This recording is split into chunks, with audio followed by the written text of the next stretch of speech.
The Last Blood Elf, completed. Synopsis. Cross is the last of his kind, an extinct species wiped out long ago. Blessed with a strange power, he shall make a name for himself and make everybody remember the Blood Elves once more. 1. Getting a name. A boy with disheveled black hair and sickly pale skin was curled up in a ball, sitting by the side of the road. He was around 4'8" and was currently only 10 years old. His hair covered almost his whole face and head, but by the sides of his head if you looked closely you could see pointed tips of flesh. This boy didn't have a name and only showed up around half a year ago. Well, in the eyes of the people walking on the street that was the case. In actuality the boy didn't just pop out of nowhere. He was from an ancient clan known as the Blood Elves. They had been extinct for ages. Of course, nobody would know. His pointed ears were invisible to the general public, only to a certain group of people. They were called wizards, but more on that later. Currently, the boy was hugging his knees and watching the people pass by, as he did every day. It was actually quite rough for him. He had to steal for food and sometimes he even needed to fight or kill to keep it. Thus, the boy was actually quite the ruthless person, but he wasn't affected at all by this as he knew that the world was a cruel place. People stepped on other people's heads to get ahead, there was no other way. Being the last blood elf he had to live on or his race would completely die out. Really the boy didn't care about his race that much. The way he saw it, he didn't want to die so he lived. Coincidentally he was the last of his race so he could pass down his bloodline on the way. The boy didn't have a name and couldn't care less to name himself. Who would care? He was living on the streets, it's not like he had someone to talk to. The thought made him chuckle, which scared some of the passers-by. Thinking that the boy was crazy they quickly sped past him or walked on the edge of the sidewalk. The boy was still joyful even though he was living on the streets. He was very strange but also very smart. Being an elf has its fair share of perks, among them was increased intelligence and adaptability, also his eyes were very special. Not that they looked different but that they saw different. The boy could see things that normal people couldn't see. For example, a man and woman were walking with two little girls, one of them looked to be about the boy's age while the other looked to be about a year younger. The boy looked up and his red eyes stared at the younger girl in thought. The boy's movement attracted the attention of the family, the younger girl stared at the boy in confusion and the boy tilted his head revealing his pointed ears as he said in confusion male dick twos. The man stopped and looked at the boy seriously after hearing what he said. The man walked over and said seriously what did you say, boy? The boy looked up and said again male dick twos. As he pointed at the little girl. The little girl thought the boy was a new friend and said Mommy, can we take him with us? He has cool ears.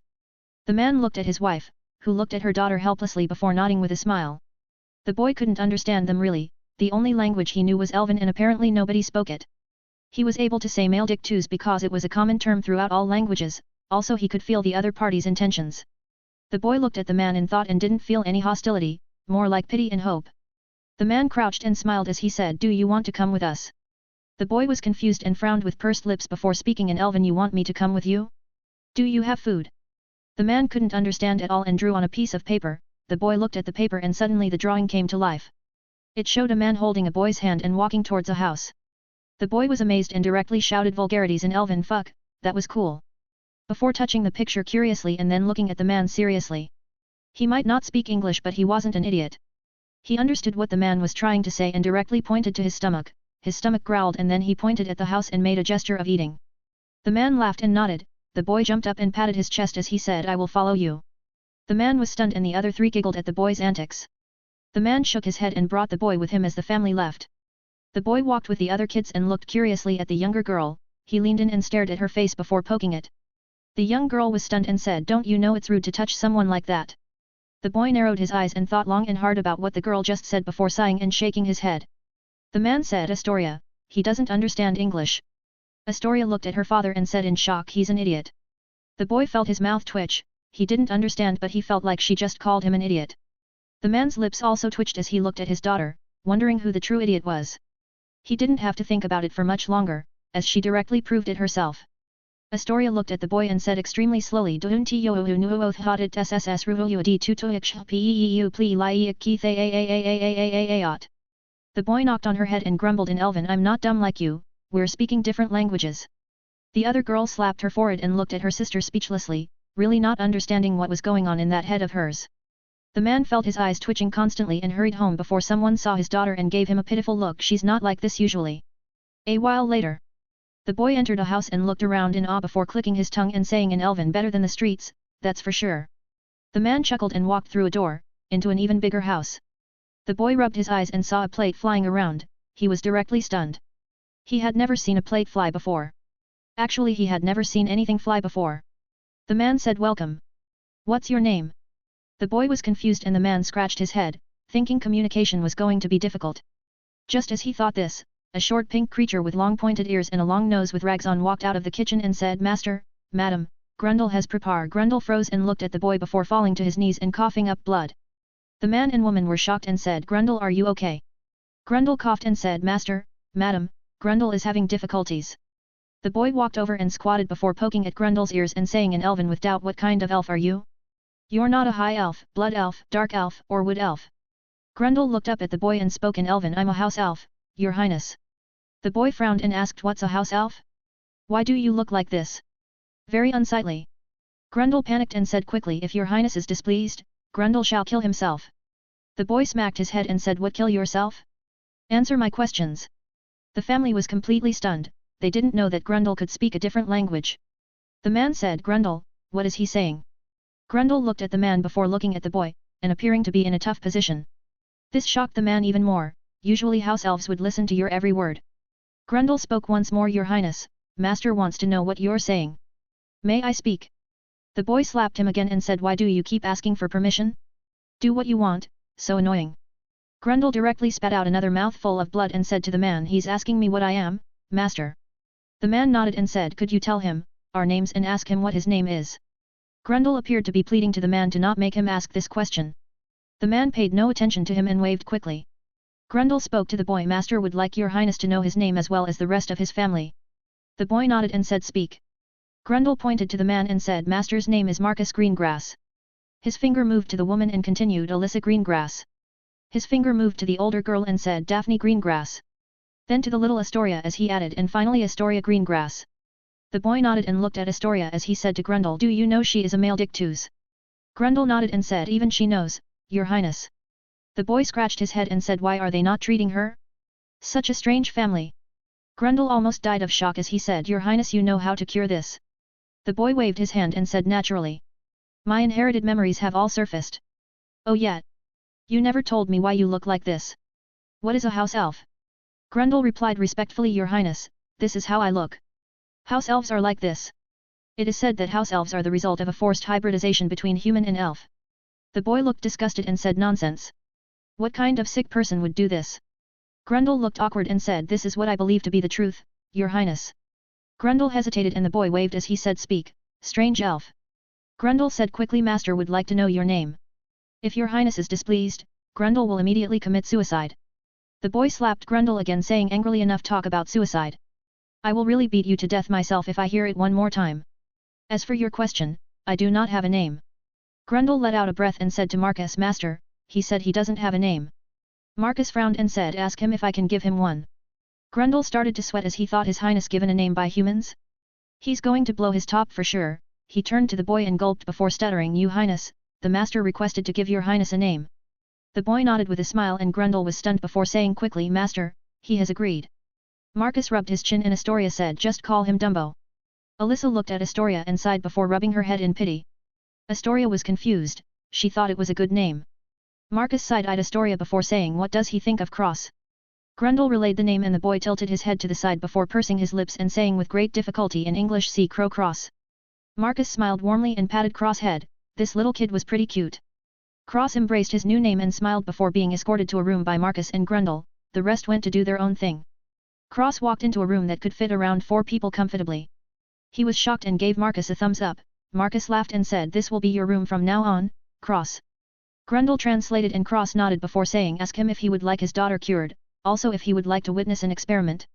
Grundle was confused but relayed the information, shocking Marcus half to death. Marcus stuttered and closed the door as he said, Cross, why you know a way to cure Astoria. Grundle translated cleanly and Cross said, of course, it is in fact a lucky chance for the girl. Are there any phoenix tears available? Grundle translated with a wry look. Marcus froze and sighed as he shook his head. Cross saw him shake his head and sighed as he said, the longer way it is. Grundle translated again and Marcus said doubtfully, the long way. Grundle translated and Cross replied, simply keep a mandrake leaf in your mouth for a month in your animal form and chant the animagus ritual backwards during a thunderstorm. Grundle translated and Marcus said in disbelief, so simple. Cross answered, of course. Marcus patted his head and said, good boy. What is this experiment? Cross bit his finger and grabbed Grundle before dropping a drop of blood in his mouth. Marcus felt his mouth twitch. Why did he feel like Cross was a rogue? Grundle stepped back and said in fear, Your Highness. Cross rolled his eyes and said, Do you always talk so much? I just gave you a gift. Grundle couldn't answer, but he felt eternally grateful. His body started to discharge blood, forming a cocoon around him. Cross sat on the bed and swung his legs while humming as he watched. Marcus was shocked and watched as the cocoon slowly shrank, revealing a new Grundle. He was much taller now, standing at around 5'6".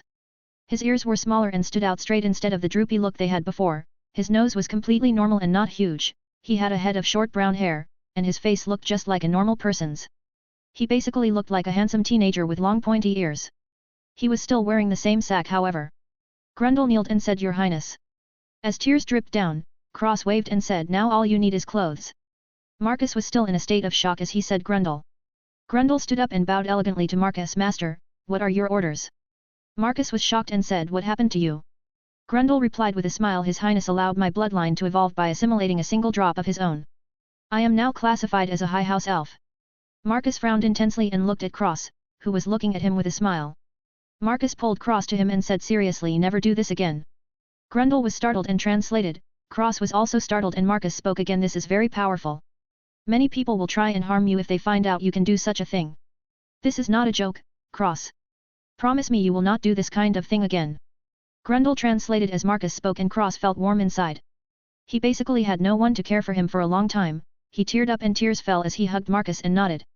Marcus felt bad for Cross and stroked his head softly with a kind look in his eyes. He made a decision in his mind and picked up Cross as he said, Tomorrow, I'll give you a surprise. Grundle translated and Cross nodded while wiping his eyes with a smile. Suddenly his stomach growled and Cross blushed embarrassingly.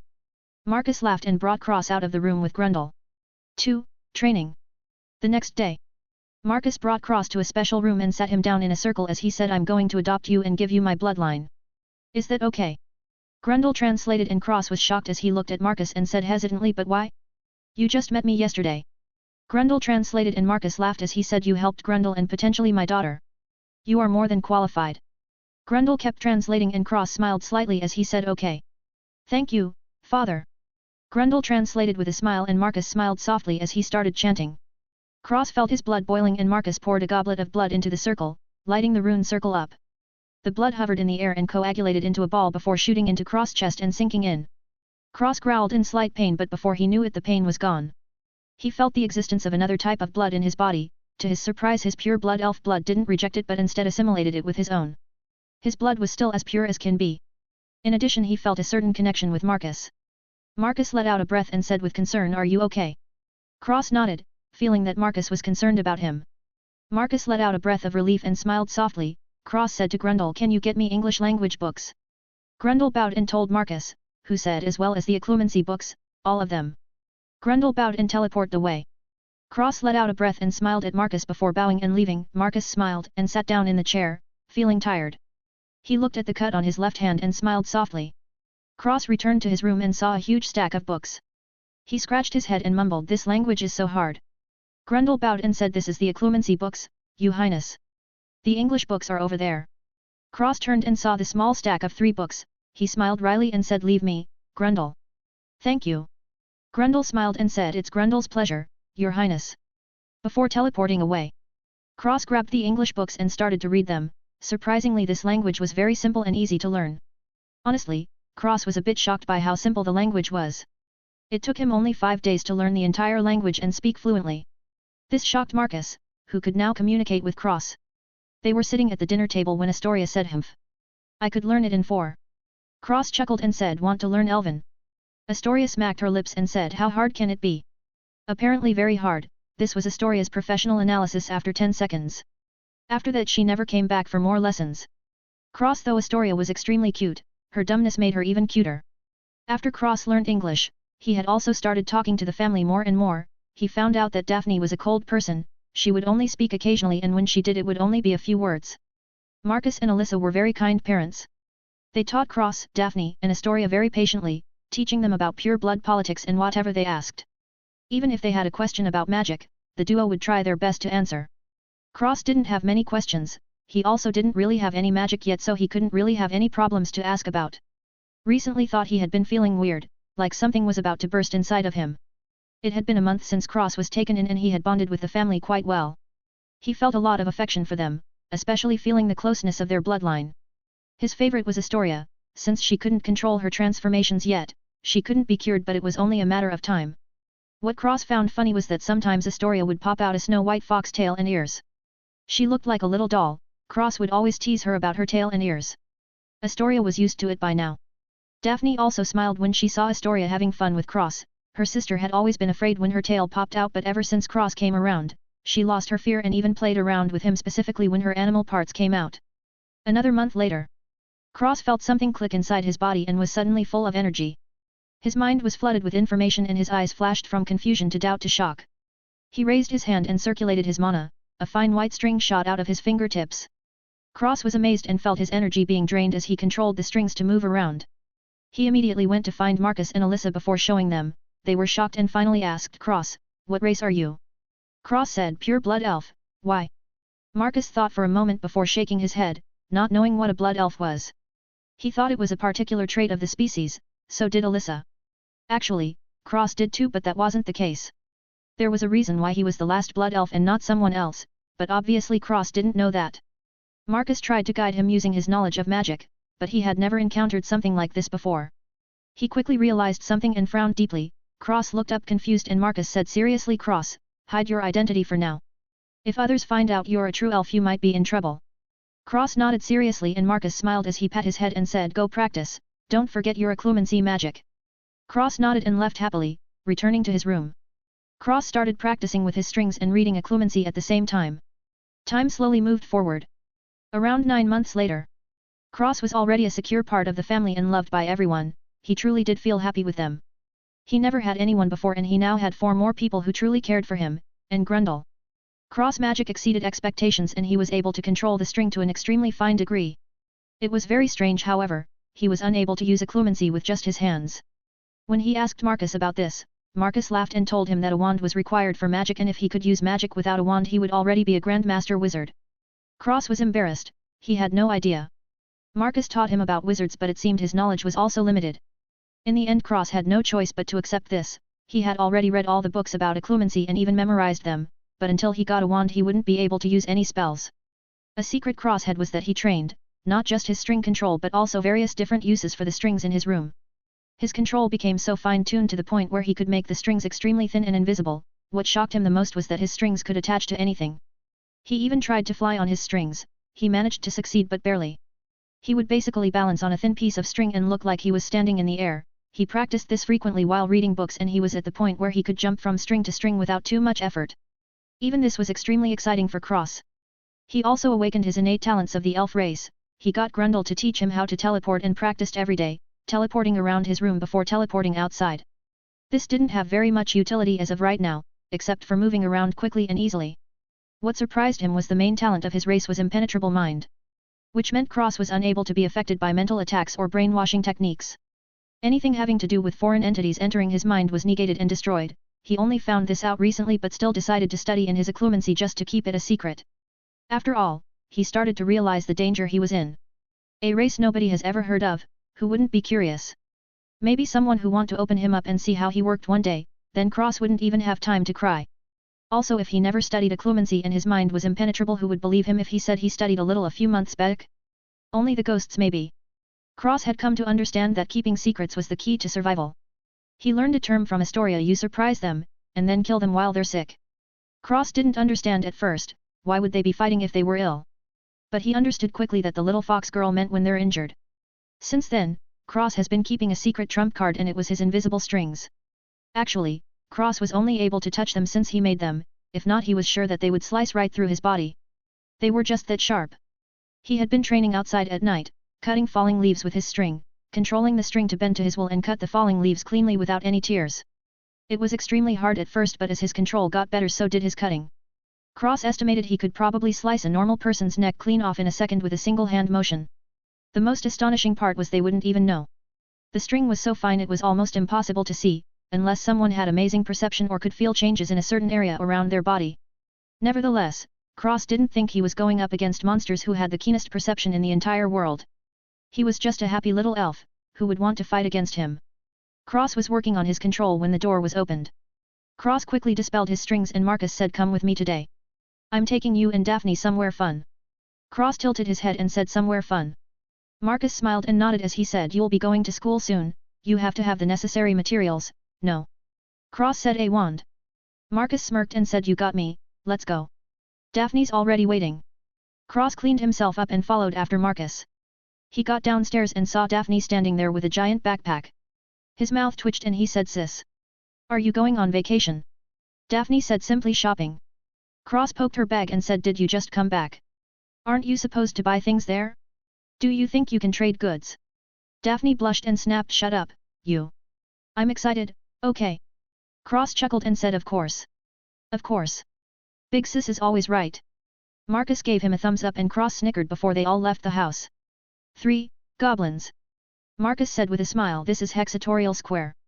Daphne and Cross looked around in awe at all the shops and people.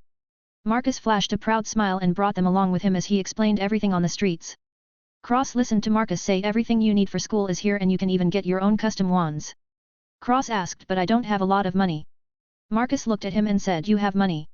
Cross nodded and took out a bag from his pocket before pouring out the bills and coins, showing Marcus. Daphne laughed and Marcus said with a smile, Cross, this is Muggle money. Nobody will take it here. Cross was confused and said, what's a Muggle? Daphne said, humans. Cross was even more confused and Marcus clarified, people without magic. Cross scratched his head and said, humans sure are weird. You all look the same to me. Marcus froze and said, Cross. Most wizards and witches don't like Muggles. This is considered an insult to them. Cross said, oh. Sorry. Marcus smiled and rubbed his head as he said, don't worry about it. Put away your Muggle money. You can use it if you travel to the Muggle world in the future. Cross nodded and put his money back in the bag before putting the bag in his pocket. Marcus said, first we have to make a trip to Gringotts. After he said that, he patiently explained to Cross and Daphne, Gringotts is run by goblins and is the most secure bank in the entire wizarding world. They are very serious and greedy. Marcus walked to the bank and said seriously, under no circumstances should you ever steal from goblins. They are very dangerous. Cross and Daphne nodded along and they walked into the bank. There were high desks with goblins working at them in 2 rows, leading to an even bigger desk in the middle with a goblin at that one as well. The bank was empty except for the goblins walking around and working. It was a very peaceful scene. Until Cross walked in, that is. Cross looked around and all the goblins snapped their heads in his direction, staring at him intently. Cross picked out a pamphlet by the door and started reading as he followed Marcus to a teller. Marcus had noticed the goblins staring at Cross and frowned. The head teller goblin hopped off his chair and walked over. Marcus watched the goblin walk right in front of him and say respectfully, may I speak with this child alone, sir? Marcus frowned and was about to deny, when Cross spoke Elven, what do you want?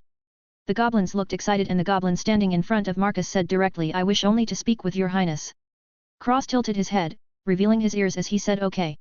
He looked at Marcus and said, I'll be right back, father. The goblins gasped and looked at Marcus in surprise, before treating him even more respectfully than before. Marcus was overwhelmed and Cross walked to the side with the head goblin. The head goblin looked around before getting on one knee and saying in Elven, your highness, Bogrod is at your service.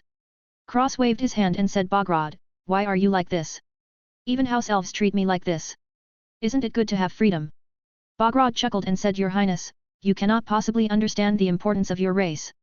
The elves have gone extinct ages ago, to my knowledge you are the only one remaining. Though I can only feel the suppression from your bloodline, it is enough to prove your origins. Cross sighed and said, rise, Bogrod. Bogrod stood up and Cross pinched the bridge of his nose as he said, if at all possible could you help my father? I was on the street before he gave me a home, in many ways he is my benefactor. Bogrod bowed and said respectfully, of course, your highness. Is there anything else? Cross patted his shoulder and said slyly, come on, Bogrod. Who are you trying to fool? I'm smarter than these humans, tell me what you wanted to talk about. Bogrod chuckled nervously and rubbed his hands together as he said, your highness is sharp. Bogrod just wanted to offer you a royal vault and free use of all Gringotts services in the future. Cross tilted his head with a smile and said, and the last thing. Bogrod gulped and said, and for you to meet our king. Cross touched his chin and said, why? Bogrod said quickly, your highness, our king would kill me if he found out I didn't take you to meet him. It won't take long, I swear on my life. Cross sighed and said, very well, have someone inform my father I will be away for a few minutes. Bogrod was excited and said immediately, of course. Before disappearing. When he reappeared he led Cross to a cart and sped away extremely quickly. Cross watched the surroundings change as he crossed his legs and leaned his elbow on the cart, rested his head in the palm of his hand. Bogrod asked, your highness, why are you here today? If you don't mind me asking, of course. Cross replied, I'm preparing to go to school. I need supplies, a wand, animal, enchanted robes, etc. Bogrod hesitated for a moment before finally saying, Your Highness, are you sure you would like to go to school? The only one I know of is Hogwarts. Cross frowned and said, What are you saying? Bogrod was scared and said quickly, Your Highness, please treat my words as fart. Cross rolled his eyes and knocked his knuckles on Bogrod's head as he said, Relax, I'm just talking with you. Bogrod let out a breath of relief and explained, Humans. They're not very trustworthy. Historically, humans have stolen from our goblin race before. He paused and added, I'm afraid that you Highness would be in danger.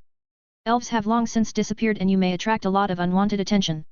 Cross said, I already have a solution for this. Simply saying I am a metamorphmagus should suffice. Physical appearance can be changed and oftentimes permanently, I was simply born like this. Bogrod thought about it and said, this is a solution, however it's really dangerous. What if your Highness was exposed? It would be extremely easy for your Highness to stay within the goblin race and mature. Cross shook his head and said, Bogrod, what is the most sought after thing in the world? Bogrod replied immediately, money. Cross smiled and said, but what is the most precious? Bogrod was confused and said again, money. Cross shook his head and said, it is freedom. I simply want to be free and live my own life. Staying with you goblins will keep me safe, but I will feel caged. I only wish to be free and unfettered. If my life is put in danger, then so be it. Bogrod was amazed and knelt on one knee as he said, with all your Highness is wise. Cross chuckled and raised his hand as he added, of course, for you I assume you would much rather money. Bogrod chuckled and scratched his head saying, your Highness is correct. Cross laughed and patted Bogrod's shoulder saying, that's right. Ha ha ha ha. Bogrod smiled and they stopped at a giant vault inlaid with gold markings. Bogrod said, this is your Highness' vault. Cross looked up at the giant 714 on top of the vault before asking curiously, Bogrod, how many vaults are there? Bogrod replied, your Highness, the number is countless. A single Bogrod couldn't them all even with 3 lives. Cross whistled in awe and said, cool. They both heard a voice, Hagrid, who is that? Cross looked over and saw a boy with round glasses and a scar on his forehead with a very tall man, who had a big beard and long hair. Hagrid shook his head and said, I don't know. Let's hurry up, we need to get your things, Harry. Cross looked at Harry with interest and said in Elven, Bogrod, do you know who that boy is? While keeping his eyes on Harry. Bogrod was silent for a moment before replying, your Highness, he is the boy who lived. Cross was doubtful and said, could you explain? Bogrod explained, he survived an attack from the Dark Lord. This is the origin of his scar. Cross red eyes stared at Harry, who was staring back, as he said doubtful. Perhaps the intention wasn't to kill him in the first place. Bogrod was confused and asked, what does your Highness mean? Cross shook his head and said directly, it seems like the boy doesn't know either. I won't spread his secrets. Let's go. Bogrod nodded and went to work the cart. Cross smiled at Harry and waved as they sped away. Harry looked in Cross' direction in doubt. Hagrid looked at him and said, what's wrong? Harry said, that boy was very strange, he can speak a different language just like me. Hagrid smiled and said, maybe he's going to Hogwarts too, you can be friends. Harry made a small smile and nodded as he said, yet. Around 5 minutes later. Cross and Bogrod got off the cart and walked into a giant building. There was a throne in the middle of the building with a goblin, who was wearing a crown, sitting on it. Well, currently the goblin was sleeping and snoring. Bogrod was embarrassed and shouted, King. The goblin snorted and woke up, he looked around saying, who? Bogrod coughed and said, my king, his Highness is here. The Goblin King said, who's the Highness other than me? Bogrod felt his eye twitch and he pointed at Cross.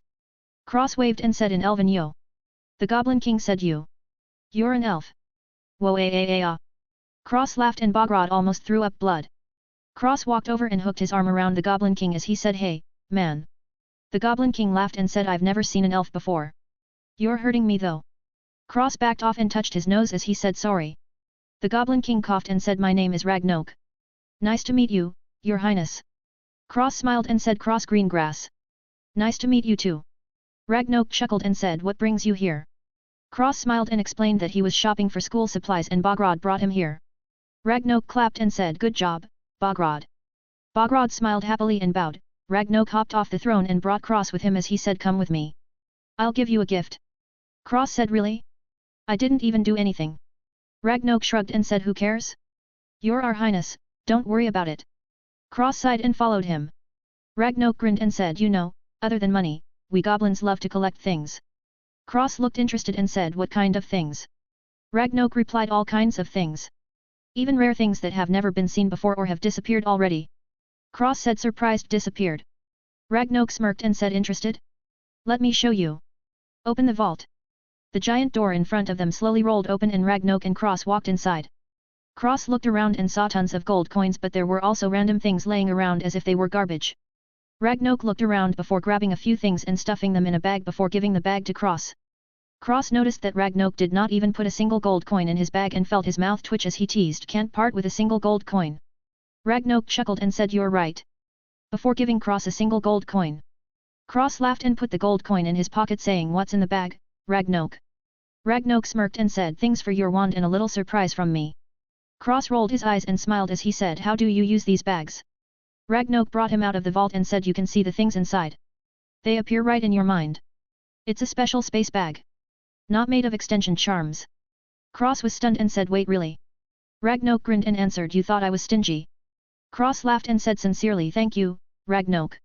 Ragnok smiled and said, "You're welcome, Your Highness." Cross smiled and they walked back to the cart. Ragnok suddenly said seriously, "Your Highness. You must be very careful if you are staying with humans. If something happens to you, I will not hesitate to come help you." Cross smiled and nodded as he said, "Don't trouble yourselves." Ragnok shook his head and said, "No, I'm serious. You are very important." Cross was confused and Ragnok said, "Don't think about it, just take care of yourself, Your Highness." Cross nodded and boarded the cart with Bogrod before speeding away. Cross asked Bogrod, "What did Ragnok mean?" Bogrod shook his head and said, "Even I don't know, Your Highness. The king knows the most out of all of us goblins." Cross hummed and nodded before pulling out his storage bag from Ragnok. Cross looked inside and saw a block of black wood, a blue feather, a red feather, a blue egg, and a rainbow-colored ribbon with a small golden bell on it. Cross didn't know what the ribbon was, but the rest he was somewhat familiar with. The black wood was African blackwood, the rarest wood in the world, the blue feather was an ice phoenix feather, and the red feather was a normal phoenix feather. As for the egg, he couldn't be sure until it hatched, but it was something related to ice, judging from the coldness. Considering he had an ice phoenix feather, it must be an ice phoenix? Only time would tell. As he was looking at the items, Bogrod got back to the bank floor before bringing him back to Marcus, who was getting worried. Cross smiled and said, "Thank you, Bogrod." Bogrod smiled and nodded before leaving. Marcus smiled and said, "Let's go."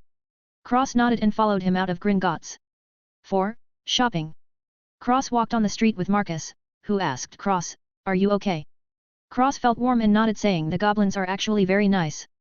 Marcus smiled and patted his head, not speaking further. Cross looked at Marcus and said curiously, "Dad, you don't want to know what happened?"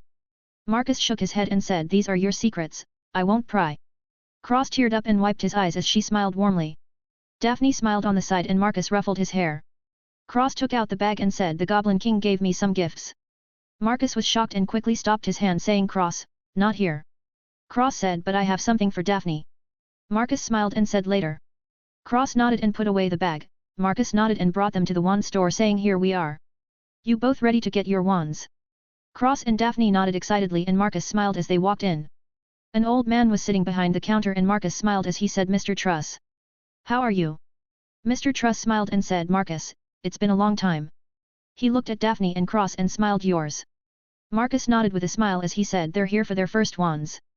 Mr. Truss smiled gently towards the kids and said, "Custom wands." Marcus nodded and Cross said, "Wait." Mr. Truss looked at him and Cross pulled out a big block of black wood from his bag before putting it on the counter. Mr. Truss was shocked silly and said, "African blackwood." Cross didn't stop there and took out 2 feathers. He handed the red one to Daphne and took the blue one for himself as he said, "Can you use these?" Mr. Truss was almost stunned into retardation as he said, "What?" Marcus was also shocked silly and was glad that he stopped Cross before. Daphne was shocked as she looked at the phoenix feather in her hands. She looked at Cross and smiled beautifully. Cross just smiled and Mr. Truss said with a shaky tone, "See, can I see those?" Cross nodded and gave him the ice phoenix feather. Daphne handed the normal phoenix feather. Mr. Truss held the phoenix feathers very carefully and looked at them in a daze. Marcus coughed and said, "Mr. Truss." Mr. Truss woke up and said, "Excellent. There's enough wood for 2 wands here." Perfect. He was extremely excited. He never had the luck to use African blackwood or phoenix feathers before. Mr. Truss said seriously, "I will make the best wands for you too." Marcus smiled and said, "Then, I'll thank you, Mr. Truss." Mr. Truss smiled and nodded before leaving to the back room as he said, "Come back after you've got everything else. This requires patience and delicate hands." Marcus just nodded and said, "Next stop, pets." Cross and Daphne cheered and followed him. Cross followed Marcus. Daphne scooted over and said softly, "Thank you." Cross smiled and said, "You're my sister, it's only natural." Daphne smiled with a blush and didn't reply. Cross said to Marcus and Daphne, if anybody asks, just say I'm a metamorphmagus. Marcus patted his head and said good idea. Cross smiled happily and Daphne nodded at Cross, albeit shyly. Marcus saw her actions and shook his head with a smile. Cross naturally saw them too but he didn't think about it much. They were siblings. Marcus brought them to a pet shop and let them loose. Cross followed Daphne as she walked to a black cat and said this one. Cross pet the cat and smiled, Daphne smiled up the cat. Cross walked around and couldn't find anything that interested him. He kept walking around before stopping in front of a cage. The cage bars were extremely thick and the animal inside was black with white fur on top of his head to just before his tail. It looked extremely aggressive and snarled at Cross, who chuckled. He picked up the cage and the animal inside smashed against the bars angrily. Daphne said, are you sure you want that one? Cross nodded and said, he's pretty cute, no. Daphne looked at the seemingly crazy animal and smiled wryly as she said, sure. Cross nodded in satisfaction and they both went back to Marcus. Marcus looked at Cross animal and said, a honey badger? Are you sure? Cross nodded and said, of course. He's cute. Marcus felt his lips twitch and said sure. He paid for the animals and left the shop. The rest of the time, Marcus brought them to the rest of the stores buying up all their school supplies. Marcus got Daphne a bag with an extension charm from his pocket. He already had two for the kids but Cross unexpectedly got one on his own. Cross put all his stuff in the storage bag and put it in his pocket. Marcus brought them back to the wand shop and Mr. Truss was waiting around anxiously. He saw Marcus and waved over as he said come quickly. Marcus smiled and walked over with the kids. Mr. Truss said here you are, kids. These are my masterpieces. He took out 2 boxes and handed one to each of them. One was blue and the other was red. Cross opened the blue box and saw a pitch-black wand with 3 dark blue rings near the bottom. There was also a dark blue phoenix carvings in the spaces between the 3 rings. The dark blue phoenix flew through the clouds in the first space and froze the forests in the second space. Daphne's was the same but instead of dark blue it was dark red, the second space carving was of a phoenix burning a forest. Mr. Truss said proudly they are separate and unique wands. There has only been enough phoenix core wands made to barely fill a whole hand. Cross was shocked and Daphne looked at her wand in a daze. Mr. Truss said especially yours, young man. This ice phoenix wand has never been seen before. At least, I've never heard of anybody having an ice phoenix feather as a core. Cross held the wand at his hand and the wand buzzed before the dark blue parts started glowing. Cross was amazed and the glow died down. As soon as the glow disappeared he felt like the wand was a part of him. He waved the wand excitedly. Marcus smiled and patted his head as he said to Mr. Truss, how much do I owe you, Mr. Truss? Mr. Truss shook his head frantically and said what? Nonsense. You gave me the opportunity to make the best wands of my life. I couldn't charge you a single galleon. Marcus was stunned and said hey. Mr. Truss nodded seriously and said I'm serious, Marcus. Plus I kept the rest of the black wood. Consider that my compensation. Marcus sighed and smiled as he said thank you, Mr. Truss. Mr. Truss smiled happily and said anytime. Come back again. Marcus nodded and said let's go kids. Marcus brought the kids back home and took their robes with him before leaving them to their devices saying we'll be leaving in a month. Cross went back to his room and looked at the honey badger in the cage. The honey badger looked up and glared at Cross angrily. Cross opened the cage and let it free. The honey badger came out and looked around before snarling at Cross, who chuckled and reached his hand out. The honey badger growled and jumped at Cross, who didn't even flinch and slapped it in the head, smashing it to the ground. Cross laughed and patted its head softly. The honey badger groaned and tried to lunge at Cross again, only to get smacked down again. This was a first for the honey badger. He had never faced such a challenge in his life. He was determined to get a victory against Cross, no matter what. A few days later, the honey badger had given up. He couldn't do it. Even when he tried to run he felt something tie around his body and drag him back. He was depressed. Why was he so unlucky? Cross actually quite liked the honey badger and named it Carl. Carl wanted to find a lake and jump in, that's how sad he was. Cross laughed at Carl's depressed look and stroked his fur as he read a spell book he found about changing the size of things. Another week passed. Cross pointed the wand at Carl and said in Elven shrink. A light surrounded Carl and he shrunk to the size of a palm. Carl was stunned and jumped around in shock and fear. Cross laughed and swung his wand again as he said in Elven revert. Carl went back to normal and let out a breath. Cross laughed again and said grow. Carl got as big as a lion and was once again stunned, but he liked this form better as he nodded. Cross shook his head with a smile as he said revert and then shrink before placing Carl on his shoulder and drawing on the ground with a piece of runic chalk. Cross placed his robe in the middle and started mumbling in Elven Tree of Life, grant me thy power and bless these robes. The rune circle lit up and gained a green hue before sinking into the robes. Cross smirked and put the robes on, putting Carl on the desk. Carl looked curiously and Cross chanted change. The robe glowed and the sleeves gained golden flower patterns around the cuff. The hat changed into a blood-red crown. Carl was so shocked he directly played dead. Cross looked in the mirror and smirked, he looked pretty good. He had cut his hair shorter and displayed his face completely.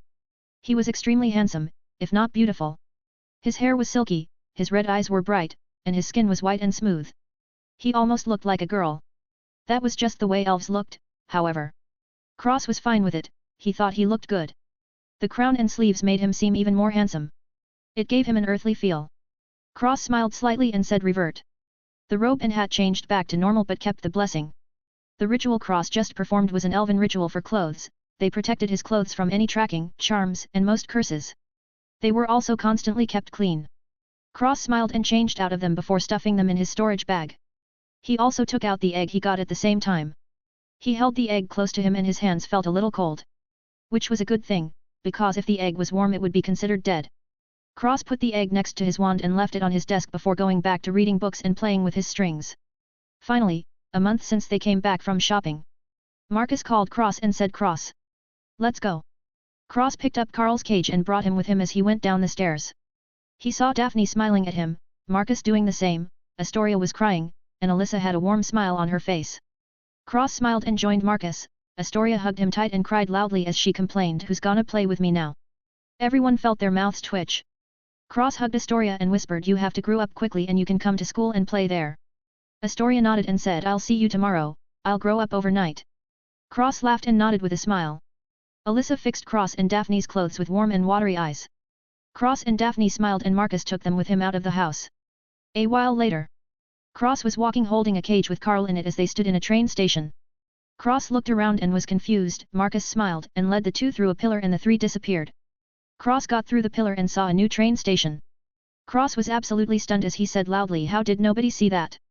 Marcus looked at him and smiled as he said, "Magic." Cross felt his mouth twitch as he said, "Oh. Right." Daphne giggled and Marcus laughed as he brought them to the train door. Daphne saw a friend and waved as she ran over and started talking with the girl.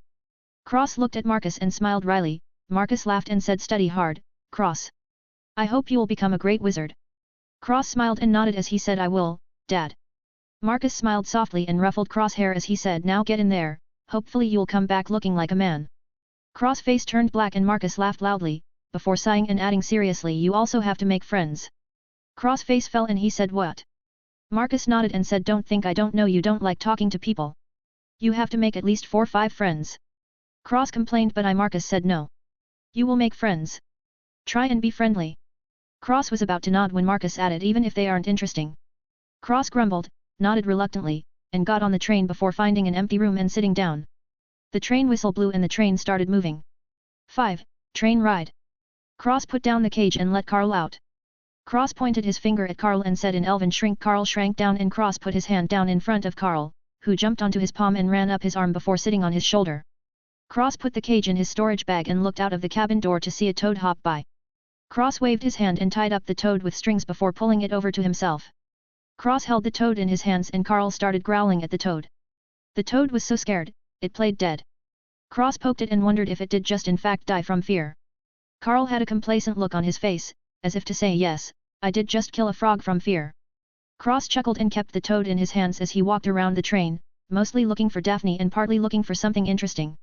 Cross walked through the hallways and saw a bunch of people of different shapes and sizes. It seemed like these kids were ignorant to his pointed ears, which made him let out a breath of relief. The less he has to explain, the less he would be bothered by people, which made him happy. Don't look at Cross' attitude towards goblins and house elves, or even towards the green grass family. He actually didn't like people, he found that they were really annoying, well unless they were interesting people of course. When he was around Marcus, he would be as polite as possible to please Marcus, but really on the inside he just wants to leave and not be bothered by these insane wizards and their strange habits. Very strange, these wizards. Cross thought it was funny how they treated normal humans as inferior despite being humans themselves. From his memories, he knew that elves weren't a happy and loving race, but there were natural divisions. Like high elves, blood elves, wood elves, dark elves, etc. But they all had one thing in common, and it was that they would band together if there was a threat against the Tree of Life. Cross classified his own race as semi-united. They didn't really bother each other if there wasn't a crisis, when was completely understandable because not everyone likes everyone else. But these humans. They divided themselves because of magic. Cross couldn't understand it, and if he was being honest he didn't really care. They all looked the same to him. In his own thoughts he bumped into a girl, who was giving a speech about something.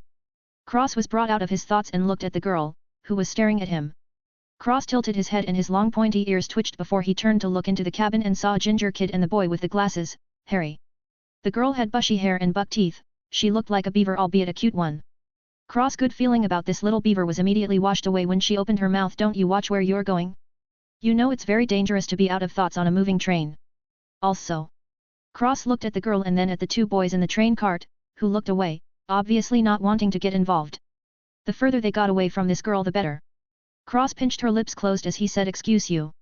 Are you my mother? The girl was stunned and subconsciously shook her head. Cross nodded and said, then why are you lecturing me? Do I look like I need a lecture from you? A boy on the side chimed in, yeah, a filthy mug blood. The girl looked like she was about to cry and Cross looked over at the boy and said, scram. You all look the same to me. This was probably the most arrogant thing anyone on this train had ever heard in their lives, but Cross meant they all looked like humans. Thus a huge misunderstanding was made. The boy choked and said angrily, you think I look like a mug blood? Cross held the girl's cheeks with one hand, making her mouth look like a fish, as he pointed it at the boy and said, humans. You're all the same to me. Do you think that your ancestors were magical fairies? Had. Let me tell you something, fairies don't exist anymore. They died out ages ago. Cross shook the girl, who talked too much his face, and added, by the theory of evolution in Muggle history, all humans evolved from monkeys. Which makes you, a monkey as well. The girl said through fish lips, actually it was Neanderthals. Cross pinched her lips together and said, who cares? Point is you're all the same, plus now you have magic, why bother anyone else when you could focus on yourself? Cross shook his head and let the girl go before waving his wand, closing the cabin door on the boy, who looked like his world was crumbling around him. The wand was purely for show, he found out something during his time with humans.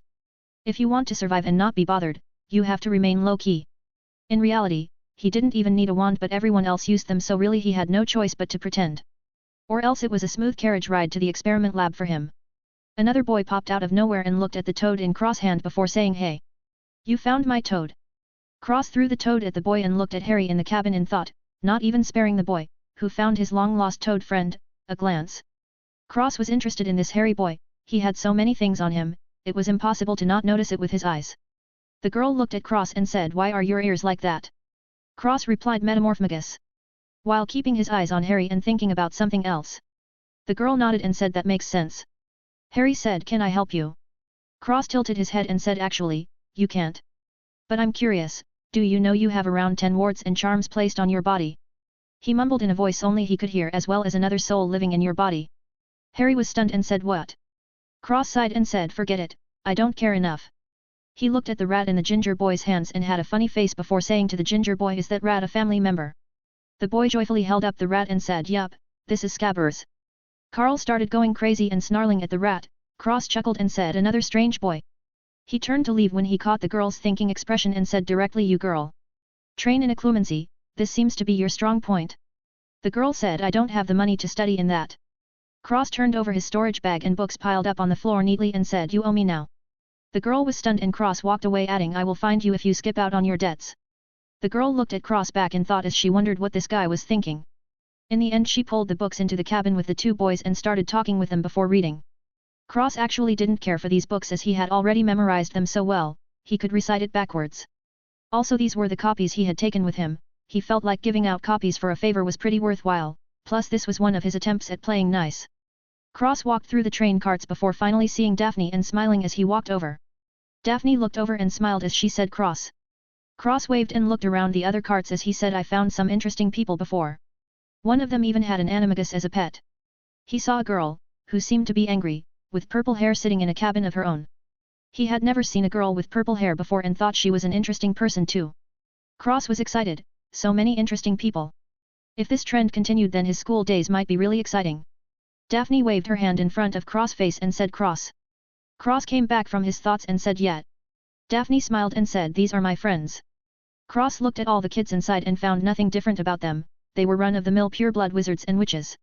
He got bored quickly but still held a smile as they introduced themselves. After all, they were his sister's friends, he should be polite, no? After they gave him names he barely remembered, he introduced himself, my name is Cross, Daphne is my sister and if any of you hurts her I will kill you. Also, I like interesting things. Daphne felt her whole being twitch as he looked at Cross, completely speechless. She soon smiled wryly and remembered that Cross got bored very easily and didn't like most people. The rest of Daphne's friends were startled, but Daphne said anyway, "Why did you come?" Cross pointed his thumb to the hallway and said, "Some kid lost a toad and I found it. Then some kid called a girl a mudblood, then I told him they all looked the same to me. Then I did the girl a favor and came here." Daphne really felt like slapping him as she said, "You're bored." Cross smiled and said, "Extremely." Daphne laughed and shook her head as she said, "I'll see you later, then." Cross waved goodbye and he spun around, walking over to the purple-haired girl's cabin. Daphne sat back down and her friend, named Pansy, said, "That's your brother." Another girl, named Tracy, added, "He sure is strange." A boy stared at Cross back, his name was Blaze, and he chimed in joyfully, "He's so handsome." Tracy shot back, "And Daphne isn't?" Daphne's face turned black and Pansy added, "Have you seen Draco? He's so dreamy." She had an intoxicated look on her face. Cross opened the door to the purple-haired girl's cabin and sat in front of her, just looking at her curiously. The girl looked at him and said, "Seen enough." As she looked at his pointed ears, Cross shook his head and said, "I've never seen purple hair before. Were you born with it? Is it a side effect of your metamorphomagus birth?" The girl said curiously, "Are your ears the same?" Cross nodded and said, "I'm Cross." The girl said, "Tonks." Cross said, "That's a strange name." Tonks said, "I don't like my first name." Cross asked directly, "Why? What is it?" Tonks spat, "Nymphadora." Cross was confused and said, "What's bad about Nymphadora?" Nymphadora said, "It's the nymph part I don't like." Cross shook his head and said, "Nymphs are extinct. They were actually docile fairies." Nymphadora was stunned and said, "You don't get it." Cross shook his head and said, "What is there to get?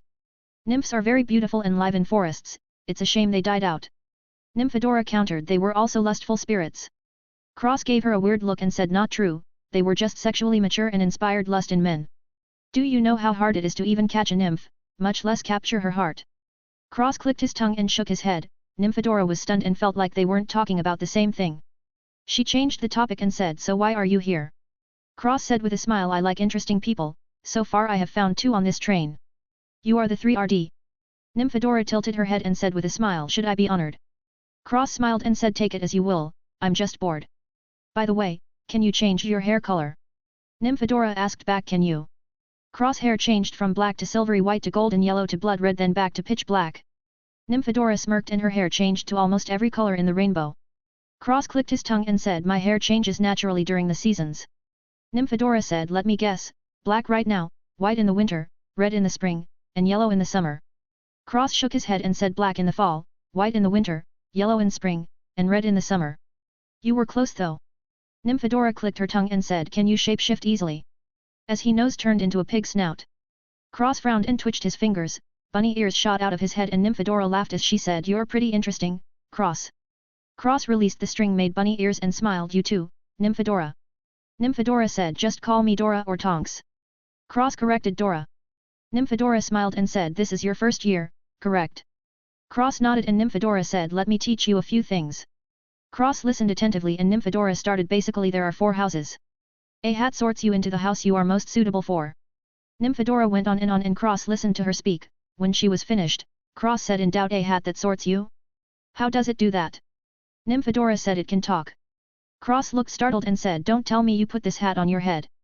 Nymphadora nodded and Cross said, "Pardon me, but may I touch your head for a moment?" Nymphadora looked alerted and said, "Of course not." Cross smiled and said, "What's the difference between a person and a sentient hat?" Nymphadora was startled and looked at Cross, who just smiled and said, "I have been studying legilimency, who's to say that hat isn't?" He clicked his tongue and said, "Best way to be safe is to be alert at all times." Nymphadora hummed and thought about it before saying, "You're saying the hat is evil?" Cross shrugged and said, "I don't know. But a sentient hat that sorts a person based on their personality can most likely also see memories and maybe even influence them." Cross poked her forehead and said in Elven, "Cleanse." A green aura shrouded Nymphadora and cleared her mind of any harmful elements. Cross immediately said after that in Elven again, "Nature's protection." Another green aura with a tint of gold surrounding it flashed and Cross pulled his hand back. He smiled and said, "Consider this a greeting gift. You are very interesting, I like you." Nymphadora felt refreshed and said, "What did you do?" Cross smiled and said, "Simply cleansed your mind and put up a barrier. It should protect your mind 3 times before dissipating." Actually this was one of his race's ancient mind spells. The Blood Elves were the strongest elven race protecting the Tree of Life a long time ago. The only reason they were called Blood Elves was because they had killed so many intruders to protect the Tree of Life that they were constantly covered in blood. It was a big secret in the elf race that the Blood Elves were the most powerful and had gained many blessings from the Tree of Life for their constant protection and service. One of them was powerful mind magic on top of the innate nature magic, later they were blessed with blood-related abilities. Cross knew all of this but had only just started training his magic, he was basically an ant in front of a blood elf raised by elves. He had no blessings from the Tree of Life he would have had if he was raised by his own kind. Well, he did, but he didn't know that it was an ultimate blessing from the Tree of Life. His strings weren't from his blood elf race, it was from the Tree of Life when he was born. They were called the Strings of Life, really the name was misleading. They had nothing to do with life, they were basically called that since they were given by the Tree of Life. Until Cross, the only known elf to have them was the elf god, Clotho. Of course, Cross knew nothing about this. So, completely ignorant, Cross chatted with Nymphadora about random things as the train sped towards Hogwarts. 6. A fishy first night at Hogwarts. The train stopped and everybody got out of the train with their stuff. Cross left Carl on his shoulder, the badger was snarling and growling at everyone, putting up a tough front as he jumped around Cross' shoulder and head, threatening every man, woman, child, and animal he saw. The girl he gave the books to, walked over and said, "My name's Hermione. Thank you for the books." Cross looked at her and patted her head saying no problem, while whispering in Elven nature's protection. A green and golden aura flashed for a split second, but nobody saw it. Hermione blushed and touched her head saying, "I am not a child." Cross smiled and poked her nose saying, "Actually, you are." Before returning back to normal as he said, "Anyway, don't forget you owe me a favor." Hermione nodded and left with her things in a big pile of books. Cross followed the crowd and got on a boat, traveling to the giant castle-like school. Coincidentally, Nymphadora had told him about a tracking veil under the bridge going to Hogwarts. Cross looked around and saw that nobody was paying attention to him and jumped into the air, disappearing into the darkness. He jumped over the bridge and veil by jumping on strings that were connected horizontally under his feet. He practiced this hundreds of times, his strings could connect to anything and even tunnel into the ground. He landed back on the boat and nobody even knew he was gone. Cross smirked to himself, while Carl was holding on to Crosshair for dear life. Cross sat on the boat and crossed his legs as he leaned his elbow on the edge of the boat, resting his head in his palm. Cross looked at the rest and saw a few kids going under the bridge, he felt a magic fluctuation and confirmed his thoughts. Seems like there was something fishy going on around here. They got off the boats and Cross followed behind a massive crowd up the stairs into the giant castle. He looked around with interest, Carl sat on Cross' head and similarly looked around in awe. Never in his badger life did he think he would see something like this. Daphne slowed down and waited for Cross to catch up with her, her friends also waited. Cross bumped into Daphne and came back to his senses as he said, "Did you see the ghosts flying around?" Daphne giggled and said, "Come on, we need to catch up with the rest." Cross nodded and followed her group up another flight upstairs. They were suddenly stopped and heard a female voice, "Welcome to Hogwarts. Before you step through these doors, you must be sorted to your houses. Which are Gryffindor, Hufflepuff, Ravenclaw, and Slytherin. While you're here, your house will be like your family. Your triumphs will be rewarded will points and breaking rules will be deducted points." She looked at everyone and said, "At the end of the year, the house with the most points will win the house cup." Cross looked at the woman, who added, "The sorting ceremony will start soon." Before walking away. As soon as she left, Cross heard a voice say, "It's true then, what they're saying on the train. Harry Potter has come to Hogwarts." Pansy gushed and said, completely enamored, "It's Draco." Daphne gave Pansy a glance before dragging Cross through the crowd towards the front. Cross was helpless as Daphne dragged him to the front, towards the threatening spotlight. Slowly they made their way to the front and Cross heard Draco speak again, "You'll soon learn that some wizarding families are better than the others, Potter. You don't want to be making friends with the wrong sort, I can help you there." As he stuck his hand out towards Harry. Cross' ears twitched and he said, "He sure has a strange way of showing his sincerity." Daphne replied, "He's just like that, some people think he's being an asshole." To prove her words, Harry said, "I think I can figure it out for myself, thanks." The old woman came back and said, "We're ready for you now, follow me." The students started moving again and Draco looked angry as he walked over to Daphne and Cross. Daphne said with neutral face, "Hello." Draco gave her a nod, completely used to her cold attitude. Draco looked at Cross and said, "Who's this?" Daphne said, "My brother." Cross' ears twitched and he said, "Nice to meet you, I'm Cross." Draco looked at him and said, "What's with your ears?" Cross chuckled and said, "I'm a house elf, do you believe it?" Draco scoffed and rolled his eyes as he said with a smirk, "If you don't want to tell me, just say so." Cross chuckled and shook his head saying, "Metamorphmagus." Draco nodded and they stood in the middle of the cafeteria. The old woman announced, "Before we begin, Professor Dumbledore would like to say a few words." Cross ignored her and looked around curiously, mumbling another thing that flies. "I knew I should have started a book." Daphne felt her lips twitch and curl up as she giggled a little. An extremely old man stood up and said, "I have a few start-of-term notices I wish to announce. The first year, please note, the Dark Forest is strictly forbidden for all students. Also, Our caretaker, Mr. Flitch has asked me to remind you that the third floor corridor, on the right-hand side, is out of bounds to everyone who does not wish to die a most painful death. Thank you. Cross was stunned and whispered just like that. Daphne was startled and said I guess so. The old woman held up a hat and a scroll as she said now when I call your name, you will come up and I will place the hat on your head. You will be sorted into your houses. Hermione Granger. Hermione walked up and mumbled something to herself before sitting on the stool.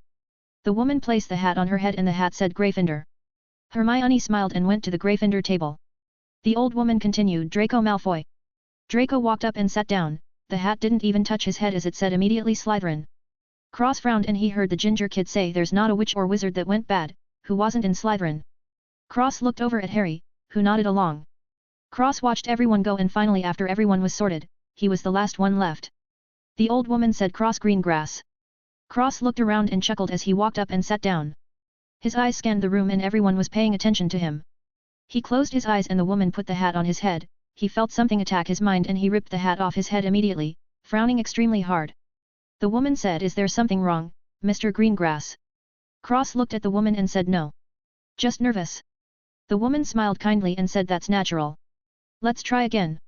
Cross put the hat back and didn't feel anything as it said Slytherin. Right away. Cross took the hat off and went to the Slytherin table with a straight face. Some of the students were laughing at him but he couldn't care less, gotta remain Loki. Cross sat next to Daphne and Dumbledore stood up saying let the feast begin. Food appeared on all the tables. Daphne looked at Cross in confusion and Draco teased nervous are we? Cross was not amused and said quietly sure. Daphne said what's wrong?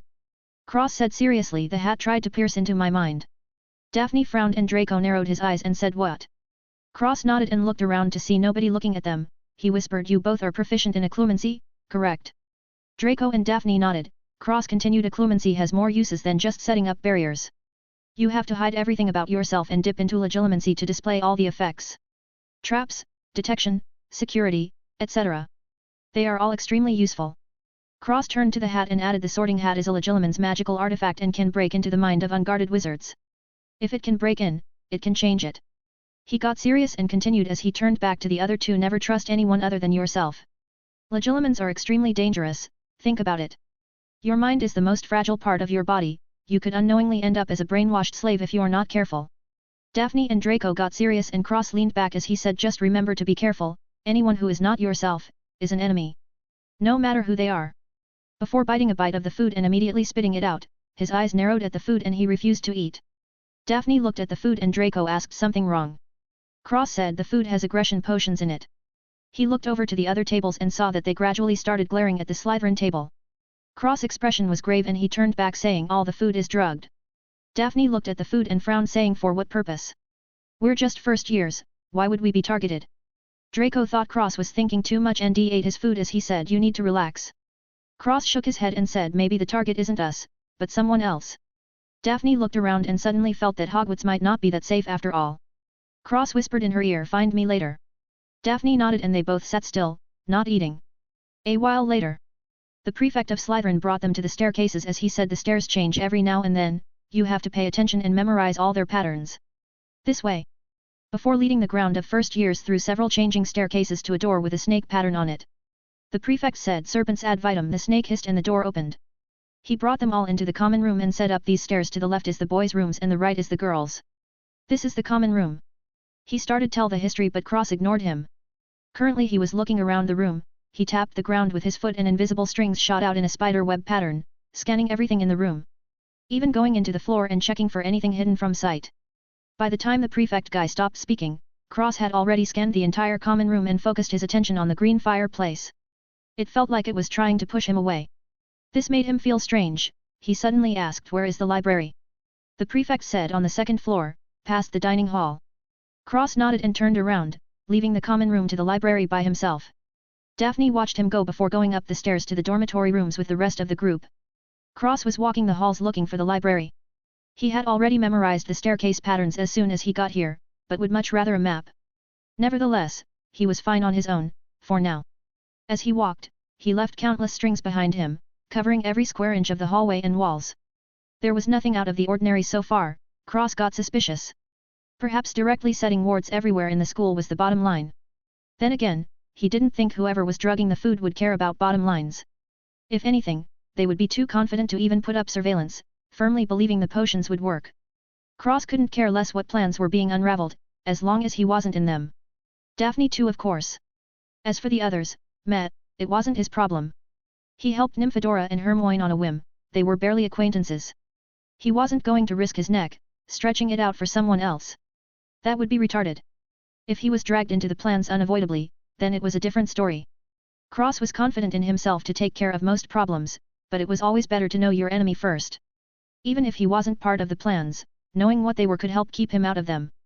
He decided he was going to start ramping up his magic studies by himself and perform averagely during the day. If everything went well, he would be using wordless magic proficiently by his 4th year. The stronger he was, the safer.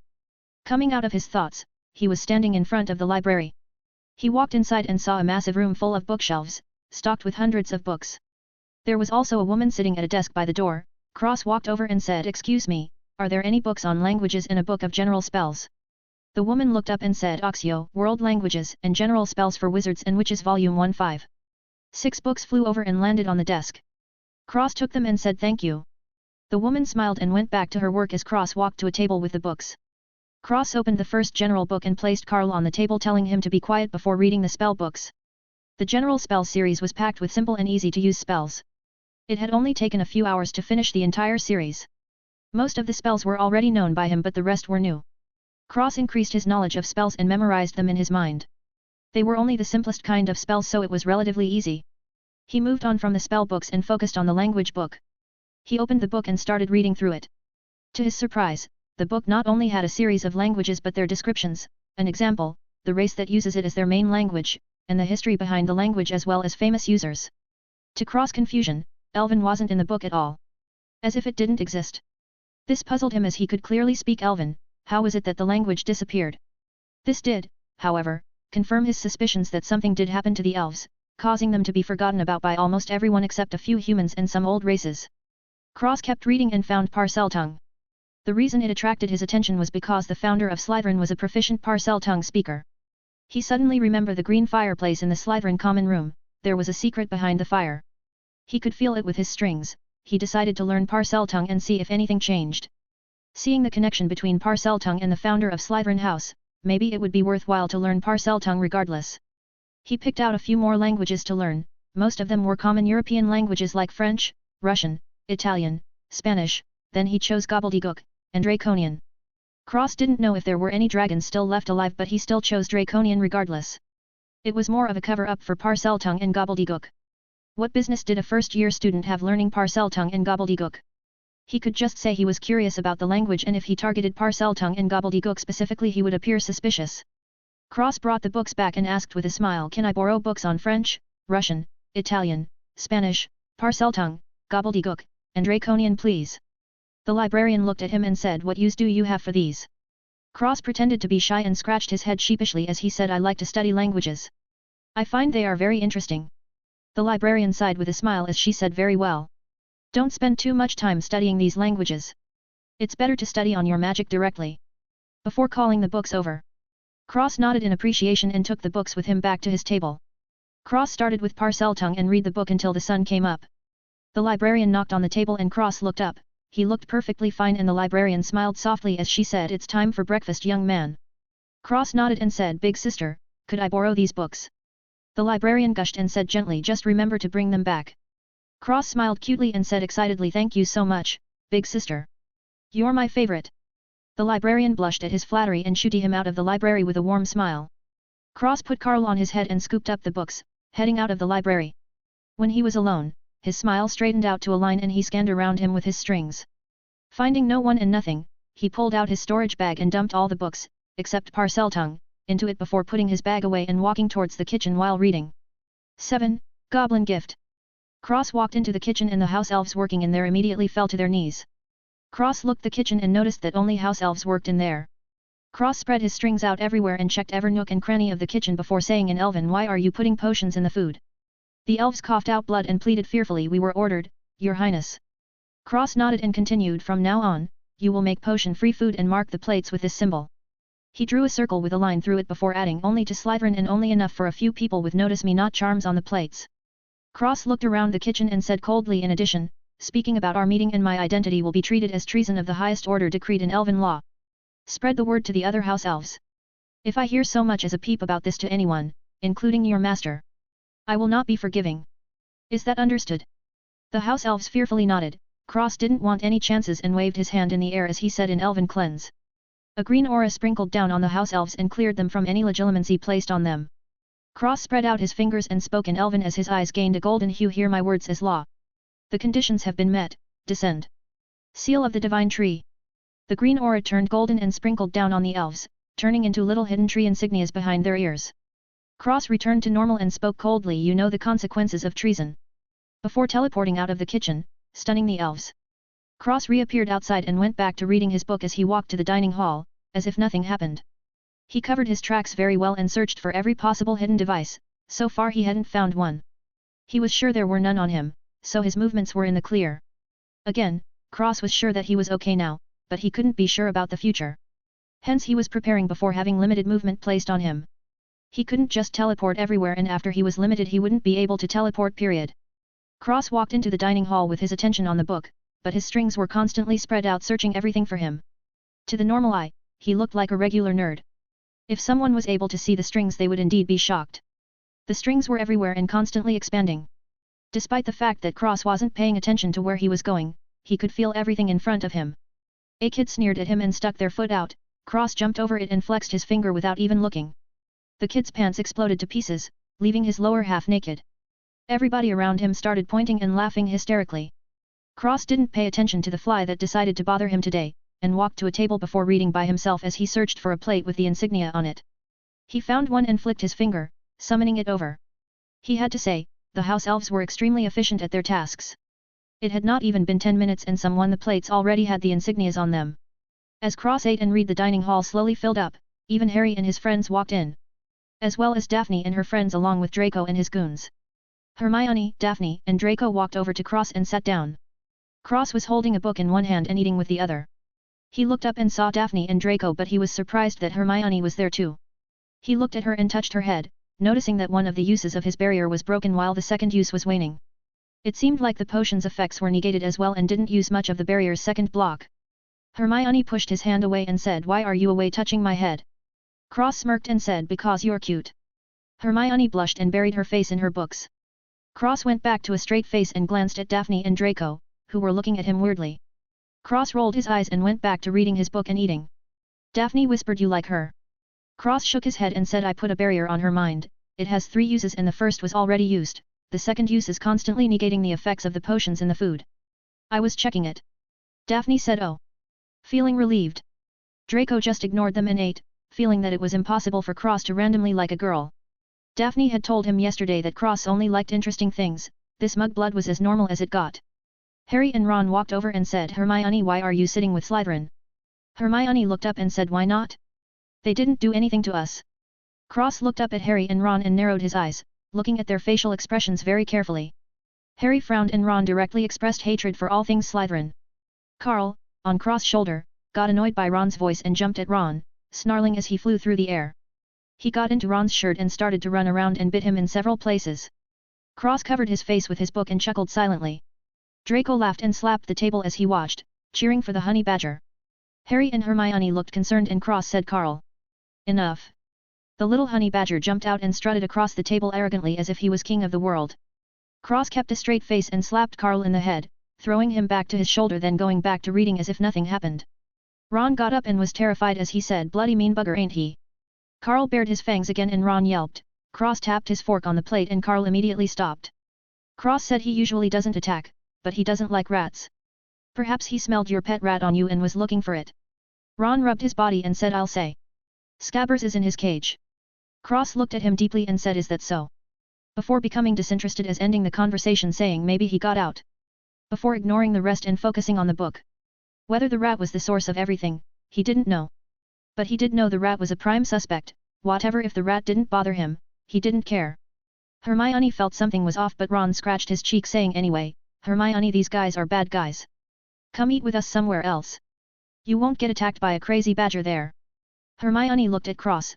From the books on occlumency she had been reading she realized this pointy-eared boy was much smarter than he led on to be. Occlumency granted her a photographic memory. Everything she ever read or saw was stored in her brain, she knew he was the same. But the thing she couldn't understand was why he was keeping quiet about everything and staying low-key. She felt like it was her job to find out. In the end she left with Ron and Harry after their insistence, feeling mildly annoyed by Ron's whining. Cross watched them leave and stood up, going to the first class of the day. Daphne and Draco were coincidentally in the same class and followed along. Cross said, "Are your robes enchanted with tracker protection?" They both nodded and Cross turned the corner, spreading out his strings looking for every possible hidden trap. Finding nothing, Cross put his hands on Draco and Daphne's head, cleansing and putting up and nature's protection on both of them. They both felt refreshed and Cross walked away saying welcome to the protection agency. Daphne smiled slightly at his joke and noticed he became a lot colder when they got to Hogwarts, almost never joking like he did before. Draco was confused and said, "What's that?" as he ran after them. They made their way to class and Daphne explained that Cross made a joke but also wondered how many other people he protected. Cross answered that he did the same to 2 other people. He didn't know where Nymphadora was but Hermione was one of them. After hearing what Cross told Daphne about Hermione's barrier, he got serious. He didn't believe it before but now he could clearly feel the barrier in his head. If one of the uses dropped then there was a serious problem. Especially that her second use was blocking the food, he became alarmed and felt that he was indeed being more aggressive than usual. After the cleanse from Cross, he felt much better. Cross shared with them the insignia for safe food but kept the details to himself. They really didn't have to know, plus if even he was eating them then the food was safe. Cross walked into class and saw there was just a cat sitting on the table. He could easily see through the disguise but he ignored it and sat down in his assigned seat. Daphne and Draco took their seats and said, "Where's the professor?" Draco shrugged and turned to Cross, who glared at him dangerously. Draco ate his words and didn't say anything, realizing something must be wrong. Cross put Carl on the table and started reading again after saying don't move. Carl did a military salute and laid on the table before falling asleep. Cross ignored him and focused on his book, trying to master the language as fast as possible. The cat hopped on Cross' desk and sauntered around on it, pressing on Carl and looking at Cross curiously. Cross ignored her and kept reading. He reached out his hand and pressed Carl down on the desk, making sure he wouldn't move as he read. Time passed quickly. The rest of the class filled in and Hermione's seat was actually next to Cross. Cross didn't care at all but Hermione was happy, feeling like she might be able to get his secrets from him. Obviously not, Cross barely even felt like she was more than a stranger to him. Which was something Hermione didn't know. Harry and Ron were running late and when they finally ran into the room they sighed in relief as they didn't see the teacher. Ron said thank God. McGonagall would have killed us. Hermione shook her head at them and Cross ignored everything as usual.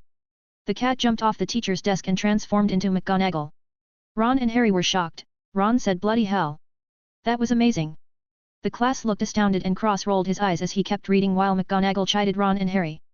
The time passed and Cross was in his second class, potion making. Cross was still reading when the door flew open and a teacher draped in black robes stormed in saying there will be no foolish wand waving or silly incantations in this class. As such, I don't expect much of you to appreciate the subtle science and the exact art that is potion making, however for those select few that possess the predisposition. His gaze lingered on the Slytherin kids as he continued, I can teach you how to bewitch the mind and ensnare the senses. I can tell you how to bottle fame, brew glory and even put a stopper in death. Then again, maybe some of you have come to Hogwarts in possession in abilities so formidable that you feel confident enough to not pay attention. He raised his voice by the end of it and threw a piece of chalk at Cross, while looking at Harry. The man walked forward and said, Mr. Potter. Our new celebrity. Cross caught the chalk and put it down while reading. Obviously this teacher had a grudge against Harry, and that was none of his business. The teacher turned to Cross, who was still ignoring him and said, do you know the answers to my questions, Mr. Greengrass? Cross looked up and said, Draught of the Living Death, a goat's stomach, and they're on the same plant. Before going back to his book. The teacher was surprised and said that's correct. Before going into further detail and explaining to the rest of the class. The bell rang shortly after and Cross collected his books, holding them under his arm as he walked out of the class with his eyes glued to the pages of his book. Daphne waved her hand in front of his face and said, what are you reading anyway? You haven't put it down the whole day. Cross said, Parseltongue. He showed her the pages and she couldn't even read a little bit. It was a thick book too but Cross was around 30% through it.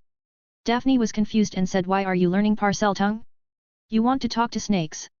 Cross answered, the founder of Slytherin spoke Parseltongue, it might be good to learn it. I have nothing else to do anyway. Daphne nodded and Hermione was coincidentally near him and overheard his conversation. She had a thoughtful look on her face. Cross and Daphne walked to the small lunchroom and sat down. Cross hooked his finger and all the plates with the insignia flew over, landing in front of him. Daphne and Draco started eating. Hermione also joined them and ate from the plates Cross brought over, thinking they were much better than the others. making her think again. Cross was eating when he heard an explosion. He looked up and saw a kid with a face covered in soot.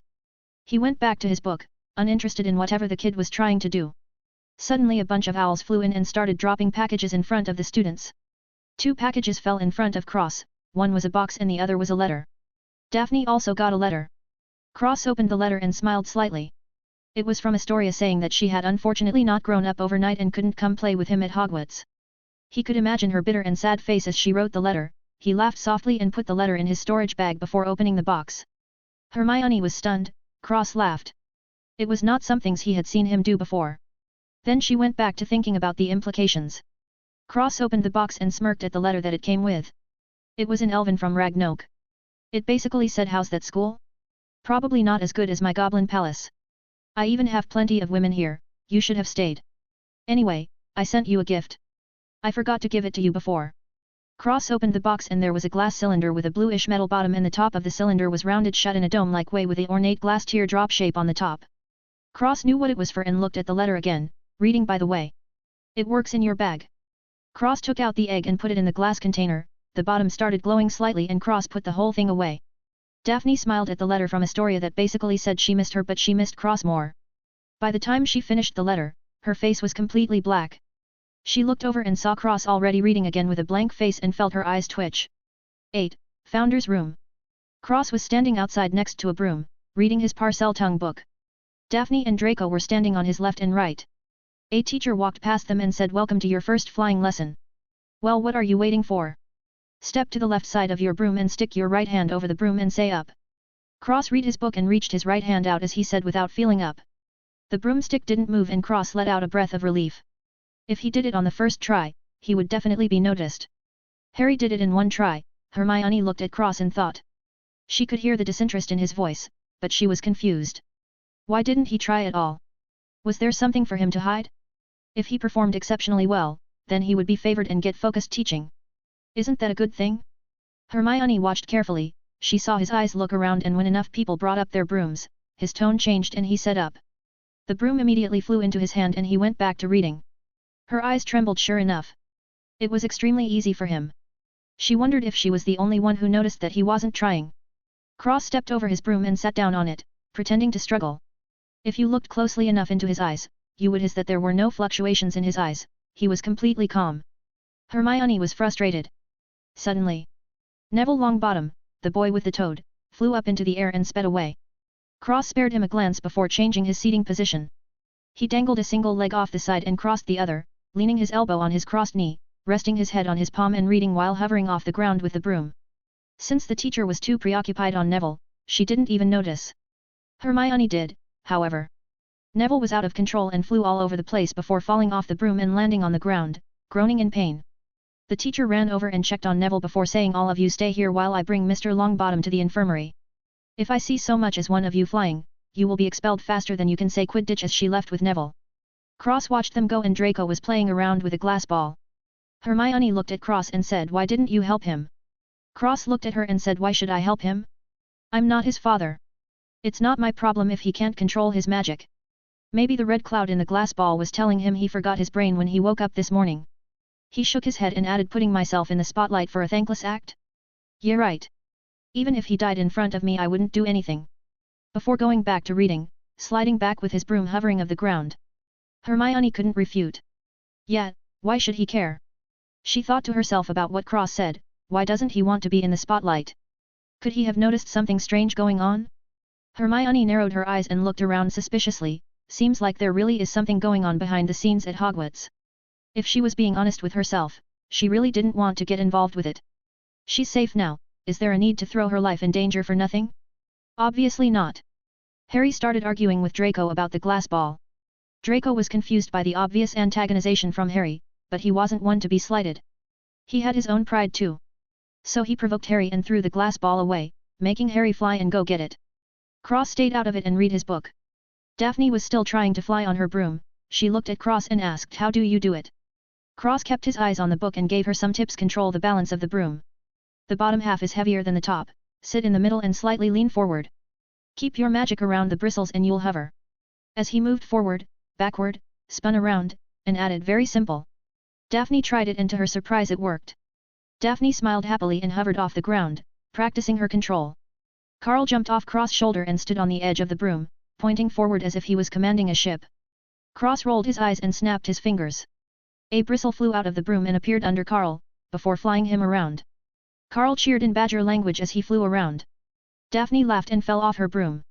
Cross smiled softly and Daphne gave him a pitiful look while rubbing her ass as she stood up. Cross waved and Carl flew back to his shoulder, the bristle going back into the broom. The teacher came back and said, "All right, let's continue." "Where's Mr. Potter?"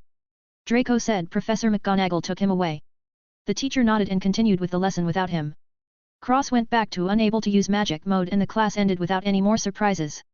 Cross walked away, Daphne went with her friends and Draco went somewhere else. He was currently alone.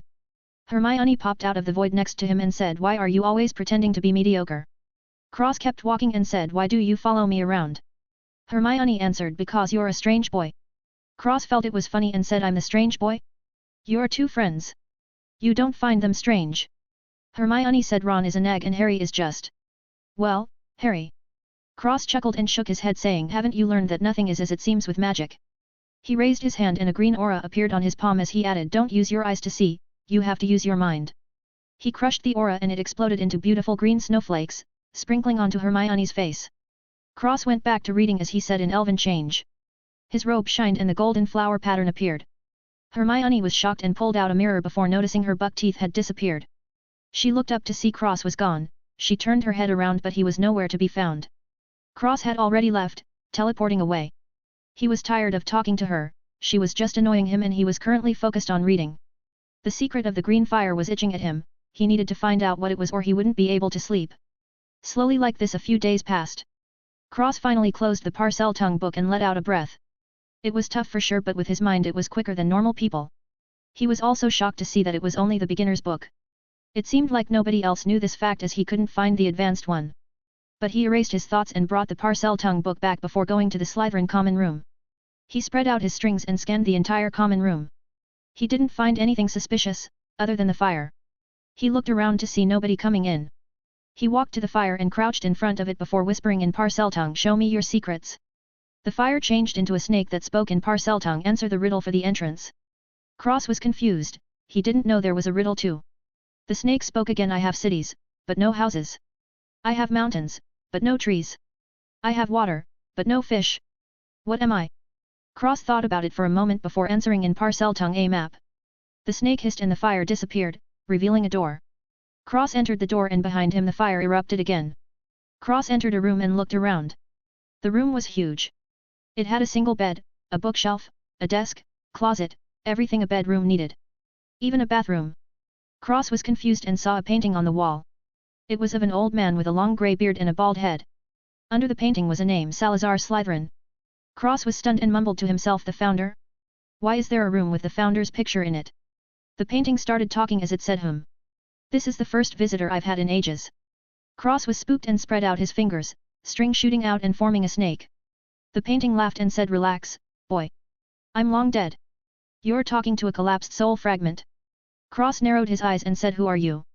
The man in the painting had a mysterious smile as he said, "Can you not read, boy?" Cross tilted his head and said, "You're Salazar Slytherin." Salazar nodded and said, "And you, are in the founder's room." Cross was confused, the string snake coiled around him and its head split into 9, looking out in every direction and at Salazar, who clapped and said, "Good, boy. You're a genius. My Slytherin house does have good students." As he wiped a tear from his eye, Cross stared at him and said, "What's the founder's room?" Salazar smiled and said, "The only single room in each house. It is hidden and only those who can find it can use it. That old coot from Ravenclaw decided we each had to put one in our houses. Each of the rooms are special and they can only be used by the person who opened them." Cross was still dubious and spread his strings out in a spider web around the room. Salazar sighed and said, "Why are you so careful, boy? Others would be jumping with joy right now." Cross replied, "I don't trust you. Nor do I trust anyone at this school. How can you verify that what you have said was true?" Salazar was stumped and said, "I don't know. I'm just a soul fragment, I can't even take over a body. The bookshelf has a bunch of magic spells that aren't in the library and there's a map for the school with everything on it, as well as a token to get into this room by just activating it." Cross flicked his wrist and the map and token flew from the desk into his hands. Salazar was stunned and said, "Boy. What year are you in?" Cross said, "First year." As he looked at the map, it was extremely detailed and even had room he had never heard of before. Meanwhile, Salazar's entire worldview was crumbling as he mumbled, first years sure are terrifying now. Cross ignored him and looked at the token before saying a portrait. Salazar puffed out his chest and said that's right. Come here from anywhere. Cross shook his head and said useless. Before throwing it in his storage bag, even if it was useless for him, it was useful for someone else. If the token got into someone else's hands, would he suddenly have a roommate? Not ideal. Salazar was stunned again and said, what do you mean useless? Cross touched the painting and felt that what Salazar said was true. He really was just a fragmented soul. It would be better if he was dead though. Cross didn't really want to have someone looking at him while he was sleeping and practicing. If Salazar knew what Cross was thinking, he would vomit blood and die.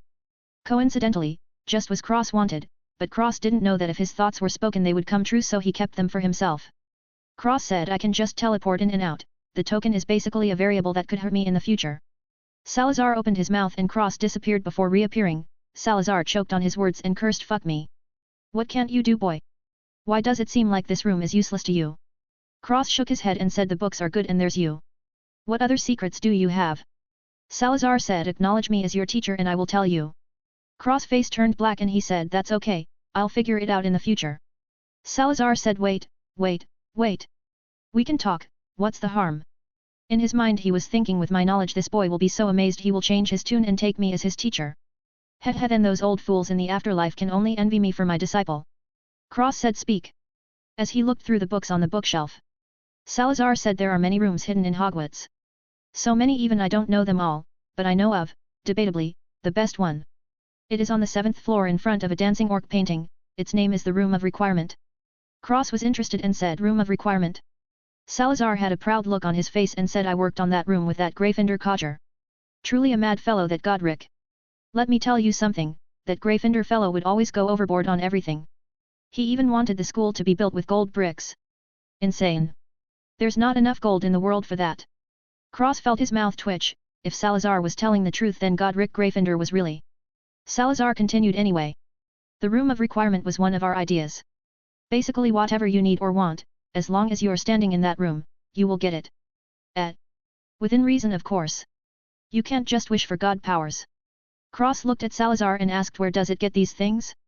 It can't be that the room just makes them. Salazar shook his head and said, if you want knowledge it will give you the books you seek, if you want gold it will give you gold. The items are all from the resources brought into Hogwarts.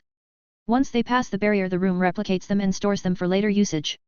Salazar sighed and said, every book and item from the moment the room was made till now is replicated. Dark magic, forbidden magic, trinkets, baubles, everything except living beings. He paused for a second before adding, and you can't make special items. Nor can you take anything out of the room. Cross face fell and he said, so it's useless. Salazar choked and said, it's not useless. You can train, read forbidden books, and spy on anyone in the castle. The room will create tunnels to wherever you want to go, and once you leave, all traces will disappear. Cross rubbed his chin and mumbled something before looking at Salazar with narrowed eyes, having a serious question for him. 9. Forbidden topic. Cross looked at Salazar and said, do you know anything about elves? Salazar looked at him and said, I assume you're not talking about house elves. Cross shook his head and Salazar got serious as he said, this is an extremely forbidden topic, boy. Even more serious than dark magic. Cross ears twitched and he said, tell me. Salazar shook his head and said, I can't, I have already sworn an oath. The other 3 have as well. Cross frowned and said, what could have possibly been so bad that you can't speak about it? Salazar asked, why are you so curious, boy? Isn't it better to just be a happy child? Cross pointed to his ears and said, look with your cataracts, old man. I am an elf. Salazar was shocked and said, I thought it was animagus mutation. How can this be? They all died in that war before shutting his mouth. Cross narrowed his eyes and said, what war? Salazar refused, I cannot speak of this. I am soul bound to secrecy. If I speak my soul will be tortured for the rest of time. Cross frowned and said, so serious. Salazar said seriously, listen, boy. You must hide yourself well. If someone finds out your true identity, even the gods won't be able to save you. Cross was confused and said, only a handful of humans even know what elves are and the goblins will not speak. Salazar spoke seriously, you are a fool if you think there are only goblins, humans, house elves, and beasts in this world. Even your history books don't dare to write down every race there is. Cross was silent and narrowed his eyes at the implications of this news to him. There was obviously a conspiracy going on not only within the school but with the elves as well. He didn't care about the elves, he only cared about his own life. He snorted to himself and said, regardless or who comes if they find out, they will only become corpses if they want me dead. Salazar smirked and said, confidence is good, boy. But what happened was beyond your imagination. Do you think magic has an end? Cross looked up and Salazar sneered as he said, magic isn't applicable on a scale, there is never an end to the heights you can reach. You can go as far as you can imagine. Me as well as the other 3 old coots were closest to the top of the funnel. Salazar chuckled wryly to himself and said melancholically, by the time we reached that level we realized we were only frogs in a well. Unable to make the final step and tread on a greater path, we decided to build Hogwarts. Cross was confused and said, final step. Salazar said, listen carefully, boy. Magic that you know now is only the beginning. Past the final step is a whole world of magic. That's why Hogwarts was born. To give the chance to the younger generation to hopefully reach the peak and take the step past the barrier. Cross asked, what is the barrier? Salazar shook his head and said, it can't be explained in words. If I had to give it a comprehensible name it would be godhood. Cross' mind trembled in shock as he said godhood. Salazar waved and said, relax, boy. That is too far for the current you. Just focus on your studies. Keep your elf heritage under wraps or you won't even have a chance to cry about it. Understood. Cross nodded and threw the shocking god revelation to the back of his mind. Salazar nodded and stroked his beard as he said, the boy can be taught. Very good. Cross asked, what happened to the forbidden curses? Why are they forbidden now? Salazar said, Avada Kedavra, Crucio, and Imperio. Cross nodded and explained, in my memories, these 3 curses were used by the entire Blood Elf military. Salazar said, times change, people change. What was okay then, isn't now. If I remember correctly, they are now completely forbidden? Well, there's a book with them in it, I'm sure you're smart enough to know when and when not to use them. Also, if you wish to enter the room of requirement you must walk back and forth in front of the dancing orc painting and think about what you want, 3 times. Cross nodded and Salazar sighed as he said, live well, boy. I have fulfilled my purpose. Behind the painting is a surprise. He smirked and said, maybe you'll find it useful. Before the whole picture frame dulled and Salazar went to normal. Cross kept his guard up and touched the painting, feeling that it was just a normal painting now. But he was unsettled and took the painting down, turning it towards the wall before leaning it on the wall. He looked at where the painting was to see a vault-looking thing with a snake on it. Cross spoke Parseltongue to the vault door saying open. The vault door opened and revealed a box with a letter on top. Cross took the box and the letter before closing the vault door and walking to the desk. He opened the letter and read the contents. It said the password for the Chamber of Secrets. Cross didn't know what that was but he kept the letter in his storage bag for later usage before opening the box. Cross felt his eyes twitch fiercely. Inside the box was a full set of snake-themed jewelry. Earrings, bracelets, necklace, rings, a pair of glasses, and a belly piercing. Cross really wanted to pull Salazar's soul back and give him a good slap.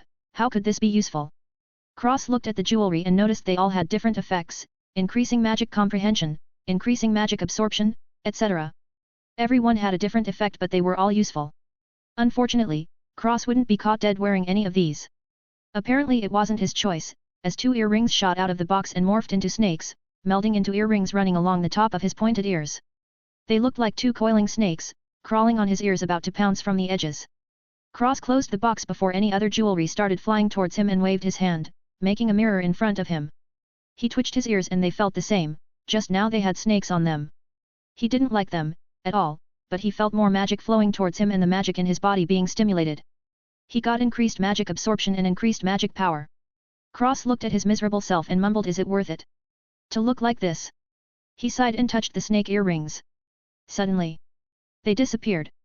Cross almost jumped for joy as the earrings became invisible. He calmed down and put the box of jewelry in his storage bag before going back to the bookshelf. He was basically free until tomorrow morning, so he could get comfortable in his new room.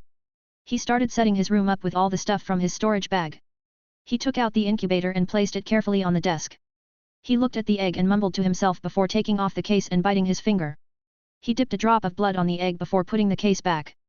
The egg sucked up the blood and trembled a bit before getting even colder than before and gaining a reddish tint. Cross flicked a drop of blood into Carl's mouth and then licked his own finger, closing the wound. Carl fell to the ground and twitched slightly before a blood cocoon enveloped him. Cross picked the cocoon up and put it on the desk next to the egg and started reading about advanced magic from the bookshelf, while practicing his strings. The next day, Cross appeared in the common room and sat in a chair, reading the French book. It was much more simple than the Parseltongue book, as a matter of fact he was already almost done. Daphne came down and saw Cross reading in a chair. She bounced over happily and said, "Were you waiting for me?" Cross nodded and said, "I have something for you.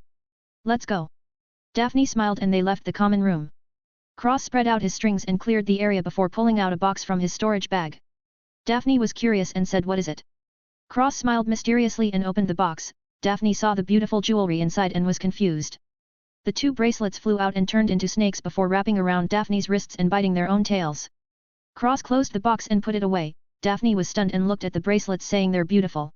"I love them." As she hugged Cross.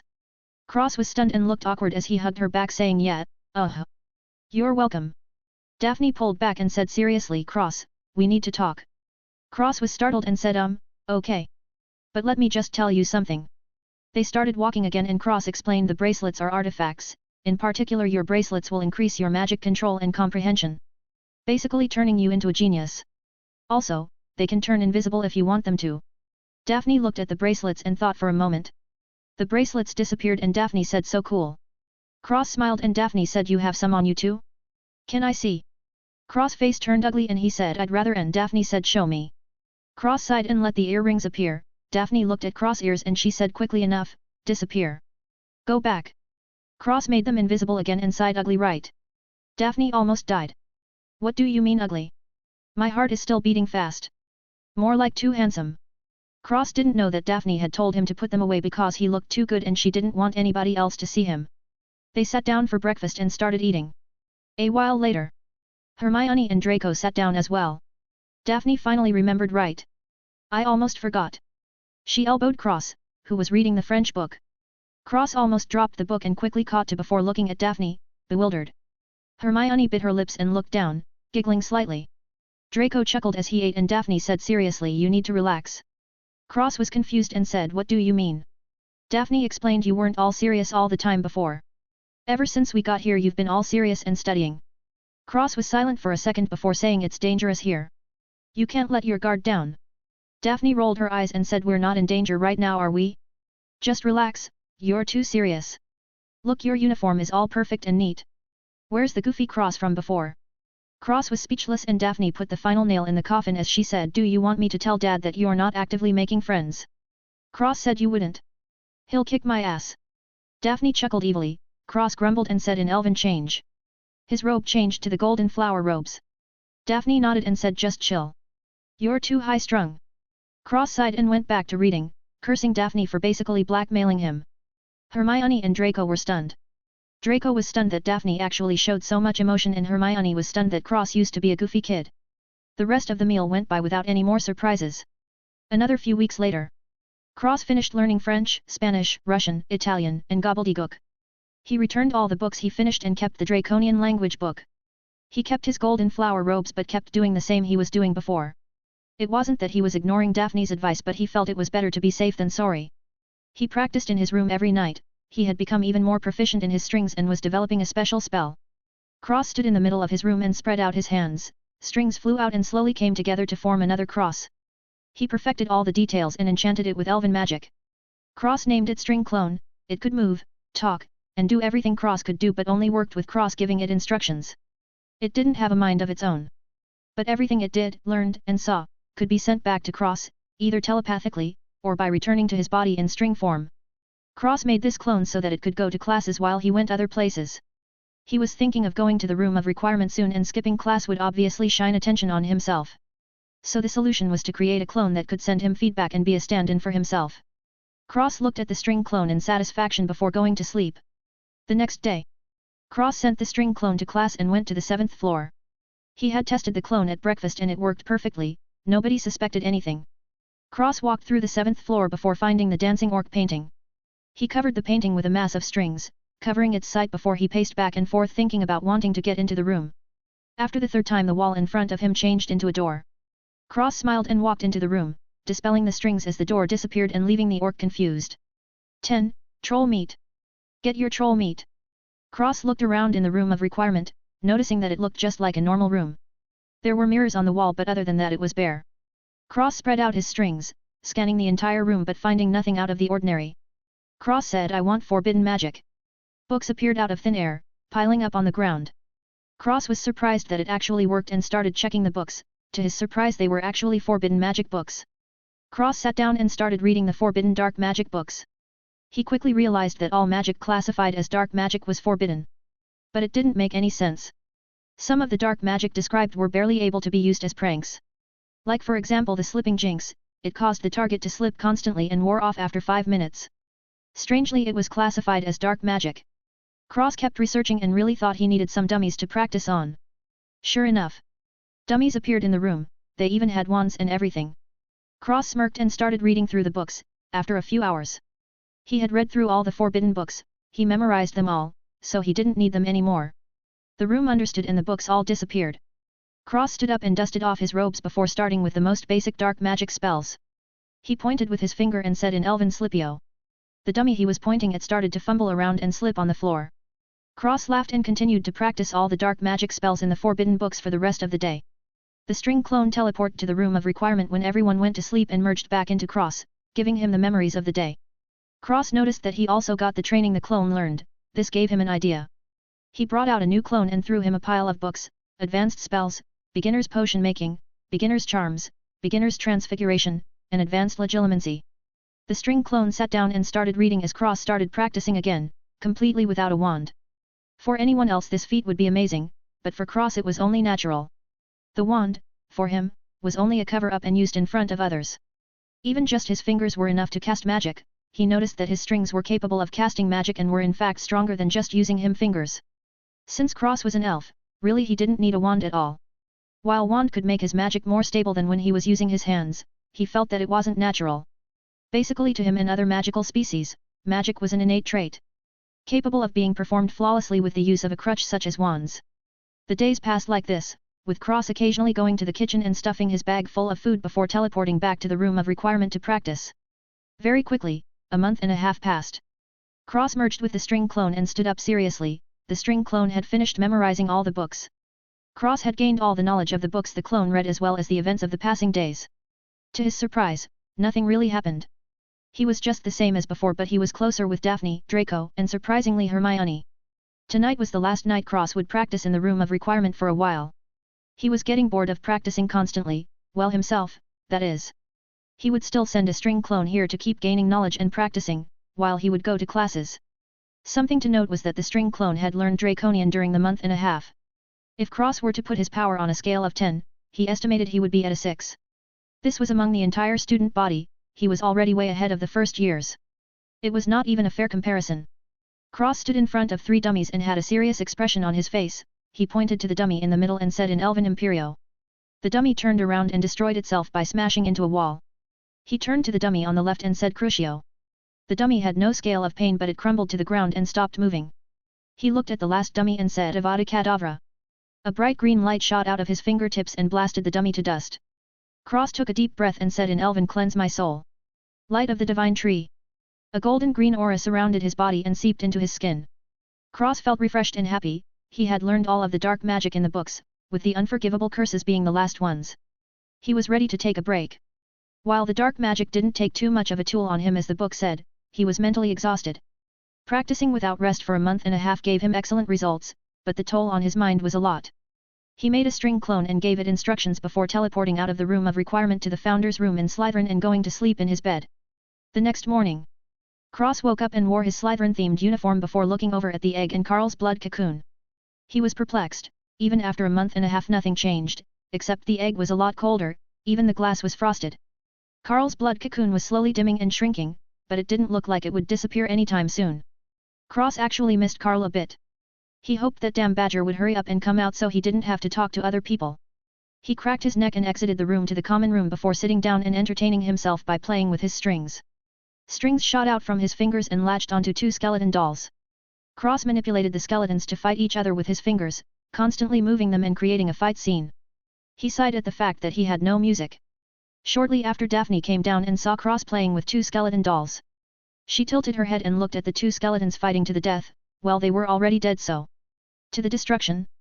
She shook her head, losing her thoughts as she walked over and said what are you doing here? Cross looked up and smiled waiting for you, of course. Daphne smiled beautifully and said let's go then. Cross waved his hands and the 2 skeletons flew back to the place they were at before, then he left with Daphne. The 2 skeletons looked at each other and one of them said honey, I'm sorry. I didn't mean it. The other skeleton snorted and turned her head away saying just like you didn't mean to go see that other girl. The other skeleton said honey, I love you, no one else. The female skeleton said, Humph. Tell that to your mistress. Before walking away, leaving the other skeleton heartbroken. A while later, Cross was sitting in class with a half-goblin teacher, who kept looking at him strangely. Cross rolled his eyes and felt he really needed to find something to read, these classes were too boring. He had already mastered the Leviosa spell. It clicked. Cross knew what path he should take. He quickly communicated with the string clone. He excused himself and left the classroom before disappearing. He walked back into the class with a thick book in his hands and a straight face. He sat back in his chair and started reading with one hand and fake practicing with the other hand. He looked over at Hermione perfectly making the feather float in the air. Cross felt a little evil today and secretly pointed his wand at the feather before whispering spark. The feather caught fire and the class was startled. Hermione was the most shocked and looked at Cross, who was chuckling on the side. She really felt like crying, it's hard enough trying to compete with him and now he set her feather on fire.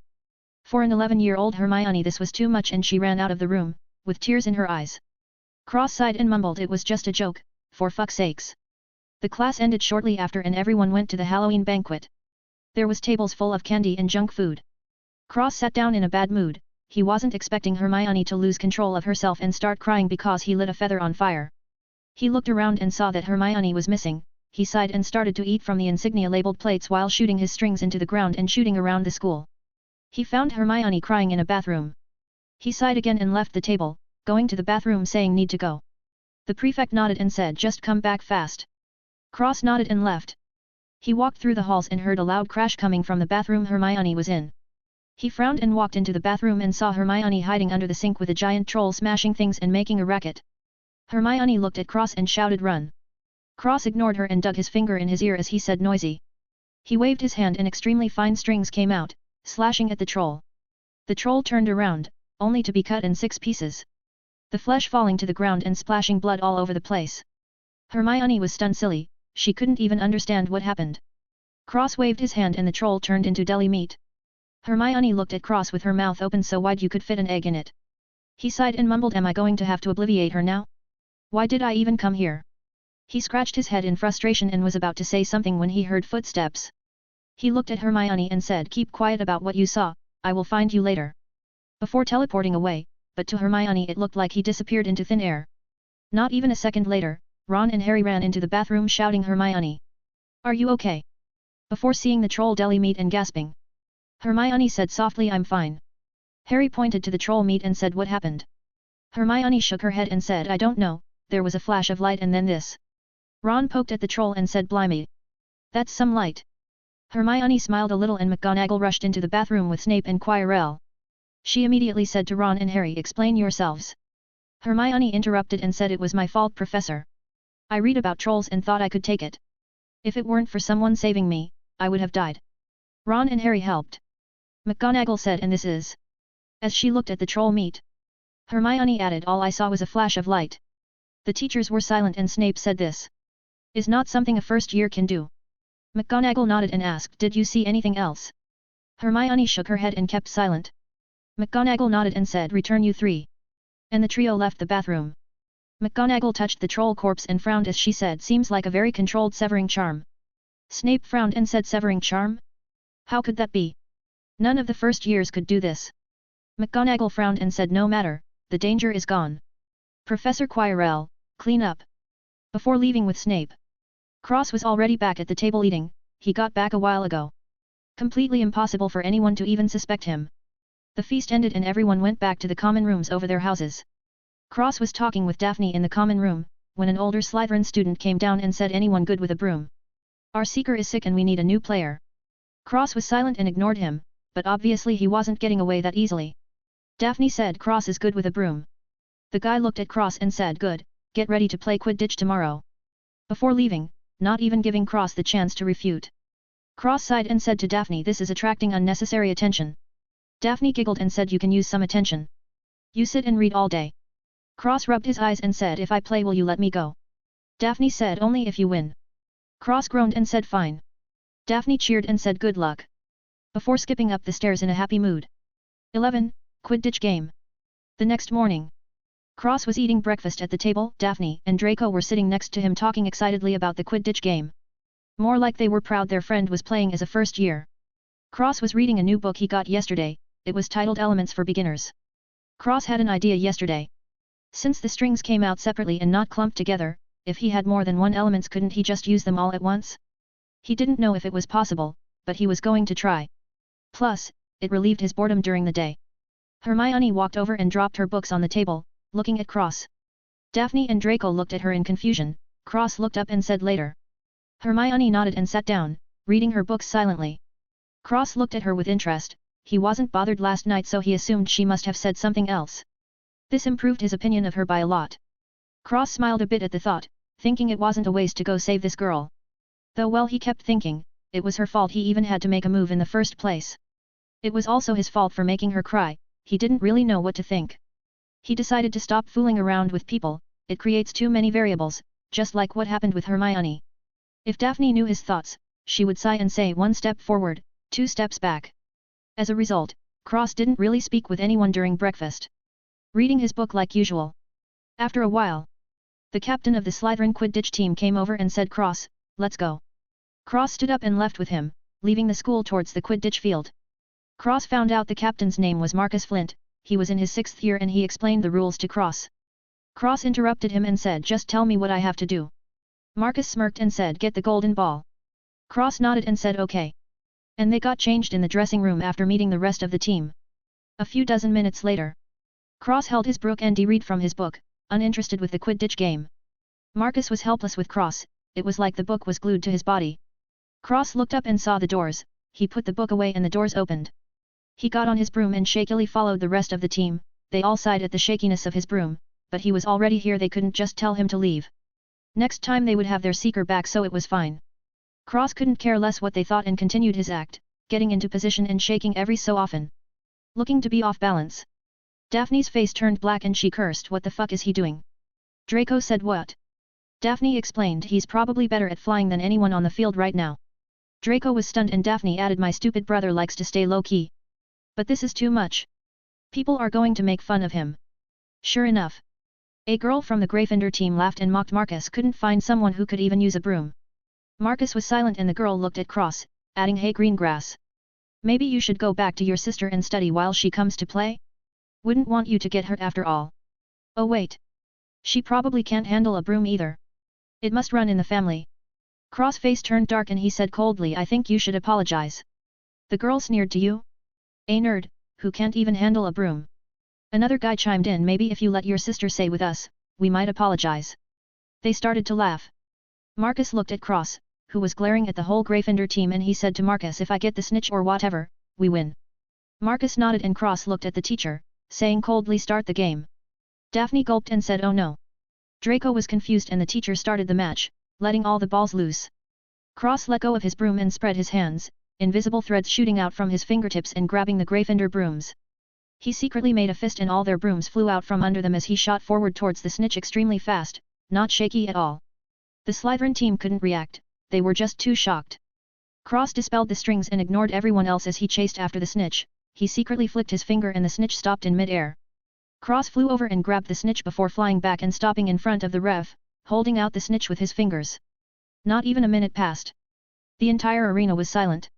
Cross flicked the snitch at the ref and walked away, saying, maybe you should go back to flight training. A pesky thing, those brooms. The Gryffindor team was stunned and the announcer finally came to his senses as he said, Slytherin wins. The Slytherin section started cheering wildly and the rest of the team was shocked. They didn't even move the entire time. The Gryffindor girl shouted angrily, he cheated. He used magic. Pointing at Cross. The ref looked over, feeling he was a bit suspicious. Cross turned around and said, did you see me chant? Did I use a wand? Did I even make a hand gesture? The girl was stumped and Cross added, ask the teachers if they saw anything, or better yet, ask Professor Dumbledore. Cross looked up at the teacher's booth and said, well. The teachers were also stumped. Snape stood up and said no magic was used. I can confirm. Dumbledore added, I also didn't feel any magic. Snape nodded and looked at the Gryffindor team, saying, perhaps you really should go back to flight training. The girl refused and got on her broom again. She flew into the air, but then her broom shot out from under her. The same thing happened to the rest and they were all confused. The ref looked at Cross the whole time. Seeing he didn't make any movements, she directly called the game Slytherin wins. There was no use of magic. The entirety of Slytherin cheered madly and the Gryffindor team and fan section was dumbfounded. Cross left directly. He made a big movement because of anger. This was not a good thing, the conspiracy going around here might just drag him in now because of his performance. He cursed himself and decided to not play anymore, it was too suspicious. Plus he would much rather just sit in his room and read, advancing his magic. He left the arena by himself, not wanting to be bothered by all these crazy Slytherin kids. He changed out of the game gear and read his book as he walked back to the castle. He stopped and looked in front of him to see Nymphadora. He smiled and said, "Haven't seen you in a long time." Nymphadora smiled and said, "Good job on the match." Cross kept walking and said, "Too much attention. I don't like it." Nymphadora walked next to him and smiled, "Breaking the record for the fastest game and you don't want to play anymore? You think this is a one-off?" Cross smiled wryly and said, "It isn't." Nymphadora laughed and shook her head. Cross sighed and muttered, "Maybe I should lose on purpose next time." Nymphadora burst out laughing and slapped his back, saying, "After that performance? Good luck." "Ha ha ha ha ha ha." Cross grumbled and they walked back to the castle while talking. Cross turned the corner and spread out his strings before touching Nymphadora's head and feeling her barrier. He took his hand back and said, "Your first use is waning. Have you been eating the food?" Nymphadora said, "You actually put a barrier on me." Cross felt his mouth twitch and said, "Do I look so unreliable?" Nymphadora nodded with a smirk and Cross coughed as he said, "Anyway, don't eat the food in the castle. It's filled with potions." Nymphadora nodded and asked, "What do you know?" Cross scratched his neck and said, "Something strange is going on here. As for who or what, I don't know." Nymphadora smiled and said, "You don't trust me." Cross smiled in return and said, "Should you be trusted?" Nymphadora chuckled and said, "Fair enough. Take care of yourself, Cross." Cross watched her walk away and said, "You too, Dora," before going in his own direction. Of course he wouldn't tell her what he found out, who knew if he was a person to be trusted. Cross didn't know, so he kept his distance. If they became more distant from each other because she was offended he couldn't trust a stranger, then he probably shouldn't be anything other than that, a stranger. Cross went back to his room and sat in his bed, reading his elemental book by himself. Occasionally looking at the egg and Carl's blood cocoon. The next day, Cross was eating breakfast, while his clone was studying in the room of requirement. Daphne and Draco came over and said that was amazing. Ha ha ha. Those Gryffindor punks got what they deserved. Daphne and Cross looked at Draco, who was laughing by himself, and just shook their heads. Daphne smiled and said, "It was amazing though. I'm proud." Cross smiled and said, "Never again." Daphne and Draco froze and Daphne said, "Why not? You're so good." Draco added, "We'll never win again." Cross shook his head and said, "I don't like attention. Too much, if that girl didn't make me angry, I wouldn't have done anything." Daphne complained, "You have to. Please." Cross just shook his head and Draco sighed, "We're finished." Marcus walked into the cafeteria and saw Cross, his eyes lit up and he walked over. He stopped in front of the table and said, "Good job yesterday. You missed the celebration." Cross asked, "You celebrate after every win?" Marcus smirked and looked towards the Gryffindor table as he said, "Nah, just when we win against Gryffindor." He looked back and said, "So you're on the team permanently now?" Cross said, "I don't want to play."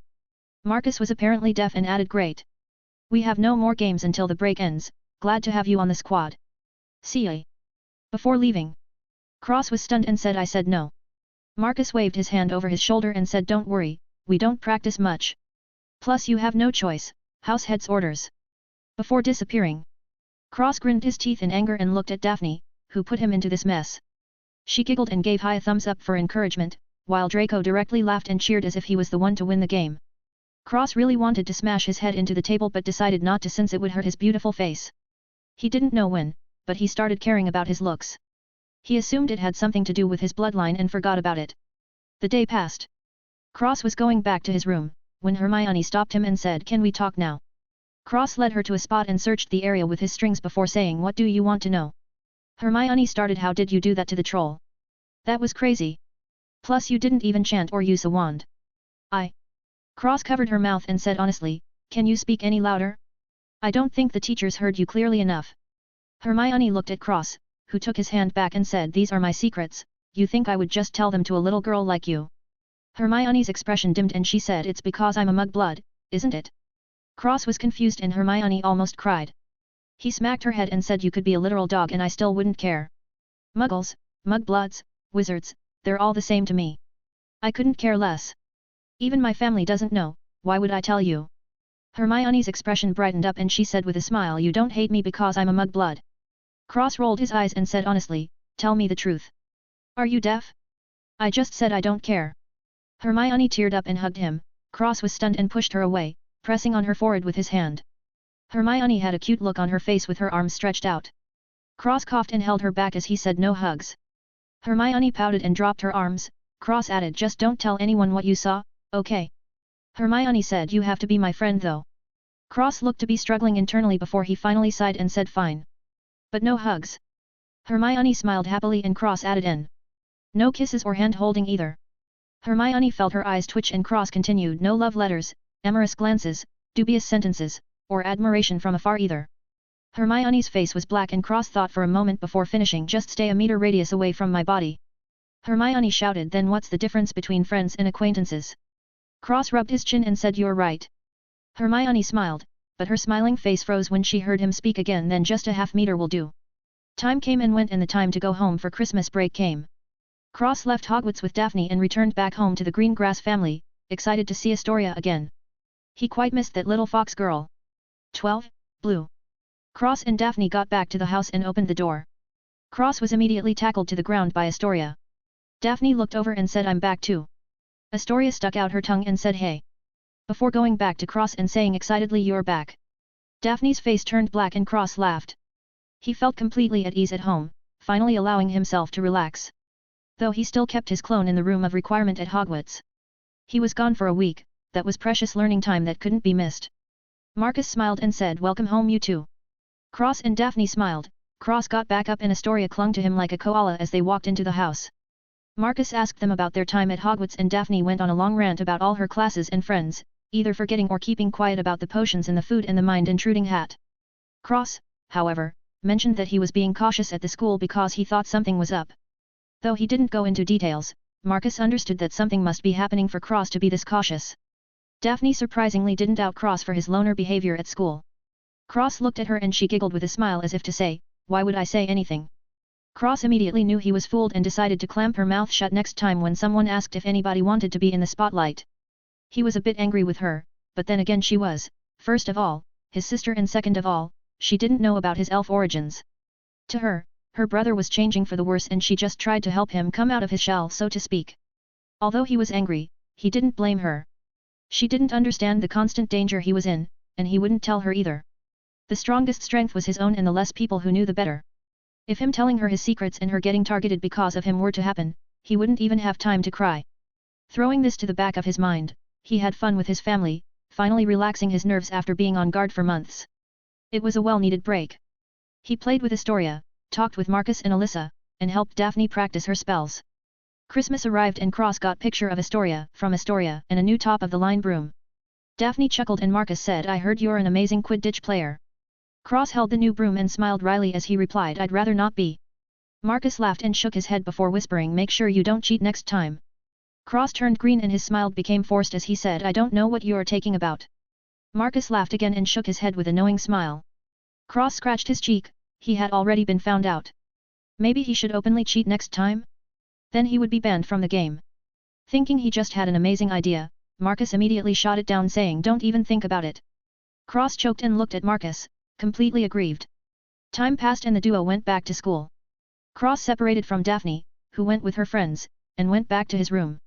His clone teleported to him and merged back, a whole week of memories and information flooded into his mind. He felt refreshed and happy, summoning the clone back and telling it to keep reading, moving on to the advanced books. The clone nodded wordlessly and disappeared. Cross sat on his bed and looked over at the egg and Carl's blood cocoon once again. Carl's cocoon was noticeably smaller now and looked like it would seep back into his body at any moment. Then Cross turned his attention to the egg. Cross was surprised to see the egg shaking and cracking. He got up and walked over, taking the glass case off and holding the egg in his hands.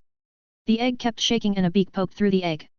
The rest of the egg crumbled and a blue bird, the size of a squirrel, was revealed.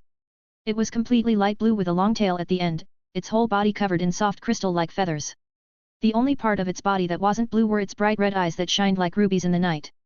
The ice phoenix chirped and flapped its wings, but ultimately fell flat on its face. Cross laughed and the bird got up before jumping onto Cross' head and slumped down before falling asleep and snoring. Cross smiled to himself, then his smile turned wry. He realized he had no idea how to take care of an ice phoenix. He rubbed his chin and decided to go see Hagrid. Maybe he knew something, seeing as he was the magical beast caretaker of the school. Cross took the bird off his head and held it in his hands. The bird woke up and chirped again. Cross looked into its eyes and said, your new name is Blue. Blue almost chirped out blood, if it could speak it would most likely say what kind of fucking name is that. Cross chuckled and couldn't care less what Blue thought, he directly left the room and walked out of the Slytherin house common room, going to Hagrid's. Though it was completely pitch black outside, Cross had no problem seeing, his eyes really were too convenient. He made his way to the shack where Hagrid lived. He was about to knock on the door when he heard voices saying, "Hagrid, where did you get that?" Cross was confused, why was Harry here too? Did he also have a magical creature to take care of? With that thought he walked into the shack and was surprised again. Hermione, Ron, and Harry were in the shack as well as Hagrid. They all looked over and Cross looked back before focusing on the little lizard on the table. Blue popped his head up and chirped at the lizard from Cross' head. Cross twitched his ears and said, "A wyvern." Hagrid said, "What are you doping here, little fellow? Don't you know that you're not supposed to walk around at night?" Cross was about to speak when Ron said, "He's probably with Malfoy." Cross ignored him and pointed to Blue as he said, "I hatched an ice phoenix." Hagrid almost fell off his chair and shouted, "You what?" Cross said, "Blue." As he held out his hand, Blue jumped down and landing on his hand, looking graceful and elegant. The little wyvern roared cutely at Blue and Cross said in Draconian, "Shush, little wyvern. Next thing you know you'll end up in a pot." The little wyvern was frightened and barreled into Hagrid's hair, hiding from the big devil who said he was going to cook him up. The rest were shocked and Hagrid said, "You can speak Draconian." Cross nodded and said, "Do you know how to take care of an ice phoenix?" Hagrid calmed down and said, "Of course, may I see her?" Cross walked over and put Blue on the table. Blue looked around and chirped angrily at Ron, who was dumbfounded. Hermione said, "Did you train all your pets to hate Ron?" Cross shook his head and said no. Blue just hatched not even half an hour ago.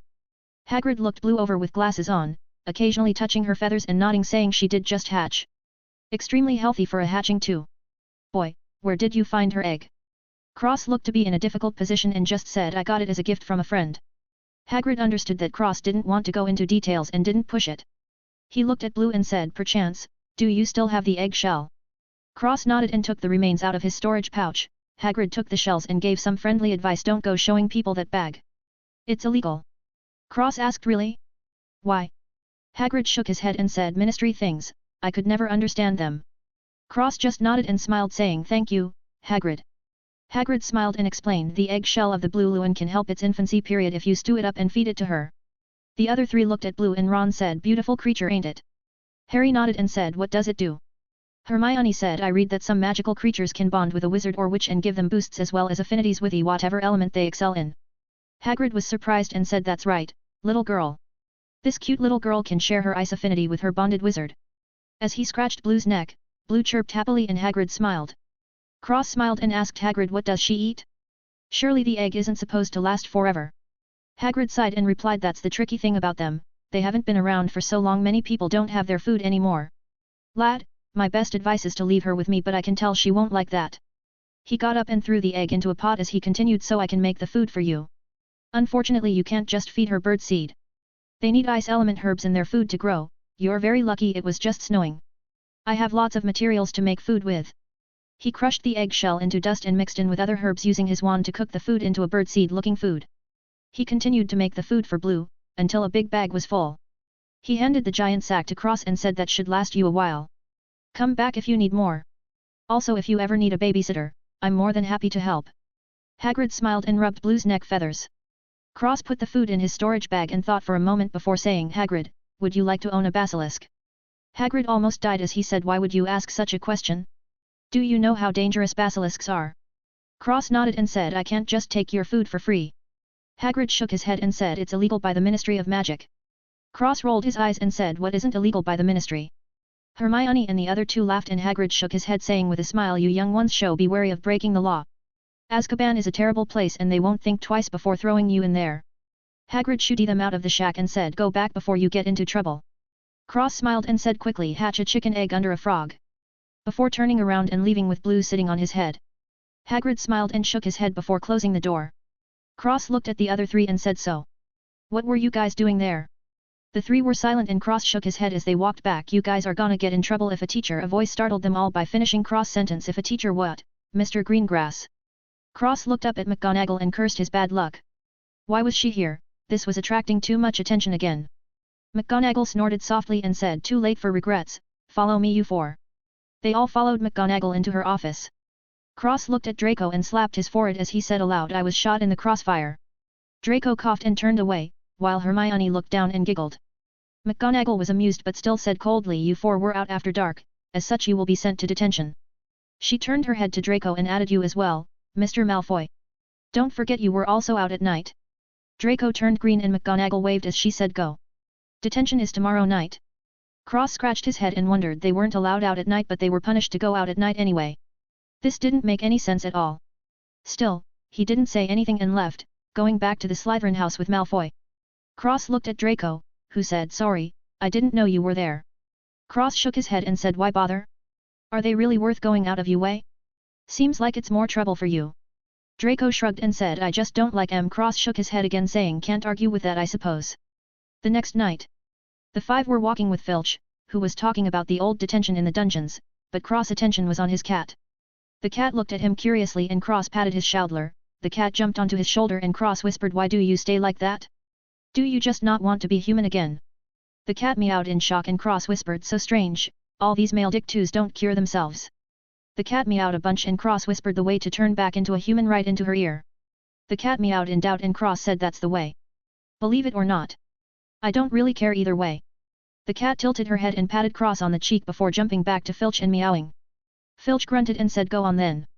The cat licked his face and meowed happily before running off towards the castle. Filch brought the five to Hagrid's shack and said, "Enjoy," before cackling and walking away with his lantern. 13. Detention. Hagrid came out of his shack and sniffed. Harry said, "What's wrong, Hagrid?" Hagrid wiped his eyes and said they took Norbert away. Shipped him off to Romania to live with a colony. Hermione questioned, "Isn't that good? He'll be with his own kind." Hagrid retorted, "But what if he doesn't like Romania? He's only a baby, after all." Blue popped her head out of Crossrobe and Hagrid said, "Well anyway, let's go." Draco said, "Wait, we're going into the forest? Students aren't allowed." Cross rubbed Blue's head and said, "Well technically, we aren't allowed to be out right now anyway." He paused and mumbled, "Kinda makes you wonder." Draco looked at him and said, "There are werewolves." Cross shrugged and said, "Maybe we can hunt some down." Displaying a rare excitement, Draco slowly stepped away from him and Hermione slowly shuttled next to Cross, believing the safest place being next to Cross. Hagrid laughed and shook his head before saying, "Come on then." And walking to the forest. Cross followed along with a straight face but his eyes bright. Blue perched herself on Cross' shoulder and looked around curiously. Hermione quickly followed Cross and the rest followed after them. A few minutes later, Hagrid stopped and touched a pool of blood on the ground. Harry asked Hagrid, "What is that?" Hagrid sighed before replying, "Unicorn blood. I found one dead a few weeks ago." He looked at the blood and said, "This one's been hurt bad by someone. So it's our job to find the poor beast. Ron, Hermione, look, come with me. The rest will go together." Draco immediately said, "Then we get Fang." Hagrid nodded and said, "Fine, but just so you know, he's a bloody coward, he is." Draco gulped and Cross immediately walked away, feeling a spirit of adventure in his blood. Draco ran after him saying, "Wait." Harry followed along while Hagrid, Ron, and Hermione kept moving forward. A while later, Draco kept complaining as they walked until the group stopped. Draco screamed and ran away with Fang. Harry looked at the cloaked figure that was drinking the blood from a unicorn. Cross tilted his head and looked at the figure in doubt. Why would he be here?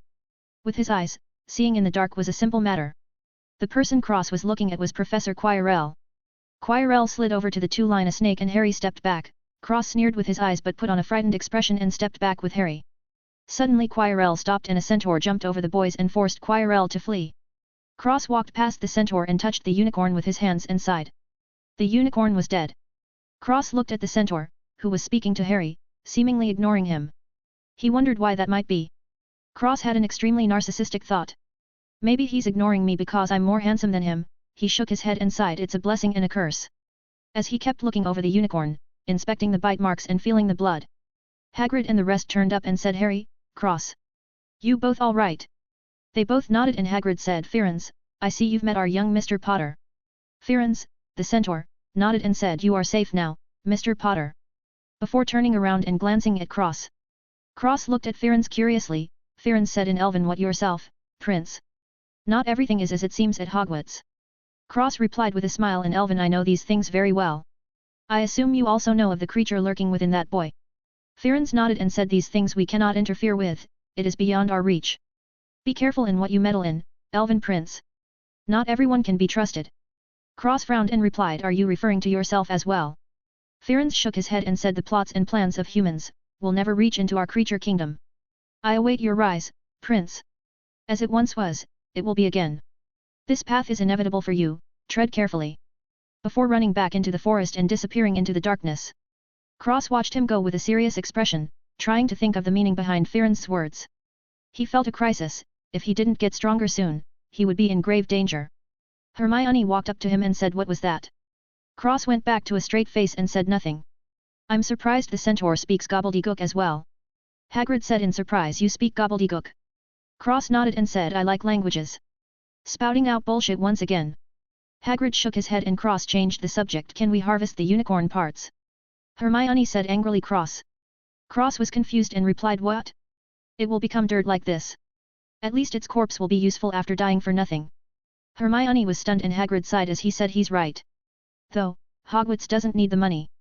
I guess you lot can split the spoils." Cross nodded and turned to Hagrid as he said, "Can you do it?"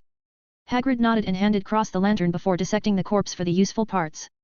A few minutes later, Hagrid handed the parts to each of the 5 and taking the lantern back. Cross looked at the unicorn horn in his hand and revealed a small smile before putting it in his bag before looking at the unicorn's corpse. Really, he also wanted the meat but he assumed that would be a bit too far. Well, at least in front of other people, or else there might not have even been bones left. He stopped looking at the complete waste of good unicorn for fear he might not be able to control himself.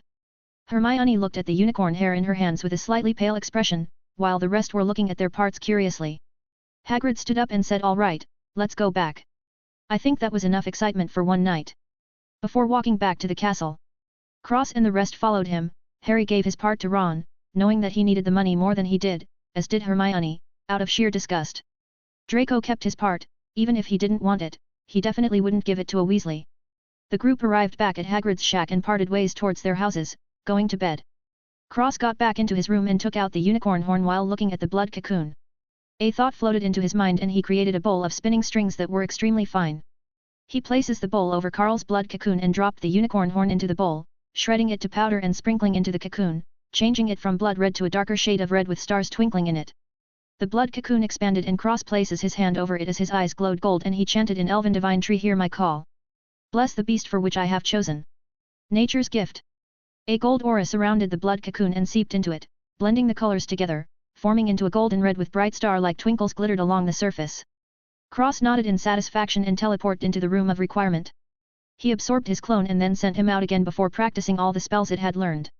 He was going to grind for the rest of the year, while sending his clone to classes and everything else. The warning from Firenze made him a bit nervous. So he immediately started practicing with high-intensity training, all day, every day, until the school year was over. His goal was to practice at least 3 advanced things from every category he had learned. Time passed slowly for Cross. It was almost torture, but he kept motivating himself with the thought of pain today, freedom tomorrow. He had made his clone go to class, studying books constantly and display his mediocre talent with a cold and aloof attitude. He only spoke with Daphne, Draco, and Hermione, and even then it was only a few sentences, truly not wanting to be bothered. He also made the clone keep tabs on Carl every night to check his progress, and to his surprise, Carl was doing quite well. The new blood cocoon was condensing much quicker than before and Cross estimated that by the end of the school year, Carl would be out. Cross clone also brought him food every night, when he teleported to the room of requirement. During the night, Cross clone would train Blue and feed her as Cross practiced spells and the like. Blue made significant progress and even learned how to fly and blow out ice breaths. Cross was shocked at her progress and felt like she would actually be stronger than him very soon. Not only that, but she was also growing at an astonishing rate. She was already the size of a dog. Thankfully, Blue was able to control her size and shrink down to a small bird once more, or else, he wouldn't be able to bring her around anymore. Just like that, day by day, 5.5 months passed. Cross merged with his clone and let out a turbid breath. He reached his goal and still had a ton of information in his mind, but it was truly time to take a break. Not just a week this time but the whole summer. He packed his things and Blue shrank down before sitting on his shoulder as he teleported back to his room. Cross measured his strength and felt that in terms of pure strength he was around 5th years, but in terms of knowledge he was definitely at the top of the school. All he had to do was keep practicing and he would get stronger. Unfortunately for him, the training session, although helpful, wasn't as helpful as he thought. His strength increased, of course. But it wasn't a significant increase like before. Obviously this was due to the fact that Cross had learned dark magic before, which was stronger than normal magic. He also trained up in his dark magic this time, however he focused more on normal magic along with the other subjects taught at Hogwarts. He didn't want to fall behind in school studies despite being much more powerful than his peers, Wouldn't he look like a joke then? Indeed, in the class he showed average talent but outside the school he was a super genius. Cross was happily surprised that he hadn't caught any heat or attention from any teachers or students during the entire school year. He made sure to command his clone to pay close attention to all the teachers during class, meals, and even when he was walking around. The clone was basically a well-oiled surveillance machine and the strings helped immensely. Constantly checking everywhere, even places he had already been to. Cross wasn't going to let himself destroy everything he had worked so hard for by becoming arrogant, it really wasn't worth it at all. Though he couldn't truly tell if any teachers were paying attention to him in the dark, his assumption that he was in the clear was 90% accurate according to Cross himself. He had done his best. Besides a few hiccups, there was nothing else for him to do.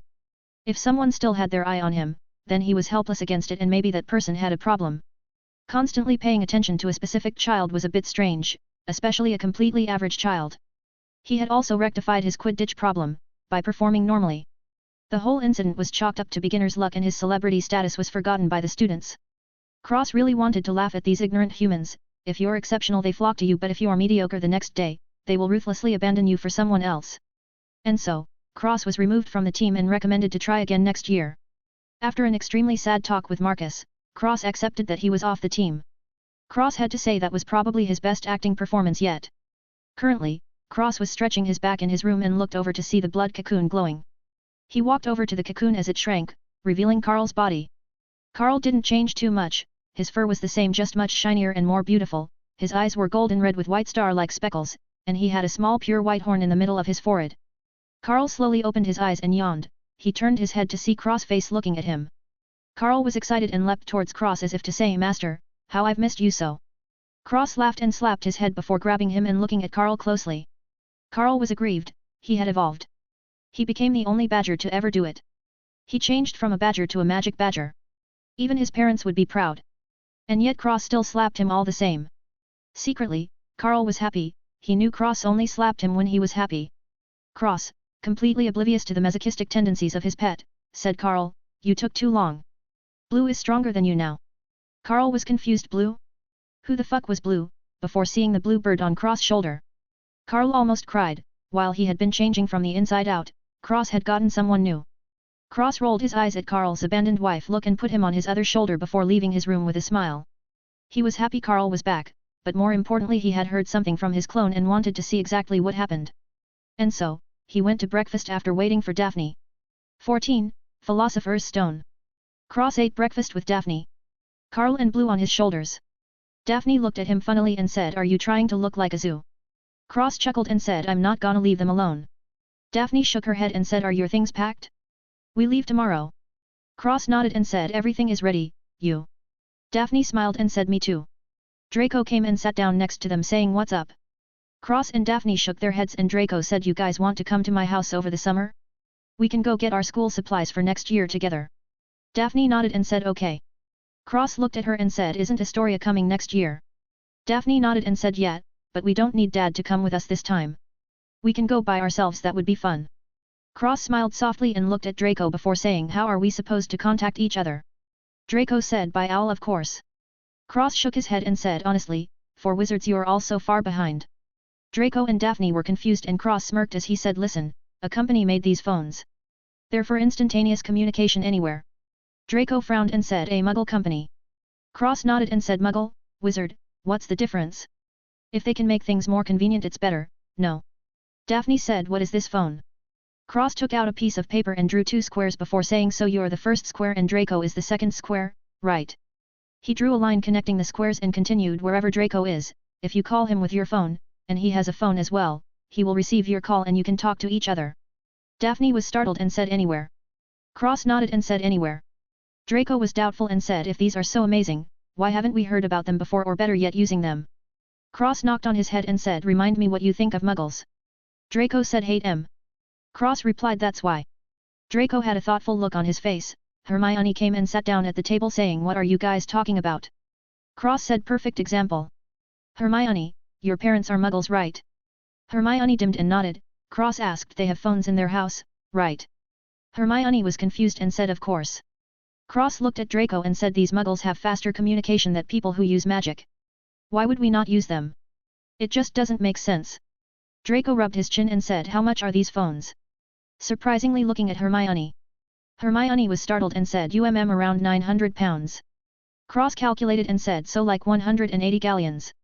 Daphne and Draco were dumbfounded and said in shock 180 galleons. Cross tilted his head and twitched his ears as he said before tax, so probably around 250 galleons. Draco almost spat out blood and said for a single item. Are these muggles mad? Hermione giggled and Cross retorted these are very powerful items. Imagine having instant information circling around without even being anywhere near each other. We could talk like this while being on opposite ends of the country. Daphne was startled as well and Draco quieted down as he thought about it. The bell rang and Cross left saying maybe we should get some when we go back. The other two nodded and Hermione smiled. The day passed slowly. Cross attended classes before slipping away to the infirmary to check what he heard about. Sure enough. Cross walked into the infirmary and saw Harry laying on a hospital bed. He walked over and looked at all the candies and gifts. He looked at Harry and said quite the celebrity, Mr. Potter. Harry said what are you doing here? Cross picked up some candy in hand a bit as he said to confirm the rumors for myself. I was quite curious you know.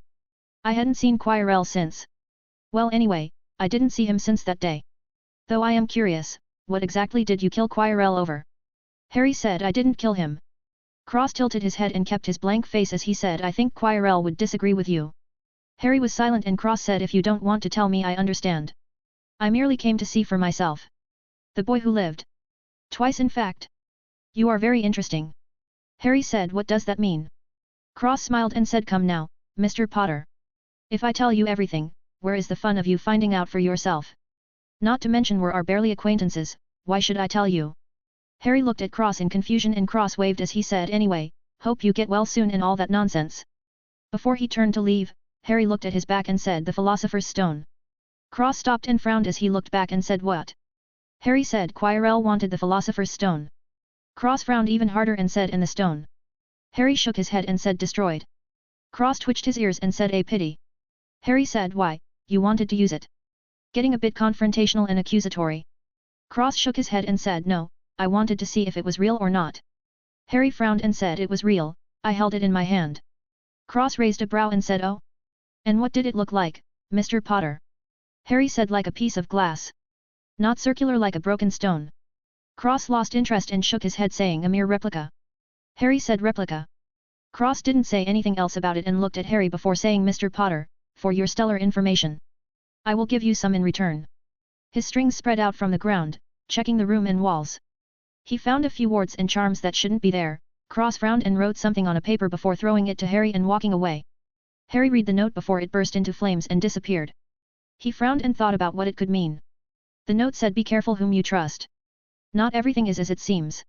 Suddenly unable to remember who he had just talked to. Cross walked away from the infirmary. He kept the contents of the letter extremely vague and also charmed it to obliviate himself from Harry's memory of today's events. The only thing left was a mysterious letter given to him by someone. Of course, Cross didn't erase Harry's memories of himself completely. Just today's conversation. It required an extremely strong control over Legilimency and the Obliviate spell. It wasn't a coincidence that Cross was proficient in Obliviate. He had practiced this spell the most during his training session, feeling it was better to obliviate certain events after getting information. Looks like he made the right choice. Cross was still thinking about the Philosopher's Stone replica. He would love to get his hands on it and find out how it worked. He knew what the Philosopher's Stone was but the one in his memories was different from the one Harry described. The actual Philosopher's Stone was a circular blood-red orb, that didn't reflect any light whatsoever. The stone's purpose was against the laws of nature. Basically in alchemy, to acquire something it requires the same value of materials on the other side. This was called equivalent exchange, it was a fundamental law of the world, but the Philosopher's Stone ignored this law. Whatever you wanted, you would have. Alchemists would be able to transmute without having to give anything in exchange. Not only limited to alchemical uses, the stone was able to turn metal into gold, produce the elixir of life, and even bring people back from the dead. The last use was the primary reason why the stone was so highly sought after. Imagine bringing back your loved ones or friends, it was against the rules of the world. The stone also had the capability to vary between how it brought the dead back. For example, you could bring your family and friends back easily and without consequence, but you could also bring back your enemies as zombies or slaves. The stone had the power to imprint a soul brand on the revival subject if the owner so chooses to use it. Imagine that, an army of zombie slaves. That was the reason the stone was destroyed in the first place. It was deemed far too dangerous to be kept by anyone.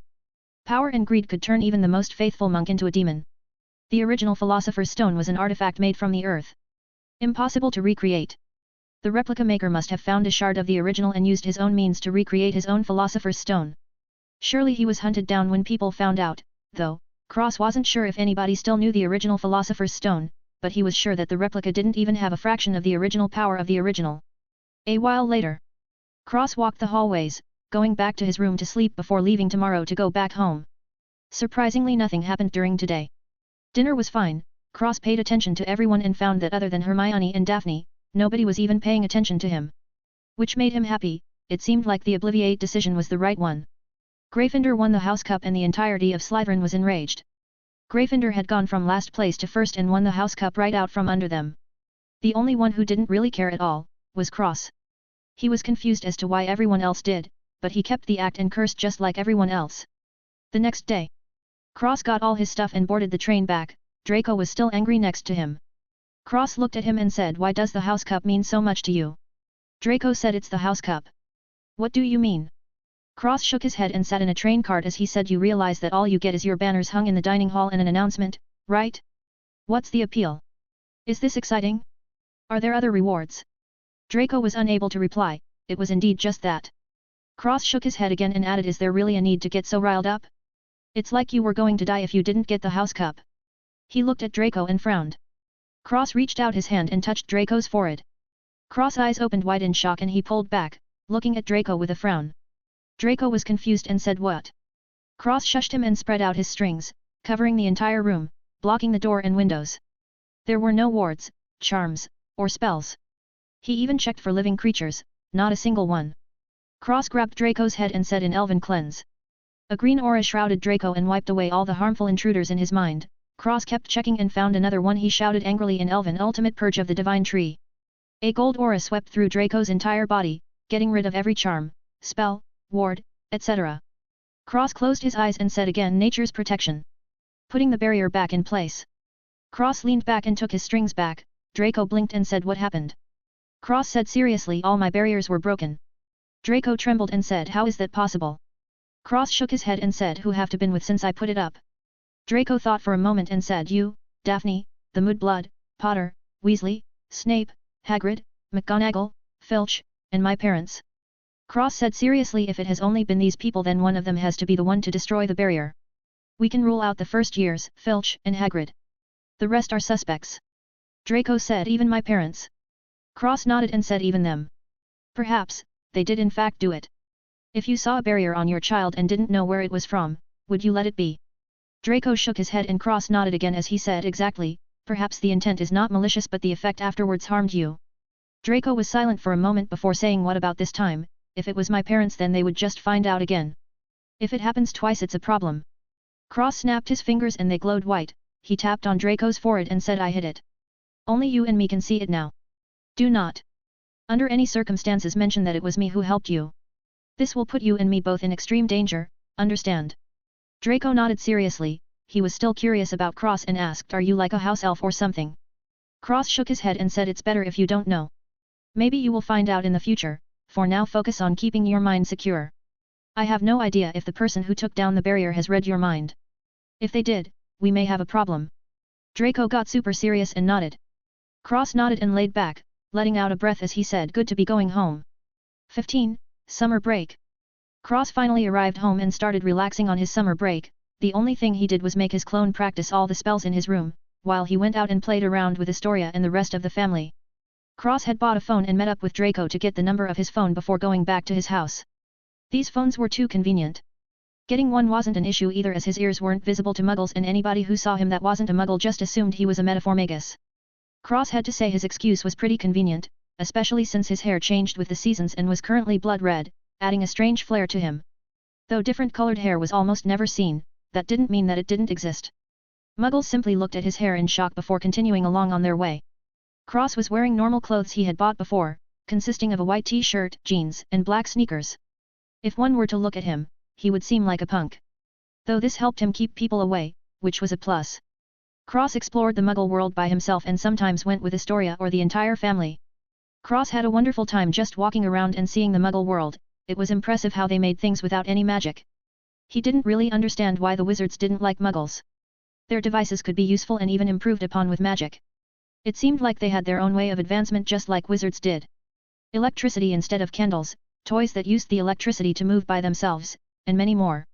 Cross felt like a whole new world had opened up to him.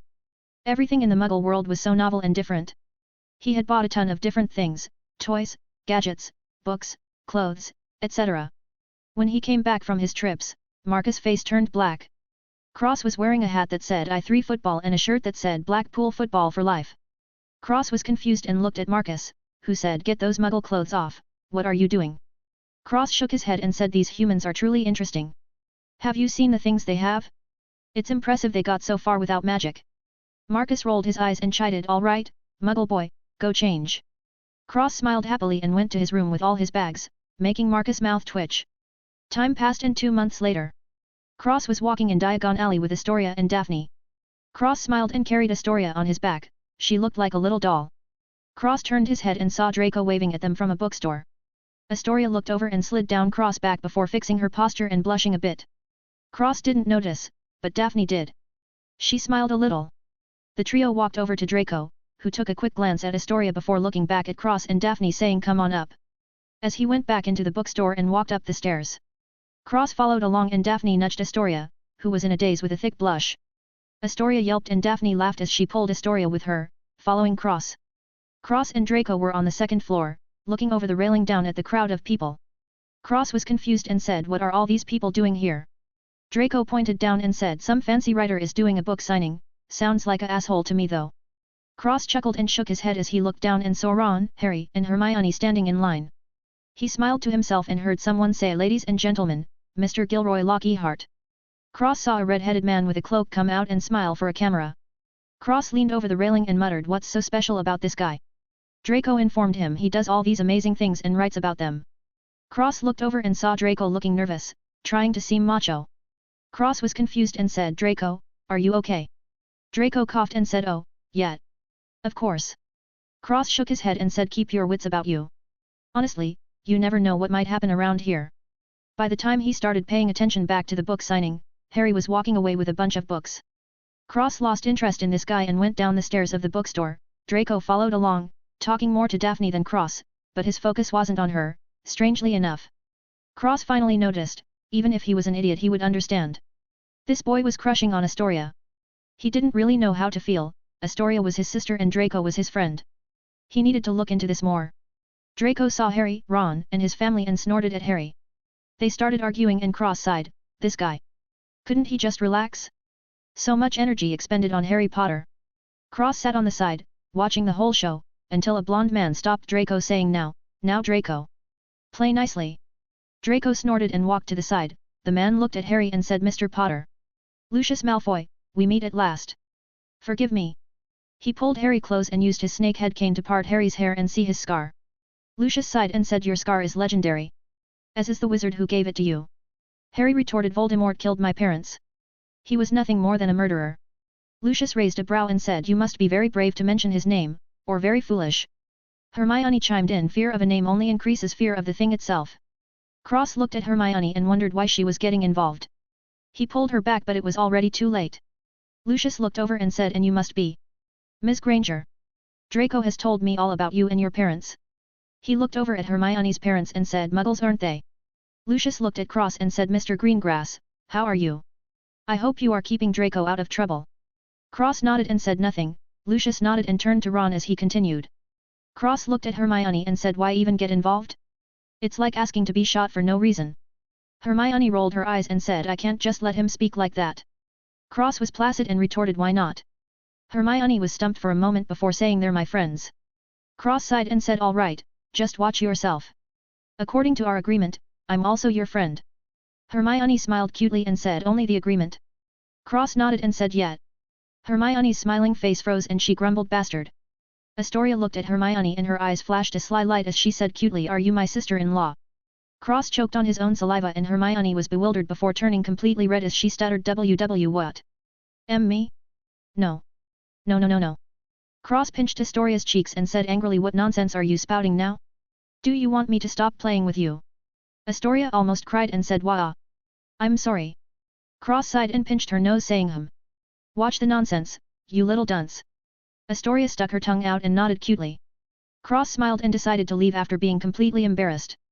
He said goodbye to Hermione and the rest before leaving with Daphne and Astoria.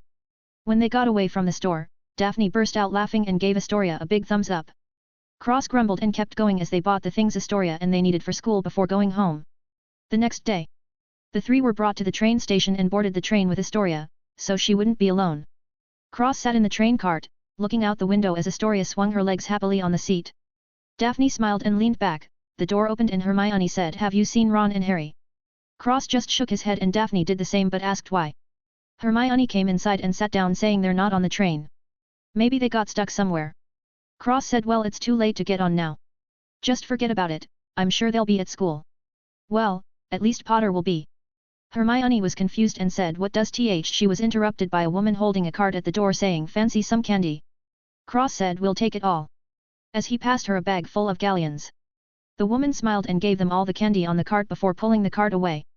Astoria was drooling looking at the candy and quickly dug in like a little monster. Daphne laughed and had a bit, while Hermione just smiled. Cross picked up a box and said, "Chocolate frog." Before opening it, a chocolate frog jumped in the air but Cross caught it immediately. The girls watched as Cross just bit the head off and said, "Oh, it's good." Hermione gagged and Cross said, "What?" as he ate the rest of the twitching frog. Hermione covered her mouth and said, "I don't know how you can eat those. They look alive." Cross shrugged and said it shouldn't have been made of chocolate and it wouldn't have gotten eaten.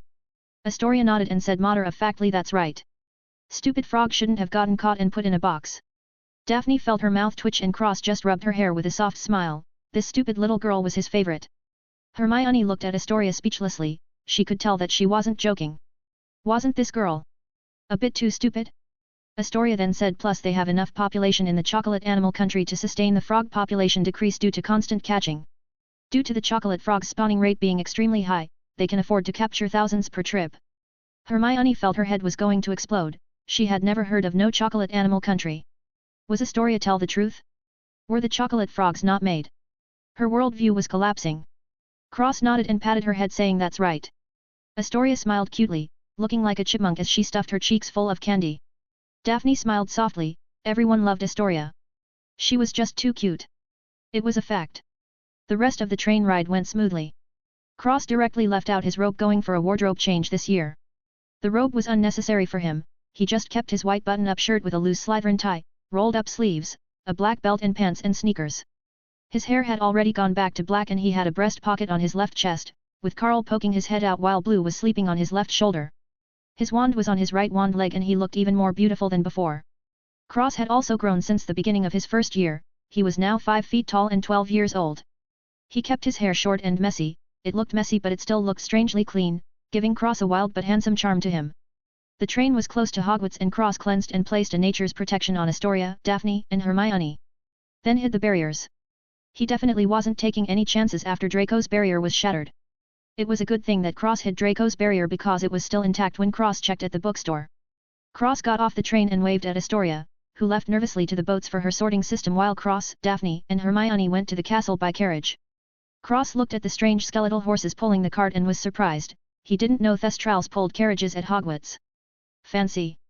Cross stroked a Thestral softly and Hermione said, "What are you doing?" Cross shook his head and got on the carriage saying, "Nothing, you wouldn't understand." Hermione said, "Tell me." Cross sighed and said, "The carriage is pulled by Thestrals, skeletal horses that can only be seen if you have seen death." Hermione was startled and said, "I've never read about those." Cross said, "They're invisible." Daphne was lost and Hermione was just confused. Cross shook his head and leaned back, preparing himself, as the Thestrals started pulling the carriage to Hogwarts. 16. Choices. Cross got off the carriage and Blue shrank down in his hair, before walking into the castle. Daphne was surprised at the wardrobe change and Hermione directly asked, "You're going in like that?" Cross shrugged and said, "I couldn't care less." With his classic blank expression. Daphne and Hermione looked at each other and sighed. "He's back," they thought, and followed him into the dining hall. Hermione went to the Gryffindor table and Cross sat at the Slytherin table, before looking for the insignia plates and bringing them over, starting to eat. The first years came in and started getting sorted by the sorting hat. Cross watched with interest. He hadn't seen the hat from this perspective before. When he was coming in he just looked around the hall at all the new things. Now he was used to this place and can focus all his attention on the sorting hat. Ron's sister went up and was sorted into Gryffindor. Astoria went up and the hat obviously paused a second before sorting her into Slytherin. Astoria bounced over happily and sat next to Daphne before wolfing down the food. Cross kept a straight face and looked at the hat, keeping his expression as blank as possible. He felt the hat try and pierce Astoria's mind, but because of his barrier, it put her in Slytherin. He was getting the feeling the Sorting Hat itself was a conspiracy. The houses were there since the school's insemination, but now they were obviously being tampered with. Since his first year he noticed Hufflepuff's presence was basically non-existent. Ravenclaw was filled with introverted, shy, and studious kids. They all almost never talked and only focused on studies. Gryffindor were the outgoing kids with confidence, and finally Slytherin was almost all pure-blood wizard families. Also, if the Sorting Hat couldn't get into the mind of a wizard or witch, it would send them to Slytherin 9 times out of 10. There was an anomaly as he was thinking. A girl with long and messy, almost white, blonde hair walked to the hat and sat down on the stool. Cross looked into her eyes and almost lost himself. He blinked and shook his head. Her pale silver eyes were as calm as water and looked almost as though they had stars in them. The hat fell on her head and was silent for a while. Cross looked at the girl with interest and the hat said Ravenclaw. Cross unnoticeably frowned before quickly returning to normal. The hat definitely tried its hardest to enter her mind but it didn't make any progress at all. So then why did she go to Ravenclaw? Cross examined the girl as well as the rest of Ravenclaw before seeing a strange trend. Almost all the Ravenclaw students came from a different family. He had already asked Draco about purebloods before. Each family had a different magic that they excelled in, these were familial magics and specific to each family. Yet in Ravenclaw, each of the different families' studious kids were there. Cross' mind started turning as he thought a strange thought: could they be being raised for the slaughter like pigs? It would make sense. When each other the students' individual families' magic matures they would be stripped and sent back to make more. It was a breeding pen for familial magic. Cross calmed down and thought about it rationally, not ruling out the fact that he may be right. What was the end goal of the person behind all of this? Surely whoever it was had a plan for something better. Why take all this magic for yourself if you don't do anything with it? Cross put together everything he found out so far. First, the mind-piercing hat, then, the potions in the food, and now, the possible slaughterhouse that is Ravenclaw. Cross started thinking about possible suspects. Hagrid was crossed off the list immediately. Hagrid, first of all, didn't have a wand. Second of all, Cross didn't think Hagrid was smart enough to pull off something like this. Hagrid was extremely smart when it came to animals and beasts, but a carefully calculated plan like this? Not possible. Next, Voldemort. Cross didn't really care what the guy did before or whose parents he killed. The reason he didn't think it was him was because of Quirrell. If Cross got the story correctly, Voldemort was killed when he tried to kill Harry Potter. Obviously he didn't die but somehow became a soul, or else his name would already be long forgotten and there wouldn't be another soul fragment in Harry's mind. Quirrell was drinking unicorn blood. Obviously Quirrell was just a normal human and didn't need to drink unicorn blood. Cross confirmed this after seeing Quirrell with his eyes on normal days. Because of the two people he felt when looking at Quirrell, Cross can only assume that Voldemort had attached his soul to Quirrell and made him do his bidding. Which accounted for the unicorn blood and the need for the replica Philosopher's Stone. Voldemort's soul is weak and needed constant magical life-extending items to continue living. Simply put, Voldemort had much bigger things to worry about. He just didn't have time to set up this plan. Most of the teachers were directly crossed off because Cross felt that they were just not suitable for something like this. Which left him with a handful of people. Snape, McGonagall, the Rat, and Dumbledore himself. Cross continued on this train of thought, not forgetting outside sources. There was a possibility that the Ministry may be directly involved as well. But this strengthened Cross' suspicions that Hogwarts was definitely the heart of a nefarious plot against, not only the students, but perhaps something bigger. Cross was getting really tired of these plots. He just wanted to be left out of them. Honestly, if the world burned down tomorrow he really would only watch and keep his own family safe. He wasn't a saint or a hero. Fend for yourself. As Cross was thinking about what to do next, the pretty blonde girl with the silver eyes looked at Cross and her eyes turned, getting brighter and excited the more she looked. The banquet ended and Cross directly left the dining hall, getting somewhere alone, checking the surroundings and himself before teleporting into his room in the Slytherin house. He let himself relax and spread his strings around habitually, checking if there have been any changes. Noticing nothing, Cross let out a breath and let Blue and Carl run around and play. Something to note, Blue and Cross bonded during the summer. As did Carl and Cross. Both giving him benefits. Blue's bonding directly gave him control over the ice element and purified his magic constantly, while Carl surprisingly gave him control over the holy, light, element and strengthened his body constantly. Cross was amazed by the affects of Carl and Blue's bonding, they were both amazing. While not showing too much results now, little by little the effects would be very obvious. Cross was extremely satisfied with them. He let out 3 strings from his fingertips, each was a different color. The first was blue, the second was pure white, and the third was red. They were ice, light, and fire. The fire string was the fruit of Cross labors for the whole training session in summer. He felt like he had another one in his body but he couldn't grasp it, he felt extremely close to understanding it however. Cross sat on his bed and crossed his legs, summoning his string clone before giving it instructions to continue practicing in the room of requirement. He had to milk that place before someone else found it and he couldn't go there every night. After sending the string clone away, Cross closed his eyes and started to feel the hidden element inside his body. The next day, Cross went to class with Carl and Blue in his shirt pocket. He was standing in front of a pot with a mandrake in it. Cross scratched his neck in frustration. Daphne looked over and said, "What's wrong?" Cross said, "These things are really annoying." Daphne was speechless and the teacher walked in saying, "Good morning class." The class returned, "Good morning, Professor Sprout." Sprout nodded and said, "Welcome to Greenhouse 3, second years. Today we'll be repotting mandrakes, who can tell me what the properties of the mandrake root are?" Hermione raised her hand and said, "Mandrake cries can be fatal to anyone who hears it, and the mandrake can be used to return those who have been petrified to their original state." Sprout nodded and said, "Well said. 10 points for Gryffindor. Well then, our mandrakes are still seedlings so they aren't that dangerous. Everyone please wear your earmuffs." The class put the earmuffs on and Sprout pulled out the mandrake seedling. The seedling started screaming hysterically and everyone except Cross covered their earmuffs. Cross just frowned and said, "Noisy." Neville fainted and the mandrake stopped screaming and started trembling in fear. Sprout was confused but started showing the class what to do before telling them to do the same. Cross pulled out his mandrake and it didn't even make a sound as it trembled. Cross ignored the trembling plant and threw it in another pot before pouring soil in it and stepping back. The rest of the mandrakes were also trembling. Sprout was even more confused as she said, "Well, that's convenient. Anyway, keep your earmuffs on just in case." The class started burying the mandrakes. Nobody heard Cross' voice over the mandrake screaming, so he was still safe. Cross sighed and felt that it was going to only get harder and harder staying low-key. He didn't even do anything and there was a strange phenomena already. Luckily nobody heard him or else it was up for him. He decided to play it extremely cool from now on, performing even more average than before. A while later, Cross was eating at lunch, feeling like he was being watched. He didn't make any movements but his eyes were narrowed and he stretched his back, scanning the entire room. Looking for any teachers but finding none. He was confused and looked up at the ceiling, spreading his strings up the walls, scanning the entirety of the room. Still finding nothing, Cross was confused. He finally looked around at the students to see the blonde girl with silver eyes looking down at her food and giggling.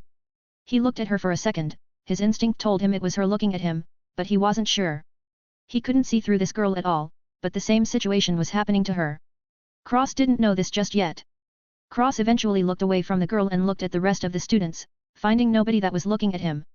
He glanced at the girl one last time before going back to eating. Suddenly, Cross heard screaming and looked over, seeing a letter turn into a mouth and screaming Ron. Cross was annoyed and left the dining hall, not wanting to heard Ron get blasted by his mother. He walked out of the dining hall and turned his head to see nothing. He narrowed his eyes and turned the corner, disappearing. The blonde girl turned the corner and clicked her tongue seeing Cross wasn't there. She looked around and went in another direction. A while later, Cross was sitting at his desk in class, reading a book titled Advanced Elemental Magic Control. Suddenly the door swung open and a man walked in. It was Lockyheart. Lockyheart smiled and the girls all AWD. Cross looked up and his face fell, "Not this fucking guy."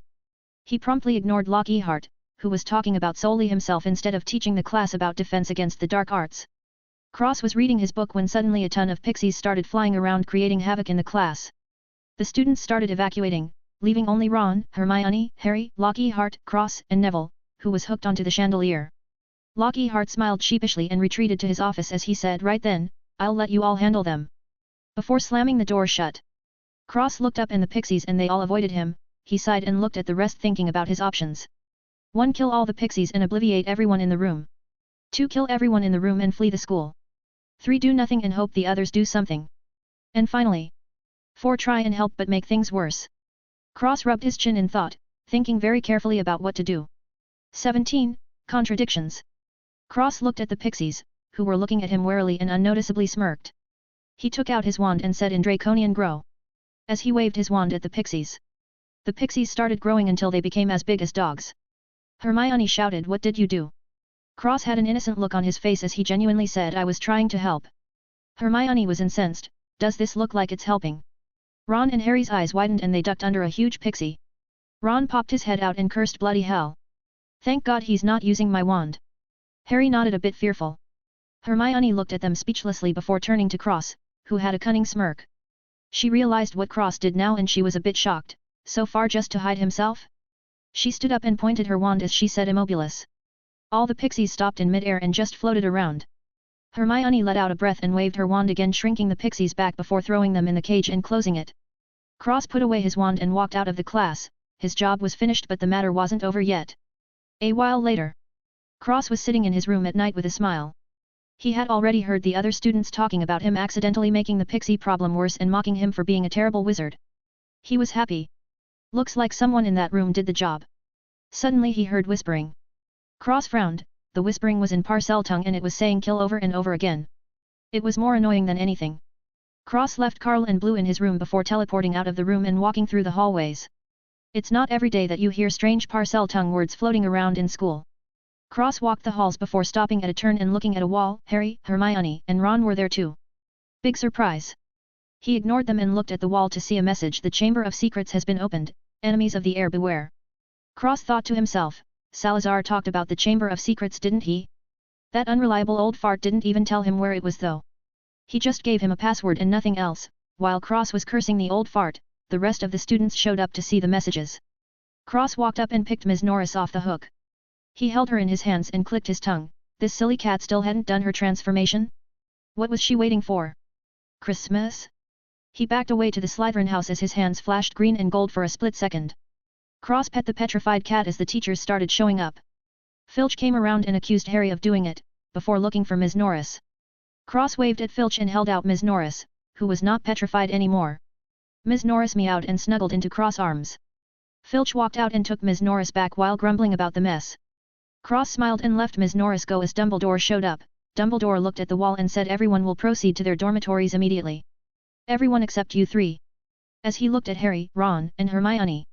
Cross left with the rest of Slytherin. He was lucky to get there when he did. Nobody else saw Ms. Norris yet, not even the other three. He also held her like she was alive as he unpetrified her. Maybe the only one who was suspicious was Hermione. Cross wondered if he should obliviate Hermione. Maybe later. The next day. Cross was sitting in class and reading as he ignored everyone else. Hermione sat next to him on their two-person desk. She looked at Cross and whispered, "Did you see what happened last night?" Cross looked at her and said yes. Before going back to reading. Hermione felt her mouth twitch as she asked, "What do you think?" Cross answered, "Obvious." Before going back to reading again, Hermione was speechless and said, "Can't you just?" McGonagall said, "Ms. Granger. Please pay attention." Hermione was aggrieved and nodded. McGonagall nodded and said, "Today we will be transforming animals into water goblets. 1, 2, 3, Fairyvertu." The bird net to her turned into a glass goblet. She looked around and smiled as she said, "Now it's your turn. Who would like to go first?" "Ah, Mr. Weasley." Ron tried the spell but made a hairy cup with a tail out of his rat. Cross looked at the cup and felt an impulse to just kill it right now but ultimately held back and started reading again. Hermione raised her hand and said, "Professor, I was wondering if you could tell us about the Chamber of Secrets." McGonagall sighed and said, "Very well. As you all know, Hogwarts was founded by the four best wizards and witches of their age over 1,000 years ago, Helga Hufflepuff, Rowena Ravenclaw, Godric Gryffindor, and Salazar Slytherin. Now, 3 of the founders coexisted quite harmoniously. One did not." McGonagall paused for a moment before continuing. Salazar Slytherin believed that the school should be more selective about the students admitted to Hogwarts. Unable to sway the others, he left the school. According to legend, Slytherin had built a hidden chamber in this castle, known as the Chamber of Secrets, but before departing he sealed it. Until the heir of Slytherin returned to the school, the chamber would stay sealed. She looked around the class before adding, "Only the heir would be able to open the chamber and unleash the horror within and purge the school of all those who would be deemed unworthy to study magic." Hermione mumbled, "Muggleborns." McGonagall nodded and said, "Well, the school has been searched many times. No such chamber has been found." Hermione asked, "Professor, what's in the chamber?" McGonagall was silent for a moment before replying, "The chamber is said to be home to only something the heir can control. It is said to be the home of a monster." Before going to her desk, Cross rolled his eyes and thought about it. Someone is lying here. He had spoken to Salazar himself, who didn't mention anything about a monster which purged the school of Muggleborns. Plus, to him, Salazar didn't seem like a bad guy. Then again, Cross didn't really know him that well and he wasn't a Moodblood, so maybe Salazar didn't like Moodbloods? But then why was the information all wrong? Salazar said nothing about leaving the school and he seemed to have a competitive relationship with the other 3. Judging by the fact he directly called them old coots like they were friends. Cross frowned. Seems like there's something else going on here. maybe this was also a part of the Hidden Figure's plans? Only time would tell, but there was one thing Cross knew for sure. He wasn't strong enough to even interfere with these plans. Cross sighed and continued reading. A while later, Cross was in the stands for a Quidditch game. He was still reading and Daphne said put the book down. Draco's playing. Cross sighed and closed the book before saying can't I just be left alone? Why did you drag me here? Daphne shook her head and said you need to keep the limited friends you have. Look at Astoria. They both looked at Astoria, who was watching in a daze. Her attention only on Draco. Cross' face turned black and he said you're right. This is a problem. Daphne felt her eyes twitch and Cross added with a sigh where's my dumb and cute little doll? Daphne looked at Cross' depressed look and stifled a laugh before shaking her head. Cross patted Astoria's head and said seriously tell me if someone slipped you a love potion. I will kill them. Astoria was startled and said what? Daphne burst out laughing and Cross said seriously you heard me. Did Draco give you something to drink? I'll kill him. As he took out his wand, seemingly to kill Draco in front of the entire school. Astoria stopped him quickly and said he didn't. Stop. Cross shook his head and said he must have. My poor little sister, Big Brother will protect you don't worry. As he pointed his wand, Astoria shrieked Cross. Stop. I just like him. Cross stopped and put his wand away, grumbling what like? You're 11. Dumb kid. Crossing his arms and cursing in Elven without stopping. Daphne fell over laughing and Astoria was embarrassed. Cross looked at the game and saw a bludger chasing after Harry. Cross raised a brow and thought it was strange, why would there be house elf magic here? The cooks definitely wouldn't be here, plus why would they want to kill Harry? Cross watched as Draco and Harry disappeared under the arena. A few minutes later, Draco flew up and smashed into the dirt. Cross clicked his tongue and Astoria almost cried, he rolled his eyes and grumbled. He looked around and secretly flicked his finger. The snitch started moving around erratically and flew around the arena with Harry chasing it before slamming into Draco, falling into his hands. Cross clenched his fist and the string disappeared as Draco held up the snitch in shock. Astoria cheered the loudest and jumped up and down like a crazed little fan. Cross shook his head and smiled, Astoria shook him saying did you see that? Cross nodded and said he was lucky. That snitch must be broken, I hope he gets hit with a bludger. Daphne laughed and Astoria pouted as Slytherin was announced the winner. Everyone clapped and no one was the wiser for the cheating that just occurred. Suddenly the bludger attacked Harry, who fell to the ground after getting hit by it before. Harry rolled and dodged the bludger that was aimed at his head several times before Hermione blew it up. Cross decided he had seen enough and left the arena, while Astoria went with Daphne to see Draco. What Cross didn't know was the blonde-haired girl watched him leave with a small smile on her face. She looked to Astoria and her eyes turned before she walked over to her. Cross returned to the castle and started reading in the dining hall, waiting for dinner. He heard a cold voice say sitting here alone, Mr. Greengrass. Cross looked up and saw Snape, he returned the tone and said is that a problem? Snape waved and said naturally not, but dinner isn't for another few hours. Cross looked around and said would you like me to leave? Snape shook his head and said no, I would like to ask what you are doing. Cross was confused and a bit alarmed as he said I don't understand what you mean. I'm just reading. Snape looked at him and said yes. Advanced Elemental Control. Cross kept his straight face and stayed silent as Snape continued why would a second year like yourself be reading this book? Cross asked back are there restrictions on what I may and may not read? Snape narrowed his eyes at Cross and said coldly naturally not, Mr. Greengrass. However, his gaze turned sharp and Cross's fingers twitched, ready to strike. Snape continued your performance in class does not allow you to slack off and read whatever you please. If you weren't in my house I wouldn't care at all, but considering you are and it's my responsibility for the students in Slytherin, I'd advise you to stop fooling around with interesting reading and start focusing on your studies. Cross fingers relaxed and Snape added I expect you to improve Mr. Greengrass, or I will expel you from Slytherin myself. The house doesn't allow for mediocrity. Understand? Cross nodded and Snape snorted before saying good. I hope you will not disappoint. As he left the dining hall, Cross watched him go before letting out a breath and muttering thanks for giving me a heart attack.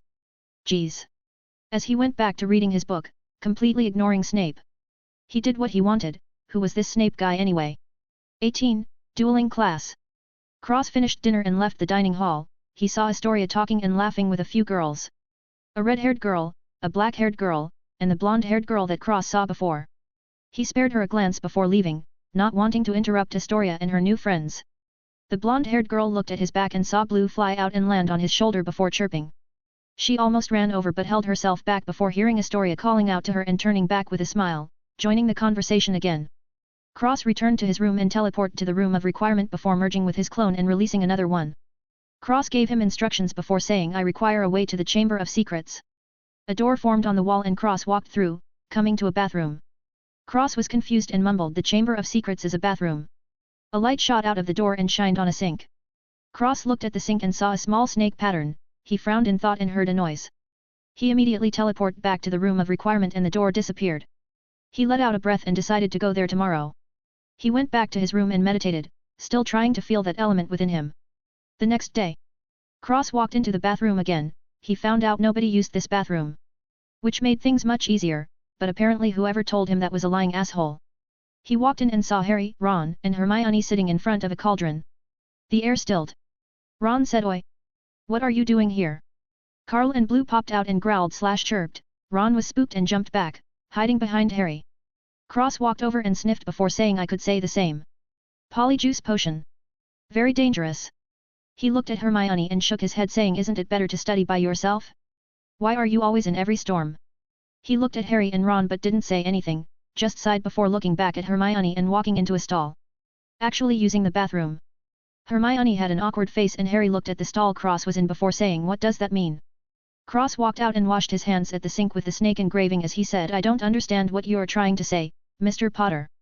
Harry added why shouldn't she hang out with us? Isn't that what you mean? Cross shook his head and dried his hands as he answered I'm not Hermione's father, she can do what she wants. He looked over and said don't you find it odd that you are the center of everything that happens here? Just some food for thought, farewell. Before leaving, deciding to come back later tonight. A while later. Cross was standing in a crowd around a long platform with a bunch of other students. Cross was standing next to Astoria, her friends, Daphne and Draco, specifically the blonde-haired girl was standing right next to Cross and looking at him occasionally. Lockyheart came up on the platform and walked down with some strange clothes as he said gather round. Gather round. Cross and the rest of the guys groaned in annoyance seeing this fucking guy. Lockyheart continued can everybody see me? Hear me? Excellent. In light of the dark events recently, Professor Dumbledore has granted me permission to start this little dueling club to make sure you can defend yourself, as I myself have done on countless occasions. Check my published works for further details. As he threw his cloak into the crowd. Cross grumbled against many pixies I'm sure. Draco chuckled and the girls surrounding him glared at Cross, except for the blonde-haired girl, who giggled. Lockyheart said let me introduce my assistant. Professor Snape. Snape walked up on the platform and Lockyheart added he has agreed to help me with a demonstration, now I don't want any of you to worry. You'll still have your potions teacher after I'm done with him, never fear. Lockyheart and Snape got into position as another round of annoyed groans rang out. Lockyheart and Snape turned around before stepping 3 steps away from each other before turning around. Snape said Expelliarmus. And blew Lockyheart away, some of the guys started cheering. Snape felt his mouth twitch and Lockyheart got up off the ground saying very good, Professor, but it was quite easy to tell what you were going to do. Had I wanted, I could have blocked easily. Snape quipped perhaps it would be prudent to teach the students to block unfriendly spells. Lockyheart said right, of course. Let's get a volunteer pair. Potter, Weasley how about you two? Snape interrupted Weasley's wand causes devastation with the simplest spells, he would send Potter to the infirmary in a matchbox. Might I suggest someone from my own house? Cross got a bad feeling and slipped into the crowd, but Snape continued green grass, perhaps. Cross cursed and Snape pulled him up saying don't disappoint me, boy. Cross grumbled and looked at Snape, who glared at him and walked down. Cross took out his wand and walked forward, Harry did the same and they held out their wands before bowing and taking 3 steps away from each other and turned around. Cross eyes flashed a tricky light and he smirked a bit before saying normally duck lifers. A yellow spiral shot towards Harry and hit him, making a cloud of smoke. The smoke cleared and a small duck with glasses was revealed. The duck quacked and Cross smiled with his eyes before heading off the stage, the duck kept quacking and Snape flicked his wand, returning Harry to normal. Harry said wait, I didn't get to do anything. Cross shook his head and said I can't block, Draco can though. As he pushed Draco out to the platform, done with being anywhere near the spotlight. Honestly the next person who forced him would catch an Avada Kedavra. Cross looked at Snape, who nodded, albeit a bit strained, but still a nod nonetheless. Cross let out a breath as if he was relieved he did a good job, but really he was just glad to be cleared out of Snape's crosshairs. The blonde girl next to him giggled and looked at Cross with a smile, Cross felt a little uncomfortable being stared at by this girl. He wasn't shy but the light in her eyes seemed to be a little fake, like she was also faking something. Cross didn't know who this girl was but he didn't feel any malicious intention from her. That being said he also didn't know her intentions, he felt like she was trying to get close to him. Strangely his brain didn't go to maybe this girl likes me, but to maybe this girl is planning something. Perhaps his time at Hogwarts conditioned him to be permanently cautious? He sighed to himself and thought that this must be the case because he wasn't like this before. All for survival, he told himself, before ignoring the girl and focusing on the duel in front of him. Draco summoned a snake and it slithered towards Harry, but strangely Harry didn't do anything except start speaking Parseltongue to the snake. Cross was surprised he could speak Parseltongue, this wasn't something anyone could just learn. Cross was a special case because he was naturally gifted, being a magical creature and all. But Harry was just a normal human. Cross was confused on how he even knew it and thought of the soul in his mind. Perhaps it came from the soul? Cross didn't know, but the snake was about to bite another student from Ravenclaw. Ultimately it was none of his business and he watched impassively as the snake got closer and closer, while Harry tried to tell it to stop. Cross felt the scene was funny, it really did look like he was egging the snake on to bite the kid. Eventually Snape incinerated the snake and looked at Harry with a strange gaze. Draco came back to the group and Cross looked at him before nodding. Draco smirked and said, "Of course, I'm the best." Astoria cheered and Cross felt his mouth twitch. The blonde girl looked at Cross deeply before smiling herself. Cross turned his head and stared into her eyes without a word, wondering what she really wanted from him. Neither of them spoke and just stared at each other for a while. The others didn't say anything. Astoria opened her mouth, but Daphne clamped it shut, whispering SHH. Astoria was confused and Daphne continued, "Maybe Cross will get a girlfriend." Astoria's eyes widened and she flailed around in refusal. Cross and the blonde-haired girl didn't say a word until finally the blonde-haired girl smiled brightly and said softly, "I'm Luna. Luna Lovegood." Cross looked at her and said Cross. Before walking out of the class, opening his book and reading again. Daphne was incensed and cursed, "Damn cement head."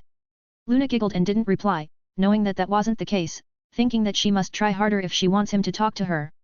Draco was just confused and Astoria cheered happily once again.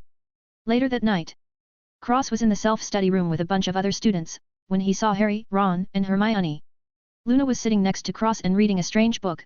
Cross turned back to his book and kept reading. Soon after, Cross left the study room, going to the bathroom from before. He walked into the bathroom and heard whimpering. He looked around the corner and saw a ghost crying. Cross was confused and said, "Why are you crying?" The ghost girl turned around and said, "Who are you?" Cross said, "Cross. You are." The girl said, "Myrtle. What are you doing here?" Cross shook his head and didn't answer. Myrtle harumphed and said, "Fine. Don't tell me." Cross nodded and said, "Okay, I won't." Before ignoring her, Myrtle started crying again and dived into the toilet, disappearing.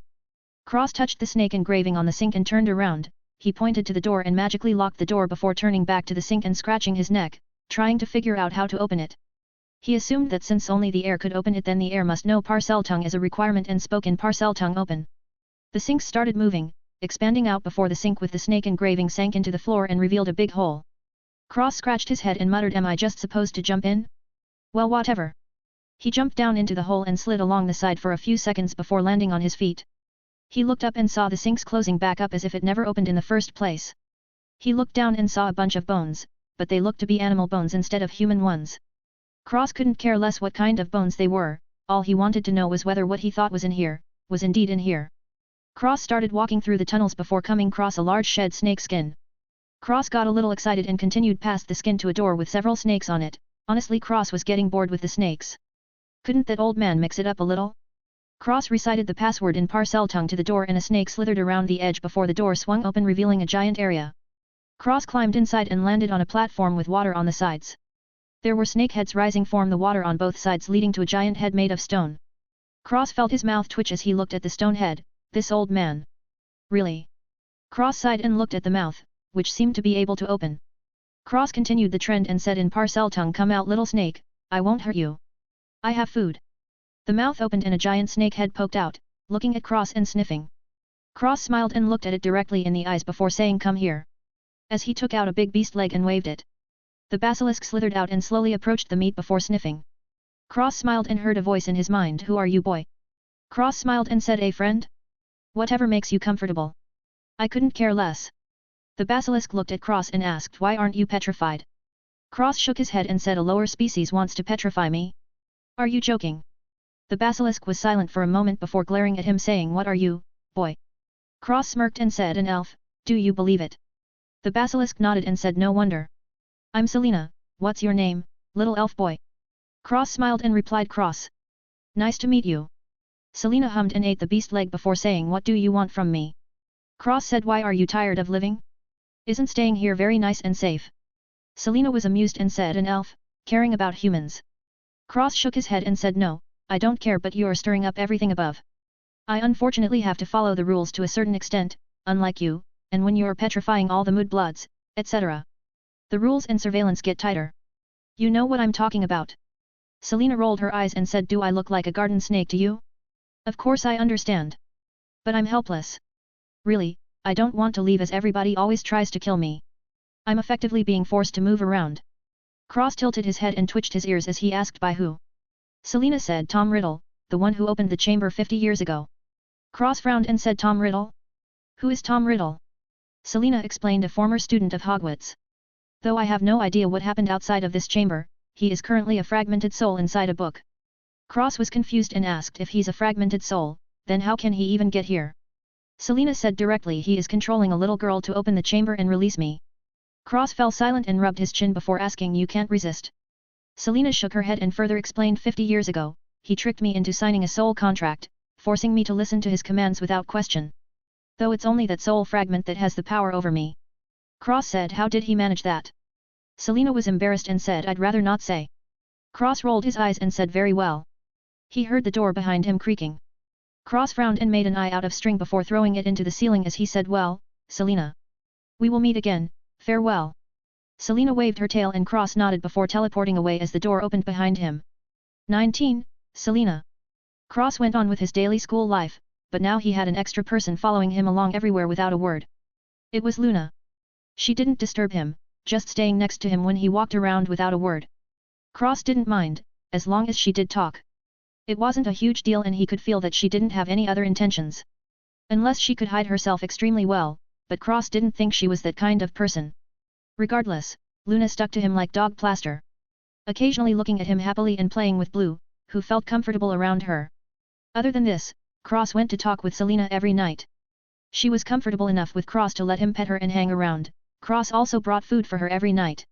Their relationship was progressing well. Selena felt like Cross has other motives, but her instincts told her that he wasn't malicious, so she allowed him to continue. Most of the time Cross would just read and meditate in the chamber, near Selena. It was nice and quiet in the chamber anyway, so it didn't bother Cross at all. He had also set up more invisible string eyes in a few wards. He had a constant view into the chamber and he already knew who the culprit behind the attacks were. It was Ginny, Ron's sister. Cross didn't really care though, it wasn't his business anyway. Plus who would believe him? Was he supposed to accuse Ginny and then say, oh, I saw her when I was in the chamber also? Naturally that wasn't going to work. So Cross just turned a blind eye to the attacks, a few people die, and? He didn't really care as long as it wasn't him or his close loved ones who were in danger. And so, time passed like this. Cross' hair changed with the season and turned white as a month passed. Cross was talking to Draco in the common room when Crabbe and Goyle walked in. Draco called them over and Cross looked over before entering a coughing fit. Draco said, you okay? Cross waved and nodded as he looked at Crabbe and Goyle, saying, how is your family, Crabbe? I heard your dad got you a new. What was it called again? Crabbe sat down and said, a new broom. Cross nodded and smirked a little as he said, right, a broom. Silly me. He got up and waved to Draco before entering the fireplace and disappearing. Draco was used to it, but Crabbe and Goyle, or rather Ron and Harry, were stunned. Cross just jumped into a fireplace? Was he tired of living? Cross didn't really get along well with Crabbe and Goyle normally. Now that Harry and Ron were there, he wasn't going to interfere. So he left and returned to his room, sorting out his stuff before going to the chamber after checking if there was anybody inside. A few days later, Cross had heard that Hagrid got sent to Azkaban prison. Cross couldn't really understand why anyone would think Hagrid was behind the attacks. Hagrid was just a nice dumb guy. He was completely incapable of even getting to the chamber, much less planning it. Did they really think that Hagrid was the heir of Slytherin? What nonsense! Cross was walking the halls, a bit angry at the series of events. Hagrid was a nice guy and yet there he was, in Azkaban. What a joke! Luna walked next to him and finally spoke. Why are you upset? Cross replied, Hagrid was sent to Azkaban. Luna smiled and said, I think it's strange too. Cross looked at her and nodded before going about his day one again. Luna just smiled and went back to eternal silence. Time kept passing with nothing going on. Cross was suspicious. Everything seemed to calm down after Hagrid was sent away. Maybe there was something else happening? He hadn't seen Dumbledore either. This directly bumped Dumbledore up on the suspicious persons list. Right to the top, in fact. Cross continued to train with his clone in the room of requirement while mediating in the chamber with Selena. Months passed. Cross was sitting outside with golden yellow hair, reading a book in the garden. Luna was sitting next to him and reading her own book. He turned to her and said, "Why do you follow me everywhere?" Luna looked up and smiled, "I don't have any other friends. They call me Loony Lovegood." Cross asked, "We're friends?" Luna's smile widened as she said, "Of course. I happen to like you a lot." Cross said, "Hey. Well, when you stop acting maybe they won't call you Loony anymore." Luna went back to her book and retorted, "And when you stop, maybe they won't call you a mediocre wizard anymore." Cross tilted his head and said, "I don't know what you mean." Luna looked around and said, "I can't believe the Nargles are infesting the castle." Cross mouth formed an unnoticeable smile as he went back to reading his book, twitching his ears. Suddenly, Harry and Ron appeared in front of Cross, who looked up and said him. "May I help you?" Luna added, "The Cribbleflocks are in the second floor bathroom storage room." Harry and Ron looked at Luna for a second and Harry said thanks, before turning his attention to Cross and saying, "We need your help." Cross tilted his head and twitched his ears as he said, "How could I possibly help you, Mr. Potter?" "Oh. The duck spell is Duck Lifers and you have to slash your wand down while you chant." Ron said, "Really? It's that easy?" Cross nodded and said, "It's in the advanced spell book." Ron replied sheepishly, "I'm not much of a reader." Cross shook his head and Harry said seriously, "Cross. This is serious. We need to know what's in the Chamber of Secrets." Cross said, "Why would I know?" Harry retorted, "Hermione was the only other person I could think of that would know and she's currently petrified." "Please." Cross was silent for a few seconds before saying, "A basilisk, naturally. How do you think you can hear it if it was something else?" Harry said, "I should have known." "Wait, how did you know I could hear it?" Cross smiled and said in Parseltongue, "Did you think you were the only one who could speak Parseltongue?" Harry was stunned and Ron said incredulously, "You're a Parselmouth as well. Am I the only one who can't speak another language?" Cross kept his smile and said, "Normally I assume you have everything you need, Mr. Potter." Harry hesitated and said, "Do you know where it is?" Cross twitched his ears and said, "The chamber." Harry nodded and Cross shook his head. Harry nodded again and said, "Thanks, Cross. Let's go, Ron." Harry and Ron left. Luna watched them go and said curiously, "You revealed your Parseltongue to him? Won't he tell?" Cross smiled mysteriously and shook his head as he said, "Only you know now." Luna smiled and said, "I guess I'm special." Cross went back to Ice Prince mode and replied, "Perhaps." Before reading his book again. Luna smiled and went back to her own book. Cross had actually infused his Parseltongue words with an Obliviate spell. According to his precision with the spell, Harry should forget who he asked information from in 1 minute.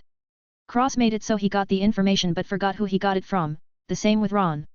Cross didn't think Luna would forget, he just had a feeling that she was special but he couldn't quite put a finger on why just yet. Regardless, his secrets were still safe for now. The night rolled around. Cross was in his bed, about to go to the Chamber of Secrets when he saw that there were people inside. Harry, Ginny, and a soul apparition. Cross looked at Selena, who was severely injured and dying. He frowned, "What did Selena do to you?" He watched Harry destroy a book with one of Selena's teeth. The soul apparition exploded into light. Cross was stunned. A Horcrux? Who would dare even attempt a Horcrux in this day and age? A madman, that's who. Horcrux creation was fundamentally flawed because there was no way to repair the soul after it was torn off. You are basically crippling your future by making a Horcrux. There's always a price to pay for endless life.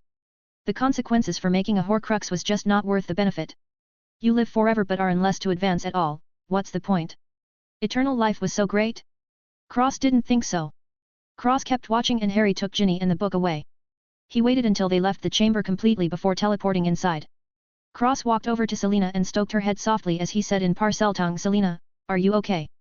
Selena's weak voice came through to his mind as she said, "Dying. Finally. I'm tired of being in here." Cross looked at her and said, "If I save you, will you come with me?" Selena let out a weak chuckle and said, "Fine." Cross brightened up and pulled Selena's body onto the ground before rolling her up and tapping the ground in a circle around Selena's body while chanting in Elven. Cross said, "Blue, tears please." Blue shed a few tears and they hovered in front of Cross, who bit his finger and dipped a few drops of blood, mixing it into the tears. The bloodied tears floated above Selena's body and Cross shouted in Elven as he levitated in the air with bright golden eyes, "Divine tree of life, bless this beast with new life through your vassal. Reverse and rejuvenate. Blessing of the god of life." The runes on the ground floated up into the air and 3 circles lit up on the ground before spinning quickly as the runes turned golden, merging with the bloodied tears and turning them golden red. The golden red tears shot into Selena and the rings spun quickly, covering Selena completely as her body started to crack and wither before collapsing and releasing a blinding golden light in the middle. The rings shrank before disappearing into the golden light. The golden light dimmed down and disappeared as Cross fell to the ground and threw up a mouthful of blood, becoming extremely pale. Blue chirped anxiously and Cross said I'm fine. A small snake slithered out of the basilisk corpse before stopping in front of Cross. Selena looked up at Cross and sighed, are you okay, Cross? Cross smiled and nodded. Selena smiled and slithered around his arm before resting there.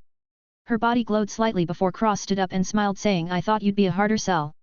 Selena hissed, you gave me a new life, Cross. It's only natural, plus I feel stronger than before. Cross smiled and said, of course. You are. Your scales are black and smooth now, in addition your eyes are gold and you have two small little horns on your head. As he rubbed Selena with a big smile. Selena was shocked and said, why you? Cross nodded and said, exactly. Selena was so shocked she couldn't even speak. Cross smirked and said, welcome to your evolution path, perhaps one day you'll become the first basilisk dragon, before teleporting back to his room, leaving the chamber in silence forevermore. 20. Beast Bag. Cross returned to his room and let out his strings. 4 came out and the new one was purple for poison. He smiled and left Blue in the room before coughing out more blood and slamming face first into the ground. Selena was alarmed and licked his skin anxiously. Footsteps were heard and Selena acted like a bracelet, biting on her tail. Daphne came down and saw Cross, pale on the ground. She ran over and said nervously, Cross. Are you okay? Cross was unconscious and Daphne started panicking before bringing him out of Slytherin to the nurse. Selena followed along, looking around curiously, surprised that her petrification power seemed to have vanished.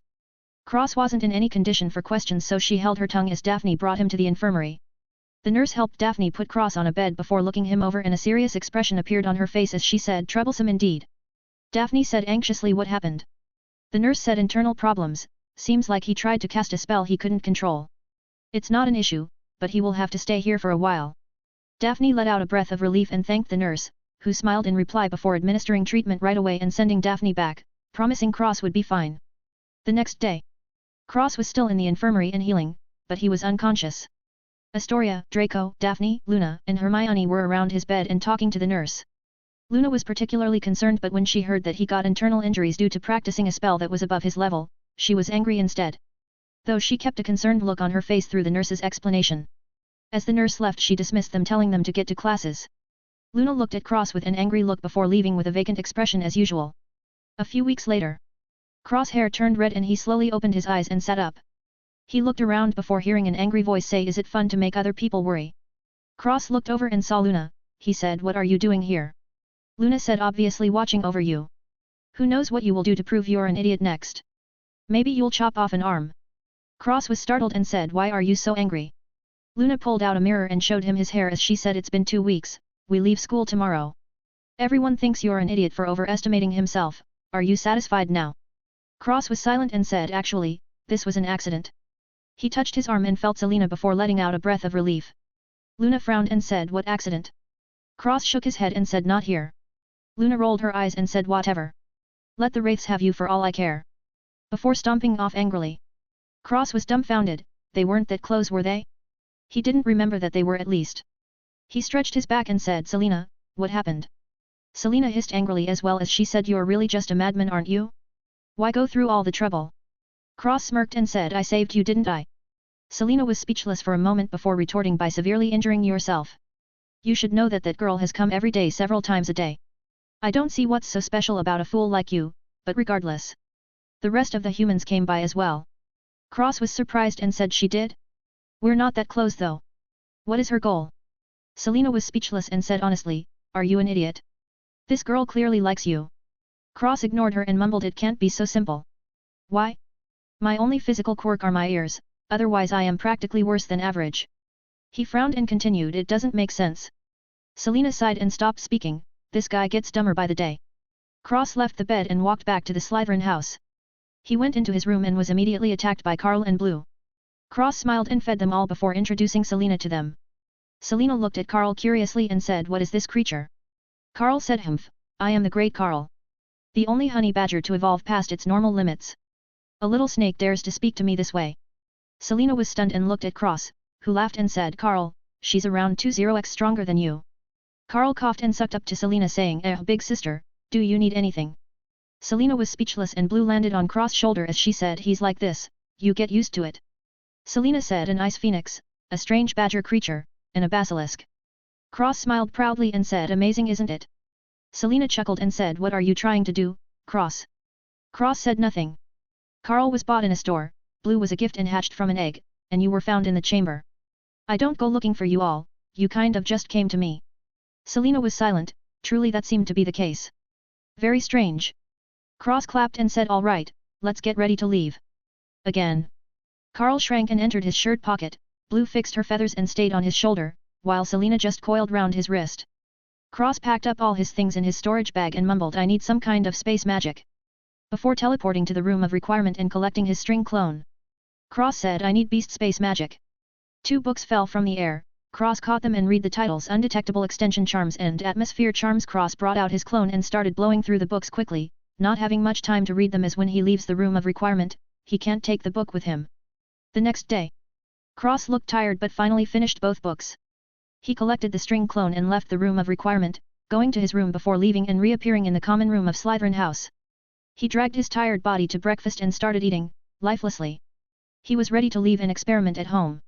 Daphne, Draco, Astoria, Luna, and Hermione joined him and started asking him several questions, with the only exception being Luna, who still looked angry as she ate silently, only sparing Cross the occasional glance. Cross answered all their questions as he ate, looking like a zombie. His answers started getting sloppier and they stopped talking to him, thinking he was still injured. The day went like this until they got to the train. Cross sat in an empty train cart and leaned his head on the window. Daphne, Astoria, Draco, Ginny, Ron, Harry, and Luna joined him. Cross looked over and thought this was definitely against Hogwarts Express Railway's regulations. Too many in a single cart. He looked around with tired eyes. Didn't Draco hate Ron? Why are they friends now? Can't a boy just sleep? Was that so bad? Luna looked at him and scooted towards him, giving the rest more space as she graciously sacrificed her own space for the others. Sneaky Luna just wanted to get closer to Cross, who was looking at her. Luna looked back and snorted before turning her head. Cross was amused but too tired to say anything and just groaned before closing his eyes, falling asleep in the noisy illegal train cart with his head on the window. A while later. Cross woke up and left his shoulder was heavy, he turned his head to see Luna leaning her head on his shoulder and sleeping with a small smile. Cross felt awkward, they still didn't really know each other at all, maybe when he was strong enough to protecting himself they could talk. But even now, Cross didn't know who she really was. She acted just like he did and put up layers or barriers around herself, confusing people of her true self. Cross could see right through her, as could she. So there was a subtle competition of who will tear their mask off first. Until one of the masks came off, there would be nothing more than acquaintances. Or even friends. Cross shook his shoulder gently, waking Luna up. Luna opened her eyes and blushed for a split second, remembering her actions, before snorting and turning away from him, getting off the train without a word. Cross felt his mouth twitch. What kind of attitude is that? He sighed and shook his head before leaving the train, going back home with Daphne and Astoria. Cross talked with Marcus, deciding to leave out that he now had a basilisk with him. Really, it wasn't something that needed to be said. It would just cause unnecessary panic, even though Selena was relatively harmless. Sometimes. Cross went directly to sleep after getting home, he was still tired from the night before. The next day. Cross went out and bought several dozen bags and started practicing his undetectable expansion charms and atmospheric charms with them. He was getting to many beasts, soon his wouldn't have enough limbs to hold them all. He summoned his clone to practice with half the bags as he started the rest. A month later. Cross was ready to make his own bag. He went out once more and grabbed a 2-strapped black school bag from a Muggle store before bringing it home. He set down a ritual and cast the undetectable extension charm before chanting in Elven, "Protect and Cleanse." A gold aura fell on the bag and the extension charm integrated with the bag as well as a blessing from the Tree of Life. Cross held the bag and nodded, it was untraceable, untrackable, and unnoticeable. Cross held his beasts and stepped inside the bag, coming to a giant space. The Tree of Life blessing also expanded the extension charm by a large margin. Cross threw Carl out and cast an atmospheric charm on him. The part of the space Carl landed at transformed into a warm rainforest. Cross let Blue fly to where it wanted to be, which was far away from Carl, before casting an atmospheric charm on her as well. The place she chose was turned into a giant frozen tundra with ice mountains and some occasional snowfall. Cross smiled and let Selena choose her own place. She slithered to a nice place near Blue and far away from Carl, the mentality unstable masochistic badger, and Cross threw an atmospheric charm on her as well. Selena's habitat was revealed, a large mountain with a giant hole in it leading to a cave system underground. Cross looked under him and cast an atmospheric charm on himself. The entire space, except the already established habitats, turned into a beautiful plain populated with sparse trees. Cross smiled before leaving the bag after telling the 3 to keep practicing hard and if he says their name they should come out of the bag, or if they wanted to go out to telepathically call him. The three nodded and returned to their habitats as Cross left the bag. Cross zipped up the bag and left it to the side of his bed, while he meditated on top of it, determined to unleash the hidden element in his body before he returns to Hogwarts. 21. The Train. After 3 weeks, Cross finally got the element inside him, but it was more than that. As soon as Cross touched it, a wave of pure power exploded out from his body, encompassing the entire house. Cross roared and his body glowed green. Marcus burst into the room and said, "Cross, are you all right?" But as he got closer it was harder and harder to breathe. Cross didn't hear him and Marcus dealt with the pressure that was falling on him, tell him to get to his knees. He got in front of Cross and shook him, yelling Cross. Cross was shaken out of his thoughts and the pressure disappeared as he looked at Marcus in confusion saying, "Dad." Marcus felt much better and said, "What were you doing, boy?" Cross told him the truth and raised his hand as he added, "I got a new element. It feels like life." Marcus was startled and said, "Cross, you are. Truly. I can't even imagine the heights you'll reach in the future." He looked to be a bit sad as he added with a sigh, "By then you'll be long gone from here." Cross felt sad as he shook his head saying, "No, I won't. You're my family." Marcus made a small smile and gave him a hug as he said, "You're a good boy, Cross." Cross felt warm and Marcus pulled back as he said also, "What was that pressure?" Cross was confused and said, "Pressure." Marcus explained what he felt and Cross frowned before going back into his body and touching the energy he felt before. The pressure came back and Marcus coughed as he said through rough breaths, "That's it." Cross said, "Hold on a second, Dad." Cross wrapped around the energy and squeezed it, the bubble exploded and scattered into his body. He immediately felt that he could use it whenever, controlling it however he saw fit. The pressure disappeared once again and Marcus sighed, already mastered it. "Just what kind of monster are you?" Marcus smirked at Cross and said slyly, "Looks like taking you in was the right choice." Cross. Cross chuckled and joked, "You sure do think ahead, old man." Marcus turned green and twisted Cross' ear as he said, "Oi. Who's old?" Cross laughed and Marcus smiled as he shook his head and said, "Damn kid." Before walking out of the room, Cross watched him go before letting out his strings. 5 strings of different colors came out this time. Blue, red, purple, white, and green. Cross smiled to himself and packed his things before slinging his backpack over his shoulder and saying, "Dad, I'm leaving." Marcus said, "Oh." Cross smiled and said, "I want to go out on my own for a bit." Marcus smiled and said, "Be careful." Cross smiled warmly and nodded before leaving the house, walking out on the streets. A while later. It was already night time. Cross was walking and whistling as he journeyed with his beast bag and storage bag. He suddenly heard screaming above him. Cross frowned and mumbled, "Which hag is disturbing my nice walk?" He looked up and saw a balloon floating by while screaming. Cross twitched his ears and waved his hand, clearly annoyed. His invisible strings shot out and shredded the balloon to pieces. Cross smiled and continued on his way, completely missing the explosion of blood and guts raining down from the sky. When the police got there they were confused. The blood and pieces were near a tall building so they deemed it a suicide. Even the magic police couldn't identify the killer, but they deemed whoever it was to be extremely dangerous.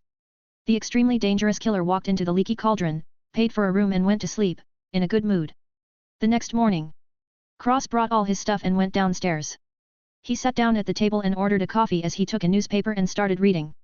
The title was "Sirius Black Strikes Again." Cross kept looking at the article and it showed a floating balloon woman, then the article detailing what she looked like dead, proclaiming it to be Sirius Black's work. Cross scratched his cheek and mumbled, "Oops." Before moving on, not caring at all. Whoever was floating like that wasn't a good person, after all, who floats in the air screaming like that? Only terrible, evil, bad people, that's who. Cross continued reading the paper detailing Sirius Black's escape from Azkaban with a smile as he stirred the coffee with his spoon, when he heard loud shouting, "I'm warning you, Hermione. Keep that bloody beast of yours away from Scabbers, or I'll turn it into a tea cozy." Cross groaned in annoyance and looked over to see Hermione say, "It's a cat, Ronald. What did you expect? It's in its nature." Ron retorted, "A cat? Is that what they told you? Looks more like a pig with hair if you ask me." Hermione scoffed, "That's rich, coming from the owner of that smelly old shoe brush." "It's all right, Crookshanks. Just ignore the mean little boy." Cross flipped the paper in front of his face, deciding that he didn't want to see these three. Not today. Something always happened when they were together. He was just trying to relax. The two saw Harry and they all sat down at the table. Ron was talking about his trip to Egypt with Harry, while Hermione looked over at Cross and saw a twitching pointed ear from the side of the paper. She said, "Cross. Unexpectedly happy." Ron and Harry looked over and Cross said, "No, you have the wrong person." Hermione rolled her eyes and pulled down the newspaper as she smiled. "Hey." Cross grumbled and drank from his coffee. Ron suddenly said, "I didn't know you two were so close." He sounded almost jealous. Hermione said we're best friends. Cross spit out his coffee. All over Ron's face. Ron just closed his eyes and took it. Cross coughed and said ah. Before waving his hand, a rag flew over and wiped Ron's face. The problem was, the rag was already dirty. Ron spit out as he said bloody hell. That rag was even more dirty than your coffee. Cross ignored him and said we're best friends? How come I didn't know? Hermione giggled and didn't answer. Ron was wiping his face with his shirt and Harry was taken away by Ron's father. Cross looked at Scabbers and narrowed his eyes as he said your rat is really ugly. The rat tensed up, feeling extreme danger. It looked up at Cross only to feel like all its secrets were revealed. Ron said oi. It's not your rat. Leave him alone, like your little monster is any better. Cross looked away and whistled. Carl jumped out from his backpack and landed on the table, demonstrating his majesty in front of the world. Carl growled at Scabbers and glanced at Crookshanks before giving him the finger. Crookshanks rolled his eyes and waved as if shooing off a fly. Carl grunted and Cross slapped him in the head before throwing him back in the bag. He looked at Crookshanks and said smart cat. Very strange. Hermione said what's strange? Cross said your cat is just a normal cat, but it's extremely smart. Hermione laughed and said other than you, who doesn't have normal animals. Cross felt that was extremely ironic. He glanced at Scabbers and said well, you'd be surprised. Hermione looked at Scabbers in confusion but Cross stopped speaking, deciding to not get involved at all. If this rat was the mastermind behind everything then they were all dead if he made a move. An older lady with long orange hair came by and said Ron. Do you have everything? Ron said yes, Mum. Ron's mother nodded and looked at the table. She saw Cross and said oh? This is your new friend. Before Ron could say anything, Hermione smiled as she said this is Cross. Mrs. Weasley smiled kindly and said very nice to meet you, Cross. I'm Ron's mum. You can call me Molly. Cross was stunned and couldn't respond. This woman really went too fast. Molly clicked her tongue and licked her thumb before cleaning Cross' face saying sweetheart, you have a bit of dirt here. Have you got all your school supplies? If not Ron and Hermione will help you. Where are your parents? You've still got a bit of time before the train, on you go. She grabbed Cross, Ron, and Hermione and pushed them out the door saying go get your school supplies, Ron help him. Cross couldn't even get a word in, he just had his mouth wide open as he was dragged out the door to Diagon Alley. Molly went back inside shouting George, Fred. If you don't sit down this instant, so help me. Before closing the door. Cross was in a daze, Ron was also stunned, Hermione however laughed. Ron looked at Cross and said charming isn't she? Cross gulped, feeling scared for the first time as he replied yeah, scary more like. Ron scratched his neck and said you should see her when she's angry. Cross said I'd rather not. He then sighed and said my coffee. Hermione laughed again and dragged them away saying school supplies before we miss the train. Cross sighed and let himself be dragged by the over-enthusiastic girl. A while later. Cross got on the train after Molly's urgings. He got all his supplies with Hermione and Ron before going to the train with Harry. Oddly enough, Cross was sitting in the same cart as Ron, Hermione, Harry and another man, who was sleeping. Daphne and Astoria went to school another way with Marcus, so he was alone. Cross sighed and heard Harry say I didn't do it on purpose, she just blew up. Ron laughed and said that's rad. Hermione chided him he could have been expelled. Harry added or arrested. Cross tilted his head and said the balloon woman?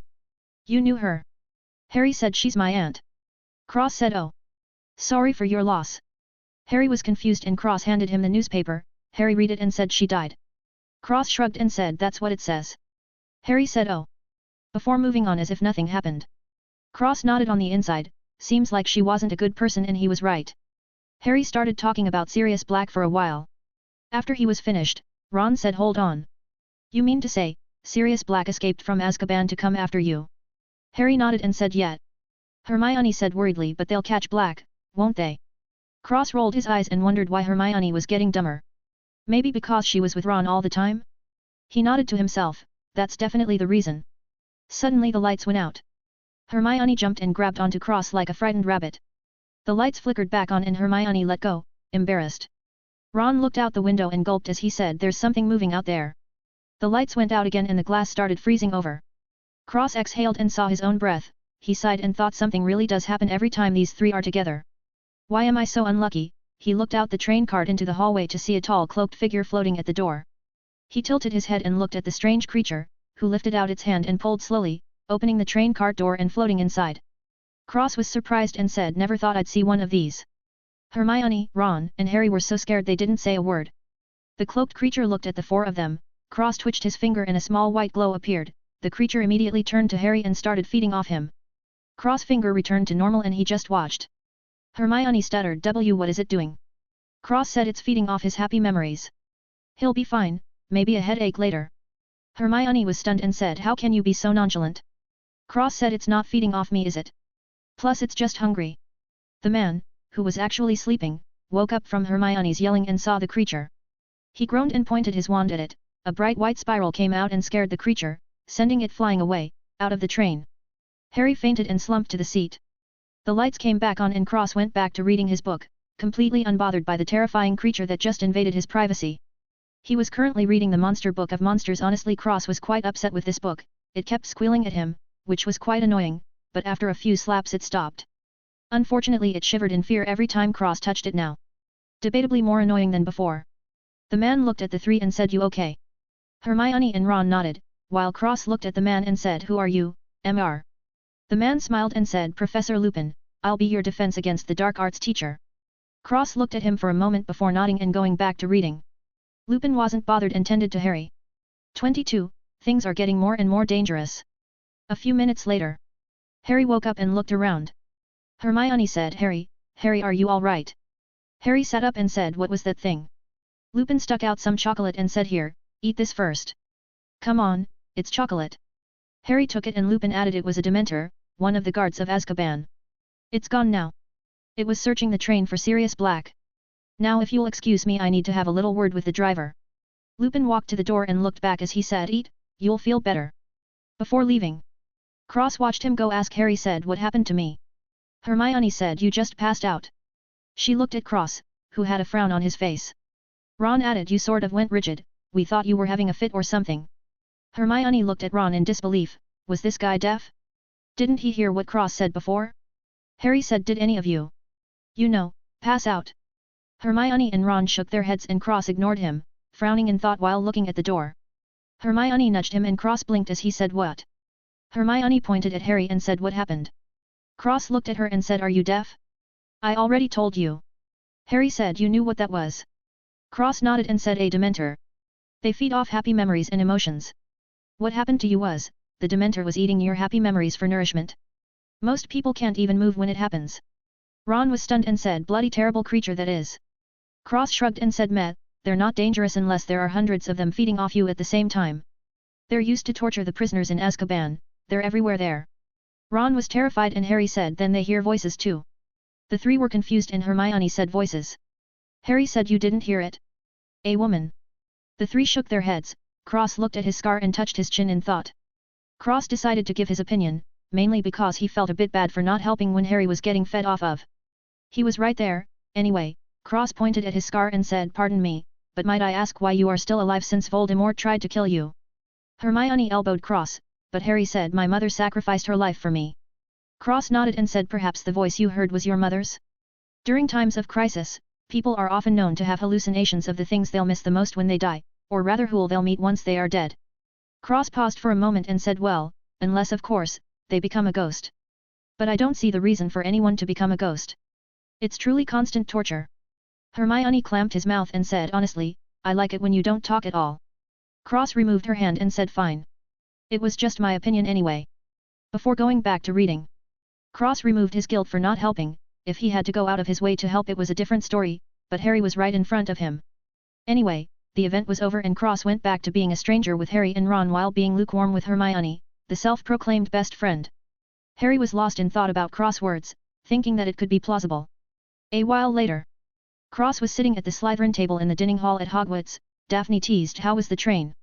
Cross looked up from the terrified book and said, all right. I saw a Dementor, it was very ugly. Draco was sitting next to him and said in shock, a Dementor? Cross nodded and said, yeah, why? It's harmless. Well, unless there's hundreds of them. Draco shivered and Daphne said worriedly, are you okay? Cross nodded with his signature blank expression. The choir stopped singing and Dumbledore took the podium. He raised his hand and said, welcome, welcome. To another year at Hogwarts. Cross looked over and frowned deeply. Dumbledore looked a lot younger. This wasn't normal. Cross looked at Dumbledore deeply. Dumbledore turned his head to him and his eyes twinkled. Cross eyes went back to curious and nervous as he smiled dumbly. Dumbledore turned back to everyone else and kept speaking. Cross eyes turned cold and he looked at his book, losing any expression he had and thinking frantically. His mind was just attacked. Cross didn't know if it was really Dumbledore or someone else, but Dumbledore's suspect level was already at 80% while the rat fell to 40%. There was something wrong here, something very wrong. The resources required to extend lifespan was precious, but it didn't make the person look younger. The only way to have that happen was to advance in wizard ranks. Over the summer, Cross found a book describing the wizard ranks. Basically there were 5 ranks. The first was the awakening of a wizard, the second was the first rotation of a wizard's powers becoming stronger, the third was advanced wizard, the fourth was grandmaster wizard, and the fifth was beyond that and only in theory, well according to the book. The 4 ranks, if Cross were to explain them in simpler terms, would be, the first time a wizard uses his magic, when a wizard was in their 4th year, when a wizard was about to graduate, after a wizard graduates, teachers, and finally the level Dumbledore has reached. Cross knew that there must be more ranks because Salazar mentioned something like being half a step into godhood. Cross couldn't give an accurate statement on if Dumbledore has actually become something beyond a Grandmaster Wizard, but the resources to achieve such a thing would be immense. Especially for someone as old as him. Every rank surpassed, the wizard's lifespan would increase. The first 3 ranks were only slight increases, but from advanced to Grandmaster was a big jump. The harder to advance, the more lifespan would be granted to the successful wizard, hence they are able to keep their young appearance for longer. The book Cross read wasn't very detailed, it was extremely vague. The requirements to advance weren't given at all, there wasn't even a clue, according to the book it just happened. Cross rolled his eyes as he read it, considering his own experiences, he classified them as such. When a wizard advanced to the 2nd rank they had to gain an element. For the 3rd rank, they had to be proficient in enough advanced spells, charms, wards, etc. The 4th, however, Cross was clueless. He considered himself an advanced wizard, on par with graduating students. The level he displayed at Hogwarts was still at the 1st rank, which showed just how strong Cross was. Needless to say that he also had no idea how to even get to the 5th rank, he only assumed that it would be extremely hard and very costly.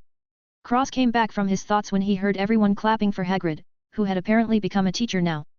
Dumbledore continued finally, on a more serious note. The circumstances in the wizarding world may affect Hogwarts. The Ministry of Magic has requested to station Dementors on the grounds, at every entrance and exit. Dumbledore got serious and Cross felt like he was speaking directly to Harry as he said, these Dementors do not discern between target or innocence. I must warn all of you, give them no reason to harm you. They are not forgiving creatures. He suddenly smiled and waved out a candle light as he added, but happiness can be found even in the darkest of times. One only has to remember to turn on the light. As he waved the candle back ablaze. Cross frowned and Dumbledore smiled kindly as he said, let us begin the feast. Cross didn't touch any of the food, preoccupied with his thoughts. The situation was getting worse at the school, but he wasn't going to run away.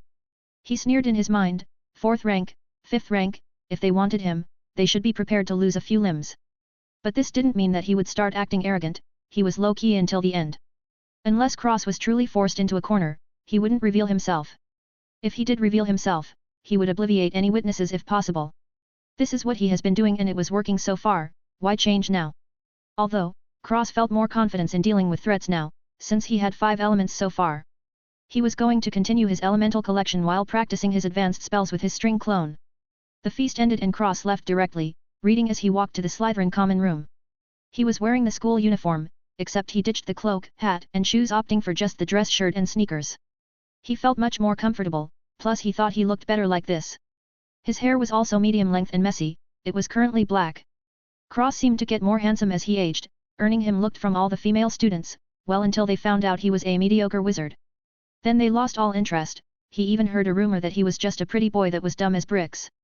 Cross was ecstatic at the claim, and said in his mind, yes, yes, stay away from me. I'm bad news, do my job for me as usual. Too much attention was a bad thing, plus Cross felt like all these students were truly the ones who were dumb as bricks. They believed everything someone else told them. Cross theorized that if someone said to jump off the Hogwarts bridge and you'll become a wizard as strong as Dumbledore, there would be a pile of bodies at the bottom the very next day. There was only one person who was different. Cross bumped into someone and dropped his book, he sighed and went to pick up his book, only to bump heads with the other person. They looked at each other and the girl clicked her tongue angrily. Cross sighed again and went to pick up his book, but Luna picked it up first as she said, enjoying mediocrity. Cross said, why are you mad, still? I don't understand. Luna read a bit of the book as she replied, you're an idiot, that's why. Do you know? A few students passed by. Cross' expression turned blank and dumb, while Luna looked to be in a daze, her eyes vacant as she stared at a corner of the hallways mumbling something about invisible trophilumps. The students looked at Cross and Luna in disdain before laughing while whispering to each other as they walked away. The duo watched them go before returning to normal. Luna coughed and continued, you hurt yourself just to hide yourself? Are you really not faking being an idiot? Cross said, I told you it was an accident. Why do you care anyway? Luna was incensed and squeezed the book as she growled, you. She almost swung the book at his head. This guy, was he really not faking it? Cross bag opened and Selena slithered out. She hissed normally and said, Cross, are you really stupid? I can't even practice because you're so infuriating. Cross sighed and said to Luna, I'm not an idiot. If I didn't know, wouldn't I truly be retarded? Luna held his book, knowing he wouldn't leave without it, as she said, then why? Cross didn't answer and instead asked, why do you care so much? We aren't that close, that you would be concerned with my well-being. Luna gripped the book tightly and she looked into his eyes and asked, are you concerned for mine? Cross was stunned at the question and thought about it seriously. She was interesting but they barely knew each other. Plus. Cross answered no. Luna really did feel hurt and she almost cried, but Cross spoke again, because, I know that you don't need me to be. I don't know about your magical prowess, but I believe you are smart enough to not put yourself in situations where your well-being was in danger. Luna was stunned and looked into Cross' eyes deeply for any signs of falsehood. Finding nothing, she revealed a small smile and handed back his book as she said thank you. Cross took the book and thought for a moment before saying, sorry for making you worry. After that, he went back to reading and walked away, leaving Luna staring at his back in a daze. When she recovered he was already gone. She smiled and skipped away happily, thinking to herself, my cold elven prince is warming up, hee hee. 23. Buckbeak. Cross was walking back to the Slytherin house and Selena said, I didn't think you were so good with girls. Cross said, what does that mean? I didn't even say anything to her. Selena hissed in astonishment and said, you. What? You basically just told her that there was no need to worry about her because she was better than everyone else. Cross was stunned and said, what are you talking about? Selena burst into laughter and slithered back into the bag saying, good job, Cross. Ha ha ha ha ha. Cross was stunned and cursed in Elven, fucking unreliable animals. He walked into the Slytherin common room and ignored the crowd of first years as he waved his hand in front of the fireplace angrily, still cursing under his breath as he was engulfed in flames and disappeared. The first years were completely shocked and the prefect said not to worry, this is normal. Special rooms have special entrances. Cross told them that there was more than one and that he happened to find one by accident while he was reading. They ate it up and started looking for the others. What a joke, there was only one. These clowns had been searching for 2 years now. Despite knowing Cross had a special room, they never asked him for it. Well, if they could actually get a hold of him they would. But they could never get him, he would always be missing and they assumed he was in his room if he wasn't in class. Eventually they gave up completely, consoling themselves that their rooms were even better than Cross. Cross teleporting to the room of requirement and tasked the clone to practice all advanced magic. Cross held out his hand and the 5 element strings came out, fusing together and forming a new clone. The difference was this clone's eyes had 5 different colors in it. Cross inspected the and felt it was stronger than the previous one. Regardless of how strong it was though, it couldn't compare to himself, so he forgot about it. Maybe they would be useful later, but right now, they were perfect for increasing training speed. Cross tasked the 5 elements clone to read about wizard ranks and everything concerning elements. Cross assumed that Hogwarts had more information about the ranks and elements than he could find outside. This was one of the reasons he stayed at Hogwarts. He basically had everything available to him. Why would he leave just because it's dangerous? First of all, he was still extremely cautious, and secondly, the greater the danger, the greater the treasure. The room of requirement was a massive advantage over the other students. Without it, Cross reckoned he would be far, far, behind his current self. Not that any of that mattered because he had it and he wouldn't let it go. After giving the clones tasks, he teleported back to his room and started to meditate, feeling the elements in the air. His next target was lightning. Very fortunate for Cross that there was a storm outside tonight. The next day, Cross was sitting in divination class at an empty table. Hermione was supposed to sit there but she was apparently skipping. A woman with giant glasses said, welcome, my children. In this room, you shall explore the noble art of divination. In this room, you shall discover if you possess the sight. As she smashed into a table, the students laughed and the woman smiled. I am Professor Trelawney, together we shall cast ourselves into the future. This time we shall be focusing on Tassomancia, which is the art of reading tea leaves, so please take the cup of the person sitting opposite you. Cross took the cup opposite him as Hermione was now sitting there. Professor Trelawney said, you see, the truth lies buried like a sentence deep within a book, waiting to be read. But first you must broaden your minds, first you must look beyond. She shouted that last part and Hermione said, what a load of rubbish. Cross looked at her cup and said, actually, it's not rubbish. Divination is very powerful as done correctly. Hermione said, what would you know? Cross said, read a book, girl. Hermione was offended. Cross continued, anyway, try not to pop in like that. I don't care, but someone else might notice. Hermione looked at Cross and said you. Trelawney took a cup from Ron and quickly put it back with a horrified expression as she yelped before saying my dear. You have tea the Grim. Cross looked at the cup and whistled as he said MHM. Tissomancia is right sometimes. Hermione complained how would you know? You can't see into the future as well can you? Cross said no, but the cup is a omen of death taking the form of a spectral dog. From what I've seen, this should come true soon. Hermione rolled her eyes and said I don't believe it. Cross waved and retorted turn your necklace, you'll find out. Hermione gasped and covered her chest. Cross was confused and said what? Why are you acting like I just violated you? Hermione whispered have you been staring at my chest? Cross was stunned and couldn't help but say excuse me, but even if I was, there's not much to look at. Hermione gasped again and she said you. The bell rang and Hermione stormed out of the class. Cross was stunned and sighed before leaving the class going to the next one. A few minutes later. Cross was walking outside, reading from the monster book, when Ron came up and said what's up with Hermione? Harry shook his head and said I don't know, she seems angry. Cross suddenly said I told her that her chest was nothing to look at. Before continuing on his way to Hagrid's shack. Harry and Ron were stunned before looking at each other and bursting out laughing as they followed along. Cross arrived at Hagrid's shack and Hermione glared at him before crossing her arms over her chest and turning away. It was a shame Cross didn't even look at her. Harry and Ron started talking to Hermione, who was basically a mad dog, biting at anybody who was near her, at the moment. Hagrid waved and said come over here, everyone. I've got a real treat for you today. A great lesson. Follow me. He started walking into the forest and added all right you lot, less chattering. Form a line over there and open your books to page 49. Draco said exactly how do we do that? Cross passed by and slapped Draco's book hard. The book whimpered and opened without a fuss. Draco was stunned and followed Cross to the side. Hagrid chuckled and said or you can just stroke the spine. Draco looked at Cross, who was already reading the book and said did you do that for yours? Cross nodded and said yeah, but the problem is that it shivers in fear now. That's annoying. Draco felt his mouth twitch and he said slowly right. Cross ignored him and Hagrid coughed, gaining everyone's attention as he said ta-da. Moving to the side as he revealed a horse-like creature. Hagrid smiled as he continued isn't he beautiful? Say hello to Buckbeak. Ron said Hagrid, what is he? Hagrid said this here is a hippogriff. They are very proud creatures, you do not want to insult a hippogriff. It might be the last thing you do. Anyway. Who would like to come and say hello? The class all backed off, except Harry and Cross. Harry was at the front and didn't know, and Cross wasn't paying attention. Hagrid smiled and said good job, Harry. You first. Come on. Harry looked behind him to see only Cross near him, he was stunned at these people. Hagrid said come on. Now, you have to let him make the first move. Give him a nice bow, if he bows back you can touch him, if not. Well we'll get to that later. Harry walked over and bowed deeply, Hagrid said good. Buckbeak wasn't having it and got a little angry, Hagrid immediately said back off, Harry. Back off. Harry backed off, still in bowing position and Buckbeak calmed down before bowing back. Hagrid laughed and said well done, Harry. As he threw a dead possum at Buckbeak. He turned back to Harry and said you can go and pet him now, go on. Harry walked forward and patted Buckbeak with a small smile.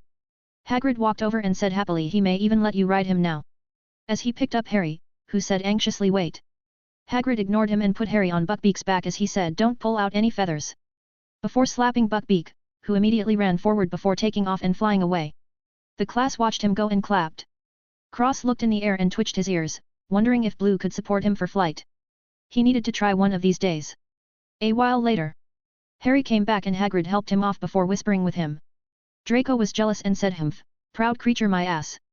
Come on then, let me ride too. Cross looked at Draco and shook his head as he said prepare to send him to the hospital. Hermione said stop him. Cross shrugged and said I already told Draco to relax, but if he doesn't listen it's not my problem. Hermione said Malfoy, do oh but it was too late, Draco was standing in front of Buckbeak and the animal was nervous so it defended itself and scratched Draco. Hagrid was stunned and said Buckbeak. Cross walked over and grabbed Draco's not scratched arm, Buckbeak chirped and Cross glared at the beast. Buckbeak quieted down and backed off nervously. Hagrid threw a dead possum away and picked up Draco saying I'll take him to the infirmary, class dismissed. Cross closed his book and stood by the side, watching Hagrid walk away as Draco said you're gonna regret this. Giant chicken. Cross shook his head and walked over to Buckbeak, who touched his head to the ground and trembled. Cross stroked his feathers while shushing him, Buckbeak calmed down and nuzzled against Cross' face. Harry was stunned and said what happened. Cross said Draco startled him. Harry shook his head, that's not what he meant. Cross continued to stroke Buckbeak softly, not wanting to speak again. Hermione said this is not good. Malfoy, isn't going to just let this go. Cross ignored her and scratched Buckbeak's neck, making him chirp happily and flap his wings. Cross smiled and mounted Buckbeak. Harry said you shouldn't without Hagrid. Hermione added yeah, it's dangerous. Cross shook his head and said he won't leave, unless I say so. Right Buckbeak? Buckbeak chirped and ran around, scaring the rest of the class. Cross whistled and Buckbeak stopped. Cross patted Buckbeak's neck twice and Buckbeak ran forward, flapping his wings before taking off into the skies. Cross smiled happily, feeling the air brushing on his skin. His hair blew in the wind as Buckbeak flew around the castle. He swooped down and landed near Hagrid as he said, Hagrid, should I bring Buckbeak somewhere? Hagrid shook his head with a smile as he said, Cross, you shouldn't fly without supervision. Cross smiled and stroked Buckbeak's neck as he said, don't worry, he's good. Hagrid nodded and said, leave him near my shack, could you? Cross nodded and whistled. Buckbeak took off again, leaving Hagrid and Draco, going back to the class. Cross landed near Hermione and Harry as he said, Hagrid said go back to the castle. Before taking off again, feeling it very fun to just fly around on Buckbeak. Harry and Hermione watched him go. Hermione said, what a show-off. Harry chuckled and said, better than a block of stone. Hermione sighed and left with Harry. Cross landed in the pumpkin patch next to Hagrid's shack. He got off and stroked Buckbeak, leading him to a post, before chaining him up. Buckbeak nuzzled him happily and Cross smiled as he left, going back to the castle. He felt like riding Buckbeak made him feel free and happy, it was much better than constantly counter-scheming. Cross sighed and went back to his cold look as he opened his book and continued reading, walking back into the castle to continue his day. 24. Hogmeade Village. Cross was eating lunch in the small lunchroom. Draco was talking about how he nearly died with his arm in a sling and wrapped in bandages. Cross rolled his eyes and continued reading as he ate with one hand. Astoria was absorbed into his story as she gasped and said, so dangerous. Cross choked on his food, while Hermione, Harry, and Ron chuckled at another table. Cross smacked her head and chided, don't listen to this goof. The bird was scared. He paused and looked at Draco before mumbling, maybe it's because he's so ugly. Draco turned green and Daphne burst out laughing, fell backwards and hitting the floor. Hermione and the other two turned to their food and laughed as well. Draco clicked his tongue and said to Astoria with a pitiful expression, you don't think I'm ugly, do you? Astoria shook her head and Draco added, I'm more handsome than Cross, right? The whole cafeteria went silent and the students looked at Draco with expressions of disdain. Who was this guy? Cross might be useless but there's no doubt that he is extraordinarily handsome. Some of the students would even go as far to say that he was beautiful. You had to really watch out for those students, they were dangerous. They'll do anything. Truly madmen. Astoria looked to be in a pickle, she finally lied and said of course. The rest of the students Booty and Draco felt amazing, he knew he wasn't, but what a girl. He thought he was in love. Cross shook his head and continued reading, ignoring the budding romance. This dumb little girl actually started paying more attention to Draco than him. Unacceptable.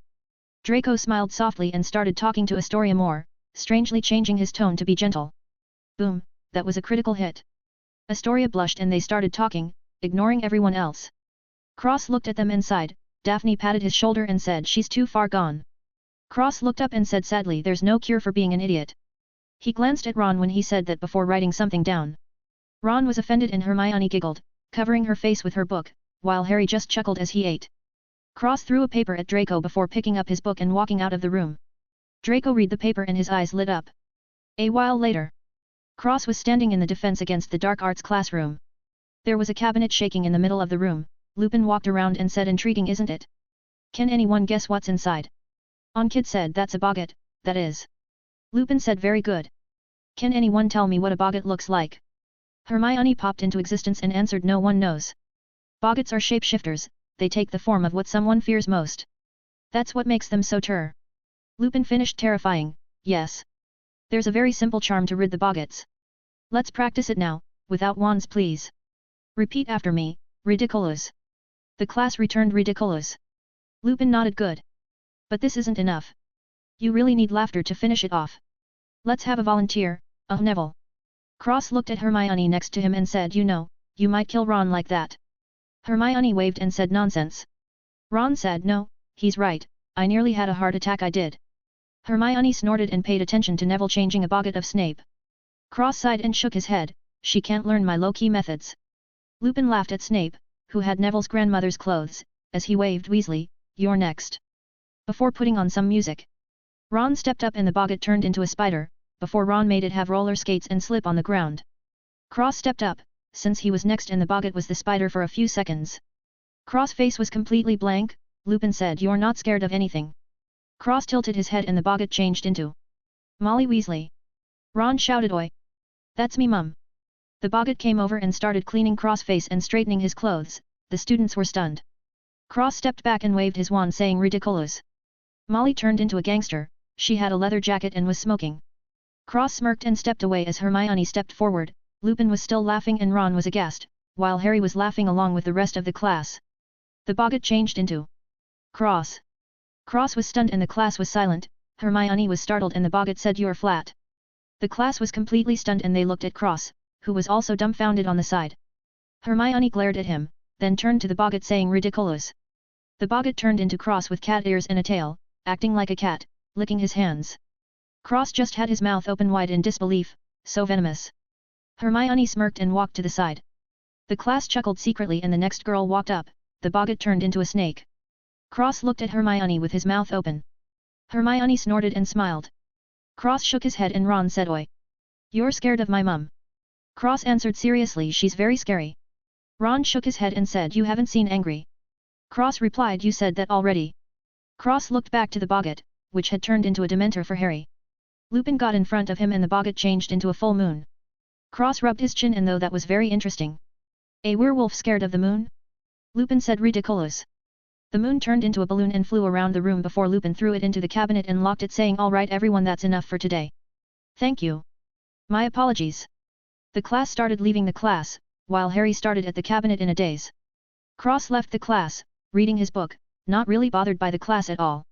Hermione puffed her cheeks seeing Cross was still nonchalant about the boggart. She vowed to make him flustered one day. Cross didn't mind at all and continued back to his room. Cross teleported to the room of requirement. He merged with the two clones and absorbed all the practice and knowledge. He mumbled to himself and sent out the clones again, continuing their tasks, before teleporting back to his room and meditating on the lightning element. A few days passed. Cross was in street clothes and handed a permission slip to Filch as McGonagall said, "If you don't have a signature, you're not allowed to go to Hogsmeade Village." Ron and Hermione looked at Harry, who sighed and said, "Have fun guys." Cross remembered that he killed Harry's aunt and said, "Professor, Harry's aunt died over the summer. It's very understandable that he couldn't get his slip signed due to excessive grief. Perhaps you could bend the rules for the circumstances." McGonagall looked at Harry's sad look and sighed as she said, "I truly cannot. My apologies, Mr. Potter." She looked at Cross and said, "Mind your tongue, Mr. Greengrass. That is a sensitive topic." Before leaving, Cross clicked his tongue as he watched her go with his hands in his pockets. Harry sighed and waved as they left. Ron and Hermione waved back and Cross ignored him. This was the last time he was going to help Harry for something insignificant. The debt of killing his aunt was dealt with, now he was a free elf. Hermione and Ron followed Cross and the group as they made their way to Hogsmeade Village. Cross felt something rub his leg and looked down to see Mrs. Norris. He picked her up and said, "Did you do it?" Mrs. Norris nodded happily. Cross smiled and stroked her softly as they made their way, under Filch's guidance. A few dozen minutes later, they stopped at Hogsmeade Village and Filch said, "All right, be careful ya brats." Cross handed him Mrs. Norris and Filch looked uncomfortable as he said, Greengrass. Thanks for helpin' Mrs. Norris." Cross nodded and said, "No problem." Filch looked around and said, Be careful around the school. Strange things go on everywhere." Cross stopped and said seriously, "I will." "Thank you." Filch nodded and awkwardly walked away. Cross walked around the village. He looked around at all the shops before walking along the road and pulling up a hood, putting his hands in his pockets as he walked into an alley. Hermione saw Cross disappear into an alley and frowned but kept silent. Cross walked into the alley and spread out his strings everywhere. The strings went around the buildings and into the ground. He continued walking through the town through the alleys before coming across a dilapidated house. Selena poked her head out of the bag, and slithered out to Cross' shoulder before slipping into his hood and hiding herself, only golden snake eyes visible. Cross walked into the house and dangled his right hand out of his pocket. The only thing visible in his hood was his glowing red eyes. The red was just black. Cross dragged his hand and strings by his side, scanning the entire house. He heard a noise and whipped his arm to the right. Strings shot out, digging into the wall like drills. Selena glared at the wall and was ready to petrify whatever came out. Cross pulled his hand back and tore the wall out. A black wolf snarled behind the wall. Cross spread out his fingers, his face still not visible, as 5 different colored strings shot out and sped towards the wolf. The wolf swiped his claws at the strings while jumping at Cross, who jumped back and took his other hand out of his pocket, hiding it behind his back, letting loose invisible strings into the ground. Cross twisted his other hand and the colored strings spun together forming a multicolored spike before shooting at the wolf from behind. The wolf jumped to the side, before getting caught by invisible strings coming out of the ground. Cross revealed his other hand and twitched his fingers, the strings blew out from under the ground and tied up the wolf's legs before lopping around the wolf's neck, the twisting spike zoomed and stopped right before the wolf's head, merely millimeters from its skull. The invisible strings on its neck tightened and drops of blood hit the floor. Selena was impressed and watched the wolf like a hawk, or snake. Cross spoke in a hoarse voice, "Why are you here, Sirius Black?" The wolf was surprised and morphed back into his human form, still tied up. Cross split the spike into 5 different colored spikes and they hovered mere inches from Sirius' head. He moved his other hand and the invisible strings drilled into Sirius' clothes, taking out his wand and bringing it to Cross. Selena poked her head out and gently bit on the wand, threatening to snap it in half. Cross looked at the silent Sirius and remained in control. Sirius sighed and said, "Are all wizards nowadays so vicious?" Cross wasn't amused and said, "Answer me." As the strings around his neck tightened, drawing more blood. Sirius chuckled and said, "Well, you see. That is top secret." Cross replied, "You have the notion that I will not kill you? I have to say you shouldn't become a gambler." As he was about to clench his fist and end everything. Sirius let out a breath, feeling the strings getting tighter, he knew this boy was serious. He said, "I'm trying to find someone." Cross said hoarsely, "Harry Potter, I presume." Sirius unexpectedly shook his head and said, "No. A rat. Goes by the name Peter Pettigrew." Cross frowned and said, "Missing a finger? A rat animagus? Buck teeth, even looks like a rat in human form." Sirius was surprised and said, "You know him. Tell me where he is quickly." The strings tightened and Cross said, "Remember you situation, Black. What do you want with the rat?" Sirius said hatefully, "The rat is a traitor. He killed my godson's parents." Cross frowned, he seemed to have meddled in a big event. This wasn't good. Cross said, "And who is that?" Sirius answered, "Harry Potter. He is my godson." Cross nodded and thought about it, it seemed there's also a conspiracy here as well. Cross ignored the revelation and said coldly, "What is your relationship with Albus Dumbledore?" Sirius asked in confusion, "The headmaster?" "Why would why?" The strings tightened and Cross uttered in a tone as cold as ice, "Answer me, Black." Sirius said, "No relation." Cross frowned and said, "I don't believe you." Sirius said, "There really is no relations." Cross sneered and retorted, "And you just so happen to be in Hogsmeade, near Hogwarts. Dumbledore lord over the entire area around, I don't believe you haven't come into contact with him. Even the Dark Lord wouldn't directly come anywhere near Hogwarts if he wasn't sure Dumbledore couldn't sense him." Cross tilted his head and added, "Plus, I don't believe you truly escaped Azkaban on your own. The Dementors would snuff you out like a candle in the wind. This is your last chance, Black." Sirius' face was gloomy and he said, "I am part of Dumbledore's hidden army to fight against Voldemort. The rat is one of Voldemort's followers, being the headmaster, Dumbledore cannot take action, therefore I have become the executioner, not that I mind of course. I hate that filthy rat." Cross frowned, something wasn't making sense. Who was the mastermind behind the school plot? He asked this rat. Is he capable of reaching his hands out to the students of Hogwarts? Sirius was confused but shook his head and said, "Impossible, neither him nor Voldemort would dare to reach into the students of the school." Cross frowned and flicked his finger, a white glowing string slowly penetrated into Sirius' head. Cross immediately backed out and his expression was grave. Sirius was confused and felt something was wrong, so he asked what. Cross kept silent and took back the 5 spikes as he stretched out his palm, touching Sirius' head as he said, "Keep calm. I shall not harm you." Before speaking in Elven Ultimate Cleanse. A golden green aura swept through Sirius, washing away everything in his mind and on his clothes. Cross eyes turned pure gold as he chanted nature's protection. Condensed. A golden light shone on Sirius' head and sank into his mind, forming a golden barrier, that slowly disappeared, turning invisible. Cross backed off and threw up the 5 spikes as he said, "Who are you?" Sirius's expression was unreadable as he said coldly, "Sirius Black." Cross nodded and said, "How do you feel?" Sirius' face turned grave as he said angrily, "I'm pissed." Cross nodded and took his spikes back as he said, "I don't want any part of the schemes at the school. I hope you can leave me out of it. That barrier is not impenetrable. Tread carefully, Mr. Sirius Black." Cross pointed his finger and said in Elven selective obliviation. His finger glowed white and his figure, voice, Selena, and strings disappeared. Only leaving the words he said along with the barrier. Cross threw Sirius his wand back and dispelled the strings before teleporting out of the house, back to an alley, leaving Sirius there with his eyes closed and a grave expression on his face. 25. Lightning. Cross returned to the actual village and blended back into the crowd of students. Selena went back into his bag and he took his hood off before slipping into a candy store, acting like he was there the whole time. Hermione bumped into Cross and said in confusion, "Where did you come from?" Cross returned her confusion and said I was here the whole time, you don't remember. Hermione frowned and said didn't you? Ron came over and said we should get something for Harry. Hermione looked at him and said okay, just a second. She looked back and Cross was already walking out of the store. She rubbed her forehead and followed Ron along, buying candy for Harry. Cross sat outside on a bench and watched the people walking by. He had his strings spread and looking for anyone approaching, while he thought about what Sirius said. The rat is off the list, then that means, Snape, McGonagall, and Dumbledore are still suspects. Dumbledore's suspicious level raised even higher now. After hearing what Sirius said, it seemed Dumbledore was raising an army in secret to fight Voldemort. But why? Voldemort was extremely weak right now. If he moved himself and attacked then he could finish off Voldemort with a mere flick of his wrist. Cross refused to believe Dumbledore couldn't find Voldemort if he tried.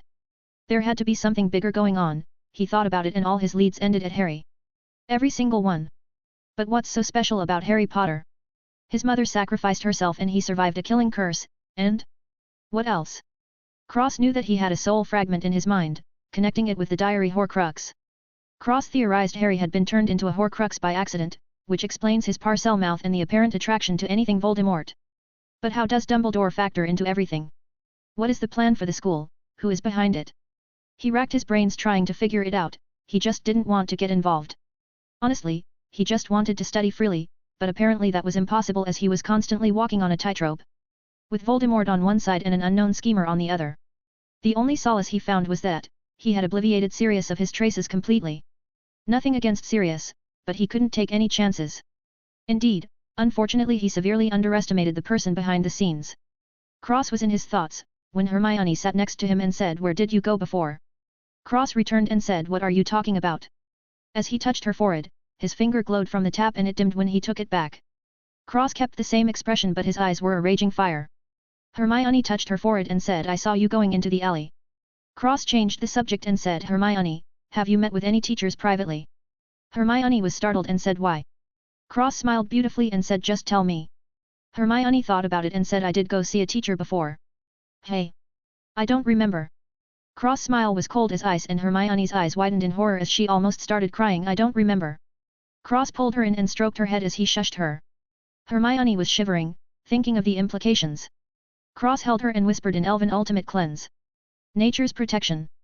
Condensed. Divine barbs. 3 different colored lights flashed in Cross' hidden palm. They were green, gold, and blood red. Hermione felt her mind being cleansed completely as well as her whole body, then a powerful barrier and blood red thorns spread around the barrier. She could feel it all. She felt very comfortable and slowly fell asleep. Cross drew with his finger on the back of her neck before whispering blessing of protection. Her skin and clothes flashed golden green for a split second before dimming. Cross moved her to the side and let her lean her head on his shoulder as she slept. Cross himself took out a book and started reading to pass the time. When he got back he had to check everyone else's barriers. There was something brewing and Cross was going to step out of the way to watch the world burn. A few minutes later, Ron came over with a big bag, full of God knows what. Cross spared him a glance before continuing reading. Ron said she's sleeping? Truly a madwoman. Works too hard, I reckon. Cross added perhaps. What you got there, Weasley? Ron smiled and said a ton of goodies for Harry. And well myself. Cross chuckled and shook his head saying I think you are the madman, how are you going to eat all that candy? Taking a break for a moment out of pure amusement, the bag was truly too big. Where did he get the money to buy all that candy? Did he rob the store? Ron smirked and said I've got a bottomless pit for a stomach, I'll have you know. Cross smiled and shook his head, deciding not to respond to that absurd statement. Filch shouted oi! Brats, let's go! All the students started heading towards Filch. Cross shook his shoulder, waking up Hermione, before walking towards Filch silently. Hermione looked at his back and remembered what happened. She took a deep breath and followed after him with Ron. Cross followed Filch back to Hogwarts, returning to the Slytherin house in his room. He laid on his bed and compiled his thoughts, coming to the conclusion that he needed to quicken his pace of advancement or he will only be putty in others' hands. With that in mind, he sat up and meditated immediately, trying to grasp the lightning element while his clones focused on advanced magic. A few days later, Cross was sitting in Snape's class. The Gryffindor house had been sleeping in the Great Hall because their house door was attacked by Sirius. Cross was confused, why would Sirius attack the Gryffindor door? Regardless, it was and Sirius was nowhere to be found but Hogwarts was on high alert. Snape stormed into class and closed every window with a loud bang. He stopped in front of the class and said turn to page 394. Cross opened his book and Harry said excuse me, sir. Where's Professor Lupin? Snape stood next to a projector as he replied, that's not really your concern, is it? Suffice to say, your professor finds himself incapable of teaching at the present time. Turn to page 394. Hermione popped into existence next to Cross as she said, Sir, we aren't supposed to learn about nocturnal creatures for weeks. Cross nudged her and shook his head. Hermione was confused and Snape said, quiet. Ron said, where did she come from? Snape ignored Ron and asked, who can tell me the difference between a werewolf and an animagus? Hermione raised her hand and Snape said, no one. How disappointing. Cross put his hand up and clamped Hermione's lips. Snape said, yes, Mr. Greengrass. Cross answered, werewolves are not by choice and animagus is voluntary. Also, Animagi can transform into any animal while werewolves can only become wolves and only on the full moon. Hermione put his hand down and Snape hummed before saying, correct, 5 points Slytherin. Before he went on a rant about werewolves, Cross tuned out and read his own thing. Hermione whispered, why did you stop me? Cross said plainly, he's not in a good mood, he'll give us extra homework if you keep speaking when he doesn't call you. Hermione said, how did you know? Cross joked to Somensia. Hermione laughed and Snape said, Ms. Granger, is there a problem? 5 points from Gryffindor and 2 parchment essay on werewolves by Monday morning. Hermione was stunned and cross-eyed before mumbling, for fuck's sake. Snape threw a book at him saying, Mr. Greengrass. Watch your tongue. Cross caught the book and put it down, keeping silent with an ugly expression. Snape went back to lecturing and Cross glanced at Hermione, who smiled. Cross clicked his tongue and went back to reading his book. The next day, Cross was sitting outside at the Quidditch game. It was heavily raining and there might even be a storm after. Cross was wearing a rain slicker and meditating outside. He was going to have to take drastic actions if he wanted to learn the lightning element. Cross clicked his tongue and left the arena, when he saw Harry falling from the sky. Cross was walking outside in the rain, when someone stopped in front of him and smiled, need a rain pal? I heard raindrop ticks are very dangerous this time of year. Cross looked at Luna and said, haven't seen you for a while. Luna walked to his side saying, well, I couldn't talk to you without my heart feeling like it was about to burst. Cross continued walking and said, is that a bad thing? Luna said happily, I don't think so. Cross looked up and said, is that so? Luna looked at his face and smiled warmly as she said, you're crazy. Cross mumbled, divination. Luna corrected, more like accurate predictions. They'll only come near the Weeping Willow. Cross opened his mouth and Luna added with a soothing smile, I'm coming, of course. Magic termites colonize near Weeping Willows. Cross smiled and let the rain hit his face as he thought about it for a moment. He sighed and said, let's go then. Luna happily skipped along. Cross looked down and said, no shoes. Luna said, the others hide my shoes, so I go without them. Cross asked, doesn't that hurt? Luna's smile dimmed a bit before going back to normal as she said, not anymore. Cross stopped and bent down, throwing Luna on his back, before continuing along. Luna rested her head on his back and closed her eyes with a smile. The rest of the journey was spent in a comfortable silence. The duo arrived near the Weeping Willow and Cross put Luna down saying, N. Stay back. Luna already moved a fair distance away from the Weeping Willow and Cross. She had a smile on her face but her fists were clenched as she watched Cross closely. Cross sat down and crossed his legs as he meditated, attracting the lightning elements in the air towards him. The clouds above him rumbled and Luna tensed up as a lightning bolt fell from the sky and struck Cross. Cross growled and the lightning surrounded him before turning purple and sinking into his skin. More bolts fell from the sky one after the other. Luna shouted, enough. Cross. Stop. Cross wanted more and raised his hand in the air, exploding purple lightning out as it turned bright yellow. Another bolt fell and struck Cross' outstretched hand. Cross yelled and the yellow lightning flooded his skin, going into his muscles and organs.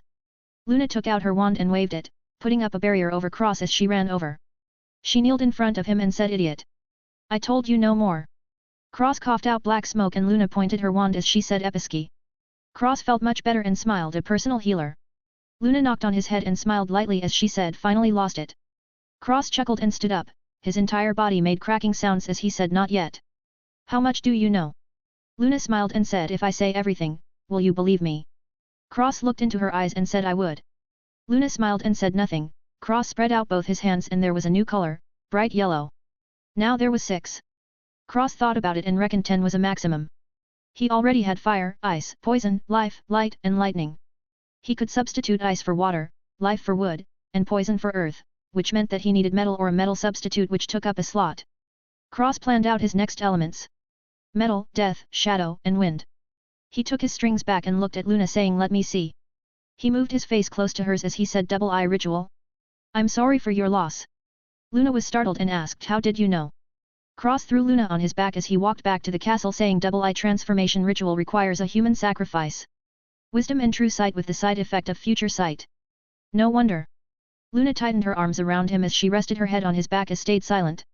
Cross said softly, I'm sorry. Luna said it was my mother. Cross was silent for a few seconds as he kept walking before saying she must have loved you a lot. That ritual. It was lost for a long time. Luna just hummed and listened to his steady heartbeat as they both stayed silent for the rest of the walk back. A few minutes later. Cross entered the castle and let Luna down softly. He turned around and they locked gazes for a moment before Cross turned away saying be careful. Luna smiled softly and said you too. Cross opened his mouth but closed it deciding to say nothing more as he walked away with conflicted thoughts.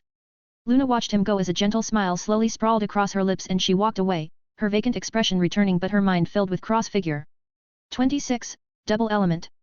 Cross sat down in his room and blew out all the candles, closed the curtains and sat in the darkness. He let out a breath and felt the darkness around him, trying to turn it into his own as time flowed by. Cross hair changed with the season and turned pure white. Surprisingly, darkness was easy to understand. Cross was confused though, every other elements were much harder to control and understand. He shot out a string and it was dark grey, not completely grey but not black either, just cool dark grey almost illusionary. Cross was silent as he looked at the dark grey string, he twitched his finger and the string wrapped around his body. He disappeared, blended into the darkness becoming invisible. Cross was stunned, he looked into the mirror and saw nothing, he waved his hand and turned on the candles. His figure wrapped in grey strings appeared, he nodded to himself, seems like he could only blend into the dark. He took off the strings and wrapped himself in light strings but nothing happened. This gave Cross a good idea on what the light and dark strings did. With the success in his palm, he teleported to the room of requirement, merging with his clones. Cross processed the information before sending his clones out again and giving them both tasks to practice advanced magic. Cross watched over them for a moment before teleporting back to his room and dressing in a hoodie, t-shirt, jeans, and sneakers.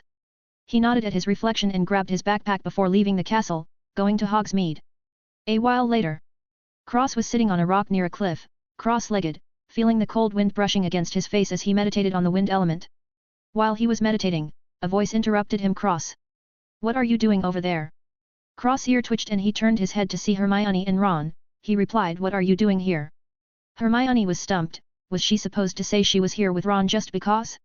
Cross shook his head and turned back to the front, focusing on meditating.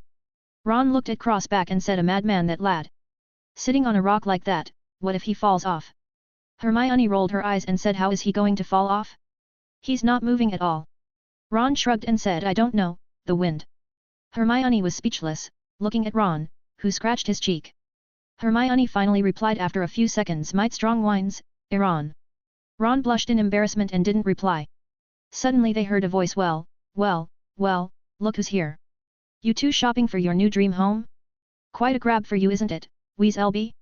Doesn't your family sleep in one room? Ron said, shut up, Malfoy.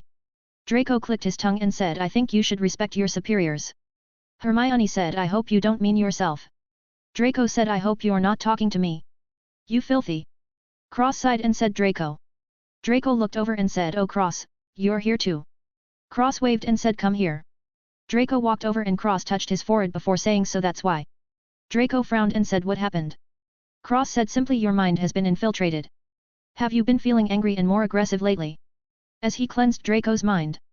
Draco's eyes widened and he said, yeah. Cross frowned and looked behind him before whispering, just leave those three alone. He pulled Draco close to him and whispered in his ear, something extremely fishy is going on here. They are at the center of the storm at Hogwarts. If you don't want to get involved, stay away. Before placing a new condensed barrier in Draco's mind, along with a counter-attack. Draco got serious and nodded. Cross asked, who do you think took down your barrier? Draco's face turned ugly as he said, the only person I've been alone with is my godfather. Cross raised a brow and said, Snape. Draco nodded and Cross frowned as he said, just act normally. Draco nodded and left without a word. Hermione and Ron were stunned and Harry appeared out of thin air as he said, hey guys. Hermione and Ron jumped in shock and Harry chuckled as they started talking. Cross ignored them and continued to meditate while thinking about what Draco told him. Snape? Was he the mastermind behind everything? Cross frowned and thought, it wasn't impossible, but Cross still had his doubts. Dumbledore's physical change was just too suspicious. Why did he get younger? How did he get the resources necessary to advance ranks? Plus, why would Snape care about Ravenclaw kids? All houses seemed to be specifically placed, not only based on their personalities but also background. For example, the hat didn't even touch Draco before placing him in Slytherin. Based on cross-deduction, Snape should be proficient in potions, not legilimency. Then again, Cross was slowly becoming proficient in everything, so he couldn't rule out Snape being a legilimens wizard. Cross sighed to himself, things just kept getting more and more difficult. Snape went up by 30% while Dumbledore stayed at 80%, with Snape being a close second at 70%, McGonagall was last with a 30%. After speaking with Sirius, the rat was completely out of the running. There was no way he had enough time to plan something like this while working for Voldemort, there was just not enough time. Cross looked up at the sky and let out a breath, mumbling, why can't they all just die? Then I can sleep peacefully at night. He was about to go back to meditating when Hermione shouted, Cross, we're going into town, do you want to come? Cross waved his hand, making a gesture of no before continuing to meditate peacefully as the trio left. He sat on the spot and didn't leave until it was dark outside. Cross continued to meditate every day and it seemed like the commotion was dying down, but it was only the calm before the storm. A while later, Cross' hair was golden yellow as he sat on the fountain, with his legs crossed. Luna was sitting next to him, reading a strange book. Tilted Nargles, could you be next? Students passed by and laughed at them, behind their backs, but obviously neither Cross nor Luna cared at all. Continuing their acts without even a frown. Luna suddenly said, oh? Congratulations. Cross ignored her and the wind picked up near him, wrapping around his body, blowing through his hair, making him seem majestic. Cross opened his eyes and they flashed as the phenomena stopped, returning him to normal. Cross smiled at Luna, who smiled back. He let out a breath as he said, the last two will be much harder. He hooked his finger and all the students who made fun of Luna and him, were blown to the ground with a gust of wind. Luna smiled and said petty. Cross smiled and said they get what they deserve. Harry, Ron, and Hermione walked past and Ron said I haven't lost anything. Your cat killed him. Hermione retorted maybe you should take better care of your pets. Cross watched them pass by and said we can only hope the cat killed him. Luna tilted her head and said don't you find it odd, they didn't even look in our direction. Cross looked at the trio and said maybe they are too busy with something else. Luna just hummed, staying silent. They looked at each other and followed the trio. Luna and Cross came to the edge of a lake and saw Hagrid skipping rocks as he said Lucius Malfoy got up, well you can imagine. He said Buckbeak was a dangerous creature, that'll kill ya as soon as he looked at ye. Hermione said and then. Hagrid replied then he asked for the worst. Ron said they're not sacking you. Hagrid sniffed and said no I'm not sacked. Buckbeak's been sentenced to death. As he threw a rock in the lake instead of skipping it. Cross was shocked and Luna whispered who's Buckbeak? Cross replied a hippogriff, very gentle creature. Just a little scared of the world that's all. Luna asked why are they killing it? Cross replied because Draco startled it and it scratched him. His father didn't like that I guess. Luna shook her head and her eyes turned before she smiled at Cross without words. Cross guessed what she did and didn't ask, instead he said let's go. Luna nodded and they left. Cross and Luna were walking back to the castle and Luna asked what do you think? Cross looked at her and said what do you mean? Luna smiled and said about the school. What did you think? I was asking you what you thought about me. Cross twitched his ears, he was indeed thinking that, but he answered school's fine. I wish there wasn't so many things happening though. People getting obliviated left and right, mind barriers being broken. He sighed and added I just want to be left alone. Luna smiled and said softly you're not alone. As she grabbed his hand, her face heating up for a brief moment. Cross was startled at her small hand in his palm and looked at Luna, only catch a smile. He sighed and a small smile escaped his lips as he said I guess not. Luna smiled gently and they continued in silence as they walked into the castle. Cross took his hand back awkwardly and said I'll see you later, I guess. Luna hummed and nodded, a red hue covering her ears. Cross chuckled nervously before directly teleporting away. Luna giggled and walked back to Ravenclaw common room. Cross sat on his bed and took a deep breath, stabilizing his emotions. It was the first time he has had such intimate contact. He didn't count Daphne, Astoria, or even Hermione at all. First of all Astoria and Daphne were his sisters and Hermione was like a sister as well. He didn't think of any of them as anything more than that. Obviously, he could tell that they didn't feel the same. He might act dumb and cold but he wasn't actually dumb, maybe a little cold but not dumb at all. How could he not see that Hermione looked at him differently, or that Daphne looked at him the same way? He just wasn't interested, they were like sisters, so he played dumb. Eventually they will forget about it and move on, if they didn't then too bad, he couldn't care less. He wasn't going to return their affection anytime soon, so they're only hurting themselves. However, Luna was different. He only thought of her as interesting at the beginning, as time went by she slowly got closer to him. Even now, they weren't that close, but something more than friends, even if just by a sliver. She knew his real self and he knew hers, there was an unspeakable trust that had developed between them. Honestly, Cross could safely say that out of everyone at the school, including his actual family, Luna was the only one who made him not feel alone. He let out a breath and rid his head of any more thoughts as he meditated on the death element. A few days later, Cross was walking towards Hagrid's shack. Today Buckbeak was supposed to be executed. He wanted to see if he could get some insights into death by watching it happen as a bystander. He walked out of a stone exit to see Hermione and Harry sneaking down the hill. He looked further down and saw Ron, Hermione, and Harry walk towards Hagrid's shack leisurely. Cross' mouth curved upwards and he mumbled interesting. 27. Surprise Enlightenment. Cross appeared behind Harry and Hermione, who were hiding behind pumpkins. The two didn't notice him, until he squatted behind them and whispered, "Don't scream unless you want your past selves to find you." Hermione and Harry jumped, scared out of their wits. Hermione whispered angrily, "What are you doing here?" Cross said, "I was going to watch Buckbeak's executions for. Well, anyway, I saw you two and your past selves, so I thought I'd tag along. I have nothing else to do and staying in the castle is really getting boring." Harry quipped, "I thought you were just a nerd." Cross retorted, "Coming from you." Harry turned back saying, "Fair enough." Cross smirked and felt it was fun to act out every once in a while. Harry said, "That's Pettigrew." Hermione stopped him and Cross said, "Oh? You know?" Harry looked at him and said, "You knew?"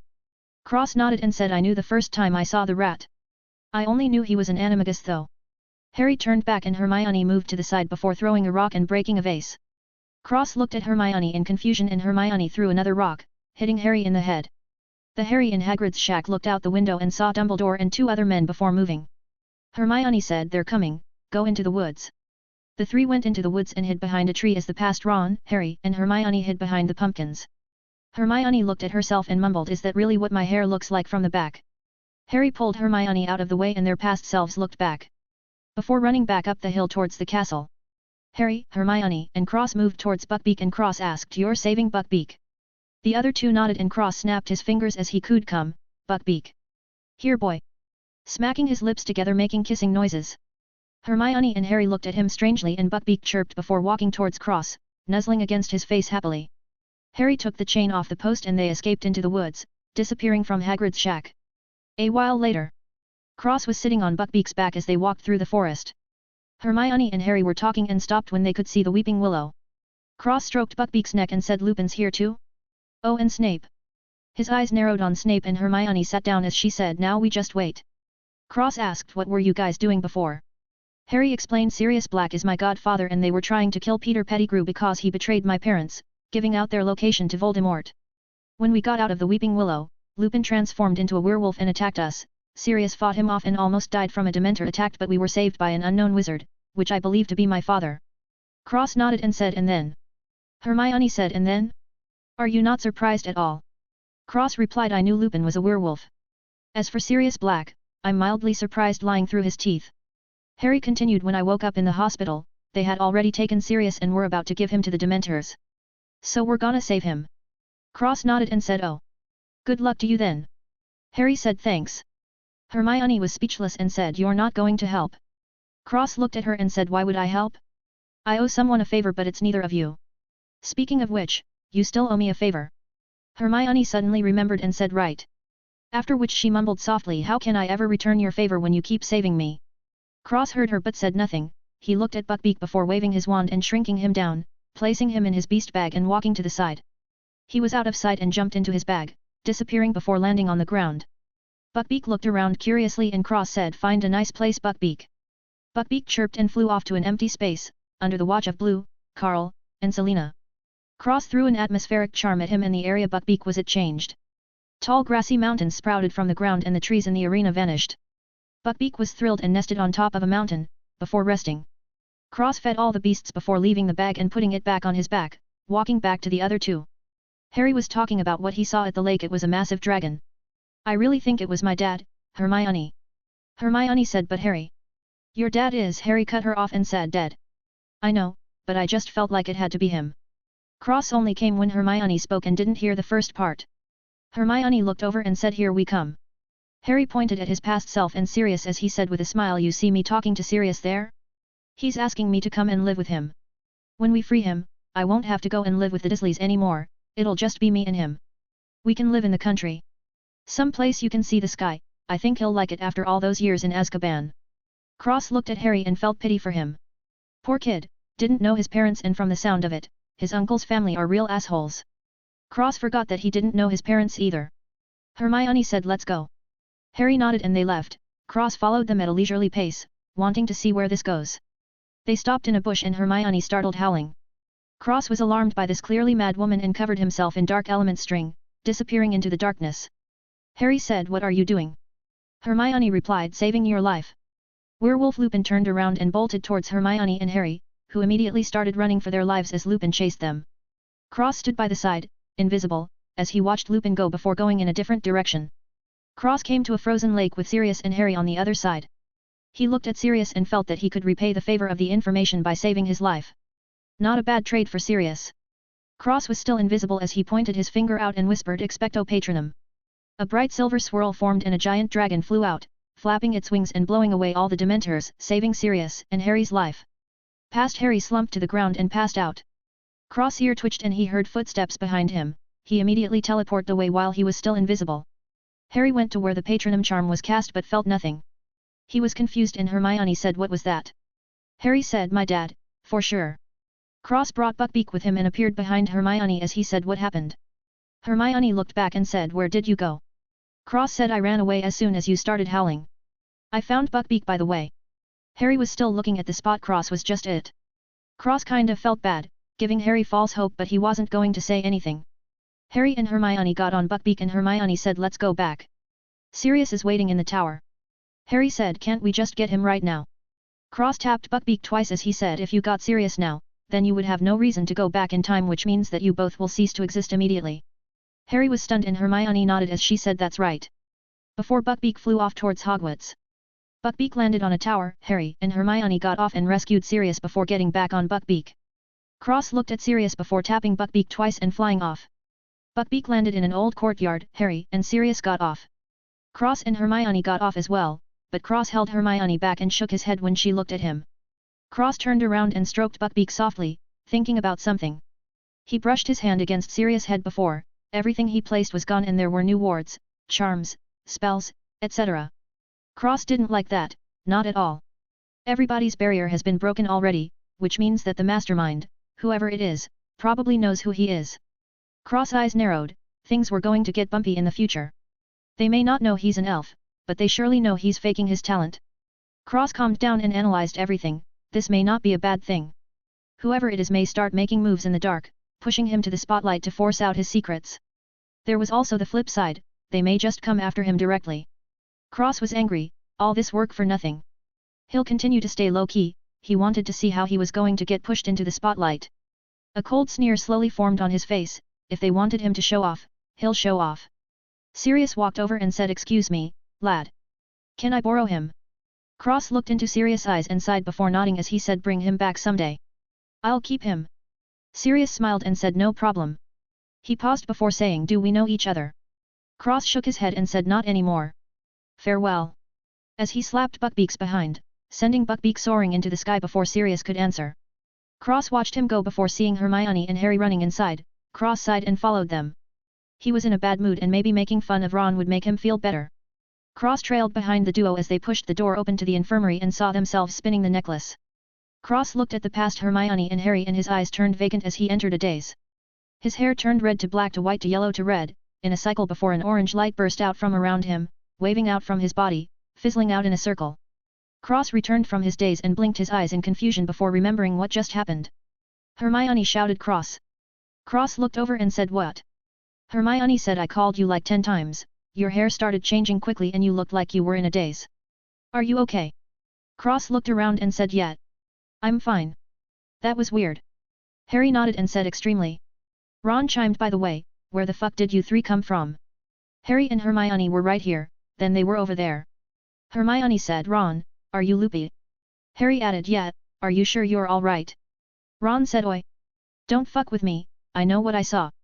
Cross, you saw it too, right? Cross just shook his head. Ron started to doubt his own life, maybe he really wasn't okay? Cross turned around and left the infirmary, going back to his room. As soon as he got inside, he teleported to the room of requirement and held out his hand. An orange glow appeared and he touched the ground, an orange bubble appeared and expanded, turning into a dome. Cross threw an apple, from his bag, inside the orange dome and it started rotting before turning to dust. Cross was shocked and mumbled time.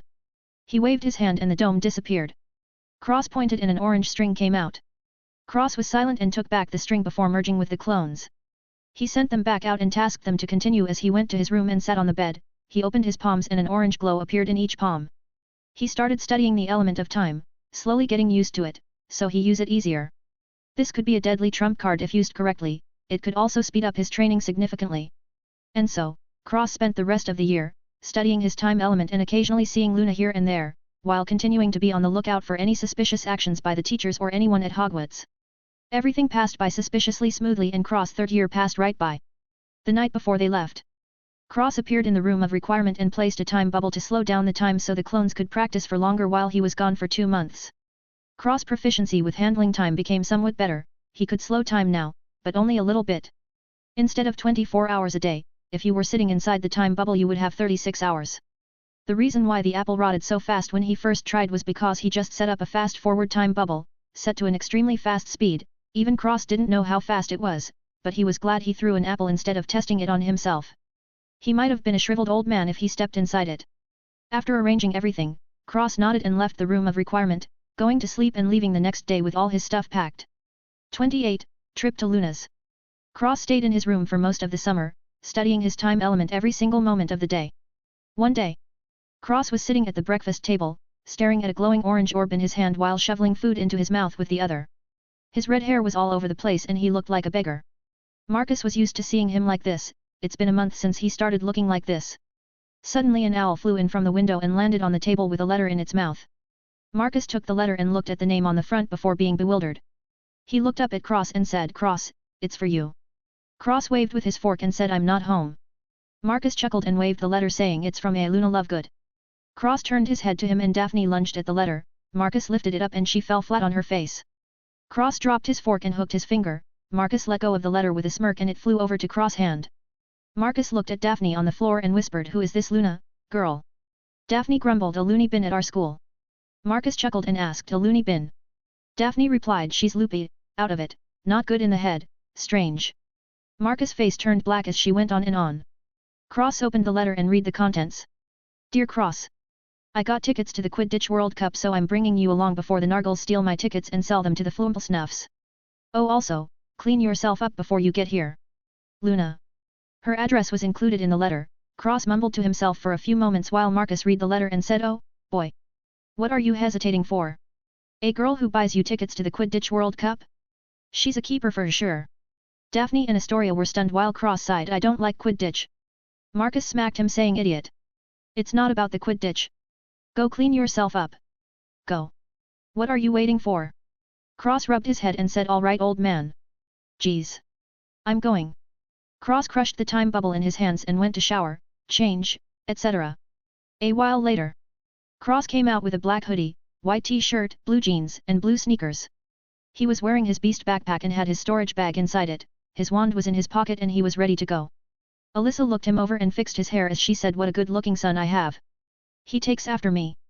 While sighing happily, Marcus, Daphne, and Astoria looked at each other, seemingly thinking the same thing, "He's adopted, he can't look like you." Cross scrunched up his nose at Alyssa's care and she laughed before pinching his nose as she said, "Bring home a daughter-in-law." Cross choked on his saliva and Marcus coughed as he said, "Honey. He's only 14 years old." Alyssa snorted and replied, "We can find him a fiancé. I seem to recall someone else had one when he was born." Marcus turned his head away and Cross said, "Anyway, I'll be leaving then." Marcus said, "I'll bring you." Cross smirked and replied, "No need." Before whistling, Blue came out of the bag and grew to the size of 2 meters. Cross hopped on her back and waved to the rest as he said, "See you later.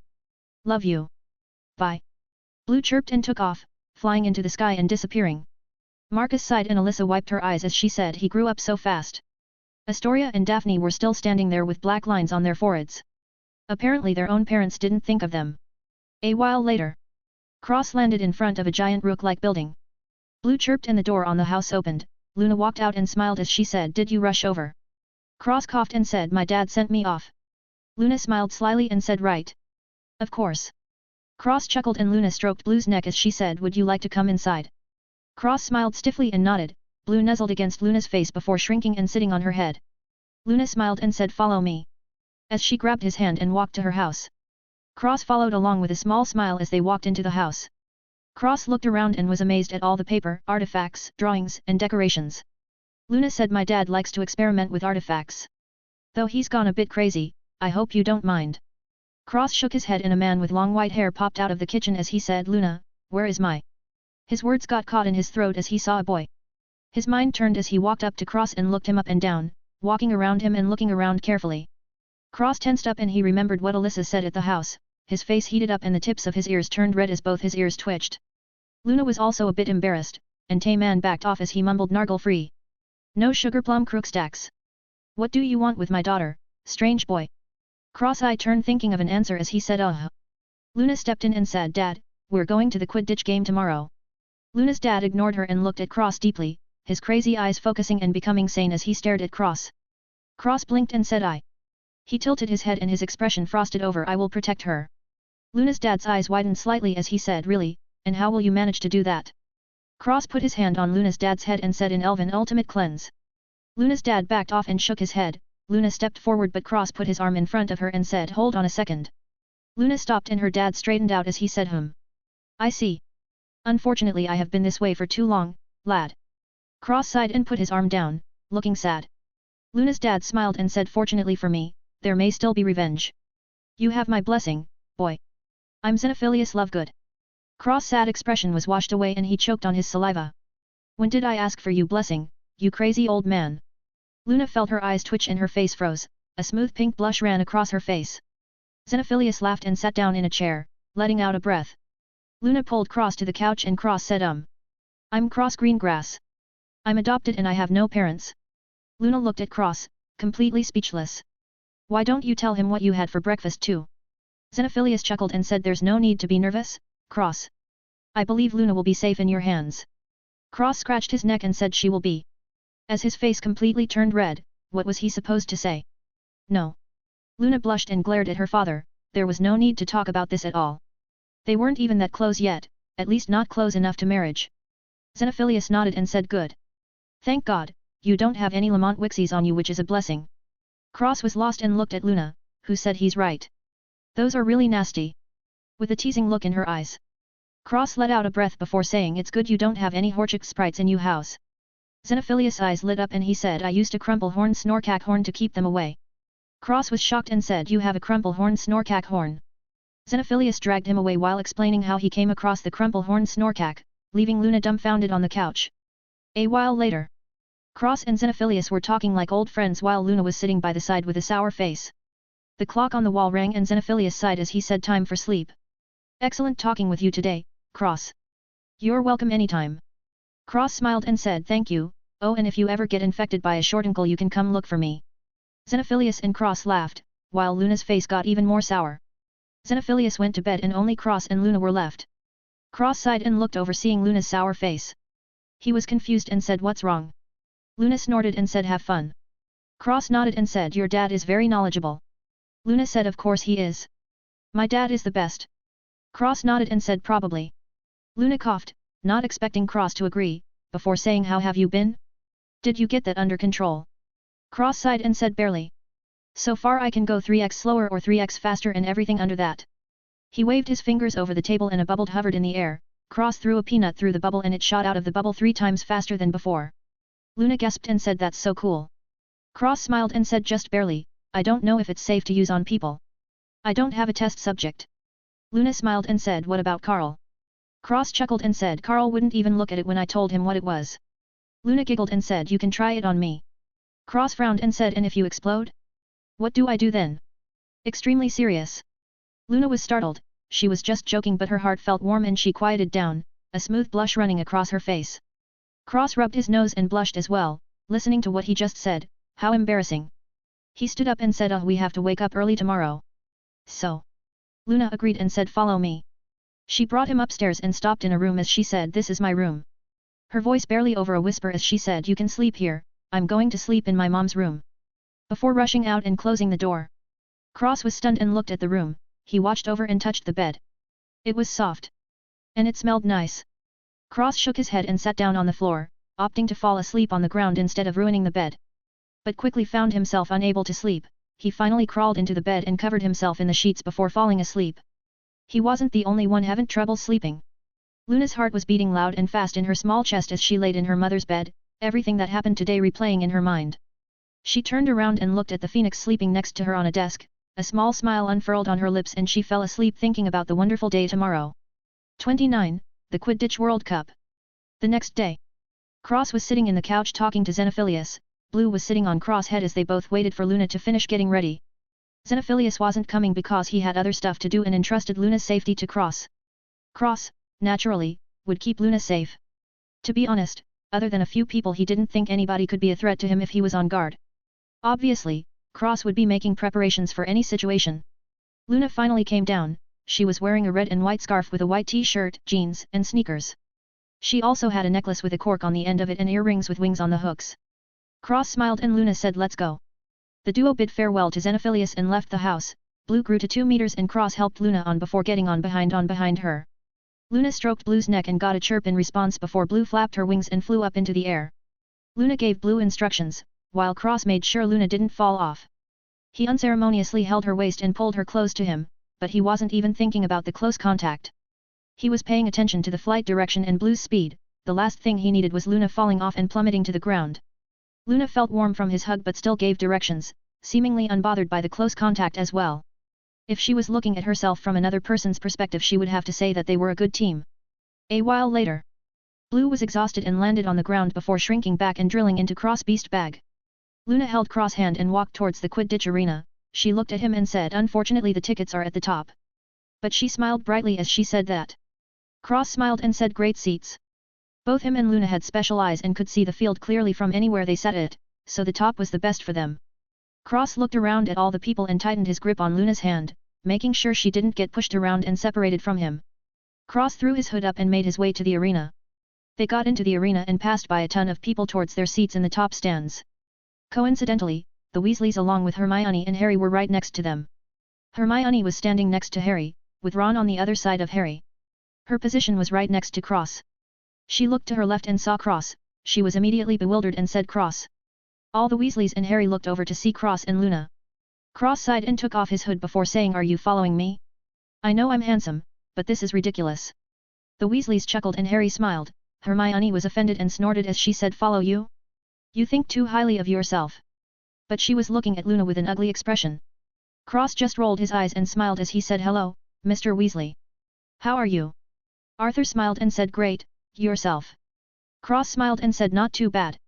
Suddenly, a team of Ireland Quidditch players flew over their heads and onto the field as they went into formation, throwing up fireworks that turned into a leprechaun, that started doing the Irish jig. The crowd cheered, but the Bulgarian team smashed through the leprechaun and flew onto the field, the crowd erupted into even louder cheers, screaming wildly as they chanted Crumb. Crumb. Crumb. Even the Weasleys chanted, Ron was going crazy and Harry said who's Crumb? Fred replied he's the greatest seeker in the world. Hermione added he's handsome too. Ron and Harry looked at her, not expecting her to say that. Luna agreed and said I think so too. Cross clicked his tongue and kept silent as a feeling of hate started developing for Victor Krum in his heart. Ron, Harry and Hermione looked at Cross' hateful expression with their mouths open as shock. Cross said I can beat him, do you believe it? Ron burst out laughing, and Luna said of course I do. As her eyes flashed an unreadable light, looking at his face. Cross smiled and squeezed her hand as the game started. A while later. The game was over and the group separated, going back to their tents. Luna agreed to the Weasleys' invitation to their tent and they started talking. Hermione was biting her lips the whole time, reading her book as Ron proclaimed his love for Victor Krum. Cross shook his head and a loud bang was heard outside. He turned his head to see Arthur walking back in with a serious expression, Cross whistled and his bag opened as Selena slithered out, going into his hood, which Cross pulled up. Cross said I'll be going, Mr. Weasley. Thank you. He paused as he pulled Luna with him, just as he was about to leave he turned his head and only his red eyes were visible as he said good luck. Before leaving the tent. Arthur's expression was grim and Hermione said good luck? Good luck for what? Arthur didn't answer and said get to the porte-caiette, now. The rest started scrambling. Cross walked outside and swung his hand, dark strings covered him and Luna, making them disappear into the darkness as they ran out of the encampment. The fire from one of the tents shined on Cross and a man with a skull mask stepped in the way. Cross threw his hand forward and said Avada Kedavra. A green light blasted the skull-masked man to death. The skull-masked man was so shocked that Cross didn't even hesitate that he couldn't respond in time, resulting in his death. Another masked man shouted Tim's dead. Over here. 2 on the run. Cross threw Luna on his back and started running when he heard footsteps chasing after him. He jumped in the air and spun, holding Luna in one arm and pressing his other hand forward. Different colored strings shot forward, spiraling together and lighting up in several different colors as they shot forward, fully intending to kill. The skull-masked figures dodged the spikes and Cross waved his hand to the ground in front of them as he shouted Bombarda Maxima. The ground exploded, creating a cloud of dust. Cross grabbed onto the strings and whipped them forward as he said Avada Kedavra. The several different spikes glowed green and shot forward, cracking like whips, sending out green beams into the cloud of dust. Cross swiped the strings and they turned transparent, spinning around him in a circle, blowing air all over the place, extinguishing the fires, and allowing Cross and Luna to blend into the darkness once again as they escaped. When the cloud of dust cleared there were 2 more dead bodies with skull masks, where the rest were injured and fled immediately. Cross whistled again and Blue flew out of his bag as he ran, she grew as she flew alongside him. Cross jumped on Blue's back and put down Luna before turning around facing the tents and pointing forward as he said Expecto Patronum. A blindingly bright silver light erupted from his finger and a giant silver dragon flew out, shining brightly and impairing everyone on the ground's vision. Cross said full speed, Blue. Blue chirped and flapped her wings harder, speeding off into the night away from the Quidditch location. Cross sat on Blue's back and hugged Luna as he said softly Are you okay? Luna smiled and nodded saying Unfortunately, you didn't let me do anything. Cross smiled and said I'm here, if you made a move it would have been overkill. Luna giggled and Cross undid the dark strings surrounding them as Blue broke into the clouds. Luna leaned her head on his chest and said Unforgivable set. Cross said seriously I would rather be safe and use them than use the disarming spells and have an accident happen. He paused and rubbed his nose as he smirked and said Plus, I told you Dad that I'd keep you safe. Luna looked up and smiled softly as she reached out her neck and kissed his cheek. Cross was stunned and rubbed his cheek with a dazed expression. Luna giggled and blushed as she looked away at the sky saying Beautiful night. Cross woke up and said absent-mindedly Yet. Best night of my life. Luna blushed even harder and leaned on him, staying in a comfortable silence the rest of the trip. Selena hissed and slid back into the bag, thinking that Cross was getting much better at combat. She used to train with him, but she seemed to be no longer necessary. She had to get stronger if she wanted to help him. She slid to her habitat and started to train harder. Carl shouted from his forest What's it like? Selena returned He didn't need me. Carl was startled and said What?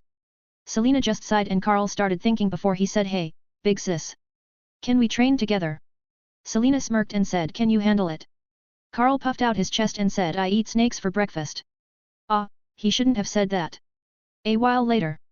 Cross and Luna landed at Luna's home, Blue went back to the bag to rest and Cross and Luna went inside before going to sleep. They had to leave for school the next day. Luna wanted to take the train and Cross agreed. The next day. Cross and Luna boarded the train and found an empty train cart before sitting down. Luna was still tired and leaned her head on Cross' shoulder as she rested. Not even a minute later Ron, Hermione and Harry rushed in. Cross sighed and looked at them. Hermione let out a breath of relief and said Thank God you're okay. Cross smiled and Ron said How did you get out? Cross replied We just snuck out, I didn't even see who was attacking. What about you guys? Ron sat down and said they were Death Eaters, they were. At least, that's what my dad said. Hermione added there was a big battle between the Death Eaters and a powerful wizard, we managed to escape in the chaos.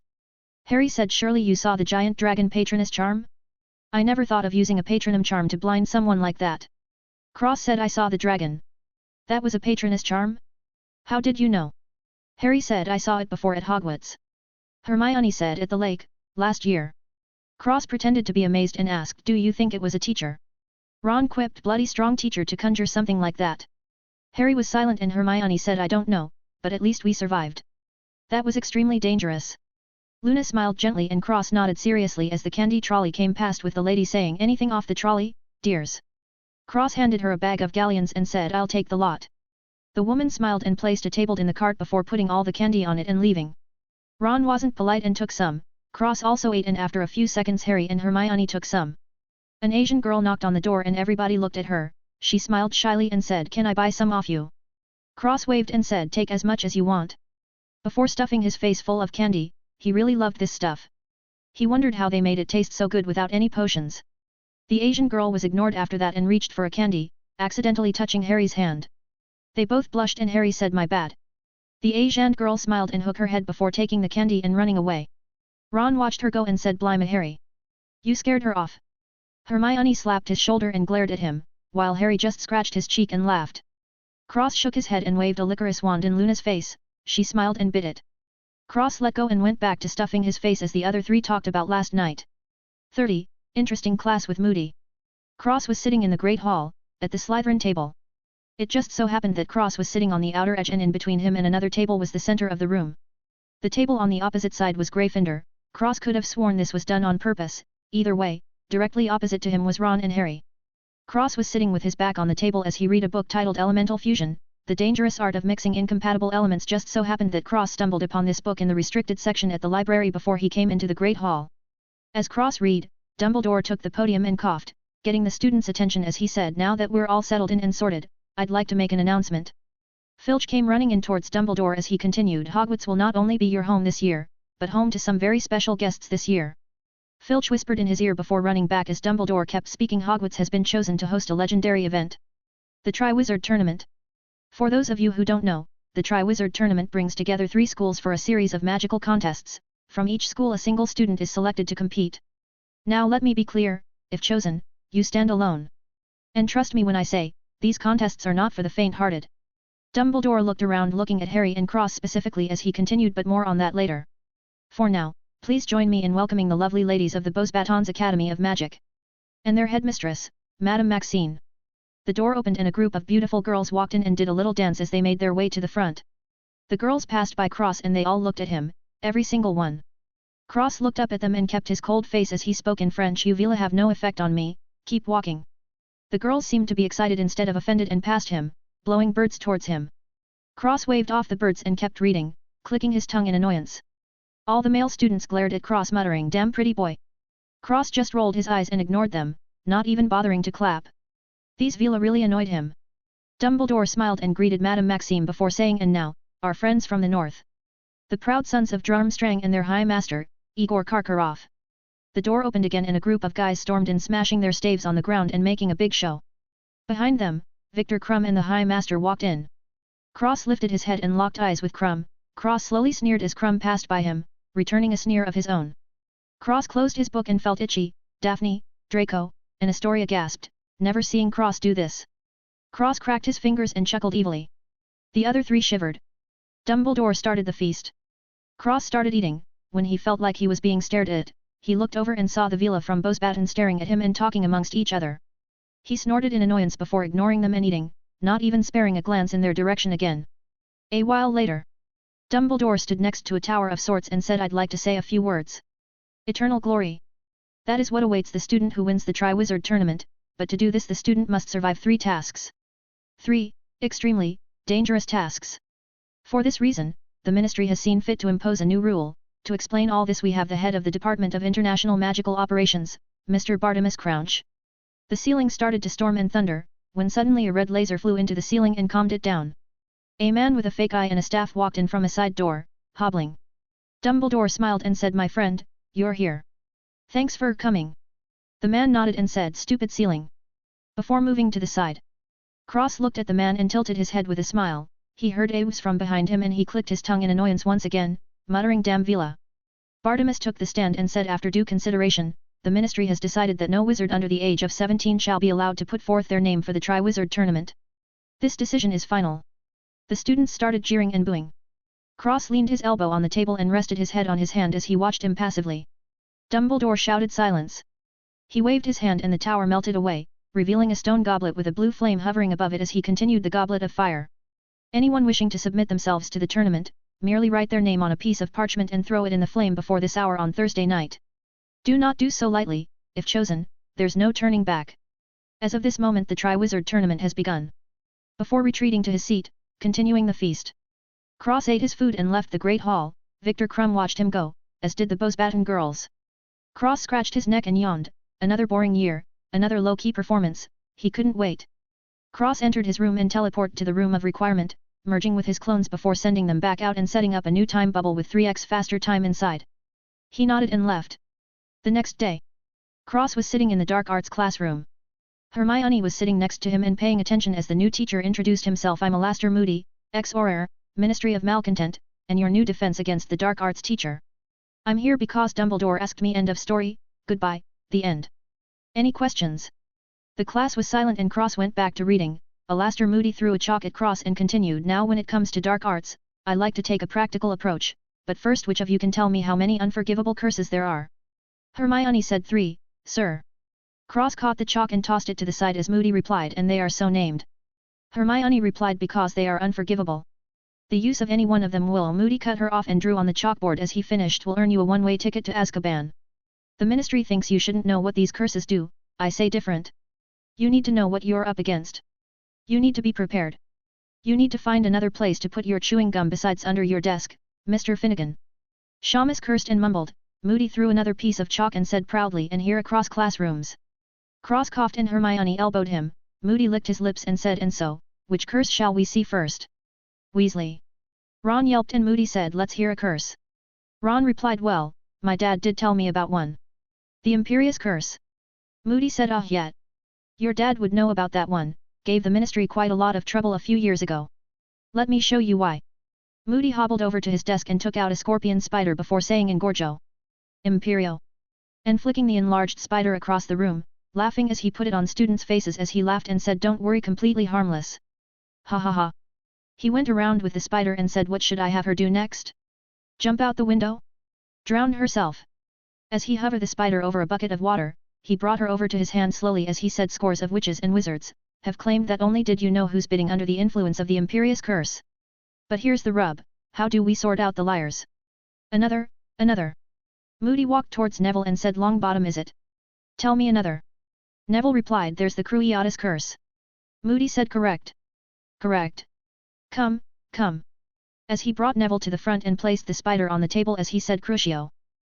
Spider started squealing in pain. Cross looked up from his book, feeling this man was different. Hermione shouted, stop it. Can't you see it's bothering him? Stop. Moody coughed and stopped. He picked up the spider and walked to Hermione, placing the spider on the desk as he said, perhaps you can give us the last curse, Ms. Granger. Hermione shook her head and Moody said no. He looked at Cross and said, how about you, Mr. Uninvolved? Cross looked at Moody and said plainly, Avada Kedavra. Moody said correct. As he pointed his wand at the spider and said, Avada Kedavra. Killing the spider altogether, looking at Cross before hobbling away. Cross looked at Moody's back and tilted his head with a small smile. Hermione looked away, while Cross looked at the spider in thought, replaying the scene in his head. Ultimately he failed to grasp the death element from it, he sighed and burned the spider to ashes with his wand. Hermione said, how could you? Cross looked at her and said, between dying and killing someone else, I will choose the latter every time. Do you not want to live, Hermione? Hermione couldn't reply, with that logic the curses seemed necessary. The class ended and Cross packed up his books and left, not feeling bothered at all. He passed by Neville on the staircase and said nothing as he left him there. If he was scared of a Cruciatus Curse, then he might as well never leave the house. A while later, Cross was sitting on the bench in the Great Hall, looking at the blue flames in the goblet of fire. Hermione was reading next to him and Cross said, hey, how do you think they get the fire to be blue? Hermione looked at the goblet and said, I don't know. Cross clicked his tongue and said, I thought you knew everything. Hermione rolled her eyes and laughed as she ignored him. Suddenly Fred and George ran in holding potions in their hands and cheering. They cheered, and Hermione said, it's not going to work. Fred and George both said, oh? And why's that? Hermione put her book down and pointed at the white circle around the goblet as she said, that's an age line, set by Dumbledore himself. Your dim-witted idea won't work. Fred said, that's why it's so brilliant. George chimed, 'cause it's so pathetically dim-witted. As they stood up and drank the potions before jumping in the circle and cheering, they placed their names in the goblet before cheering again. The goblet went crazy and shot out 2 flames at Fred and George, knocking them away and making them age. They argued and started fighting. Cross chuckled as he went back to reading. He knew a way in, but why would he tell anyone? He rubbed his chin, maybe if they paid him for it. His eyes lit up, a successful business idea? Cross said, if you want to get it. I may have an idea. But it'll cost you. The students waved their hands at him and pfft, Hermione said, you have a way in. Cross rubbed his chin and said, maybe. A Confundu's charm could do the trick. Of course, the wizard would have to be much more powerful than the Weasleys. Hermione rolled her eyes and Cross smiled. Suddenly the door opened and Victor Krum walked in, going straight to the goblet and placing his name inside. He looked to the side, passing over Hermione as he spoke to Cross in Russian. It's a shame you're not competing. Cross replied in Russian, good for you, you won't be embarrassed. Krum laughed grimly and said, well, see about that, pretty boy. Cross smirked and retorted, fastest seeker at Hogwarts. Probably better than a Russian meathead. Krum stopped and said, are you challenging me, pointy ears? Cross touched his chin and he sneered, are you too chicken to accept, shark boy? Krum chuckled darkly and said, we shall see. Maybe a friendly scrimmage will be needed. As he left with his High Master, Igor, who looked at Cross deeply before leaving. Hermione said, I didn't know you could speak Russian. Cross looked at the door and said, there's a lot of things you don't know. As he got up and clenched his fists while leaving the hall. 31. Chosen Champions. Cross was sitting in the Great Hall with the rest of the students, along with the students of other schools. He was sitting on a bench, since the tables were pushed to the side. Dumbledore stood in the middle of the room and said, now the moment you've all been waiting for. The champion selection. He waved and the fires dimmed to little flames as he walked towards the goblet of fire. The fire turned red and shot out a piece of paper. Dumbledore caught it and said, the Durmstrang champion is Viktor Krum. The Durmstrang students cheered and Viktor stood up, looking at Cross with a smirk as he walked to the front of the hall. The fire turned red again and another papers came out. Dumbledore caught it and said, the Beauxbatons champion is Fleur Delacour. The Beauxbatons students clapped and Fleur got up, smiling lightly, glancing in Cross' direction before walking towards the front. The goblet turned red again before the whole goblet trembled and another paper burst out, spiraling into the air wildly before floating towards Dumbledore. The students were confused and Dumbledore caught the paper before looking at it silently. Cross was reading and Dumbledore looked at him for a split second before saying, the Hogwarts champion is Cross Greengrass. His expression was solemn and all the students turned to Cross with dumbfounded expressions. Some students stood up and complained, this is bullshit. He's not even 17. He must have cheated. The students started a ruckus and Dumbledore shouted silence. Cross looked at Dumbledore with a bored expression as he said, pick someone else. I'm not competing. I didn't even put my name in it. Dumbledore was silent, while Igor and Maxime said, then we pick another one. Bartimaeus stood up and said, impossible. The goblet has a magical binding contract to those who are chosen. Cross kept a blank expression, but his eyes sneered as he said, I will not participate. Krum sneered and spoke in Russian, why not? Scared? I thought you were going to embarrass me. Cross returned quiet. Unlike your head, mine isn't filled with muscles. Krum laughed and said, if you're scared just say so. Cross was silent and Fleur smiled lightly as she spoke in French, I can protect you, if you desire. Cross clicked his tongue and replied in French, enough. Your petty charms will not work on me. Filthy Vila. Fleur smiled brightly and kept her silence. Dumbledore's eyes flashed as he said, you must. Cross stood up and sneered as he said wildly, fine. You want to play? Then we'll play. He got off the bench and walked to the front as he said, it's too late to regret now. He sneered in Krum's direction as he said in English for everyone to hear, you want embarrassment? Then I'll embarrass you. Greatest seeker in the world, my ass. His ears twitched and he cracked his fingers as he added, you're nothing in front of me. The whole great hall sucked in a cold breath of air. Draco clapped and the entirety of Hogwarts broke into raucous cheers. Krum grinned his teeth and glared at Cross as he said, you will regret your words, pretty boy. Cross snorted and dug out his ear with his finger as he said, what was that, fish boy? I don't understand, retard. Krum clenched his fists and grinned his teeth, that were slowly turning sharp. Cross goaded with a crazy grin, you want to do it here? As he took out his wand. Krum grinned, revealing a row of sharp teeth as he pulled out his wand and said, I don't mind at all. Igor smacked Krum in the head with his staff, while Moody hit Cross with his. Igor shouted, enough. Wait for the tournament. Moody just looked at Cross silently before hobbling away. Cross put away his wand and sneered. Fleur moved to his side and whispered, an elf hiding in the humans. Very interesting. Cross gave her a glance and said, if you let anyone else know. He leaned in close and his voice was cold as ice as he said, there won't be a Vila left to tell the tale. I assume you want your sister to be safe. Fleur trembled and a strange blush appeared on her face as she said, oh of course. Her thighs rubbed against each other and Cross sneered, get away from me, disgusting creature. Fleur went to the side and her face still had a deep blush across her face. Cross snorted and stood in the middle of Krum and Fleur as he looked at the rest of the students. Now all the males were glaring at him while the females were looking at him angrily. The Durmstrang students were angry while the Beauxbatons students had infatuated looks on their faces. Cross ignored them all and started reading his book in front of everyone. Moody, standing by the side, laughed. McGonagall said, my word. Hermione looked concerned while Luna had a faint smile on her face, but her fists were tightly clenched as she glared at Cross angrily, shifting from Fleur to him occasionally. Dumbledore said, excellent. We have our 3 champions, albeit with minor changes, but please remember, once you are chosen, there is no turning back. Also, there can only be one who will go down in history. Only one will hoist this vessel of victory. The Triwizard Cup. As he pointed to the sheet covering something, the sheet flew up and displayed a light blue glowing trophy. The goblet of fire started to flare up and turn red as it spat out one last paper. Dumbledore caught it and said, Harry Potter. He looked up and shouted, Harry Potter. Harry got up and slowly walked towards Dumbledore. Dumbledore looked at Harry as his eyes flashed and he handed him a piece of paper with his name on it. Harry took it and slowly walked to the front, while everyone looked at him, nobody said anything but they were confused. Cross had already went from Hogwarts and there could only be one chosen, so who was Harry competing for? Hogwarts too? Harry stood next to Cross and whispered, strange isn't it? Cross smiled and said actually it's not strange at all. Harry was confused but Cross didn't explain and kept his silence. A while later, the 4 competitors were sent to a room under the Great Hall. Cross was sitting in a chair, reading, as the rest stood around. Krum was grumbling, Fleur was blushing with a vacant expression, and Harry was fiddling with his fingers anxiously. The 4 heard multiple voices coming down the stairs. Cross took a single glance before going back to reading. The other 3 looked over and Dumbledore stormed in, grabbing onto Harry and said calmly, Harry, did you put your name in the Goblet of Fire? Harry shook his head and said no, sir.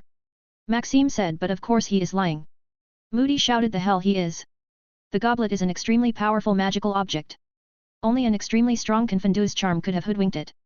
Magic way beyond the talents of a 4th year. Igor got in his face and said you seem to have given this a lot of thought, Mad Eye. Moody said dangerously, it used to be my job to think as dark wizards do, Karkaroff. Perhaps you remember. Igor's face turned ugly and Dumbledore said angrily, that's not helping, Alastair. He walked past him and said, I'll leave this to you, Barty. Bartimus said the rules are absolute, just like the case of Mr. Greengrass. The magical contract has already binded him. Mr. Potter has no choice, he is, as of tonight, a Triwizard champion. Harry gulped and Cross rolled his eyes. A very beautiful play. Cross looked around the room at the teachers Snape, McGonagall, the man playing Moody, Dumbledore. They were all here, now the question was, who put his and Harry's name in the Goblet of Fire? Cross had an idea for Harry, but himself? He only had suspicions. Dumbledore waved and said that's enough for tonight. Everyone returned to their dorms. Barty's decision is final. The 4 students left the room, going to their dorms to sleep. Cross walked out of the room and there was a group of people standing there, seemingly waiting for them. Cross looked up and said what? The Bosbaton girls blushed at his cold tone while the Durmstrang guys said in Russian, you will be crushed by Krum, pretty boy. Cross sneered and said, oh yeah? Says who? You? A pussy, who didn't even put his name forward. Cross got in their faces and grinned as he said, unlike you, even if I was forced into participating, I'm not crying about it. Why don't you go back home and play with your staves, leave the tournament to the big boys. The Durmstrang guys didn't say anything and Cross snorted with a sneer as he knocked shoulders with them, pushing past the group and walking away. Some of the Bosbaton girls fainted with red faces, while the Durmstrang guys clenched their fists. The Hogwarts students watching were in awe, watching Cross walk away alone. Cross turned the corner and his haughty expression smoothed out to a cold blank one. Luna was sitting on a bench and saw Cross coming, she smiled and said, a new performance? Have you considered acting? Muggles would love you. Cross smiled softly and rubbed his nose as he said, you could tell. Luna giggled and replied, of course I could. Her smile turned fake as she said, Fleur, et. Cross was stunned and said, well you see. She's a Veela, and I hate Veela. It just so happens that gets her going I guess. Luna laughed and shook her head saying, so nervous. Cross rubbed his nose again and said, you. Really? Luna smiled and held his hand as she said, so what's the plan now? Cross got serious and said, act as arrogant as possible. If I'm not low-key, I'll be as high-key as possible. Hopefully, I can lower whoever is behind this guard and make them take bolder actions. Cross paused for a moment before adding, hopefully they think I've become arrogant because of my strength and underestimate me, if so then it's worth it. If not then, I'll still be ready for whatever plans they have next. Luna squeezed his hand and said, still. Isn't this too risky? Cross shook his head and said, a necessary risk. I won't show all of my power during the tournament, I'll keep a few things hidden. Unless I'm forced into a corner, but I don't think that will happen. He looked at Luna and smiled as he said, worried. Luna nodded gently and Cross felt warm inside, he stroked the back of her hand with his thumb as he said, don't be. I have everything under control. Luna nodded and smiled as she said softly, just be careful. Cross grinned and said, when have I not been? Luna rolled her eyes and smiled knowingly as she said, about to start a fight in the Great Hall with Viktor Krum. Cross coughed and said, part of the act. Luna smiled sweetly and said, sure it was. Cross coughed again and looked away saying, exactly, anyway shouldn't you go back to Ravenclaw? Luna giggled and kissed his cheek before skipping away saying, don't be jealous. Cross turned green and rubbed his cheek with a silly smile before walking towards the Slytherin house mumbling, as if I could be jealous of him. He chuckled and added, hat. If anything he should be jealous of me. Before disappearing from the halls, teleporting back to his room when he was in a safe spot. 32. Dragon Event. The next day. Cross was walking to class reading a book as usual, Students from Hogwarts passed by him and started whispering amongst each other. Cross ignored them, but the mutterings were getting annoying. He was pulled away by Harry. Cross looked at Harry and said yes. Harry said, we have to go take a picture for the Daily Prophet. Cross sighed and said, really? So annoying. Harry nodded in agreement and they went to the room under the Great Hall. Krum and Fleur were already there. Krum snorted and said, wasting everyone's time. Cross ignored him and looked at Harry as he said, did you hear something? Krum was incensed and Harry decided to not get involved. Cross walked to the chair and said in French, beat it. Fleur blushed again and got out of the chair. Cross sat down and leaned his elbow on the chair, resting his cheek on his knuckles as he looked at the blonde reporter. Krum clicked his tongue and Harry just stood behind the chair awkwardly, in between Fleur and Krum. Cross had a bored expression on his face as a man took a picture. The flash receded and Tay Woman said, what a charismatic quartet. She walked forward and said, I'm Rita Skeeter and I write for the Daily Prophet, but you already knew that. She touched Cross' cheek only to be slapped away by him. Rita looked around, not bothered, as she continued, it's you nobody knows. You're the juicy news, what quirks lurk beneath those rosy cheeks, what mysteries do those muscles mask, does courage lie beneath those curls? In short, what makes a champion tick? She looked around with a big smile and added me, myself, and I want to know. Not to mention my raved readers, so who's feeling up to sharing? Nobody answered and Rita hummed before saying, the arrogant ice prince, you're first. Come on. Cross rolled his eyes and said no thanks. Rita clicked her tongue and replied, don't be such a stiff. This way. As she left, expecting Cross to follow. The other three looked at Cross, who groaned and muttered fucking. Before following, keen on finishing this as soon as possible. Cross entered a broom closet and Rita said, quite comfortable, isn't it? Cross said, for someone like you must love places like this. As he sat down. Rita ignored the comment and sat down, a pad and quill flew out as she started speaking, so tell me, Cross. An unknown boy like you, competing with legends like the boy who lived, the world's greatest seeker, and the most beautiful girl at Bosbaton, how does the pressure feel? Cross looked at her and replied, no pressure at all. I would like to ask you a question, Miss Skeeter. Does the Ministry know that you are an animagus? Rita made a throat-cutting motion and the quill stopped as he said coldly, what do you want? Cross smiled and said, I wonder what would happen if they found out. Rita was silent and Cross added sweetly, if a lovely woman such as yourself could write a normal interview instead of. He cleared his throat and continued, his eyes shook with fear at the thought of his insurmountable competitors, then perhaps you could continue on with your insect spying. Rita smiled and said, very well. She gave the quill a thumbs up and the quill started writing again as Cross said, no pressure at all. I will win, I am the best of the competitors. Rita was surprised and smiled as she said, what are your thoughts on the others? Cross replied, Krum is just a big fish swimming in a small pond. Harry could be an interesting opponent while Miss Fleur Delacour could do to pay more attention to herself than others. Rita was excited and continued, why did you put your name in the Goblet of Fire? Cross narrowed his eyes and made a silence gesture. Rita waved and Cross said, I didn't, but you can just write that I thought the other Hogwarts students were too weak to win, so I took matter into my own hands. Rita clapped and said, so arrogant. It will be my best interview. Cross said, well, we can help each other in the future perhaps. Rita raised a brow and said, oh? How so? Cross smiled and said, in the future you will know. There's more going on that could make you the most famous reporter in the entire wizarding world. Rita got excited and said, then, I will wait with bated breaths. Cross smiled and left the broom closet saying, you can also say this Krum's World's Best Seeker title will be mine before the year ends. Cross slowly sneered, of course, if he isn't too scared to step up to the challenge. Before opening the door and walking away, leaving Rita beyond thrilled as the quill wrote frantically. Cross left and said to the others, your turn. Before leaving the room with his book. A few days later. The newspapers circulated around the school already and the Durmstrang guys were enraged. The Hogwarts students were a bit angry as well, the only ones who weren't mad were the Bosbaton girls, but they get excited over everything he did so he ignored them. Cross was reading in the courtyard while people whispered, looking in his direction. Cross noticed that everyone was wearing a badge that said Potter stinks. He looked up and saw some kids from Hufflepuff stopped Harry to show him the badge. Harry ignored them and walked over to Cross. Luna also walked over and sat next to Cross with a smile. Harry stopped in front of him and said a word. Cross said with a smile, is it about the badges?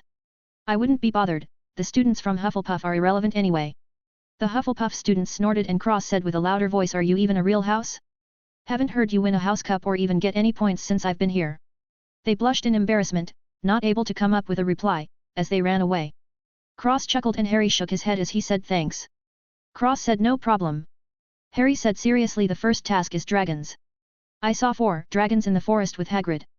Cross eyes lit up and he asked, really? Can I keep it after? Harry was stunned and said, I don't know. Cross clicked his tongue before saying thanks, Harry. What type of dragons did you see? Harry shook his head and said, I only know one of them and it was a horntail. Luna hummed and chimed, dangerous one. Full of scale fleas. Cross nodded and said, that's right. Good luck, Harry. Harry nodded and walked away. Cross watched him go before saying to Luna, wanna bet he gets the horntail? Luna shook her head and replied, I already know he will. Cross clicked his tongue and went back to his book as he said, want to learn Elven? Luna's eyes lit up as she said, can I? Cross smiled and nodded. Luna cheered and scooted next to him as Cross started teaching her. They were interrupted by a scream. Cross noticed how close Luna was to him, their faces were centimeters apart.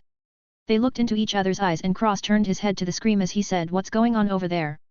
Luna smiled sweetly and leaned on his arm as she looked over. Moody was bouncing a ferret in the air while shouting curses. Cross chuckled and said, Draco is being impulsive again. Can't he just stay out of things? Honestly. Luna added, for own 2 cents, maybe he likes to get embarrassed. Cross smiled and said, I guess he does. Before turning back and saying softly, shall we continue? Luna smiled softly and nodded as Cross started again, spending the rest of the time teaching Luna how to speak Elven. A few more days later. Cross was sitting in a tent under an arena, reading his book as the rest looked nervous. Harry was talking to the curtain, while Fleur and Crumb were pacing with serious looks. Cross wasn't too worried, it was just a dragon/wyvern, not a problem at all. The problem for him was how to make it as arrogant as possible. Suddenly a flash of light occurred. Rita walked in and said with a sigh, young love. How sweet. Cross looked over to see Hermione hugging Harry. He was surprised, since when did Hermione like Harry? It seemed like he spoke too soon. Hermione looked nervous and glanced in Cross' direction before letting out a breath of relief, seeing no change in expression. Crumb stood up and said to Rita, you shouldn't be here. It's for champions and friends only. Rita smiled and said, of course. As she took a picture of Crumb, Fleur, and Cross as well. Cross rolled his eyes and kept reading from his book, looking bored. Dumbledore walked in with Bartimus, Igor, Maxime, and Filch. Dumbledore said, good day, champions. You've waited and wondered and finally the day has arrived. The day only 4 of you can fully appreciate. Ms. Granger, what are you doing here? Hermione looked awkward and Cross said, I asked her to keep my book with her. Dumbledore looked at Cross deeply before smiling as he said, very well. Cross handed his book to Hermione and whispered, open it later. Hermione nodded and left with the book. Bartimus said, all right everyone. Circle up. The 4 circled up and Bartimus held out a bag as he said, Ms. Delacour, if you will. Fleur reached her hand in the bag before pulling out a small dragon. Bartimus said, the Welsh green. Before moving to Victor Crumb, who did the same. Bartimus said, the Chinese fireball. Oh you. He moved to Cross and said, Mr. Greengrass. Cross reached his hand in the bag and pulled out a small dragon. Bartimus said, the Swedish short snout. Before moving on to Harry as he said, and finally, Mr. Potter. Harry pulled out the dragon he already knew he was getting and Bartimus confirmed it as he said, the Hungarian horntail. He closed the bag and stepped back as he looked at all the students, saying, these 4 represent very real dragons. Each of which has been given a golden egg to protect. Your objective is simple, collect the egg. This you must do, because the egg contains a clue without which you cannot hope to proceed to the next task. Any questions? Cross said, can we keep the dragons afterwards? Bartimus was stunned and said, no, my apologies. Cross clicked his tongue and Dumbledore said, moving on. Mr. Greengrass, at the sound of the cannon you may. Boom. The cannon went off and Filch said from above, sorry. Dumbledore looked at Filch before saying to Cross with an unreadable expression in his eyes, you may start us off, Mr. Greengrass. Cross nodded and threw the little dragon sculpture at Crumb before leaving the tent without hesitation. Cross walked out of the tent to the arena and everyone cheered, chanting Cross. Cross. Cross. Cross ignored them and looked at the chained-up dragon. He pulled out his wand and flicked it as a barrier blocked the flames. Cross walked forward leisurely, getting closer to the dragon. The dragon roared angrily and snapped his head forward at him. The crowd screamed in fear. Cross sneered and his eyes turned sharp as the pressure he unlocked gushed out of his body, falling on the dragon alone. Cross put his wand away and slapped the dragon's head right into the ground. The entire arena was silenced and had their mouths wide open in shock. The dragon roared and Cross said hum. Before slapping it again. The dragon reeled back in fear and Cross said coldly, go get me the egg. Now. The dragon trembled and flew over to the egg, holding it in its mouth before flying back over and dropping it in Cross' hands. The dragon nuzzled its head against Cross and whimpered. The audience was stunned silly and someone said, oi. Is that a dog?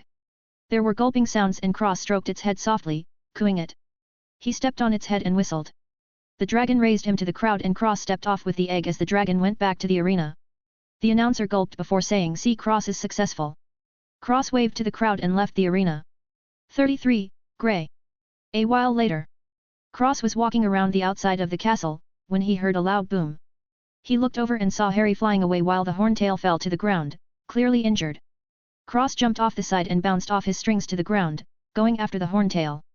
He landed on the ground and walked up to the horntail's head. It roared weakly and Cross said in Draconian, "Stay with me and I'll heal you. Not to mention you won't have to stay a wyvern for the rest of your life. Maybe a true dragon is in your future." While he spoke, he released his pressure and stroked the horntail's head. The horntail roared softly saying, "Why should I trust you? Humans got me into this mess in the first place." Cross chuckled and replied, "I'm not a human first of all. Plus would you rather die? Seems like you don't have much of a choice." The horntail snorted and caved in. "Very well, non-human." His breath getting weaker every moment. Cross whistled and Blue flew out of his backpack. Cross had changed his clothes after he left and brought his backpack along. He wasn't expecting to get a dragon but he was thankful he brought his bag along. Cross said, "Same as last time, Blue." As he started setting up the ritual, Blue dripped a few tears and couldn't help but say, "Cross, what happened last time?" Cross smiled and said, "Won't happen this time. My body is stronger now. Don't worry." As he dripped his blood and started the ritual he did for Selena, the horntail's body glowed before cracking and breaking down. Cross flicked his finger, all the dragon blood on the ground flew up and cleaned itself before condensing into a giant ball and hovering next to him. The horntail emerged from its own carcass and shook its body. It looked completely different. Its horns were silver and sharper than before, its tail glistened dangerously and its scales changed from orange to red. The structure of the horntail changed as well, its wings sprouting from its back and it grew arms of its own. It was also many, many times smaller. Cross crouched in front of it and smiled. "You made the right choice. Do you have a name?" The horntail was shocked by its new body and shook his head absent-mindedly. Cross picked him up and said, "How about Grey?" Grey nodded and said, "You, boy. What are you?" Cross smiled and said, "Bond with me and you'll know." Grey licked his hand and Cross stroked his head. They both flashed brightly for a moment and Cross was surprised as he pointed and a silver string shot out, scrapping against the rocks, creating sparks. Cross smiled and said, "Hey, you're the metal element. Not to mention." He flipped Grey over and pushed against his stomach, feeling it hard as steel. Cross smiled and said, "You're much stronger now." Grey flew around excitedly saying, "Cross, I feel amazing. Look, I have arms." Cross chuckled and said, "Blue, go back." Blue flew back into the bag and Cross held out his hand. Grey landed on his hand and looked at Cross with shining gold eyes. Cross smiled and said, "Your new life has just begun, Grey. Hold on tight." Grey grabbed Cross' hand tightly. Cross took out a bottle and sucked in all the dragon blood before putting the bottle away and saying, "Close your eyes." As he teleported back to his room, Grey opened his eyes and saw a new environment. He was shocked and Cross chuckled as he said, "Come with me." Before he jumped into his backpack with Grey, they landed on the ground and Selena came out of her cave. Cross looked over and said, "Oh, you're growing nicely." Selena stretched her small arms, legs, and wings as she said, "Well, the time bubble you put down works wonders." Cross smiled and said, "We have a new member, say hello, Grey." Grey flew around and looked at Selena a lot while he introduced himself. Cross smiled and shook his head. If Grey wanted to get Selena, he would be in for a bumpy ride. Cross said, "Grey, fly over to place you like. Anywhere except the others' habitats." Grey flew over to the area next to Selena's. Cross chuckled and cast an atmospheric charm on him. A giant mountain with a large hole in it was formed. The mountain gleamed with a silver light, sparkling occasionally. Grey grew and landed on the mountain happily. Cross went over to the time bubble and modified it to be 5 times faster. He told all the beasts and they were happy. The area around the time bubble was big enough for all of them and had a fence around it, so that they don't accidentally stumble inside. Cross nodded and left the bag, returning to his room. He put the bag to the side, zipping it up, before heading to the bathroom. He took out the bottle filled with dragon/wyvern blood, pouring it into the bathtub. Cross took off his clothes and stepped inside, submerging his body into the dragon's blood entirely. Cross bit his thumb and blood seeped out, merging with the blood making it golden red as he chanted, "Bless your vassal, great tree. Strengthen your believer's humble body." A green aura purged the blood and it slowly started turning black as it cycled through Cross pores and out again. Cross felt like a sieve as the blood flowed in and out of every pore of his body, taking smelly black goo with it. A while later, the entire tub was filled with black goo that smelled awful. Cross got out of the tub looking like a piece of charcoal. He waved over the tub and the black goo was burned into nothingness, not even taking the chance for someone to steal his blood or something. Cross went into the shower and washed off the rest of the black goo, burning it to ashes as it fell off his body. It took 3 showers for him to get rid of the smell. Another while later, Cross walked out of the shower and looked in the mirror, surprised. His skin was whiter, softer, and stronger, his hair was shinier, thicker, and longer, and his muscles were streamlined and perfect. His ears twitched in pleasure at his appearance, before remembering that there was a gaggle of sexually frustrated Vila at the school. His face turned gloomy, he could imagine them now. Following him everywhere, fainting at every look. How annoying. He forgot about it and threw on a Slytherin t-shirt and shorts, slipping into slippers, grabbing his backpack and heading out of his room. He needed to go get his book after all, plus he still had some dragon blood left. Cross walked the hallways and all the females stared at him in a daze. Cross clicked his tongue, once was enough to satisfy his vanity, but to keep staring. That's just rude. He went to the Gryffindor door and the fat lady took one look before fainting. Cross grumbled and kicked the painting, startling the fat lady awake as he said open up. The fat lady didn't what he asked in a daze, not even knowing that he wasn't a Gryffindor student. Cross walked inside to see Ron covering his ears. Cross stopped next to him and said what happened. Ron said Harry opened the golden egg. Bloody annoying that thing is. Before pausing and said Cross. His eyes shot open and he shouted Cross. The Gryffindor students were startled and looked over to see Cross, the girls gushed and Harry said Cross? How did you get in? Cross pointed at the door, that was still open as the fat lady just stared at him. Ron grumbled oi. She doesn't stare at anyone else like that. Fred and George said you don't look like Cross, mate. The girls hummed in agreement. Cross rolled his eyes and said do you know where Hermione is? I would like my book back. The girls instantly looked jealous and Harry said she's not here. Maybe check the library. Cross nodded and said thanks, Harry. Oh. And good job with the horntail. That thing was wild. He smiled and left as the girls awed. Harry smiled and said thanks. Cross waved over his shoulder and left the Gryffindor house. He walked down the stairs and turned the corner bumping into Hermione. She looked up and said sorry at Cross. You look cross finished better? I know. Big secret, anyway, do you have my book? Hermione blushed and nodded as he handed it to him saying what did you mean? Cross took the book and said Skeeter will publish something about you in the next Prophet. If you can find her and tell her what the note says, she won't publish it. Good luck. As he patted her head and checked her barrier before walking away, seeing that her mind wasn't messed with since. Hermione thought for a moment before running away, turning to a corridor and leaving. Cross walked around the castle, coming into a courtyard and seeing Luna sitting on a bench by herself. Cross walked over and said Luna. She looked up and blushed as she said wow. You got more handsome. Cross rolled his eyes and said yeah. Come with me. Luna held his hand as he brought her to a corner, before teleporting to his room. Luna looked around and said wow. Never teleport before. Well without a portkey yet. Cross smiled and said this is my room. The founder's room in Slytherin. Luna looked around and said a secret room? Nobody else can get in. Cross said not without me. Luna smiled and said very convenient. Her eyes flashing with beautiful lights as she looked at Cross warmly. Cross smiled and led her to the bathroom as he said hold on. He poured the rest of the dragon's blood into the tub before saying get inside. Luna looked at him and blushed hard as she stuttered CC Cross. Right and now. Don't why you think it's a bit. Cross slapped his forehead and said He blindfolded himself and said I need to be here for it to work. I swear I won't look. Luna was feeling extremely shy as she slowly took her clothes off. Cross closed his eyes and turned around with the blindfold on, leaving everything to his imagination. Luna got in the tub and said okay, I'm in. Cross spread his strings out, feeling where the tub was as he walked towards it and said go all the way down, if you haven't already. Luna submerged herself and Cross bit his thumb, dripping a drop of blood into the tub. Cross performed the same ritual for Luna and the tub slowly made black goo just like before. A while later. Luna jumped out covering herself as she rushed into the shower to clean herself, feeling extremely dirty. Cross heard the shower and waved his hand, burning all the black goo in the tub and the shower as Luna washed herself. Cross left the bathroom and took off the blindfold before blinking his eyes feeling his eyelids hurting after shutting them for so long. He sat on the bed and took out the jewelry box before waiting, keeping it shut with his hands. A while later. Luna walked out of the bathroom with a towel. Cross looked at her and gulped, she looked even more beautiful now. Her eyes were also slightly slitted like a dragon's and also sucked whoever looked at them in. Cross coughed and looked away as he said congratulations. Luna smiled beautifully and said all thanks to you.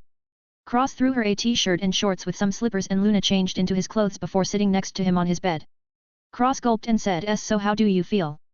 Luna smiled brightly and said well my skin is much more beautiful, smooth, and strong. My physical appearance is spectacular. But I also got more control over my future sights. Cross was happy and said that's great. Luna smiled and leaned against him as she said softly it really is. Cross said I have something else for you. As he opened the box, Luna looked curious as a necklace flew out and wrapped around her neck. 2 rings slowly floated out and shot towards Cross and Luna, turning into snakes and wrapping around their right-hand ring fingers, biting onto their own tails and turning back into rings. Cross closed the box before something else flew out. Luna felt amazing and said this. Cross explained its artifacts from Salazar Slytherin. I have earrings actually, they can be hidden, look. He twitched his ears and the snakes appeared. Luna was amazed and the necklace disappeared. Cross said the necklace strengthens your magical control and the rings. He looked at the ring and said It seems like they nourish the body a little at all times but you can also communicate. Luna looked at Cross and said now we can talk to each other whenever. Cross was stunned before smiling warmly and shaking his hand, the ring and earrings disappearing. Luna shook her hand and the ring disappeared as well. Cross looked at her and said you should probably go. Your roommates might report you. Luna looked at him and smiled warmly, she hesitated before stretching out her neck and moving slowly towards Cross' lips. Cross' ears turned pink and he slowly moved forward to meet her lips, they were about to touch when Grey barreled out of the beast bag saying Cross. Oh. Oops. Luna blushed and pulled away, Cross sighed and looked at Grey saying with a bit of annoyance yes, Grey. Grey coughed and said I wanted to ask if we could train in the time bubble, like fight. Will it break? Cross shook his head and replied no, but if it does let me know. Grey nodded and flew back into the bag, faster than he came out. Cross smiled at Luna and said sorry. Luna shook her head and said it's okay. That's the Horntail.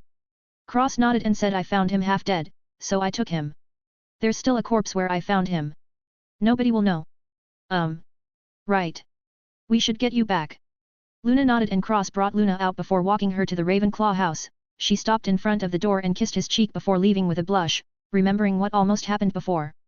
Cross sighed and left, going back to his room, checking in the room of requirement, retasking the clones before going to bed. 34. The Yule Ball.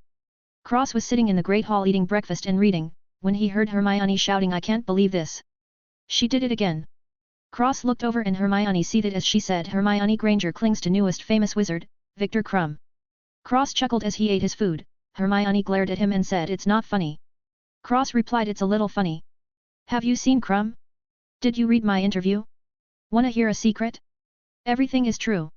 Hermione rolled her eyes and kept reading. Harry looked over and asked really?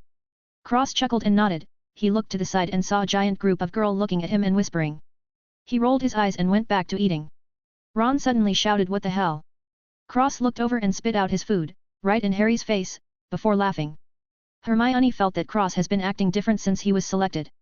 Harry wiped his face and said is there a bonnet? Oh, there you go. Ron said not funny. He was holding a hideous dress robe. Cross shook his head and asked why did your mum send you that? Harry was also curious. Hermione said in surprise you don't know. Ron, Harry and Cross shook their heads and Hermione said the Yule Ball. Cross said the Yule Ball? What is that? Harry and Ron nodded and looked at Hermione, who said are you serious? They all nodded and Hermione sighed as she said the Yule Ball is a dance. You must go with a partner. The three were shocked and Ron said we need a partner. Harry said where are we going to get one of those? They both looked at Cross, who coughed and said there just so happens to be a group of girls behind us. Harry and Ron looked awkward and Cross packed up his things and left, ignoring all the girls as he said see you later. The group of girls followed him, while Harry and Ron watched before sighing. Cross managed to escape and went to a Slytherin event. Snape looked at him and said take a seat, Mr. Greengrass. With the other boys. Cross twitched his ears and walked over to one side of the room, sitting next to Draco. Draco looked over and said bloody amazing show you put on yesterday. Cross rolled his eyes and said yeah? What if I try it on you, you think it'll work? Draco shivered and scooted away. Cross sighed and said honestly, why do you even bother Potter and his friends? Is it fun to get turned into a ferret? Draco said angrily Potter deserves it. Bastard. Cross shook his head and staying silent as Draco rambled about how he hated Harry. Snape said quiet. Seeing as show the Yule Ball is necessary for every Triwizard Cup, you must learn to dance so you don't embarrass yourselves. Mr. Greengrass, front and center. Cross walked to the front of the class and yawned, his sharp canines gleamed and his ears twitched. Snape said and who would like to be our resident celebrity's partner? All the girls raised their hands immediately. Snape felt his mouth twitch and said Ms. Greengrass, I assumed you would be most appropriate. Daphne jumped up happily, while the other girls clicked their tongues. Snape said all right, now hold onto your partner's waist and hold the other hand. Cross held Daphne's waist and grabbed her hand. Daphne blushed deeply and Snape said now, step forward. Music started playing and Cross danced with Daphne. Well, really it was Cross moving while Daphne was being dragged along with a vacant expression in her eyes and an infatuated smile on her face. Cross rolled his eyes and spun Daphne back to her seat before heading back to his own. Snape said, very good, now the rest of you. Time passed quickly. Cross was walking outside, he passed Fleur, who said, would you like to go to the dance with me? Cross ignored her and kept walking, making Fleur blush deeply. A group of girls followed him everywhere he went. He stopped and looked in front of him, seeing Krum with a group behind him as well. Cross looked at Krum's group and sneered as he said in Russian, oh look at that. I win again. Krum snorted and said, we shall see at the ball, pretty boy. Cross passed him and said, whatever you say, tadpole. Krum grinned his teeth and they passed each other, disappearing as their groups of girls flowed through each other. Cross was finally left alone and let out a breath as he moved quickly, those girls were truly persistent. He got asked by the same girl 7 times. 7 times. After the first no, you would think she would understand and yet, she kept going. Her persistence was admirable but unfortunately Cross had someone else in mind.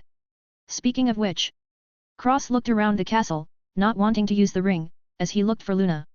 He finally found her, with several Dimstrang guys around her, a nameless fire rose in Cross' heart as he flicked his fingers angrily. Their clothes all exploded and they flew out, hanging by their underwear on the castle walls. Cross sneered as he walked forward, the passing students laughed at the Dimstrang boys, who were both embarrassed and in pain.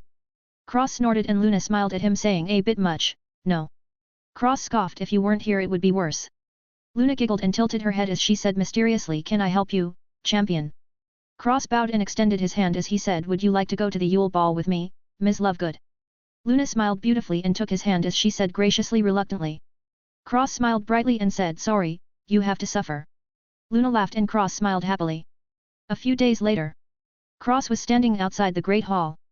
All the girls around were looking at him instead of their partners and for good reason. Cross' hair was slicked back and he was wearing a completely black suit. He had black dress shoes with black socks, black dress pants hemmed just over his ankles, perfectly fitting around his legs with a black belt holding them up. The belt buckle was a snake biting its own tail. He was wearing a tight black dress shirt with a black skinny tie, and a black suit jacket. But the suit jacket wasn't a robe like everyone else, it was cut short, just below his belt and short on the arms, letting his shirt sleeves cover his wrists. Cross also decided to reveal the snake earrings and ring. He looked fresh and devilishly handsome, even more so than normal. It was fatal for the young girls, but especially so for the Veela. On top of the fact that they could feel his elf presence, it was practically aphrodisiac for them. Which annoyed him greatly. His suit jacket wasn't buttoned and he kept his wand inside it, just in case something happened. He couldn't have people knowing he could use magic without a wand, even if it was a dangerous situation. Harry and Ron walked over. Ron said, bloody hell. Where did you get that? Cross smirked and said, like it. Ron and Harry nodded. Cross whispered, muggle suit. Ron and Harry's eyes widened and Ron shouted, what? Cross chuckled and shushed him. Harry said, you wore a muggle suit. Cross smiled and said, they're much nicer than.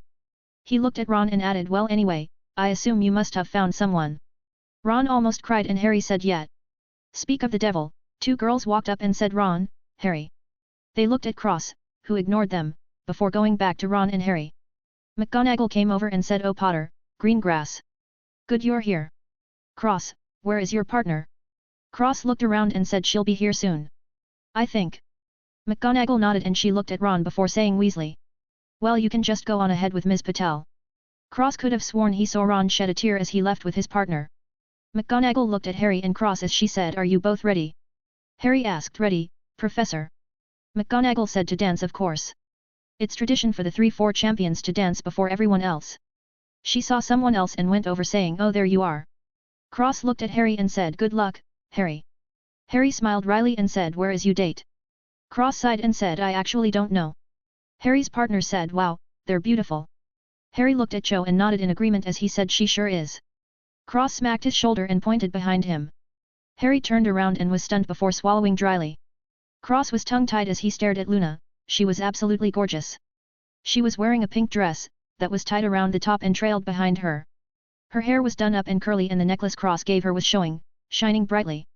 Cross licked his dry lips and felt his heartbeat increase as he looked at her. Luna looked up and slowly blushed, not only the way Cross was looking at her but how he was dressed, he was very handsome. She felt a warm feeling inside as her heart pounded nervously. Cross walked forward towards Luna, but Krum also stepped forward. They looked at each other and Cross sneered, passing him and holding Luna's hand, smiling softly. Luna smiled gently and took his hand, walking down the stairs next to him. Cross smiled and whispered to Luna, I didn't think you would be so long. Luna said, you think it's easy to look so good. Cross shook his head and said, I didn't expect you to put in so much effort, you're beautiful all the time. Luna couldn't respond and blushed deeply with an extremely happy look in her eyes as she looked at Cross. Cross moved his arm and Luna hooked her around his as she whispered, acting again tonight. Cross smiled and said, unless you don't want to. Luna giggled and said, I think it would be more fun. Cross smiled happily and said, then let us put on a performance. Luna smiled excitedly as a vacant look appeared in her eyes. Cross' expression became haughty and he lifted his chin arrogantly as he stepped to the front of the line, snorting in Fla's direction. Luna smiled and looked to be in her own world, but she was laughing on the inside. Loud trumpets played and Cross walked forward with Luna, his eyes ice cold and arrogant, ignoring everyone else as if he was the center of attention and they were all lucky to witness him. He stepped onto the floor and tapped his foot, ice formed under Crumb's foot and he slipped, but kept his balance, glaring in Cross' direction. Cross clicked his tongue and ignored him, making Crumb more angry. Luna bit her lips and tried her hardest not to laugh. Cross smirked and held Luna's waist, whispering, follow my lead. Luna said quickly, don't hit anyone. Cross stifled a chuckle and said, don't worry. Luna had a bad feeling and the music started. Cross lead Luna, who kept up with his movements, as ice formed under him and he danced, gliding around the dance floor. The ice disappeared after he moved, only appearing under his feet and where he was going next, so as not to interfere with anybody else. Cross gradually lost his acting expression and looked into Luna's eyes. Luna came back and looked at his as she said sweetly, I thought we were acting. Cross twitched his ears and said softly, we are. Luna hummed and didn't say anything as their movements became more fluid. They danced around the floor as if they were really the only ones there, in their own little world. Mesmerizing the other students at the beauty of their dance, Cross and Luna glided across the floor looking at each other's eyes, perfectly in sync. Cross gradually forgot where he was and only focused on Luna's happy smile, feeling extremely happy at the moment. Crumb also didn't interfere and focused on Hermione with a smile, forgetting about his issues with Cross. Cross spun Luna around and laughed happily. Luna was having the time of her life as she laughed and acted like herself, just enjoying Cross' company. Cross felt calm. All the schemes and all the facades melted away, leaving only the moment as he truly felt his burden lighten from his shoulders. The moment reminded him that he was just a 15-year-old boy, no matter what he was or what he had to do, all he had to do right now was enjoy the moment and have fun with the girl he loved. The tournament, the mastermind behind the scenes, his race, training, practicing. They all fluttered away in the wind as he focused on this one moment, feeling truly happy for the first time in a long time. Something clicked in his body and a warm feeling spread to all his limbs. Luna felt it and it gently flowed into herself, warming her entire being as she felt like she was enveloped in a warm, gentle, and loving embrace. They both ignored it however and focused on each other, feeling truly connected at this moment. Nothing else mattered at the moment, only the other person. Cross gently pulled Luna closer to him. Luna looked up with eyes as calm as pools of water. Cross smiled warmly and something new developed in his eyes as he leaned in and gently kissed her soft lips. Luna slowly closed her eyes and immersed herself in the kiss, feeling it was the absolute right choice at the moment. Clicks sounded in Cross' body, spreading the warm feeling to Luna and back to Cross in a cycle. Cross separated from Luna and smiled gently. Luna smiled the same with soft eyes. They stopped dancing and heard claps from around them. Cross looked around and saw everybody staring at them with wide eyes and clapping. They were the only ones on the dance floor. Cross was embarrassed but his haughty look returned and Luna's expression was vacant.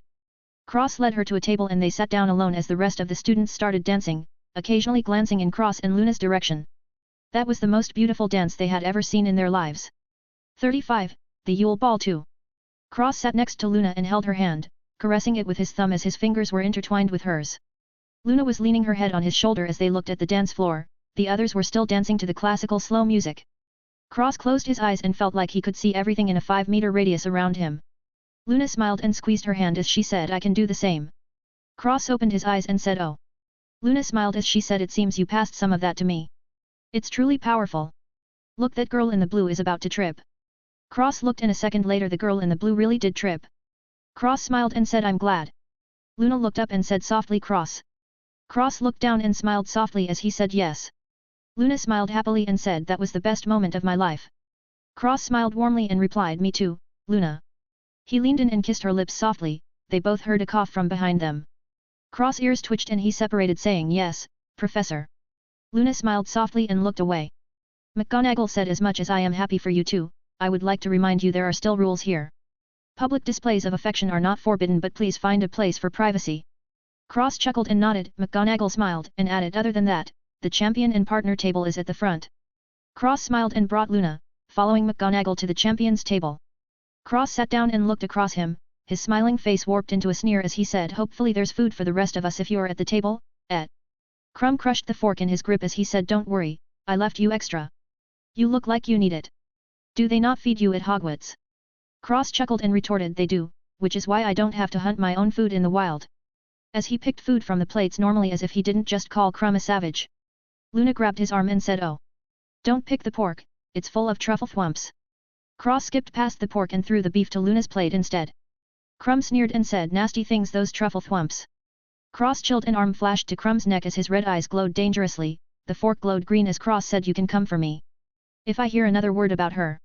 Cross grinned maliciously as he added, you won't be alive to finish the tournament. Your High Master isn't the only one who knows the unforgivable curses. Luna tapped his arm. Hermione looked nervous. Crumb looked at Cross, narrowing his eyes. He didn't even flinch at the speed of the fork and his wand was already out at Cross for it as he said, you think only you can learn them. As the tip of his wand glowed green. Hermione was anxious, this was getting out of hand. She looked over for a teacher, Luna did the same. Cross said coldly, make my day, Crumb. You won't live long enough to tell the tale. Crumb sneered and said, you're tired of living already. Fleur said, put your wands down, this is no place for that. Plus those spells will, she was cut off as a voice finished for her, send you straight to Azkaban. Expelliarmus. The fork and Crumb's wand flew out of the two's hands. Moody said, I assume you both don't want to rot in there for the rest of you lives. Put your dicks away and save it for the tournament. Cross, I expect you to conduct yourself properly. He looked at Crumb and said, as for you, this is not Durmstrang. Behave yourself. Cross and Crumb glared at each other and both left the table with their partners. Luna sighed and said, really? Cross was angry, really angry. As he said, Luna cut him off and said, I know, but was it necessary to threaten him with death? Cross took a breath and said, maybe not, but I was angry. Plus if he thinks he's getting an apology from me, he can forget it. Luna cupped his face and looked up at him saying, my cute Cross is a big boy. Cross twitched his ears and pinched her nose as he said, yes, I am. I can go to the bathroom all by myself. Luna blinked before bursting out laughing and holding onto Cross' shoulders as she bent over in laughter. Cross smiled cheekily and grabbed her waist, getting into the dance floor and dancing to the rock band playing on the stage. Cross jumped around with Luna on his shoulders, grabbing onto her hands. Luna cheered and laughed as the band sung Move Your Body Like a Hairy Troll, learning to rock and roll. Spin around like a crazy elf, dancing by himself. Cross and Luna shared a glance before laughing as Cross spun around quickly, making Luna laugh even louder. Luna fell and Cross caught her as they moved out of the crowd, laughing with each other. Cross said, am I crazy? Luna giggled and said sometimes. Cross smiled and Luna nudged him, pointing at Harry and Ron with their partners, sulking on the chairs. Cross walked over and Luna talked to Rona and Harry's partners about Nargles as Cross pulled Ron and Harry saying, sulking here while Hermione is with that tadpole? Very valiant. Before spinning them towards Hermione and Crumb, making ice under Crumb. Ron smashed into Crumb and Crumb slipped away as Ron directly stole Hermione away while the same thing happened to Cho's partner. Luna sent Harry and Ron's partners to Cross, who winked at them and spun them away into the crowd like they were garbage. Cross laughed and grabbed Luna's hand walking towards the bar. Luna and Cross laughed looking at the chaos as they stood by the bar. Cross looked to his side and saw Fred and George. He chuckled and took out his wand. Fred tapped George and pointed to Cross. Cross winked and pointed at the punch bowls as he said, this party's too abhorrent, make something alcoholic. The punch bowls glowed before dimming. Cross scooped out a cup and drank some with a grin. Fred and George chuckled and tossed their cups before drinking from the new punch bowls and their eyes lit up. Luna smiled happily as Fred and George came up, wrapped their arms around Cross and Luna's shoulder and said, oi mate, wanna teach us? Cross grinned and said, I'm listening. I heard you both have quite a few goodies. Fred and George grinned at each other before saying in unison, I think we can come to an agreement. Cross chuckled happily. A few dozen minutes later. Fred and George were singing happily with Cross before they all laughed. Fred and George said, pleasure doing business with you, mate. Come again, yet. Cross nodded and slid a trinket in his inside suit pocket. Fred and George chuckled and left to the other punch bowls, starting their mission to liven the party up. Luna hugged Cross' arm and said softly, I like it when you're not acting. Cross smiled softly and said, it's not easy to relax around here. Luna hummed in agreement as they went to dance again. A while later. Luna and Cross were slow dancing as students started leaving. Luna leaned her head on Cross' chest, her eyes were closed as she listened to his heartbeat. Cross caressed her back softly, leaning his chin on her head and humming softly. He looked over and saw Hagrid slow dancing with Maxime. Cross smiled and whispered in Elven Grow. Hagrid suddenly grew to be a little taller than Maxime. They were both stunned and Hagrid looked at Cross, who winked at him before focusing back on Luna. Hagrid smiled and looked at Maxime happily, who laughed and leaned her head on his shoulder. Cross kissed Luna's head, Luna said softly. This was the best night of my life. Cross smiled as he replied, it doesn't have to end now. Luna looked up and smiled as she said, what did you have in mind? Cross smiled and pulled her to the door. Luna followed excitedly. Cross walked out before stopping. Luna looked before sighing and getting a bit angry. Hermione was crying on the stairs. She looked up at Cross and stared, bawling her eyes out. She drilled into Cross' chest and cried loudly. Cross sighed and patted her back. Luna looked annoyed. Cross saw her expression and squeezed her hand with a smile. Luna sighed and her expression cooled, but it wasn't a good one. Cross sighed again and moved Hermione to his back. He waved and Hermione's heels flew to his hands as he picked up Luna by her waist and left the area. Cross teleported to his room and whistled. Grey flew out of the bag and landed on Cross' head. Cross teleported out of the castle and Grey grew. Cross jumped on Grey's back and whistled again. Grey flew up into the air, shooting above the clouds and into the moonlight. Cross put down Luna and sat down, resting Hermione on his legs as he looked at Luna and said, beautiful isn't it? Luna looked at Hermione and said, could be better. Cross said, I put a sleeping spell on her, it's just us. Luna made a sour face and said, only technically. Cross sighed and said, what am I supposed to do, Luna? Leave her on the stairs. Luna looked like she didn't have any problems with it. Cross pulled her over and kissed her lips before saying, after the tournament and everything, we'll go on a real date, okay? Luna pouted and said, it better be good. Cross smiled and said, only the best for you. Luna smiled happily and leaned on Cross' shoulder, looking at the moon. A while later, Cross went back to the castle. Luna went back to her dorm and Cross teleported to the Gryffindor common room, leaving Hermione on a couch. He looked at her and pointed his finger at her head. His finger flashed and he teleported away, back to his room. Time passed. Cross was reading in the courtyard. Luna was doing something else, so he was alone. He was humming calmly to himself and feeling everything around him with the power he unlocked from the Yule Ball. He also found out he had advanced to the 4th rank. After he merged with his clones, there was practically not a spell he couldn't cast. Well, of all the spells in Hogwarts, that is, while not all of them were perfect and completely mastered, he had the basics of countless spells. If anybody else knew, they would be so shocked they might even smash their head against a wall and kill themselves for being so useless. Cross felt it was normal. He was a heavenly genius and could do anything he put his mind to. Unfortunately for him, there were still 2 categories of spells, Grandmaster and Archmage. There were still Grandmaster spells at Hogwarts, but Archmage spells, forget about it. Cross also theorized that there were still a few categories above Archmage that normal wizards didn't know about. So he grounded himself as still a young, weak, wizard. He never forgot about what Salazar had told him. He had to prepare for an unknown enemy that was infinitely stronger than any wizard he could ever come across here. If it was before, Cross wouldn't even flinch, but now. He was anxious, he was nervous, because now he has something to lose. Now he has something to protect. If he dies, then what would happen to Luna? He couldn't afford death. He had to win and win until he was stronger than anyone or anything. He wouldn't let anything or anyone interfere with his life. Nobody. 36. Second task. Cross was sitting by himself, meditating on his domain as he called it. It was everywhere in a 5-meter radius and everything coming towards him. He realized he could see minute movements and predict someone's next move, almost seeing into the future. It was very strange. Cross assumed that as trained thoroughly he could potentially see into the future for real, though he was unsure of how far he could see or if he could see clearly. Regardless, since his clones were currently practicing all spells religiously, training his proficiency in them, he would focus on his domain. He still needed a proper name for it.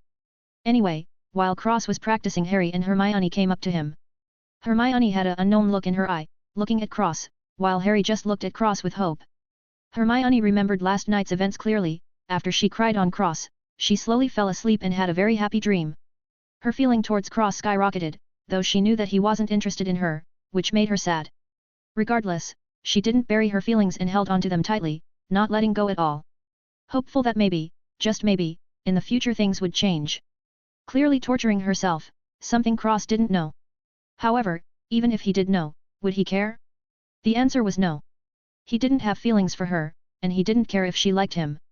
Eventually they would fizzle out to nothing and they would both move on with their lives. Separately. Cross slowly opened his eyes and they flashed, looking at Harry and Hermione in front of him. Hermione sighed. Ice Prince Cross was back. Harry didn't notice, or didn't care, as he asked, do you know what to do with the golden egg? Cross closed his eyes again and said, open it underwater. Harry nodded and left with Hermione. Their conversation was short and simple, no fluff, no polite greetings, just straight to the point. Cross went on meditating as time flew by. The day of the second task came. Cross was standing on a dock and looked around, not seeing Luna anywhere. He frowned. She obviously wouldn't not come. Then Dumbledore started speaking and Cross was immediately enraged. Welcome to the second task. Last night something was stolen from each of the champions. A treasure of sorts. These 4 treasures now lie at the bottom of the lake. In order to win, each champion need only find their treasure and return to the surface. Cross cursed, fucking goddammit.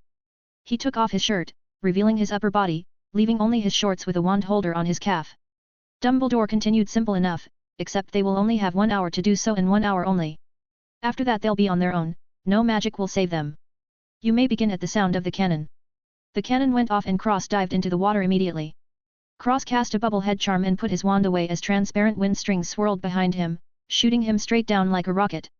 Cross was angry as he shot through the water. He passed merfolk and waved his hands at the ones in front of him, dicing them to bits as he shot past them. More merfolk arrived and attacked him. Cross was enraged and swung both his hands out, killing them all. Cross continued down, blowing through the merfolk attacking him with tridents. His attacks were vicious and ruthless, there was no mercy against these heathens. He couldn't care less. He arrived at the 4 floating bodies and saw Luna. He almost murdered every last merfolk in this lake but calmed down and cut Luna's ribbon before glaring at the merfolk. He was about to slaughter them, but he saw Harry arrive. He clicked his tongue and shot up towards the surface. The rest of the people there could drown for all he cared. He was not in a good mood. He jumped out of the water and landed on the floating stand, holding Luna in his arms. His white hair wet and his perfectly chiseled torso exposed, but he was far, far, away from happy. Cross glared at the judges. Moody hit him with his staff and said, careful. You don't want to do something you'll regret. Cross snorted and turned away, tending to Luna. He didn't notice but black markings appeared on his skin briefly before disappearing as he turned away. Moody looked at the judges before looking at Cross, then turning his attention to the lake, waiting for Harry. Cross woke up Luna and stroked her cheek as he said worriedly, are you okay, Luna? Luna blinked her eyes and looked, saying, where am I? Cross took a deep breath and closed his eyes. The black marking started to surface on his skin as he said Black Lake. Luna looked at Cross and caressed his face as she said Cross. Cross nodded and kissed her hand, saying, are you okay? Luna nodded and said, the markings on your skin. Cross was confused and said, what markings? As they fizzled away and disappeared. Luna was confused and said, never mind. What happened? Why are you so angry? Cross grinned his teeth and the markings came back as he said, they put you in danger for a fucking task. I'll kill them. Luna smiled and caressed his cheek softly as she calmed him down, understanding what the marks were now, as she said, it's okay. Look, I'm fine, right? Cross smiled and the marks vanished as he said softly, yet. You're okay now. Luna smiled and said shyly, oh you my hero came to save me. Cross laughed and hugged her tightly, whispering, I'm glad you're okay. Luna was startled and sniffed a bit as her eyes watered and she replied softly, I'm happy you saved me. Cross pulled back and smiled warmly before kissing her lips and pulling her up, waiting for the task to end, holding her hand tightly, as if she would disappear if he let go. Luna scrunched her nose constantly, holding back tears as her eyes reddened and watered. Fleur came up alone and looked at the water anxiously, then Krum came up with Hermione and the lake was calm for a while before Ron and Gabrielle, Fla's sister, came up. But no signs of Harry. Suddenly, Harry shot out of the water and landed on the platform face first. Cross didn't care about anyone, still angry about what happened to Luna. Luna smiled slightly, wiping her red eyes as she felt Cross's big hand wrapped around her own. Dumbledore announced attention. The winner is, Mr. Greengrass. However, the judges have agreed that Potter has shown determination for rescuing not only Mr. Weasley, but Ms. Delacour as well. We have awarded him second place. For outstanding moral fiber. The crowd cheered and Cross snorted as he left, not caring about first place at all. He swore that if Luna was needlessly put in danger again, they would have to rename the Black Lake. He picked up Luna in a princess carry and jumped on a boat, waving his wand and sailing back to shore. Luna was wrapped up in several towels and leaned against Cross' chest with a cute smile. Only her face was shown, the rest of her body was in a cocoon of towels. Cross made sure she was warm. Maybe he overdid it a bit. Luna growled cutely in the towel cocoon and Cross burst out laughing as he looked at her saying, oh no. A monster. Luna giggled and kept growling, cheering Cross up and washing away his anger as he laughed happily. Luna smiled sweetly as she looking at his laughing face, feeling happy that she can make him laugh. Cross carried Luna straight to the castle before teleporting to his room. Cross laid her down on his bed and red strings came out of his hands, warming her up and drying her off. Luna smiled sweetly and slowly fell asleep in the warmth with a sweet smile on her face. Cross looked awkward, her clothes were still soggy. He struggled internally before closing his eyes and spreading out his fingers. White strings came out of his fingertips and undressed her completely before dressing her in a hoodie and shorts. Cross had gotten much taller since last year and coupled with the dragon blood ritual, his clothes were much bigger. Luna was sleeping happily with a silly smile, she was wearing a giant black hoodie that reached halfway down her thighs and completely past her small hands. She also had shorts on but they weren't visible. Cross smiled with an emotion even he didn't realize he had as he caressed her cheek softly. Luna hummed happily and Cross sat on the ground, resting his back on the bed as he fell asleep next to her. The next morning, Luna woke up and looked around, seeing Cross' room, he sat up immediately and looked around, feeling her chest and feeling no underwear.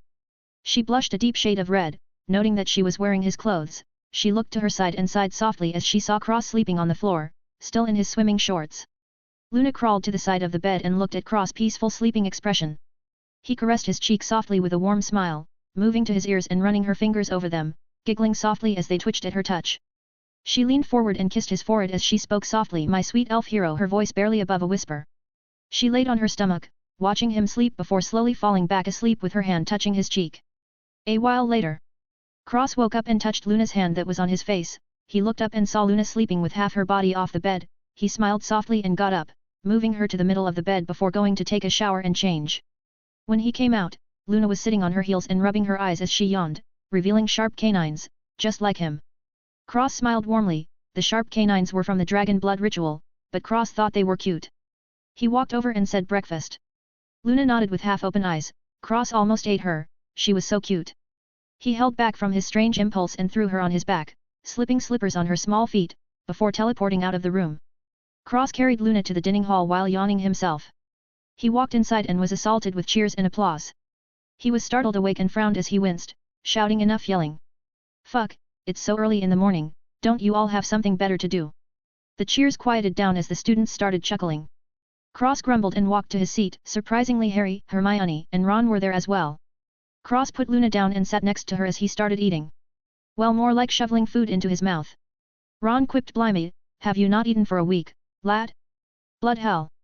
Cross grunted and ate, his ears twitching in response.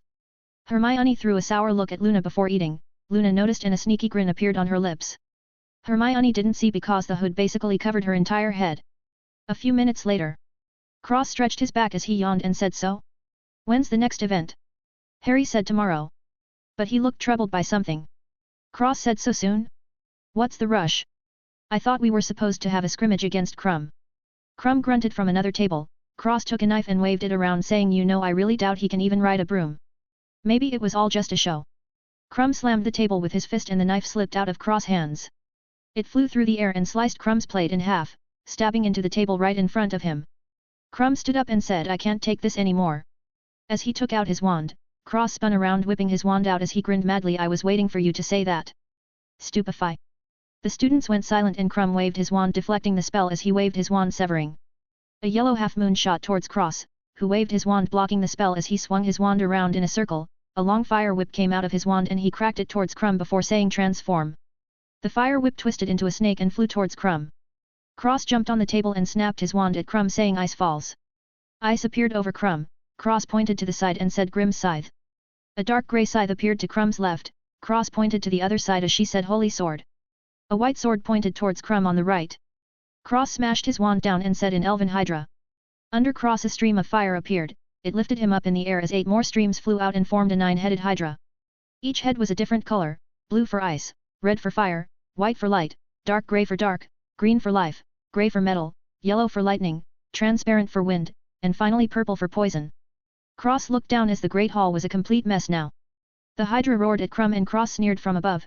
Krum had a serious look on his face. Luna looked at the Hydra before being startled as she mumbled, "Wow, he actually did it. And without the last one too." Harry looked at Luna and said, "Did what?" Hermione and Ron looked over and Luna looked up as she said happily, "Made that spell himself, of course." The other three's eyes widened as they looked at the Hydra in awe. Hermione looked at Cross back and feeling that he was getting farther and farther away, she fists clenched in frustration. Luna had no such thoughts, only thinking that Cross was indeed amazing and being proud of him. Krum waved his wand, shattering the spells near him before swinging his wand down saying, "Zime." A strange 8-headed dragon, which looked like it was sewn together with different animals, appeared under him. The 8 heads were split into blue and yellow for water and lightning. Cross laughed and said, "You can't do math either." His smirk was vicious as he said, "9 heads are better than 8. He snapped his fingers and the Hydra shot forward, snapping its 9 heads towards the 8 heads and Krum. Krum attacked along with his dragon while throwing a yellow severing spell at Cross. Cross met him in the middle with the spell and created a loud boom, resonating in the Great Hall. Cross flicked his wand forward shouting Sectum Sempra. He had already seen every book in Hogwarts, how could he not know the hidden ones? Krum threw up a shield and was pushed back, he had enough and his wand glowed green. Cross sneered and his wand glowed dark green, he was about to reveal his second self-made spell. Suddenly the Great Hall door smashed open and Moody, Snape, Igor, and McGonagall came in.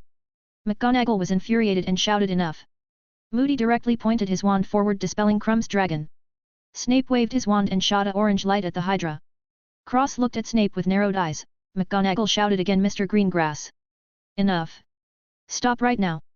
Cross dispelled the Hydra, shooting it into the fake sky in the Great Hall, turning it into a fireworks show as he landed on the ground. Cross snorted at Krum, he got lucky. Moody looked at Cross closely and a small grin appeared on his face. McGonagall stormed through the Great Hall and dragged Cross away. The Hogwarts students cheered wildly and Luna shook her head with a helpless smile. Moody and Snape followed after McGonagall as Igor brought the Durmstrang students away, berating Krum for fighting in the Great Hall. Despite how he looked, he was actually a smart guy, he knew that fighting on the enemy's home field was disadvantageous. He was more so angry that Krum lost than anything. Of course, was Cross using his full power? Maybe only Luna knew. 37, day before the final task. McGonagall berated Cross for a whole hour about all the rules he broke and how much trouble he would have been in had there not been a tournament going on. Cross listened to her but didn't really listen, he knew what he did, it was part of his act. He wanted the person behind the scenes to reveal themselves so he could clear the problem. He was trying to speed things up because he was worried for Luna's safety now. Drastic measures had to be taken, of course that wasn't his full power. He would have killed Krum in an instant if he did use all his power, this was a sufficient underestimation of his strength for Cross to still have a chance for a surprise attack. It was also him venting out his frustrations about Luna being put in danger, he didn't like Krum and he was a good pawn. As for whether Cross was still jealous? Maybe a little, therefore he took out everything on Krum without any scruples. McGonagall finally finished her lecture and looked at Cross adding I'm severely disappointed in you. Snape was silent but Moody spoke up Professor, I think Mr. Greengrass did a good thing. McGonagall looked at Moody and said how could you say something like that, Alastor? Snape gave his opinion I agree with Alastor. McGonagall was shocked, Moody explained since they have been here, Durmstrang has been increasingly arrogant. Treating Hogwarts as if it were their own home. What Mr. Greengrass did was put them in their place and show them that Hogwarts isn't to be trifled with, isn't that right Cross? Cross nodded and said this is true, Professor. I couldn't handle their haughty looks any longer. There's a saying I've heard before, I don't hate arrogant people, but I hate people who are more arrogant than me. Moody chuckled and Snape coughed, turning away. McGonagall was speechless as she said who said that? Cross said shamelessly it was me, Professor. McGonagall was dumbfounded, Moody laughed directly and Snape turned to the side, unable to deal with Cross cheekiness. Moody coughed as he said to McGonagall you see Professor, Mr. Greengrass had Hogwarts' best intentions at heart. McGonagall glanced at Moody before looking at Cross and saying you are lucky, Professor Moody has vouched for you Mr. Greengrass. If this happens again, I will not be lenient. Even if there is a World Wizard Cup. Understood. Cross nodded and said thank you, Professor. You look charming today as well. McGonagall kicked him in the ass saying get out. Cheeky brat. Cross snickered and left the room, rubbing his ass with a grin as he disappeared out the door. Cross' expression turned grave as he left the room. Nobody stepped forward to interrogate him about his spells. Seems like it wasn't enough. Cross cursed inwardly and walked back to the Great Hall, thinking about what his next move was. The students looked at Cross in surprise, most of them didn't know what happened in the Great Hall yet, they were just surprised that he was basically wearing a t-shirt and boxers with slippers, as if he just got out of bed. Nobody said anything. They decided they were going to start walking around like that as well. By the time Cross got back to the Great Hall, 30% of the students were walking around with pajamas, as if it was pajama day or something. Cross walked back into the Great Hall and whispers exploded in the room, Cross ignored them and sat back in his original seat. As if nothing happened, he started eating again. Harry, Ron, and Hermione were stunned, but Luna started eating as she said oh, don't eat the sausage. The Wilmplywherts got into it. Cross clicked his tongue and skipped over the sausage to something else. Hermione couldn't take it anymore and said well. Cross said through stuffed cheeks well what? Ron felt like smashing his head into the table as he said what happened. Cross said oh. So basically McGonagall spouted nonsense for an hour straight and the Moody vouched for me, I gave McGonagall a quote, complimented her, and got kicked out. Before going back to eating, as if he was talking about someone else. Hermione said spouted nonsense. Ron said gave her a quote. Harry said Moody vouched for you. Luna said complimented her. Cross looked at Luna, bewildered, before saying oi. She's like over 100 years old. Luna grumbled and tore at her food angrily, but she looked so cute with the oversized hoodie. Cross turned to the rest and said yes she did. Moody said I was defending the school's reputation. He coughed and said righteously as I was. The three rolled their eyes and Ron said what quote, mate. Cross gave them a deep look filled with wisdom as he said I told her, I don't hate arrogant people, I just hate people who are more arrogant than me. That was it. Ron smashed his head into the table at an attempt to take his own life. Harry was stunned and Hermione stuttered why you told M. McGonagall T that. Cross nodded and said yeah, came up with it myself. You like it? Luna burst out laughing and Cross stretched his arm out, catching her as she fell backwards, while eating with the other hand. He was still looking at Harry and Hermione, not even paying attention to Luna, which shocked Harry and Hermione. Cross added in. I told her I came up with it too. There was a loud thump and Ron fell to the ground as he said impossible. I can't do it. Hermione covered her face, feeling embarrassed for him, while Harry was just too shocked to even say anything. Cross finished eating and burped before asking do you know what the next task is? Harry shook his head and Cross clicked his tongue muttering if they put Luna in danger again, I'll go on a rampage. Luna turned her head with stuffed cheeks and a cute little smile, Cross almost kissed her right there, but held back. Harry said but I heard Dumbledore say that it will be at the maze behind the school. Cross looked at him and said oh? What is Dumbledore doing right now? Harry shrugged and said probably setting up the final task. Cross hummed and looked at Harry deeply as he said is that so? Luna nudged him and pointed behind him. Cross sniffed and said in French what do you want? Fleur said I heard something from my headmistress. Cross turned around to look at her. He hung one leg off the bench and bent the other, leaning his elbow on the table, resting his head in his palm as he said what do you want? Fleur smiled and said nothing. Cross narrowed his eyes and Fleur got fidgety as she said protect me in the final task. Cross said impossible, you're a burden for me. Fleur blushed and said please. Cross said no. Fleur let out a breath and said you don't have to help me win. I just want to get to the end. Cross clicked his tongue and replied depending on your information, I will help you. Fleur was thrilled, for two reasons, he had actually sneakily denied her again. She squirmed and said Bartimus Crouch was killed last night. Cross raised a brow and said how? Fleur responded almost immediately, really needing to leave at the moment before she did something shameful, killing curse. Cross waved her away saying beat it, I can smell you. Filthy creature. That really didn't help Fleur's condition as she ran out of the Great Hall, Cross said from behind her find me tomorrow morning. If you're late forget about it. Fleur almost moaned in agreement as she disappeared. Cross clicked his tongue in disgust as he muttered disgusting Vila. Luna looked at him with a smile, Cross was spooked as he said what? Luna replied snappily if you're nice, she won't like it. Cross said I can't help it. I really hate those things. Ron said things. Cross said you didn't know? They're all Vila. Hermione said Vila. Harry and Ron said in confusion Vila. Hermione explained sexual beings. Harry and Ron said ah, nodding along with the conversation. Hermione said what did she say? Cross said with a bored expression Bartimus Crouch was killed last night by a killing curse. Hermione, Ron, and Harry didn't look surprised and Cross' face fell as he asked don't tell me. Did you find his body? They nodded and Cross slapped his forehead saying why didn't you tell me? I have to protect her now. Luna said sharply protect her. Cross grumbled she's only getting a half-assed shield charm now. Harry said but who would want to kill Crouch? Cross mumbled maybe his son. Harry said his son. Cross nodded and said didn't what's his name say that he sent his own son to Azkaban? Harry nodded and said that's true. Plus I saw his son in my dream. Hermione said did you tell Dumbledore? Harry nodded, Cross looked at Harry closely, why did nobody feel suspicion towards Dumbledore? He's the go-to guy for information? Dumbledore's suspicion rate went up to 90%. Cross was almost sure it was Dumbledore, but he needed proof. How he was going to get proof was beyond him. Cross left the Great Hall with Luna, he wanted to spend the last day before the tournament ends with her. They walked around Hogwarts and had a lot of fun together, acting in front of other students and letting their true personalities show when they were alone. A while later, Cross sent Luna back before heading back to his room and going to sleep, readying himself for tomorrow. 38. The Maze. Cross was standing in the halls of Hogwarts, waiting for Fleur. Luna was wearing his hoodie but this time she was wearing her clothes underneath, she currently wasn't happy. Cross was about to leave when Fleur showed up, Cross walked over and his hand glowed green, he slapped Fleur in the head and walked away saying done. Fleur blushed and said that's it. Cross said your information is not that valuable. As he disappeared with Luna, leaving Fleur squirming in the hallway, she cursed and rushed to the bathroom.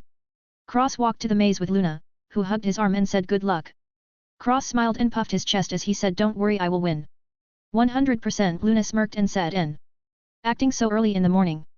Cross coughed and said this is self-confidence. Luna giggled and leaned her head on his shoulder as they walked to the final task together. A while later.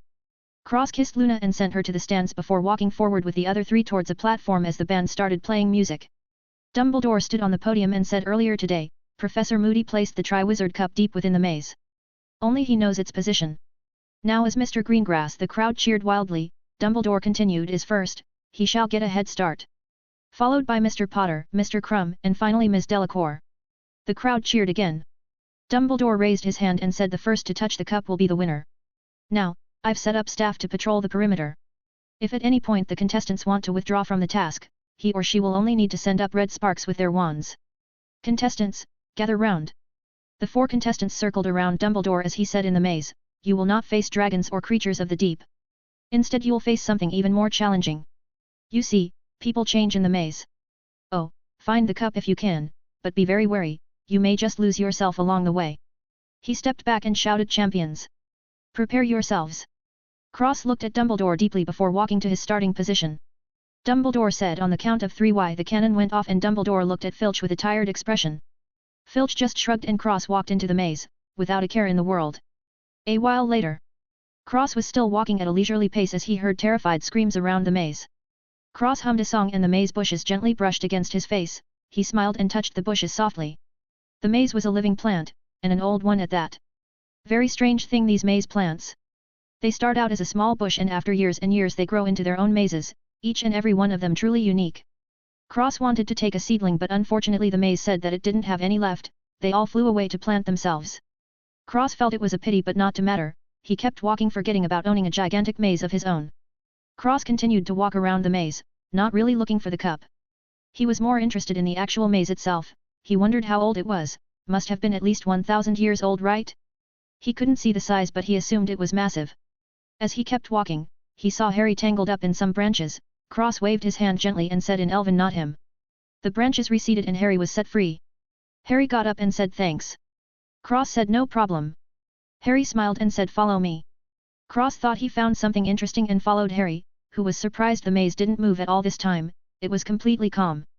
The bushes actually seemed to be leading them and gently brushing against them in a docile manner. Harry forgot about it and came into a small clearing, Cross looked and said oh. You found the cup. Congratulations. Harry smiled and said well you saved my life, so together.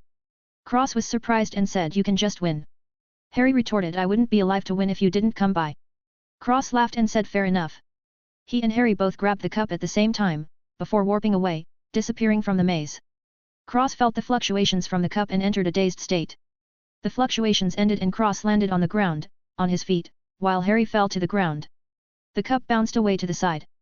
Harry stood up and looked around finding the place familiar, Cross blinked his eyes and a dark blue light appeared around him before receding back into his body.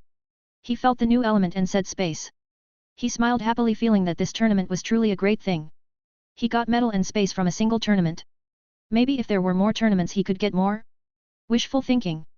Cross only had sudden enlightenments because of his comprehension skills, coupled with the fact that he already had an affinity with space being an elf and all. The true surprise should have been the time element, but Cross had no idea just how hard what he was doing was. For normal wizards, the normal elements were easily but for the ones Cross had, normal wizards could take years to comprehend, let alone time and space. Even if a normal wizard didn't need to eat or drink and meditated on time for his entire life he might not understand it. Therefore, Cross should be ecstatic to know both time and space, maybe even worship his ancestors' good luck for days without rest. But he didn't know, so he naturally wouldn't do anything. Cross looked around and said A graveyard. Harry was reading a tombstone as Cross walked in another direction, looking at all the graves, gradually distancing away from Harry. Cross came across a gravestone for Salazar Slytherin. He was confused, was this a Hogwarts cemetery? He swiped the grave and read the carvings. He tilted his head, it was just a normal tombstone. Isn't this the part where the gravestone moves back to reveal a hidden chamber with treasures? The book he read lied to him. Cross clicked his tongue was held out his hand, looking at the dark blue swirling magic in his hand. He felt like this space magic was much, much, more powerful than the magic he was using. It was almost as if the magic itself was a beast and the magic he had already was a little cat. Cross didn't mind too much, the stronger the better. He felt like his space magic was completely different now, like night and day. He closed his eyes and felt like he could teleport to his room in Hogwarts from wherever this was, he didn't know if that was amazing or not because he simply didn't know where he was. By the time he walked back, he looked up and saw Harry locked into a duel with a snake-looking man, dressed in a black robe. Cross sat by the side and waited for Harry to finish, not knowing who this man was. The other Death Eaters saw Cross and started talking amongst each other. Cross looked over and said in surprise, "Oh, the rat. You escaped." Peter Pettigrew was spooked, he had seen this kid before. He always gave him the chills, as if he was completely seen through from the very beginning. Cross looked at the Death Eaters and said, "Mr. Malfoy." He looked at the snake-like man and thought to himself as he walked to the grave Harry was looking at before. Strangely nobody bothered him, probably not daring to without explicit orders. Cross read the tombstone and looked at the man before saying, "Tom Riddle. That makes sense. I can't believe there is someone as stupid as yourself, still alive." The Death Eaters trembled in fear. Harry and Voldemort were distracted and their beams flew to the side, destroying a tomb. Harry shouted, "Cross! He's Lord Voldemort! Get to the Portkayat!" Cross clicked his tongue and waved his hand as he said, "Sleep. I'll take care of it." Harry fell asleep and Cross walked to him as he looked at Voldemort saying, "Truly. A homunculus body." His expression turned strange as he added, "Are you truly retarded? Do you enjoy being in constant pain?" Voldemort was enraged and shouted, "Silence! How dare you talk to me like this, boy? Avada Kedavra!" Cross smiled and pointed his wand forward as he said, "Avada Ultima." A dark green light burst out of his wand and collided with Voldemort's green beam. Cross said, "Do you know why Horcruxes are forbidden?" He shook his head and said, "It's not because of the sacrifice required. It's because it halts the progress of the wizard completely. You may live forever, but your progress will end at the first moment you tear your soul to make a Horcrux."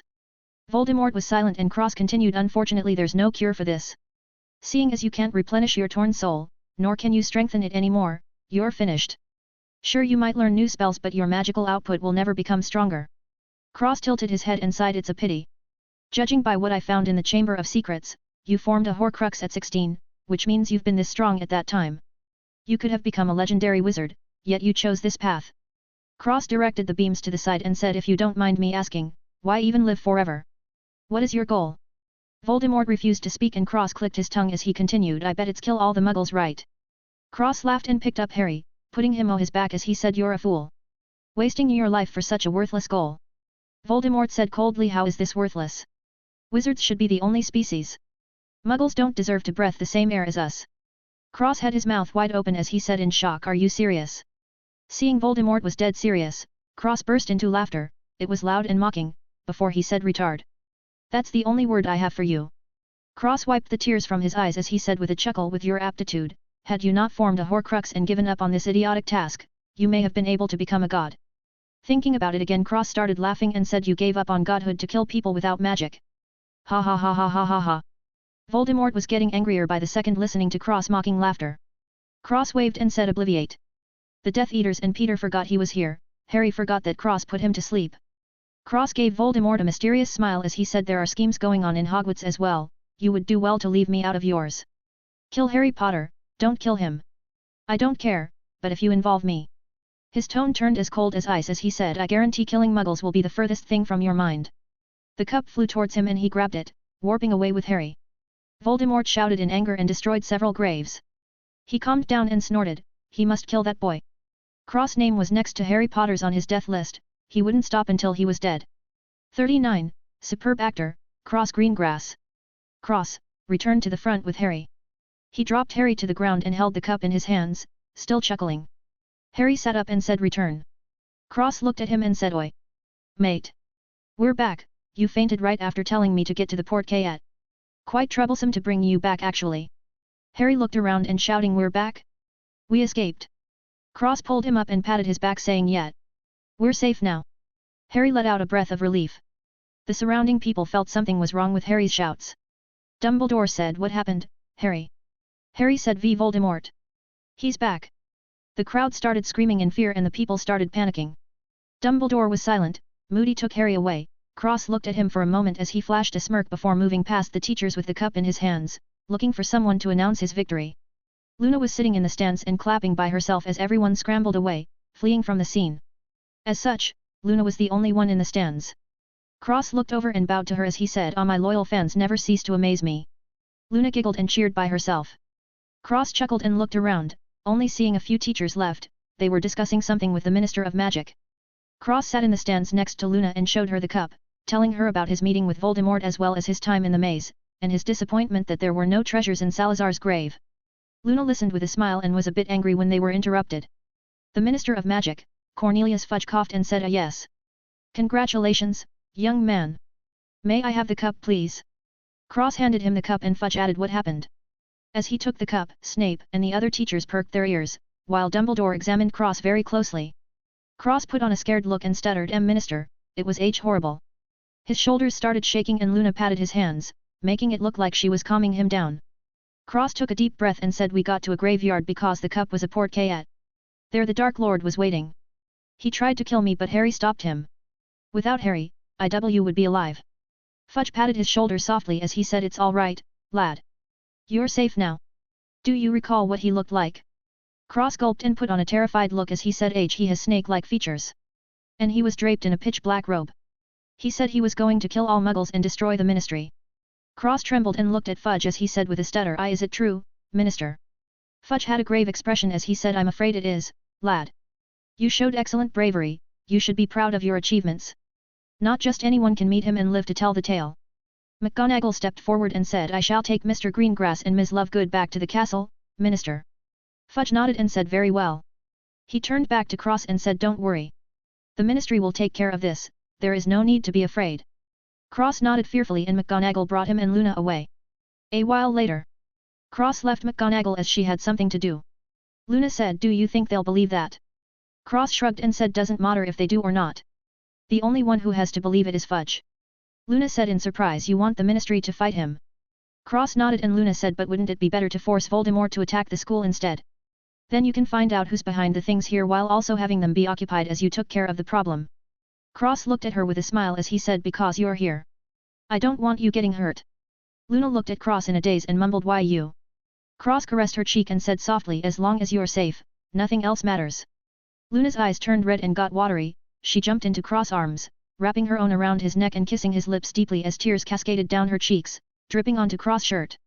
Cross wrapped his arms around Luna's waist, as she stood on her tiptoes. He held her tightly and teleported to his room, falling back first on his bed. Luna separated from his lips and rested her head on his chest with a happy smile. Cross stroked her back and smiled happily, himself. He felt so peaceful just holding her in his arms that he fell asleep. Luna wasn't too far behind and fell asleep on top of him. The next day. Cross was sitting in the Great Hall as Dumbledore gave a speech. Today we acknowledge a very terrible event. While we were fortunate enough to not lose a student, the situation is very grave. The Ministry of Magic would not want me to tell you, but in respect of the students who survived the tragedy, I must. Dumbledore looked around and continued Lord Voldemort has returned. This is not something to be afraid of. On the contrary. This is something to use for improvement. Only by becoming stronger will you be safe. At Hogwarts you will all be safe. I guarantee it. Dumbledore paused and added finally the bonds you have made with your new fellow students shall not be forgotten. The hard times must be shared just as much as the good times. Cross rolled his eyes and tuned out as Dumbledore kept speaking before sending them off to pack and leave the school as it is the end of the year. A while later. Cross was standing in the courtyard with his pajama clothes on. He also had his backpack on with his storage bag inside. He stretched his muscular arms and yawned, hearing a wall around him. He went back to normal and clicked his tongue, walking away from the courtyard. Cross lifted his hand and said where are you? Luna replied coming. Cross put his hand down and waiting in one of the side wings. Ron, Harry and Hermione showed up and talked with each other.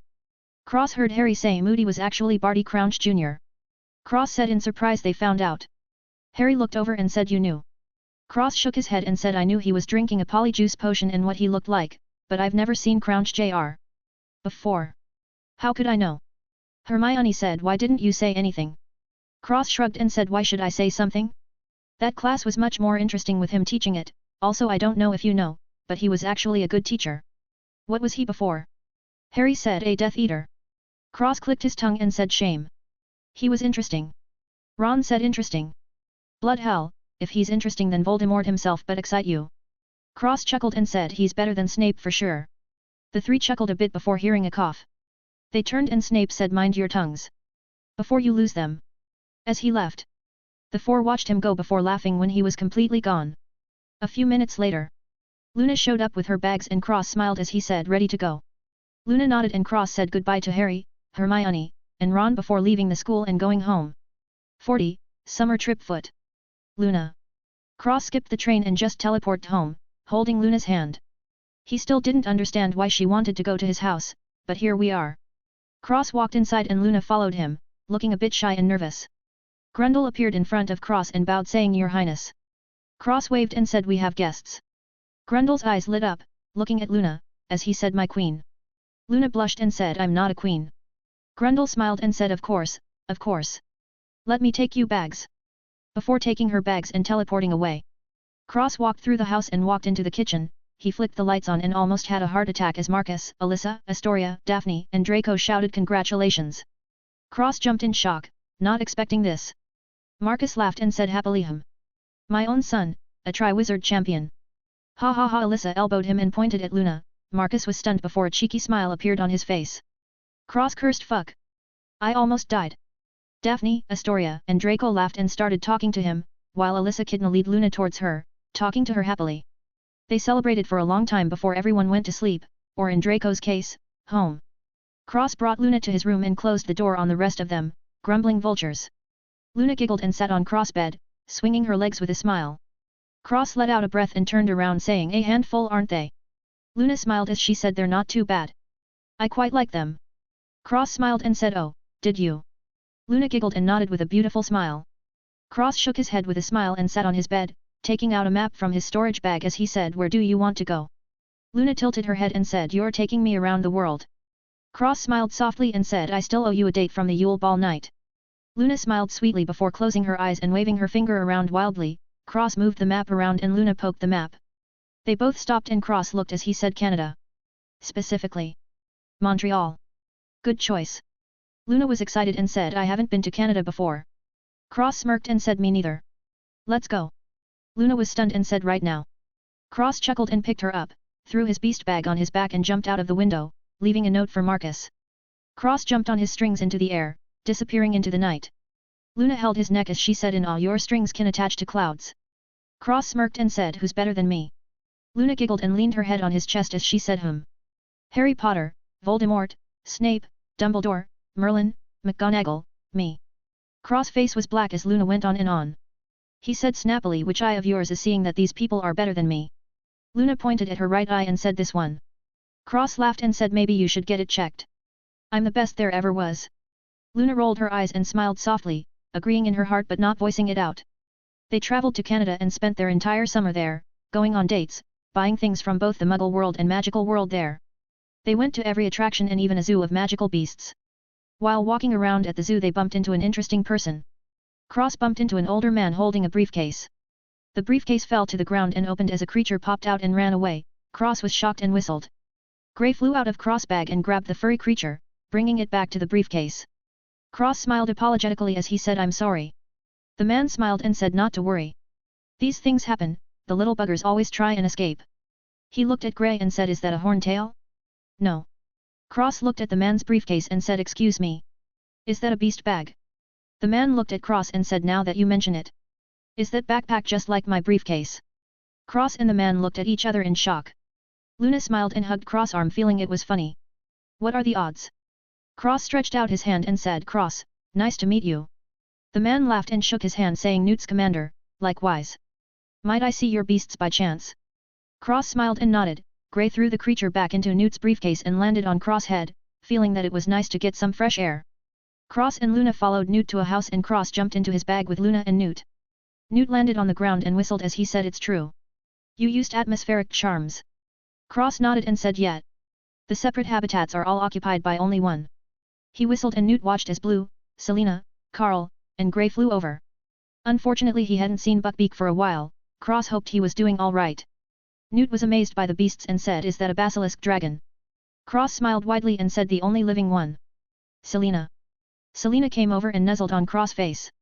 Newt asked may I? Cross nodded and stepped back. Newt smiled brightly and stroked Selena's scales saying beautiful. Selena hissed happily. Cross introduced Newt to the rest and told him that unfortunately he lent his hippogriff to a friend but he wasn't back yet. Newt understood and was amazed by the creatures, he didn't know what Carl even was.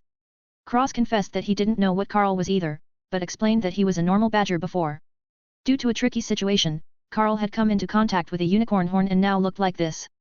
Newt held Carl and felt his fur with a thoughtful expression before saying cross, I think this might be a new species entirely. Magical badgers are rarely heard of but they do exist, I have never seen one with a unicorn horn however. Do you mind if I log them all? Cross shook his head and said by all means. He looked at Carl and said what do you want to be called? Carl replied immediately God Badger. Cross felt black lines appear on his forehead as he said God Badger at. Selena, how are you training sessions going? Selena laughed and Carl said Horned Badger is fine too. Cross chuckled and said we can name Carl's species Horned Badgers. Newt smiled and said I was just about to say the same. Luna giggled and stroked Blue's feathers. A few dozen minutes later. Cross, Luna, and Newt left Cross' bag and went into Newt's briefcase. Newt gave them a tour of all the creatures and their habitats, amazing Cross and Luna. Luna was especially excited as she loved magical creatures. Cross smiled and held her hand as they looked at everything. Afterwards Cross and Newt exchanged towels and became friends. They separated from Newt and continued their trip. A few weeks later. Luna and Cross were back in England and walking by the countryside, when it started to rain. Cross pulled Luna into a tunnel and laughed together. Luna pushed Cross against a wall and said that was fun. As she looked into Cross' eyes.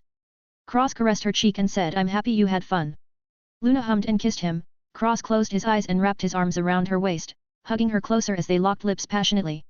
They were interrupted by a loud shout expecto patronum. Cross and Luna were surprised and walked to a side tunnel to see Harry blowing away a Dementor that was feeding on a muggle. An older lady pulled a basket and said oh dearie me. Scary creatures those are. Cross held Luna's hand and walked forward saying honestly Harry, why does everything happen to you? Harry looked up and said Cross? Luna? What are you two doing here? Cross sighed and said we were on a date, but now we seem to have become witnesses. Luna grumbled ruined my mood completely. Damn Dementor attracting Huffordinklets. Cross sighed and squeezed her hand. Harry smiled wryly and said sorry. Cross waved and said it's fine. We should be going back anyway. See you at school, Harry. Before walking away with Luna. Harry waved goodbye and took the muggle with him as he left as well. Cross said do you want to go to my house or home? Luna smiled and said I'll see you at school. Cross nodded and kissed her as he teleported to her house. He greeted Xenophilius before leaving, going back to his home. Cross laid on his bed and smiled as he placed the stuff he bought with Luna on their trip in his room, before nodding in satisfaction and going to bed. A few days later. Cross got a letter from Hedwig. He frowned and read the letter before grumbling honestly. He sighed and said thank you, Hedwig. As he scratched her neck feathers getting a happy hoot in response before she flew away. Cross put on his Yule Ball suit and revealed his jewelry before leaving the house telling Marcus he had to go to a hearing at the ministry as a witness. Marcus drove him there and Cross walked into the ministry before looking for the courtroom. A few minutes later he walked inside and sat down in the benches, unbuttoning his suit jacket. Dumbledore said I'd like to call a witness, Minister. Before looking at Cross, who squinted at him for a split second before standing up and walking to the chair in the middle of a court, facing a group of wizards with strange hats. Cross sat down and crossed his legs. A woman said please describe the attack. Cross coughed and said Mr. Potter was being attacked by a Dementor, unwilling to die he used a Patronus charm to send it away. Afterwards he saw a poor muggle boy being fed on by another Dementor and graciously saved his life. Cross smiled and added perhaps they were a rogue pair of Dementor lovers. Fudge tapped his gavel on the table and said Mr. Greengrass, do you swear what you have said was true? Cross nodded and said unless I am secretly blind then yes. The woman who spoke before smiled and said could you describe what you were doing during the event? Cross coughed and said I was occupied with something else. Harry chuckled and looked down. Cross ears twitched and he added Ms. The woman said Bones. Cross was surprised and said do you happen to know a Susan Bones? The woman smiled she's my niece. Cross smiled and said I thought so, very nice girl. I see she takes after her aunt. Ms. Bones smiled and Fudge hit his gavel as he said focus on the hearing please. Cross continued perhaps it's not my place as a witness, but had Mr. Potter not stopped the Dementors, perhaps you would have a dead muggle on your hands. Plus. He grinned as he added aren't Dementors under the control of the ministry? Dumbledore stepped back and watched the show as his eyes flashed. There were murmurs and another woman said excuse me, I couldn't help but notice that you seem to be accusing the ministry of sending the Dementors. Cross looked confused and said pardon me madam, are you the minister? The woman was confused and replied no. Cross cut her off and said coldly that's what I thought. Shut your mouth when the minister is speaking. He raised his brows in surprise and shock as he continued or could it be you think you're above the minister? Perhaps you think Minister Fudge is unsuitable to lead the ministry any longer.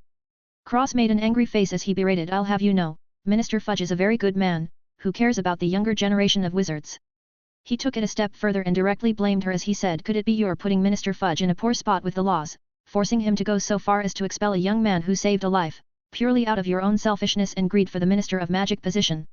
The other wizards on the Wizengamot gasped and looked at the woman, while Ms. Bones snickered on the side, looking at Cross with an amused expression. The woman was tongue-tied at the accusations and opened her mouth, but Cross spoke again, looking at Fudge. Minister, you have helped me before at the Tri-Wizard tournament. I cannot watch you be put into a corner like this. Allow me to remove this woman with wicked intentions for you. Ms. Bones coughed and turned her head, stifling a laugh. Harry watched the commotion with wide eyes. Fudge slammed his gavel down and said, that won't be necessary, Mr. Greengrass.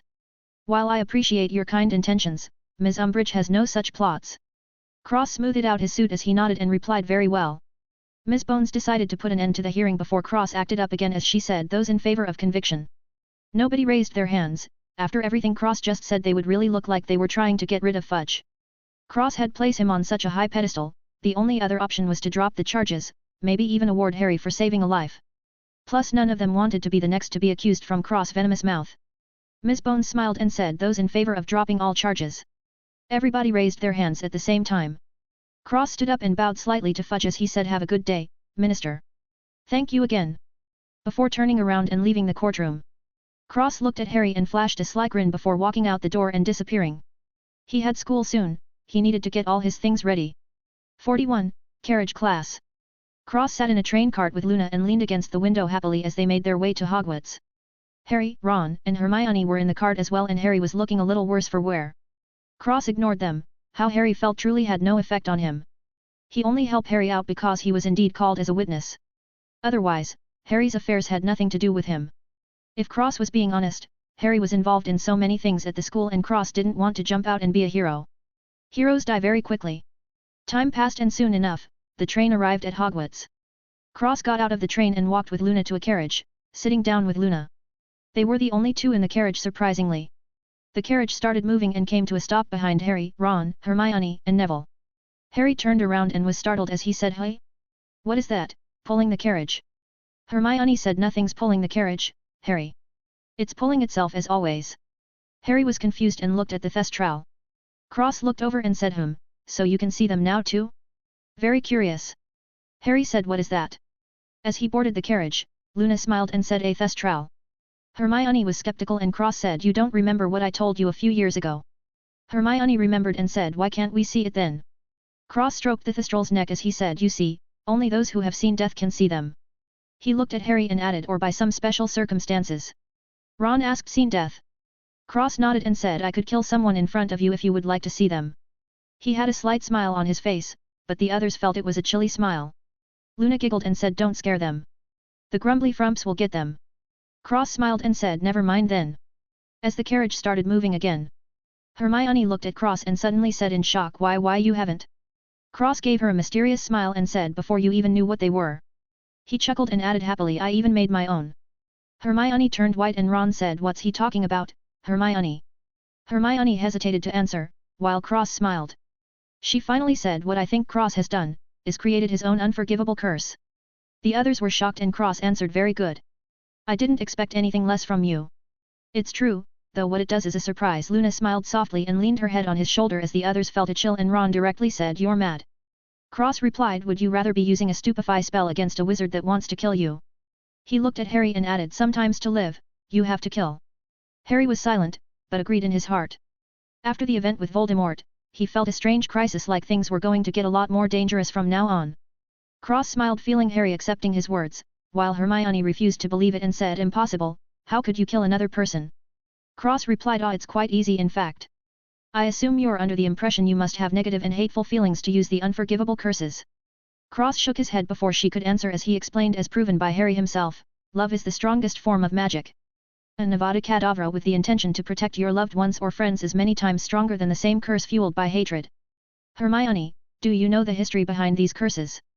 Hermione started, because the spells are inhumane in nature and leave no room to turn back once casted. Cross shook his head and corrected, no. While the curses are powerful, not just any wizard can cast them willy-nilly and accidentally kill someone. Unless you are extremely proficient in the use of the curse, you need a target with some emotion backing you in addition to having a decent understanding of the curse. Cross smiled and continued, what's the difference between the killing curse and a severing charm?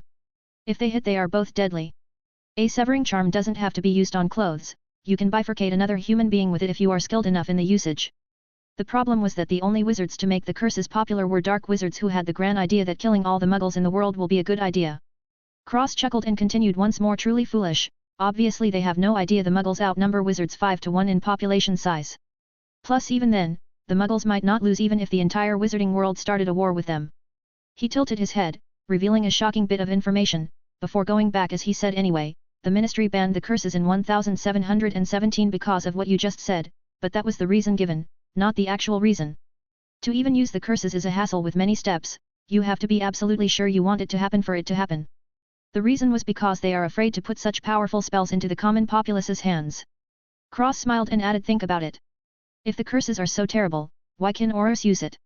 If the curses contaminate your soul, why would the ministry allow their own staff to use them as they see fit? He shook his head and continued, they are for emergency situations. If you refuse to learn them because they're bad spells, then you are a fool.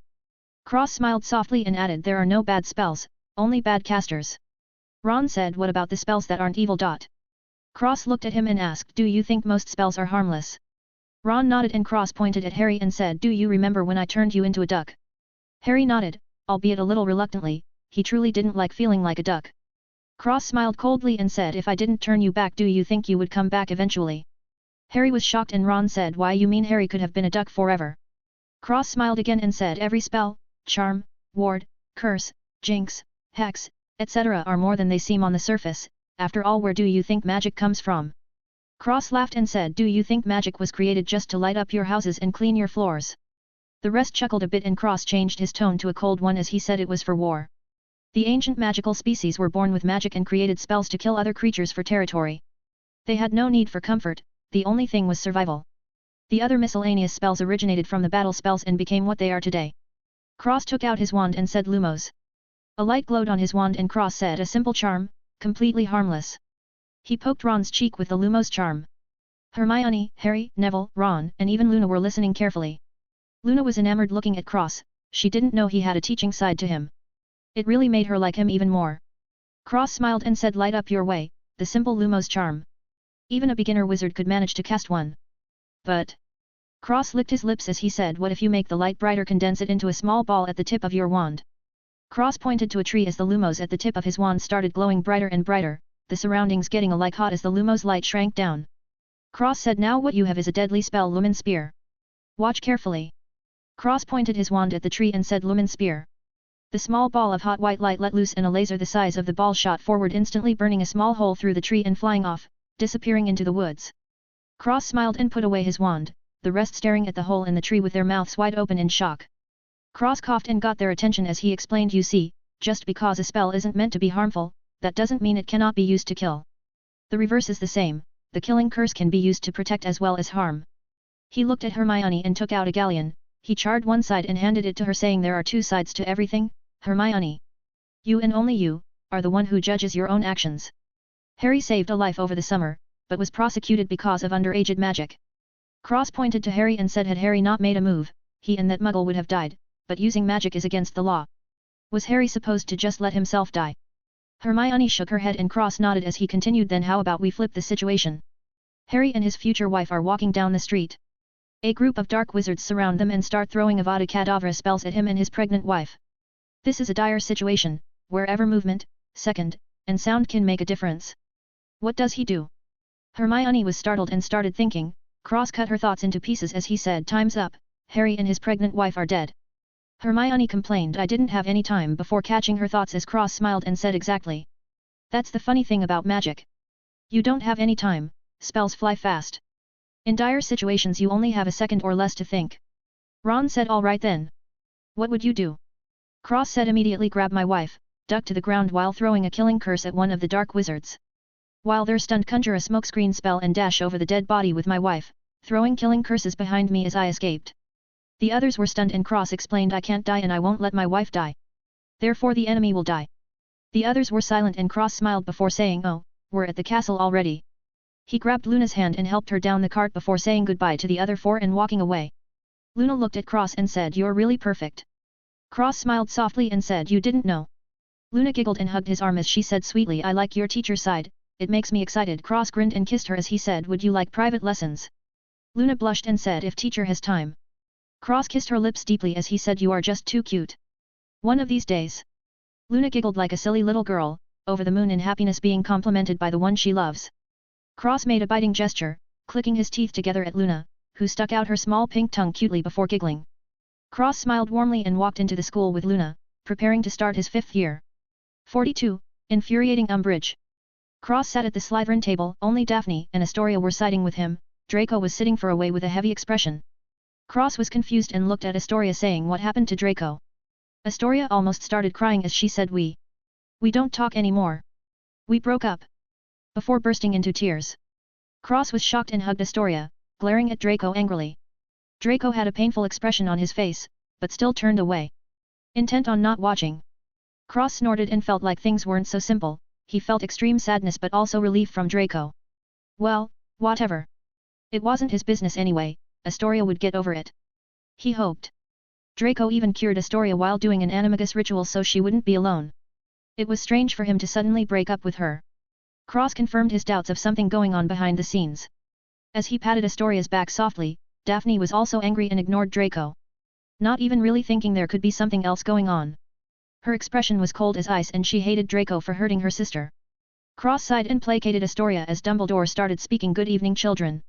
We have 2 new staff changes this year. We are pleased to welcome back Professor Plank, who will be taking care of magical creatures, while Professor Hagrid is on temporary leave.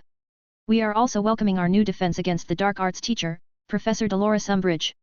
Cross spit out his drink and Harry looked down at his food while chuckling. Daphne, Astoria, Ron, and Hermione were confused. Harry whispered what happened at his hearing to Hermione and Ron, while Cross just shook his head and looked at Umbridge. Umbridge stood up and walked to the podium as she said thank you, Headmaster, for those kind words of welcome, and how lovely to see all your bright, happy faces smiling up at me. I'm sure we're all going to be very good friends. Cross chuckled and ate his food as Umbridge continued. The Ministry has always considered the education of young witches and wizards to be of vital importance. Although each headmaster has each brought something new to this historic school. Progress for the sake of progress must be discouraged. Let us preserve what must be preserved, perfect what can be perfected, and prune practices that ought to be prohibited. She giggled and walked back to her seat, glaring at Cross, who smiled back happily as if he didn't accuse her of treason. For some reason Cross felt like he was going to have a tough time around here this year. Well, whatever. He'll deal with her if need be. A while later. Cross walked out of the Great Hall and returned to his room, setting up his stuff before going to the Room of Requirement. Cross appeared in the room and merged with the clones inside before sending them out as always. He waved his hand and 5 more different colored strings shot out. Since he had 11 different elements, he could make 2 more clones. He didn't use the time element however, just in case he was already found out. Time was his secret weapon. The only person who knew was Luna and he trusted her more than anyone else. The next day. Cross was sitting in his Defense Against the Dark Arts class, reading a book as usual. He was sort of running out of books to read, so he started reading Muggle mystery novels.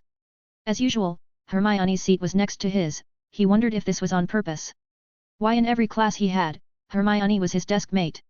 Hermione looked over and said, a mystery novel. Cross turned a page and said, truly interesting, solving mysteries without magic is quite exciting. Hermione felt her mouth curve upwards as she said, you know, I have a ton of them in my room. Cross turned his head and said, speak your price. Hermione said happily, 1 date. Cross sighed and shook his head saying Luna would cut my dick off. Hermione coughed, no filter as usual with Cross. She grumbled and went back to class, plotting her next attempt at getting a date. A truly impossible task. She was better off trying breathe in space without a helmet. Cross went back to reading, wondering if they could catch the killer soon, as Umbridge walked into class, burning a paper bird to ashes before speaking, good morning, children. She waved her wand at the chalkboard and continued ordinary wizarding level examinations. She walked towards the front of the class as she added O.W.Ls, more commonly known as owls. She turned around and smiled, study hard and you will be rewarded, fail to do so and the consequences may be. She giggled severe. As she waved her wand, books floated to each desk before dropping down. Cross lifted his book out of the way as the floating book slammed down on the desk loudly. She chuckled darkly and ignored Umbridge as she continued, your previous instruction on this subject has been disturbingly uneven. You will be following a carefully structured, ministry-approved, course of defensive magic. Hermione raised her hand and said, there's nothing in here about using spells. Umbridge laughed, using spells? I can't imagine why you would need to use spells in my classroom. Ron spoke up, we're not going to use magic. Cross-eye lit up as he mumbled like Sherlock Holmes. Hermione looked at him speechlessly, as Umbridge answered, you will be learning about using spells in a secure, risk-free way. Harry added, what use is that? Umbridge said, you will raise your hand when speaking in my classroom. Before smiling, it is the view of the Ministry that a theoretical knowledge will be sufficient to get you through your examinations, which is what school is all about. Harry asked, and how's theory supposed to prepare us for what's out there? Umbridge retorted, there is nothing out there, dear. Who could you imagine wants to attack children such as yourself? Harry rolled his eyes and said, I don't know, maybe Voldemort. Umbridge walked forward and said softly, now let me make things very plain. Her voice raised several octaves as she continued, you have been told that a certain dark wizard is at large. This is a lie. Harry said, it's not a lie. I saw him. I fought him. Cross looked over at Umbridge and asked, is that the decision of the Ministry? Umbridge turned to him and said, of course it is. Is that a problem, Mr. Greengrass? Cross chuckled and looked at Umbridge as he said, obviously not. Professor Umbridge, clear as the Minister says so, it must be true. After all, the Ministry is always right. Though I do have a few concerns, perhaps you should tell the Minister that someone may be plotting again. Cross chuckled again, of course, not yourself, Professor. As you have been an outstandingly loyal part of the Wizengamot. Perhaps there is something more at play? After all, I have seen the Snake Man myself. I fear more people may die of disgust if he were to show his face. Umbridge trembled in rage at every hidden insult before finally screaming, Mr. Potter, Mr. Greengrass. Detention. In my office. She calmed down and giggled, continuing with the class. Cross clicked his tongue and mumbled, she's tough. Hermione whispered, tough. Cross grinned and replied, I'll have to slowly break her, it's quite fun actually. Hermione was just shocked and looked at her books. A while later. Cross and Harry walked into Umbridge's office. Cross looked around and whistled at all the cat decorations, someone has a cat problem. Umbridge said with a smile, sit down you two. You shall be writing lines with a special quill. Cross sat down and grabbed the quill as an amused smile surfaced on his face. Umbridge said, for you Mr. Greengrass, you shall write, I must not speak out of turn, and Mr. Potter, I must not tell lies. Cross started writing happily, while Harry asked how many times. Umbridge replied, as long as it takes to sink in. Harry started writing and I must not tell lies appeared on his hand as he made a painful grunt. Cross kept writing while humming, nothing happening to his hands. A mere curse couldn't pierce his skin. Umbridge frowned and said to Cross, what are you doing? Cross gave her an innocent look as he said, whatever do you mean, Professor? Umbridge frowned and Cross smiled as he said, I have filled the parchment, Professor. Do you have any more? Umbridge trembled and gave him a big stack. Cross started writing as Harry was excused. Time flowed by. Cross finished the stack as he smiled happily, more parchment, Professor. Umbridge crushed her teacup and said through gritted teeth, you may go, Mr. Greengrass. Cross smirked and left the office chuckling, infuriating Umbridge. A few days later. Cross and Luna were in the woods, tending to the Thestrals. Luna hummed happily as she played with a baby Thestral. Cross smiled and stroked a Thestral with his hands as he said, what do you think? Luna looked at him and smiled, you're definitely making her angry. Are you waiting for her to start taking drastic measures in the school and stir up things? Cross nodded and replied, the more chaotic the school is, the more of a chance of the one behind everything taking action. Luna hummed and looked at him warmly. Cross smiled and they both heard a sound. Turning their heads, they saw Harry. Harry said hey. Luna and Cross returned hey. Harry looked at the Thestrals and said, they live here. Luna nodded and said, to hide from the dark Nargles, vicious creatures those Nargles. Cross just nodded along and Harry looked at the Thestrals again. Luna added, I believe you by the way. Harry said, thanks, seems you're about the only one who does. Luna nodded and said, I suppose that's how he wants you to feel. If it's just you alone, you're not as much as a threat. After speaking she stood up and dusted herself off as she said, well, see you later Harry. Watch for dark Nargles, they might be lurking. Harry nodded and Cross left with Luna. Once they were far away, Cross looked at Luna, who said he just needed a push. This will stir it up even more. Cross smiled and held her hand as he said cheekily, my partner in crime. Luna rolled her eyes and said happily, you're reading too many Muggle books. Cross just laughed and they left the forest. 43. Plan accidental murder has failed. Cross was eating in the Great Hall when he heard shouting outside. Hearing Umbridge, he thought it would be a good opportunity to mess with her some more, so he left to see what was happening. He got out of the Great Hall to see McGonagall arguing with Umbridge, as Umbridge said, pardon me Professor, but what exactly are you insinuating? McGonagall replied, I am merely requesting that when it comes to my students, you conform to the prescribed disciplinary practices. Umbridge blinked and said, so silly of me, but it sounds that you are questioning my authority in my own classroom. Minerva. As she took a step up the stairs, gaining the height advantage. McGonagall sneered and said, not at all. Dolores. Merely your medieval methods. Umbridge retorted, I am sorry dear, but to question my practices, is to question the ministry and by extension, the minister himself. Cross stepped out and said sarcastically, so silly of me, but it sounds like you can represent the entire ministry, Professor Umbridge. The students gasped and started whispering. McGonagall chided Mr. Greengrass, enough.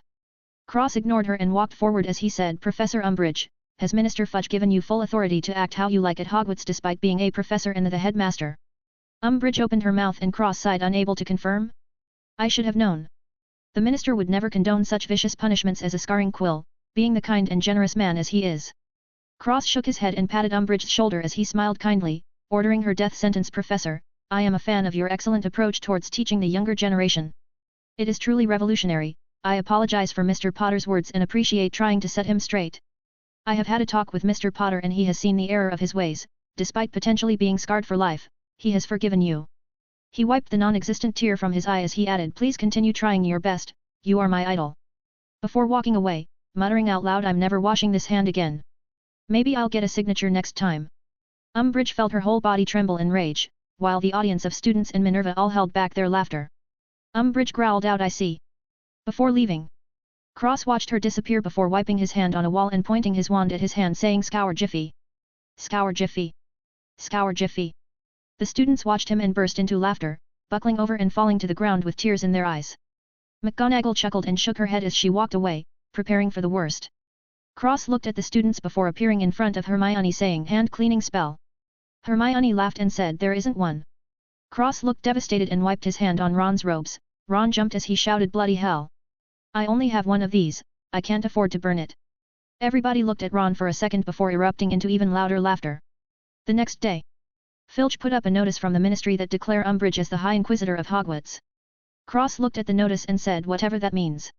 Hermione said it means a teacher appointed by the Ministry of Magic to make sure that unsatisfactory teachers were removed from Hogwarts and to ensure that any educational decrees set by the ministry were followed. Cross said, oh. And that was the end of that. Hermione shook her head at Cross' apparent disregard for anything Umbridge. She giggled, remembering what Harry told her, and said, seems like you're actually a pretty petty guy. Cross smirked and replied, who said she could interrupt me? Nobody interrupts me. Hermione shook her head and laughed as they went to class. A while later, Cross and Luna were leaning on a wall talking and laughing. Luna kissed him but they were forcefully separated from each other by Umbridge who walked by, waving her wand. Cross' uniform returned to the dress code as she walked away. She shouldn't have done that. Cross was infuriated and his hand twitched. Luna held it down saying, easy. I don't want to have to come visit you in Azkaban. Cross calmed down and looked at Luna as he joked, do prisoners have visiting rights in Azkaban? Luna giggled and said, I don't know, but I don't want to find out. Cross snickered and fixed his clothes before dragging Luna somewhere else, swearing to get revenge.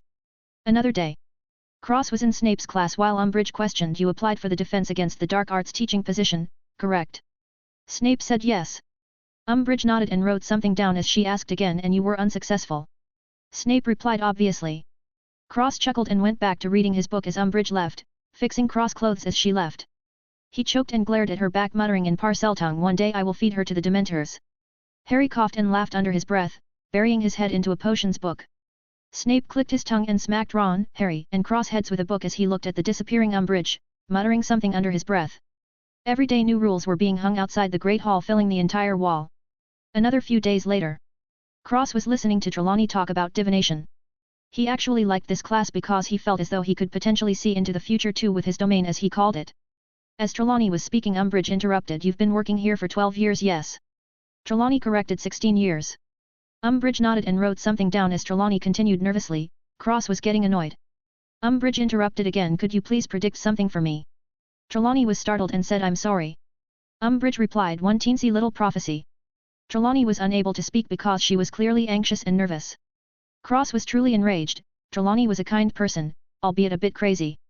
He had a soft spot for her because she reminded him of Luna. Umbridge walked to the door and said, pity. As she left, Trelawney panicked and said, no. Wait, no. I see something dark. You are in great danger. Umbridge wrote it down as she said, lovely. Before leaving, Cross cursed, I'll kill her myself, that dumb cunt. The students were bewildered and Trelawney calmed him down saying, let past transgressions go, young Cross. The art of divination requires a calm mind. She had a small smile as she continued her class normally. Cross sat back down and snapped his quill in half. Hermione looked at him and whispered, relax. Cross took a breath and went back to taking notes, the only class he actually cared about.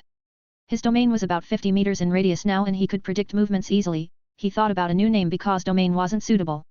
It wasn't a domain, it was just a feeling. The name Haki crossed his mind but he dismissed it, thinking that was a dumb name. He named it Mantra. He felt like his mantra was pretty strong but could evolve to be something even more powerful. Another few days later. Cross was standing next to Luna, watching Trelawney get her stuff thrown out of Hogwarts into the courtyard. She looked terrified, Cross was clenching his fists and the markings appeared on his face. Luna cootied him and patted his hand, receding the marks as she smiled. Cross saw Umbridge walk out and stand across from Trelawney. His expression was vicious as he twitched his finger. A gargoyle statue on the castle suddenly broke naturally and accidentally fell, barreling towards Umbridge's head.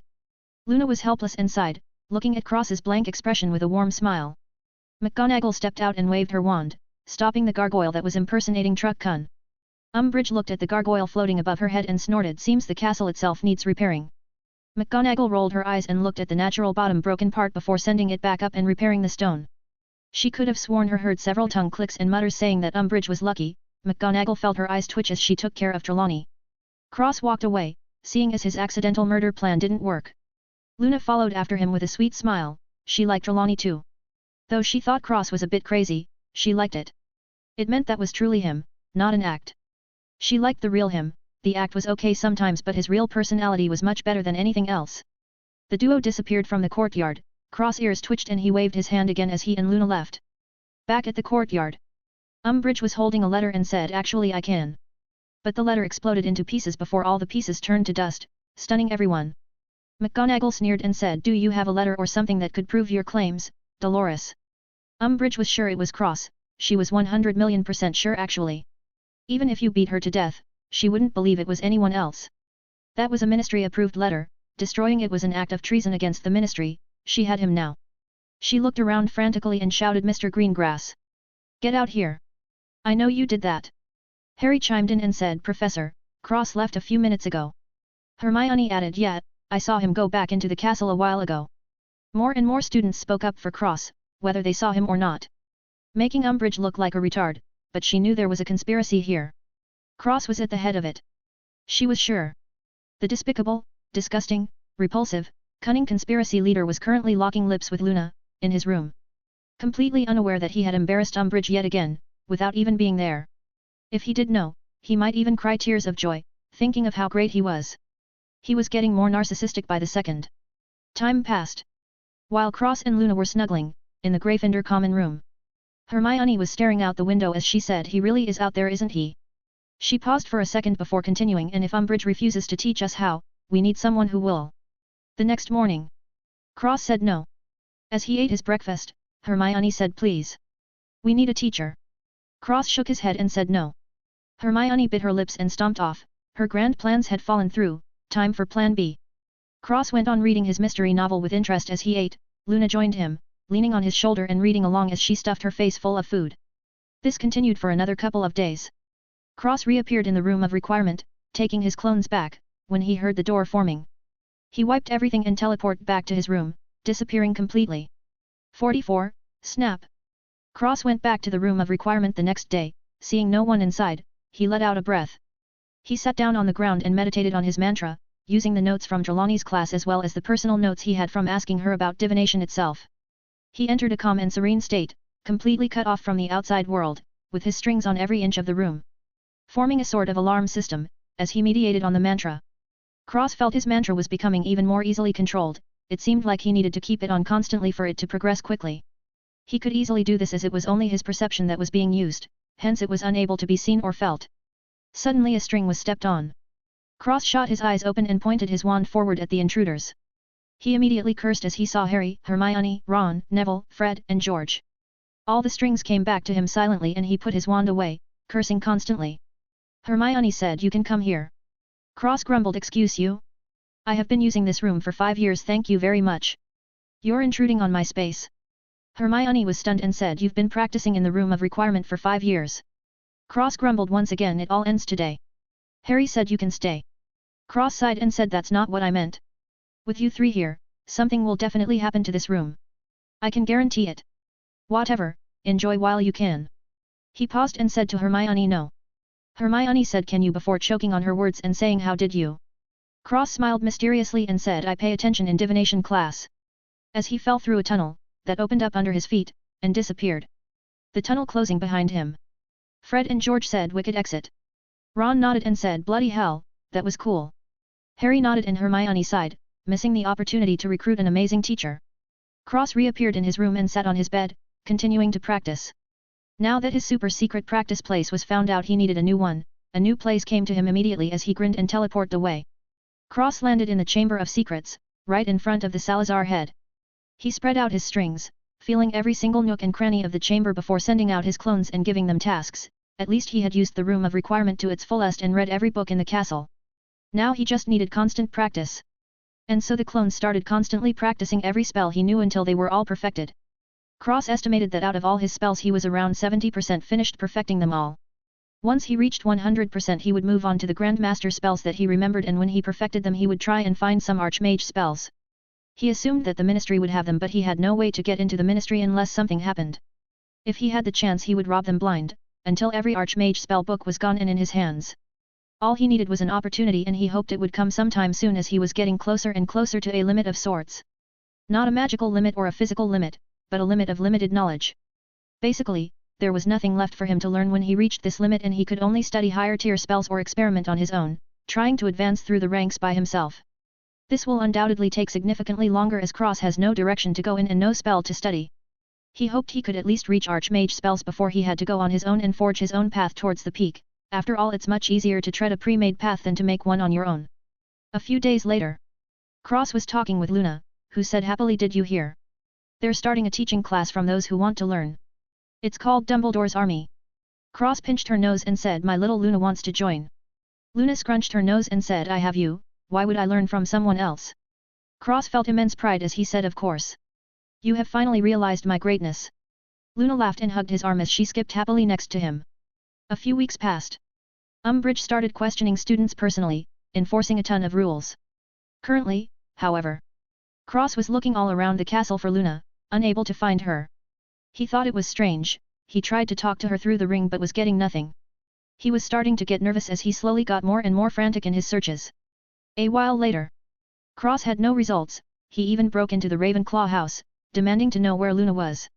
Scaring the Ravenclaw students senseless as he directly threatened them with his wand out. Thinking about where to cast a Cruciatus curse on them or not. McGonagall came to the Ravenclaw common room and saw Cross with a manic look in his eyes. She shouted Cross. Enough, dear boy. Cross snapped his head to the side and saw McGonagall, who was looking at him with a sad expression. A very, very, bad feeling arose in his heart. He said crazily what happened. McGonagall bit her lips and said you should come with me. Cross immediately followed McGonagall, urging her to hurry up as he was slowly becoming more and more crazy. Black markings spreading from one side of his neck onto his face. McGonagall brought him to the infirmary and Cross rushed in seeing a group of students around a bed. Namely Harry, Ron, Hermione, Daphne, Astoria, Ginny, and Cho. Cho was bawling her eyes out mumbling it was all her fault over and over. Cross pushed the people out of the way and his pupils shrank as he started trembling, the black markings exploding over one side of his face forming separate flame-like patterns. They glowed gold brightly before flashing a different color for each element he had, ending on a light engulfing black. They creeped up from his upper left back, covering his left shoulder, a bit of his arm, the left side of his neck, his left cheek and left forehead. Not touching his ears or eyes. It was a sharp contrast to his currently white hair and fair skin. A powerful wave exploded from his body as he looked at Luna on the bed and growled in a tone that was colder than the deepest parts of hell. Who did this? The group and McGonagall were shocked as the wave they felt made them almost suffocate and have a hard time breathing. None of them knew who it was. Cross stared at Luna on the bed as he reached his hand out to touch her body. His hand was trembling fiercely as he softly touched her hand, he poured a bit of magic inside of her and his face turned as white as the snow outside. Luna's body was completely destroyed for lack of a better word.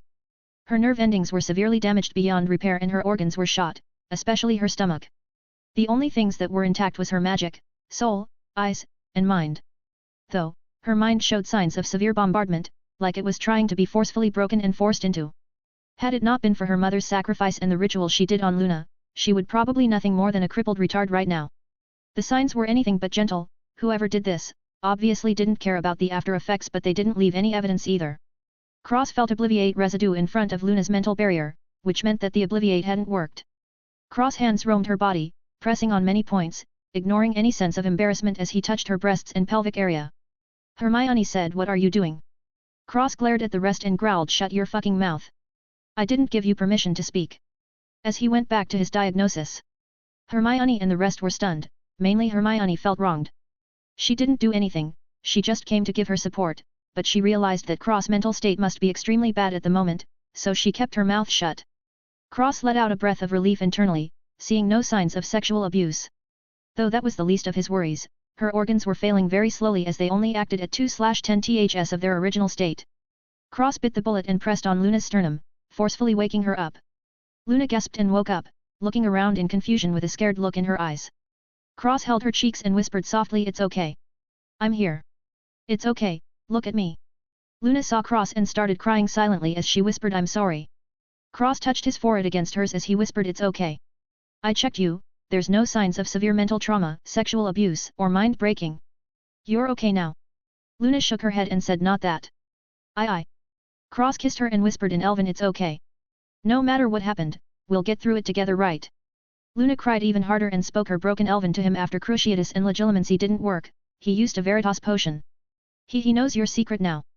Cross hugged Luna and said, "Who? Tell me who did this to you." Luna choked on sobs and she whispered, "Dumbledore." "Cross, I'm so sorry. Please don't hate me." Cross kissed her softly and whispered, "I can never hate you, Luna. I love you." Luna cried again, but this time she was smiling as she said, "I love you too. I'm so happy." Cross got up as Luna closed her eyes with a smile. He felt the death creeping around Luna, he grit his teeth and his eyes were completely crazy as he said, "Not while I'm still breathing." His eyes glowed orange as he spread his hands out, orange glowing orbs sitting in his palms. Cross smashed them together and twisted his hands, pulling them apart as he said, "Chronostasis." He spun the twisted orange length into an hourglass and squeezed the ends towards each other, inflating the hourglass, before pressing it on Luna's body. The orange hourglass sank into Luna's body and halted her death as Cross spat out a mouthful of blood all onto the floor. He waved his hand and the blood boiled before burning into nothingness. Cross held Luna's body and whistled. Selena slithered out of the bag and carried Luna into the beast bag gently, feeling immense rage and anger, but not as much as Cross. Nothing could compare to his anger right now, he wanted nothing more than to charge up to Dumbledore's office and slaughter him right now. Surprisingly, that didn't happen. What did happen though, was Cross' face became completely emotionless. Everything at Hogwarts flashing through his mind as he found the reason Dumbledore was planning everything. For fame, for power, for control.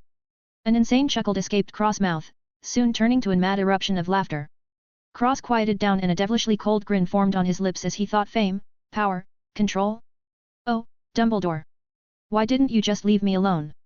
Now you can watch as everything you've ever wanted crumbles before you. Cross wasn't just going to kill him. No, no, no. He was going to torture him, physically and mentally.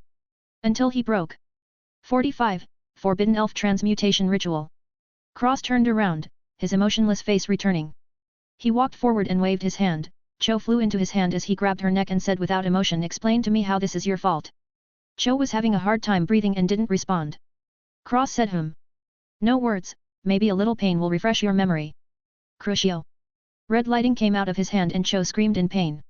Cross snapped his fingers and an invisible barrier appeared around him and the rest of the group, including McGonagall. They were all too stunned to do anything. Cross was truly a monster. Cross stopped and said, "Remember anything yet, waste of life?" Cho was terrified and pissed herself. Cross said, "Scour Jiffy. And cleaned it before continuing, 3 seconds left before I kill you." 3, 2, Cho said, "I was under an imperious curse." Cross said, "Oh? So you're a weak fool then? Good to know." As he dropped her to the ground, Cross kicked her over to the group and said, "I can assure you, none of you will remember what happened today. Only that I came in and took Luna away. Obliviate." As he pointed his fingers forward, obliviating them all, he paused at Hermione's sad look. She was staring at him, not fearful but devastated and sad. He tore his gaze away and obliviated her as well. He then checked all their minds, making sure he correctly obliviated them. When he confirmed it, he left the infirmary. Tomorrow they left for holiday break. He didn't have time to start planning, he needed to go see Ragnarok. Luna only had a few days at most. His time element wasn't that perfectly controlled yet. There was only one way that he knew of to cure Luna right now, but it was almost impossible to do. Plus it was extremely dangerous, for him at least. It was the Forbidden Elf Transmutation Ritual.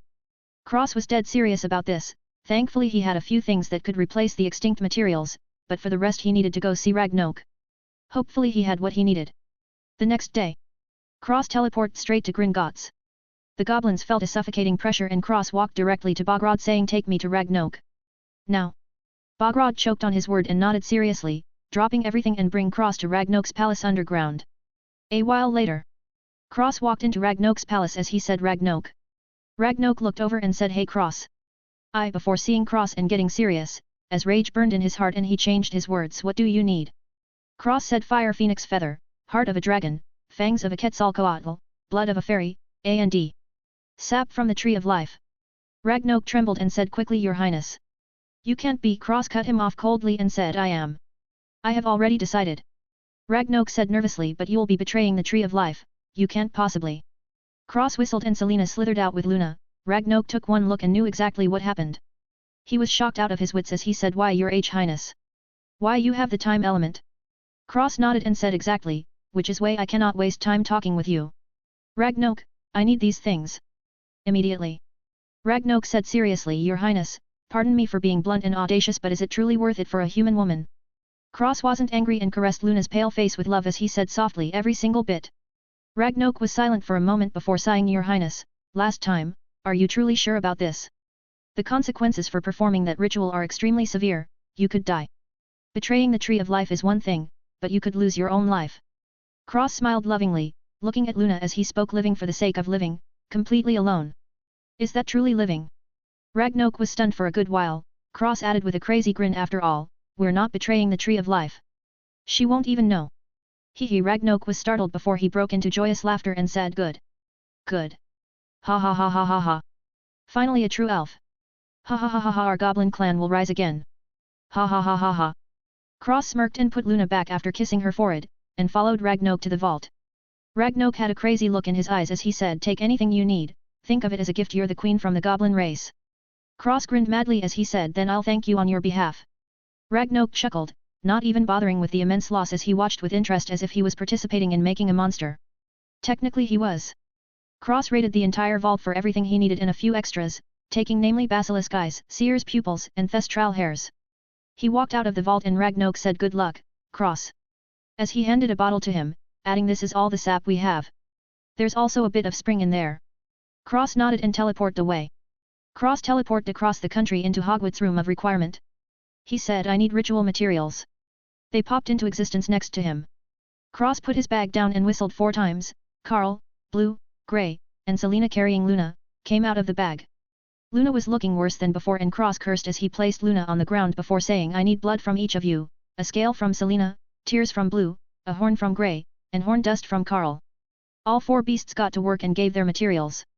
Cross waved his hand and they all floated next to him, he opened his bag and the rest of the material floated in the air around him. Cross opened the bottle from Ragnok and poured all the sap and spring out, forming 2 different bubbles. The sap was green and floated to Cross left, the spring was clear with a green tint floating to Cross right. The room was filled with an aura of pure vitality and all 4 beasts sat in the 4 directions around Luna's body, per Cross instructions. They sat down and absorbed the vitality in the air. Cross cut his palms and let his blood leak out as he waved his hand in the air, drawing runes in blood. He started levitating in the air and his eyes glowed golden red as he continued drawing runes with his blood getting paler by the second. The sap and spring formed streams and slowly enveloped Luna's body, occasionally Cross would twitch his finger and a material would melt into a liquid and float into the sap and spring mixture. Slowly everything floated into the mixture. Ice Phoenix tears. Fire Phoenix feather. Basilisk scale. Basilisk eyes. Seer's pupils. Horntail dragon horn. Unicorn horn dust. Thestral hairs. Dragon heart. Cross blood. Quetzalcoatl fangs. Basilisk blood. Horntail dragon blood. Unicorn badger blood. Ice phoenix blood. And many more. Cross kept moving even when his blood was draining from his body and becoming dangerously low.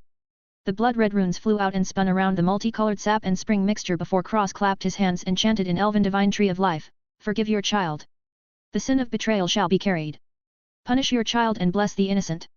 Forbidden transmutation. Bless your new child and punish the old. Cross twisted his palms together and swiped them out before pressing down towards Luna and coughing out a mouthful of blood. The blood runes spun faster before turning bright golden green and imprinting themselves on the sap and spring mixture, spinning on the surface in different rotations with each different circle before abruptly stopping as the mixture hardened and gleamed, becoming transparent. Cross looked up, this was the moment to see if it worked or not. He looked at the floating upright crystal with runes engraved in it and a long golden core on the inside. Cross let out a breath of relief and was about to close his eyes when a golden light shined on him. Cross heard a beautiful but sad voice ring in his ears. My child, you have been charged with betrayal. How do you plead? Cross responded in Elven guilty.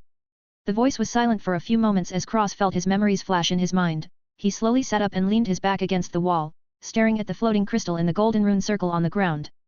Blue, Carl, Grey, and Selena were still in an enlightened state. Unaware of the outside world. Cross let out a breath and smiled, perhaps this would be the last time he saw them. Betrayal of the Divine Tree was a death sentence.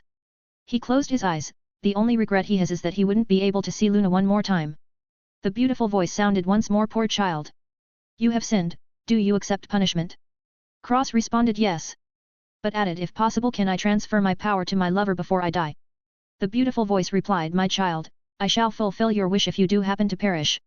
Cross let out a breath and the beautiful voice rang once more, descendant of the champion Clotho, prepare for punishment. The voice turned cold and unfeeling as it continued, sinner of the tree. Death is a luxury, life is a privilege. Repent. A black gold pillar of energy fell from the ceiling and landed on Cross' head. Cross immediately screeched at the top of his lungs in pain. The room of requirement seemed to already know and made the room soundproof. It also allowed the energy pillar to travel into the castle as if it already knew what would happen. Cross didn't get to witness the strange occurrence or he would have been shocked. The castle, it seemed to be alive? Cross spasmed in pain, writhing on the ground as his voice turned hoarse from all the screaming, blood seeping from each of his pores, but there seemed to be something strange. Inside the blood there were hints of black goo. The energy pillar split 5 slivers off and sank into the crystal, Carl, Blue, Grey, and Selena as the rest continuously fell on Cross' entire body. All of Cross' clothes burned away, revealing his bloodied body. His black marks glowed, seemingly getting darker and darker as Cross slowly lost his voice and laid on the ground, not moving at all. Time passed and the pillar didn't dissipate. Minutes. Hours. Days. Weeks. Finally on the second week the pillar disappeared and the beautiful voice sounded in the room with a tired sigh, I can only help you so much, my child. You must hurry. My life force weakens with every minute. Castle of him. Thank you. Before disappearing completely as a drop of extremely bright green crystal-like fluid fell onto Cross' body, sinking into his chest. Cross made no movements, whether he was dead or alive was currently unknown. 46. Waking up. School started up again, but both Cross and Luna were missing. A few people were worried while the rest were just curious or didn't notice. Dumbledore stood at a podium in the Great Hall as he addressed the school. I would like to make an announcement. The students quieted down and once he had all their attention, his eyes flashed and he continued, recent events in the school have prompted Hogwarts to take necessary precautions. A student was severely injured under the effects of a Cruciatus curse. I would like you all to keep an eye out for any suspicious characters around the school. Umbridge spoke up. Professor, could you be taking about the lies from a particular boy, perhaps? Dumbledore glanced at her and continued, perhaps, Professor. Though I fear this was the work of Death Eaters. He turned back to the students and added, Hogwarts is in a dangerous time. Unfortunately, Ms. Lovegood was a victim of the attacks and is currently being taken care of, by our medical wizards. He paused for a moment, letting his announcement sink in before continuing, as such, those of you who are injured will have to wait a little longer for the necessary treatment. The safety of the students is our #1 priority. Ah yes, if you happen to see such a Death Eater, notify your house head immediately. That is all. Before sitting back down, starting the feast as all the students whispered fearfully amongst each other. By the time the school day was over, Hermione went to the room of requirement by herself and found the mess inside. Hermione was shocked beyond words, the crystal with runes she couldn't understand, the beasts, and Cross covered in blood on the floor. Despite what her brain told her to do, she didn't go get a teacher, instead she kneeled next to Cross and felt his pulse. She let out a breath of relief, feeling a pulse. She sat back down and washed all the blood off Cross, leaving only a hard black shell wrapped tightly around his body. She didn't know what this was, he touched it and it started to crack where she came into contact. The cracks started to spread all around Cross' body and the black shell exploded off his body, revealing him underneath. The black shell turned to dust and drifted away, leaving Cross' near-perfect body completely naked. Hermione blushed deeply and covered him up with her robe as she set him up on the wall, wondering what to do. Thinking of nothing, she sat next to him and waited. A while later, Cross felt like he was floating in a black void with no light whatsoever. All he could see was black. He floated and felt around him, feeling nothing but the void. No life, no death, but endless nothingness. He felt calm and serene, like everything that happened before was just a dream. The current situation proved that this wasn't the case. It did leave him with a lot of time to think, however. Cross thought about the situation at the school, looking back now. He wasn't as angry as before. If anger could solve the problem, then there would be not fights at all. Yes, he thought of what happened and the series of events that led up to this point. Cross was focused on Umbridge at the time. Hearing that she was giving one-on-one interrogations, he ignored it. This was his first mistake. He shouldn't have ignored it because the entire interrogation event in itself was easily manipulated. Here's what Cross thought happened, from what he gathered. Cho led Luna to Umbridge's office. Whether she was under the Imperious Curse or not remains up in the air. Luna naturally didn't think that Cho was leading her into a trap because Cho simply wasn't capable of such a thing. This was another main problem. The tricky this with future prediction is that it can change constantly. If you aren't looking at it 24/7, it could be completely different than when you saw it before. Plus, Luna was vert smart. If she saw Cho going anywhere other than Umbridge's office, she would have left. So, Luna followed Cho to Umbridge's office, thinking it was just Umbridge doing her thing. When she walked into the room, it was too late. Cho was obliviated to believe that a Death Eater cast an Imperious Curse on her before being sent away with extreme guilt. Then he could only assume that Dumbledore took the opportunity to clear out the Ministry by claiming the subsequent attack was from Voldemort and showing proof. Not only this, had his obliviation on Luna worked, Cross would be led straight to Umbridge instead of him. This was taking care of two birds with one stone.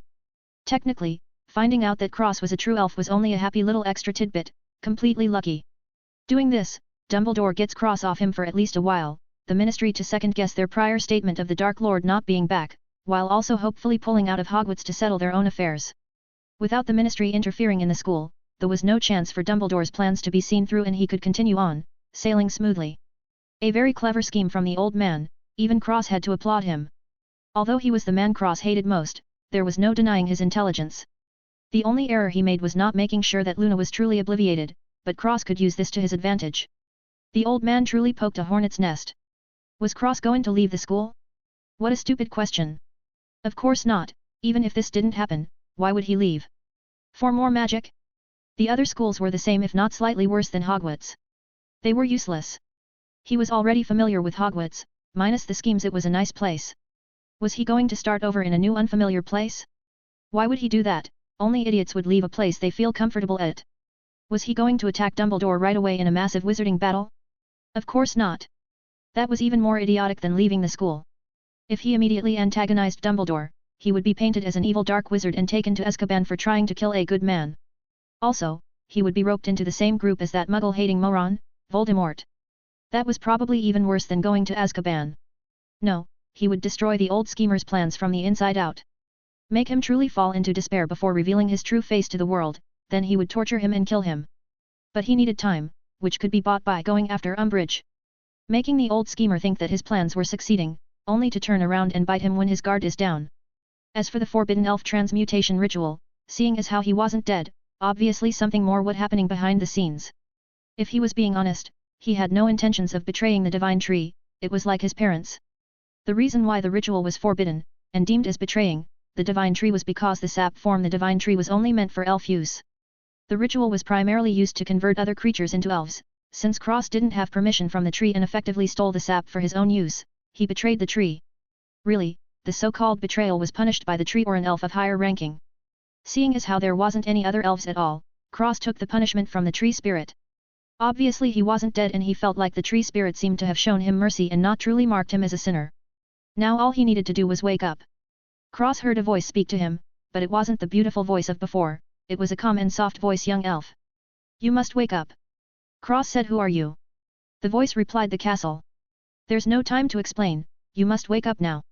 The tree has forgiven you, but she is in grave danger. Cross was silent, seems like he was correct in his thoughts. He trying to wake up but he didn't know what to do. He was just floating there, drifting into the void aimlessly. He calmed down and felt around him, closing his eyes.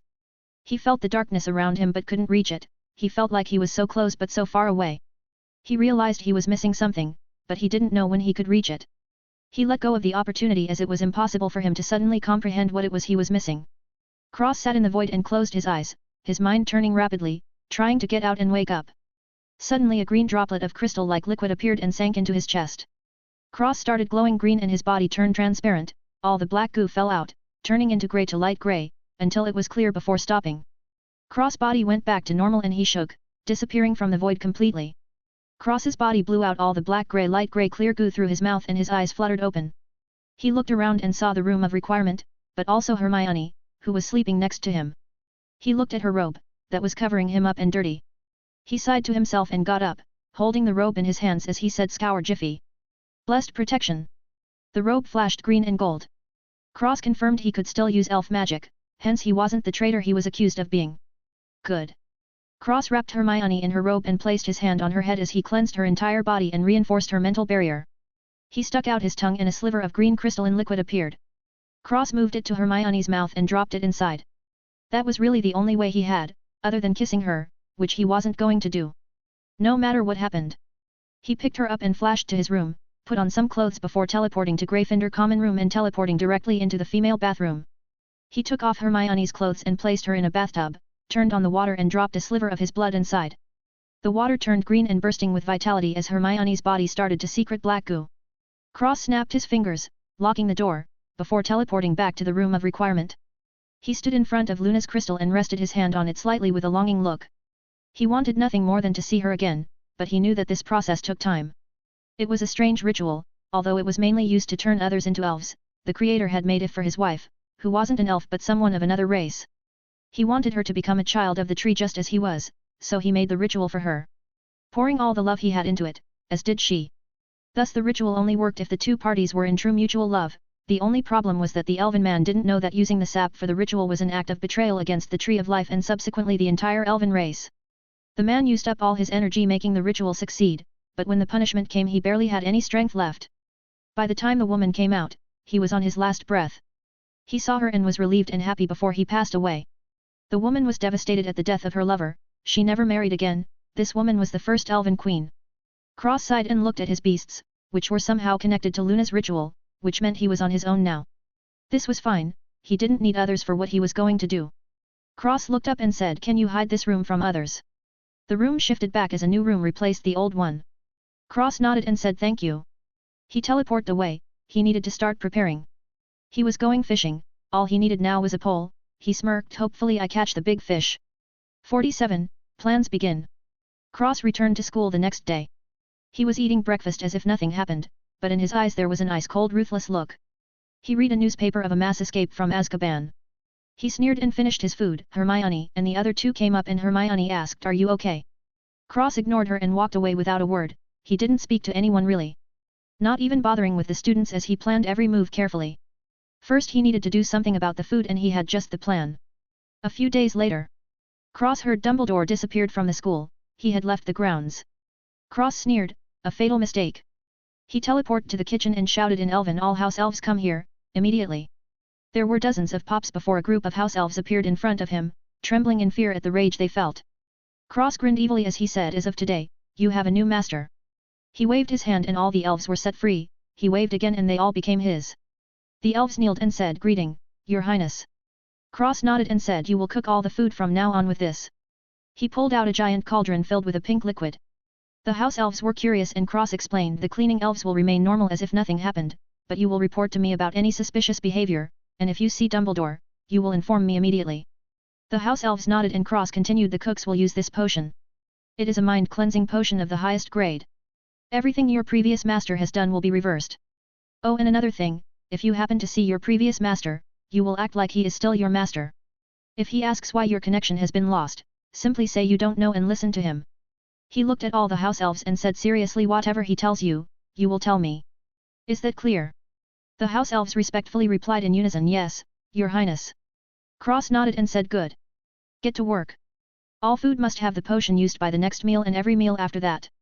The house elves got to work and Cross teleported away, walking around the school. A while later.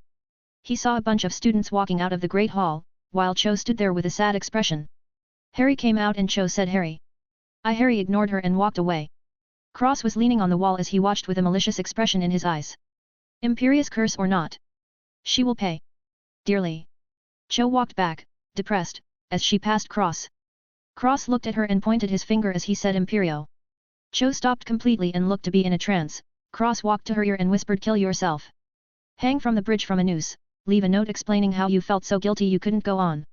Cho mechanically nodded and walked away as Cross grinned and left in another direction. Cross arrived in Umbridge's office and poured an irritation potion in her tea, before rifling through her things. He finally found what he was looking for and stuffed it in his storage bag before teleporting away. The next day, people found Cho's corpse, blowing in the wind, hanging from the bridge. They were devastated. Cross looked on with cold eyes as they found a suicide note on her body, detailing how she felt so guilty for betraying her friends that she felt like she didn't deserve to live anymore. Cross had to say, excellent acting by Ms. Cho. Perhaps they would give her an award if she wasn't already a corpse. He felt nothing, her death didn't satisfy him in the least, though he didn't care that much either. She got what she deserved and that was the end of that. Another few days passed. Cross took his owls and passed with flying colors. The students started to mellow out and realize that they were extremely angry at Slytherin for no good reason. The Slytherin students realized that they were very irritable towards everyone else for no reason as well. They started eating more at school as the food felt refreshing and made them happy. Umbridge, however, was getting more irritable by the day, as Cross kept drugging her with irritation potions. He was going to mentally break this woman until making her a retard. Even the teachers started waking up from the legilimency used on them. Some of them started getting into the students' lives more and actually teaching honestly, not praising Dumbledore every chance they got. Cross was writing his charms owls, when a fireworks show happened. He finished the owls and sealed them before watching the show. Umbridge was chased out of the room and the firework dragon bit over her, shooting fireworks all over the place and destroying all the notices on the walls, making them fall to the ground around Umbridge. The students ran outside to see Fred and George making a giant W in the sky before flying away. Cross left the class, handing the owls to Umbridge as he left. A while later, Cross was sitting outside, reading peacefully, when he saw Umbridge walking out with Hermione and Harry leading her. Cross followed them secretly right into the forest. He covered himself in dark strings, disappearing from sight as he walked right behind them. Umbridge said, "You tricked me, haven't you?" Hermione and Harry were silent and Umbridge heard a twig snap behind her. She turned around seeing a horde of centaurs. Umbridge backed away slowly as she said, "You have no business here, centaur. This is a ministry matter." The centaur snorted and ignored her as they drew their bows. Umbridge said, "Lower your weapons." By the law, as creatures of mere human intelligence, the centaurs shot at her, but she blocked it and shouted, "How dare you! You filthy half-breed!" She fired a rope but it was cut up in the air and fell to the ground. Cross revealed himself and held up his hand to the centaur, who backed off but still trained their bows on Umbridge. Umbridge shouted, "Mr. Greengrass! How dare you!" Cross cut her off with an emotionless tone as he said, "Enough. I have held back for long enough. Your punishment shall be dealt today." He raised his hand and Umbridge flew towards his hand. Cross grabbed her neck and said, "Crucio Maxima." Purple lightning flew out into Umbridge and she screeched in pain. Cross frowned and said, "Silence." Umbridge still screamed but nothing came out. He turned his head and said, "You may leave." Obliviate. Legilimens. Harry and Hermione left. Cross had changed their memories to believe that the centaurs had taken Umbridge away. He looked back at Hermione and narrowed his eyes as he left a string ear on her shoulder. Cross tossed Umbridge to the ground in front of the centaurs and pointed, "Crucio Ultima." Black lightning came out this time. Umbridge writhed on the ground, her pupils shrinking and enlarging rapidly as she felt extreme pain. Even worse than tearing her soul, her mind couldn't withstand the torture and she was directly driven, mentally retarded. Umbridge was on the ground, drooling like a fool with her eyes unfocused. Cross looked at the centaurs and said in Elven, "Take her. What you do with her doesn't matter. Kill her, bargain with the ministry, use her as a breeding slave, I couldn't care less." He pointed at Umbridge's head and said, "Ultimate obliviation," before leaving. Cross returned to the castle and wrote a letter before sending an owl to Rita telling Het to omit his name and wait for 2 days until releasing the news. Inside the letter was everything Umbridge did at Hogwarts and her sudden disappearance when confronted by the students. A while later, Cross was sitting in the room of requirement, looking at Luna's crystal.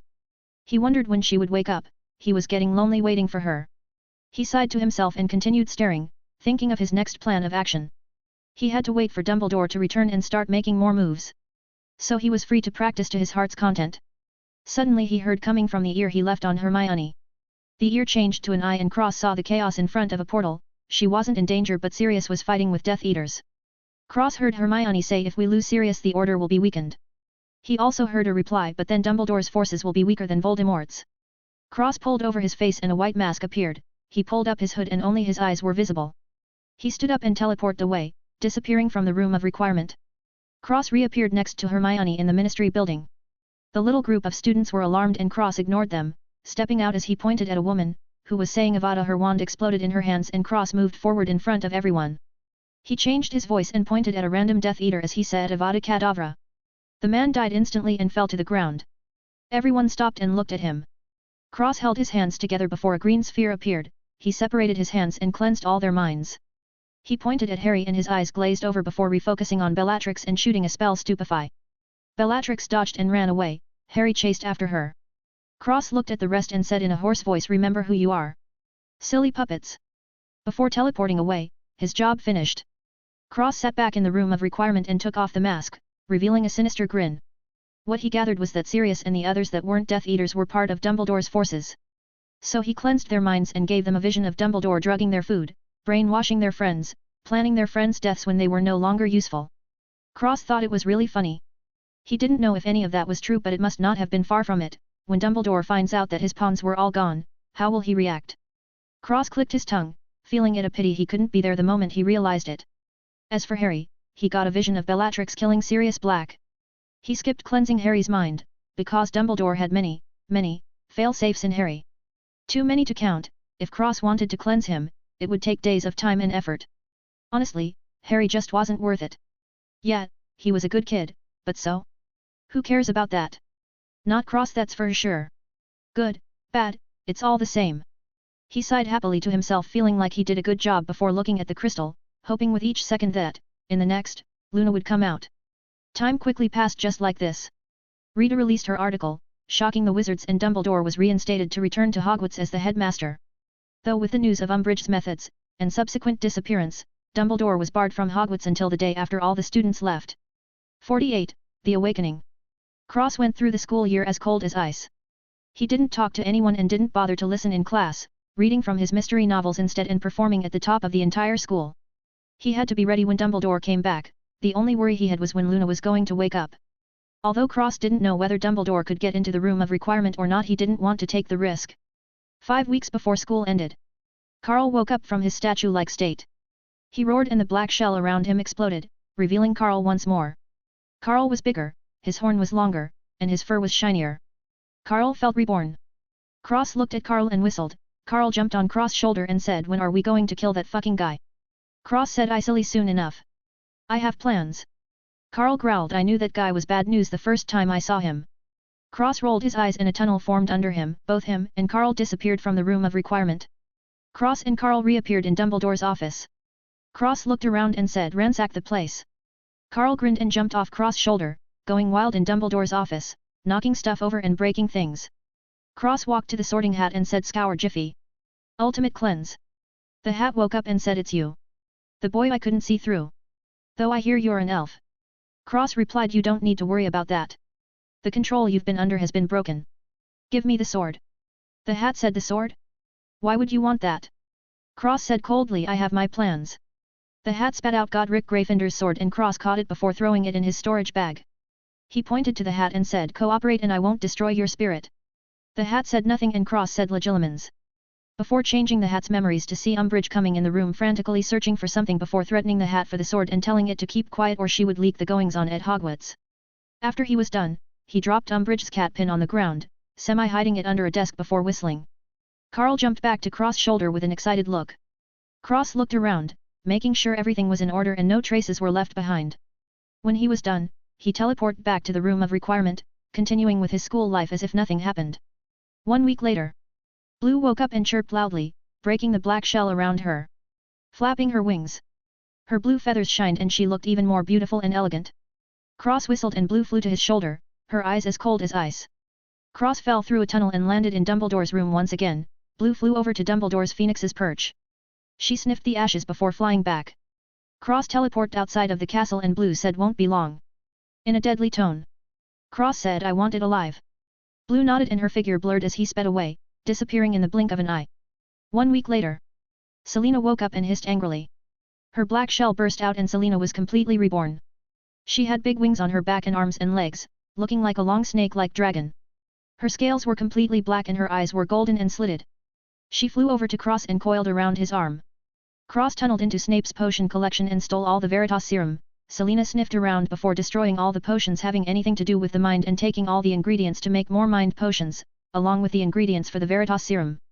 Cross teleported away with Selena after the job was done. 1 week later. Grey roared and shattered the black shell. His silver horns and spikes gleaming dangerously, while his red scales shined underneath. Grey landed on Cross' head and Cross teleported out of the castle. He said, "Go help Blue. Come back with the Phoenix." Gray nodded and said consider it done. His eyes narrowed and his wings made a metal scraping noise before he shot into the air, flying away. Cross returned to the room of requirement and sat down, keeping his mantra out as he practiced his control over the time element. 1 week before school ended. Cross teleported outside, Blue and Grey landed on the ground. Grey was holding Dumbledore's phoenix in his teeth. Cross took the phoenix and whistled, Blue and Grey drilled into Cross' bag as he teleported to the room of requirement. Cross held the phoenix and put his hand on its head as he whispered ultimate cleanse. Mind rehabilitation. The phoenix screeched and Cross slapped it before taking out the bell Ragnarok gave him a long time ago. Cross tied the bell around the phoenix's neck and it trembled intensely before becoming obedient. Cross said coldly, you understand now? You are in my hands, you'll never escape. Your name is Red now. Red bowed his head down and trembled thinking Dumbledore was fucked for provoking this guy. He's crazy. Cross grabbed Red's neck and jumped into his beast bag as he said with the slave bell, even if you think of betraying me it will chime and attack your mind. Same if you try to contact anyone who isn't me. Try it if you want, but I must warn you. Cross tone turned deadly as he said you get 3 chances, whether the bell kills you on the 3rd or not. I will definitely do it. There's a few others who wouldn't mind having chicken for a meal. Red trembled in fear and Cross threw him to the side, throwing an atmospheric charm on him. The place Red landed turned into a flaming tree. Cross left the bag and carried on with his own business, brewing Veritas serum. Red looked around him and saw a rainforest, an ice mountain, a rocky grotto, and a mountain range with a giant cave entrance in it. He trembled in ear at the 4 pairs of eyes glaring at him from each of the places. Red, gold, golden red with white speckles, and silvery grey. In particular, the gold eyes looked hateful. Red hid in the tree, feeling fear coming from his soul. What kind of monster did you provoke, Albus? Cross kept meditating in the room of requirement, going to class when necessary, otherwise he would only be here. Time passed and it was the last day before they left Hogwarts for summer break. Cross was sitting in the room of requirement and meditating, a bit worried as Luna had yet to come out. He wanted to see his plans through to the end instead of outright killing him, that was too good for him. Just when he was about to sleep, the crystal started cracking. Cross was excited and for the first time in months he smiled happily. The cracks spread through the entire crystal and chunks of crystal fell off before turning into dust and slipping into the golden core in the middle. The entire crystal turned to dust and flew into the golden core. The golden core started cracking, the cracks spread across the entire core before exploding out, revealing Luna's body. Cross stared at her, completely in a daze. Luna's eyes fluttered open and the golden glow around her body dimmed as she floated to the ground, her perfect small porcelain toes touched the ground and the rest of her foot came after. Her skin was snow white and smooth, her body grew taller and fuller, having perfect curves in every places. Her long golden hair waved down to her lower back and her face was incomparably beautiful. Her small nose, full cherry lips, and golden eyebrows and lashes, made Cross' heart beat faster. More importantly than that was her changes. Her ears were long and pointy like Cross and her eyes were pink, though her pupils had a slit in them with a horizontal black line going through the middle. They looked like Cross's. She stretched her body and cracking sounds exploded from every bone in her body, making her feel extremely relaxed. She looked in front of her to see Cross in a daze with tears running down his face, she smiled softly and said beautiful. Cross teleported to her and hugged her as he sobbed why you're back. Luna choked on her own words and her eyes started to water. She thought he was staring at her because she was so beautiful now, but it turns out. She couldn't control herself and she cried tears of joy, hugging Cross tightly as she whispered yeah, I'm back. Cross kissed her lips softly before pulling back and laughing like a fool, completely over the moon. Luna looked at him lovingly, happy that she was so lucky to have him. Luna said well? What do I look like? Cross said immediately it doesn't matter. You were always beautiful. Luna rolled her eyes and waved her hand, a water mirror appearing in front of her. She gasped and looked at herself, she still looked like before but now she was much more beautiful, she couldn't put a finger on it though. She grabbed her breasts and said so big. Before doing a spin and saying again so big. She looked at Cross in shock at her own body, only to see him bleeding from his nose looking at her. She blushed and said shyly you like it. Cross pulled her waist and said seriously I loved it before. Even if you become old and wrinkly I will still love you. Luna cried again and said emotionally I love you too. I thought I was never going to see you again. Cross stroked her head and said shhh. It's okay now. I know. Luna cried for a while before calming down and snuggling into his embrace. Cross stroked her hair and hummed softly, Luna smiled happily and said what happened while I was gone. Cross explained his actions since then and Luna nodded as she said unfortunately committed suicide. Cross shrugged and said imperious curse. Sorry, not sorry. She was under it when it started and she was under it when it ended. I couldn't care less, everyone involved with what happened to you will die. Simple as that. Luna sighed and said well, can't do anything about it now, I suppose. Cross nodded and said exactly. Plus since she wasn't able to shake off the imperious curse then it would have happened again. The weak die, the strong live. Anyway, how do you feel? He looked her over, pressing on her body in all sorts of places, checking every inch of her body. Luna blushed at some places and saw the concern in Cross' eyes before making a small smile. He let out a breath of relief and smiled, "You're all good inside." Luna kissed him and her smile turned cold as she said the forbidden ritual at. Cross' smile froze and sweat started pouring down his face. Luna chuckled coldly and said, "If you hurt yourself again for me, the punishment from the tree will be the last thing you need to worry about." Cross started sweating buckets and Luna lost her cold look and giggled happily at his flustered and nervous look. The room was filled with Luna's silver bell-like laughter. 49. Consummation. Cross and Luna packed up their things and Cross teleported back home, skipping the train altogether. Luna looked around in awe as she said, "Wow." Cross said, "What happened?" Luna replied, "Seems like the tree blessed me too. I can see everything in a 500-kilometer radius." Luna made a circle with her forefinger and thumb and looked at Cross before saying, "Eh?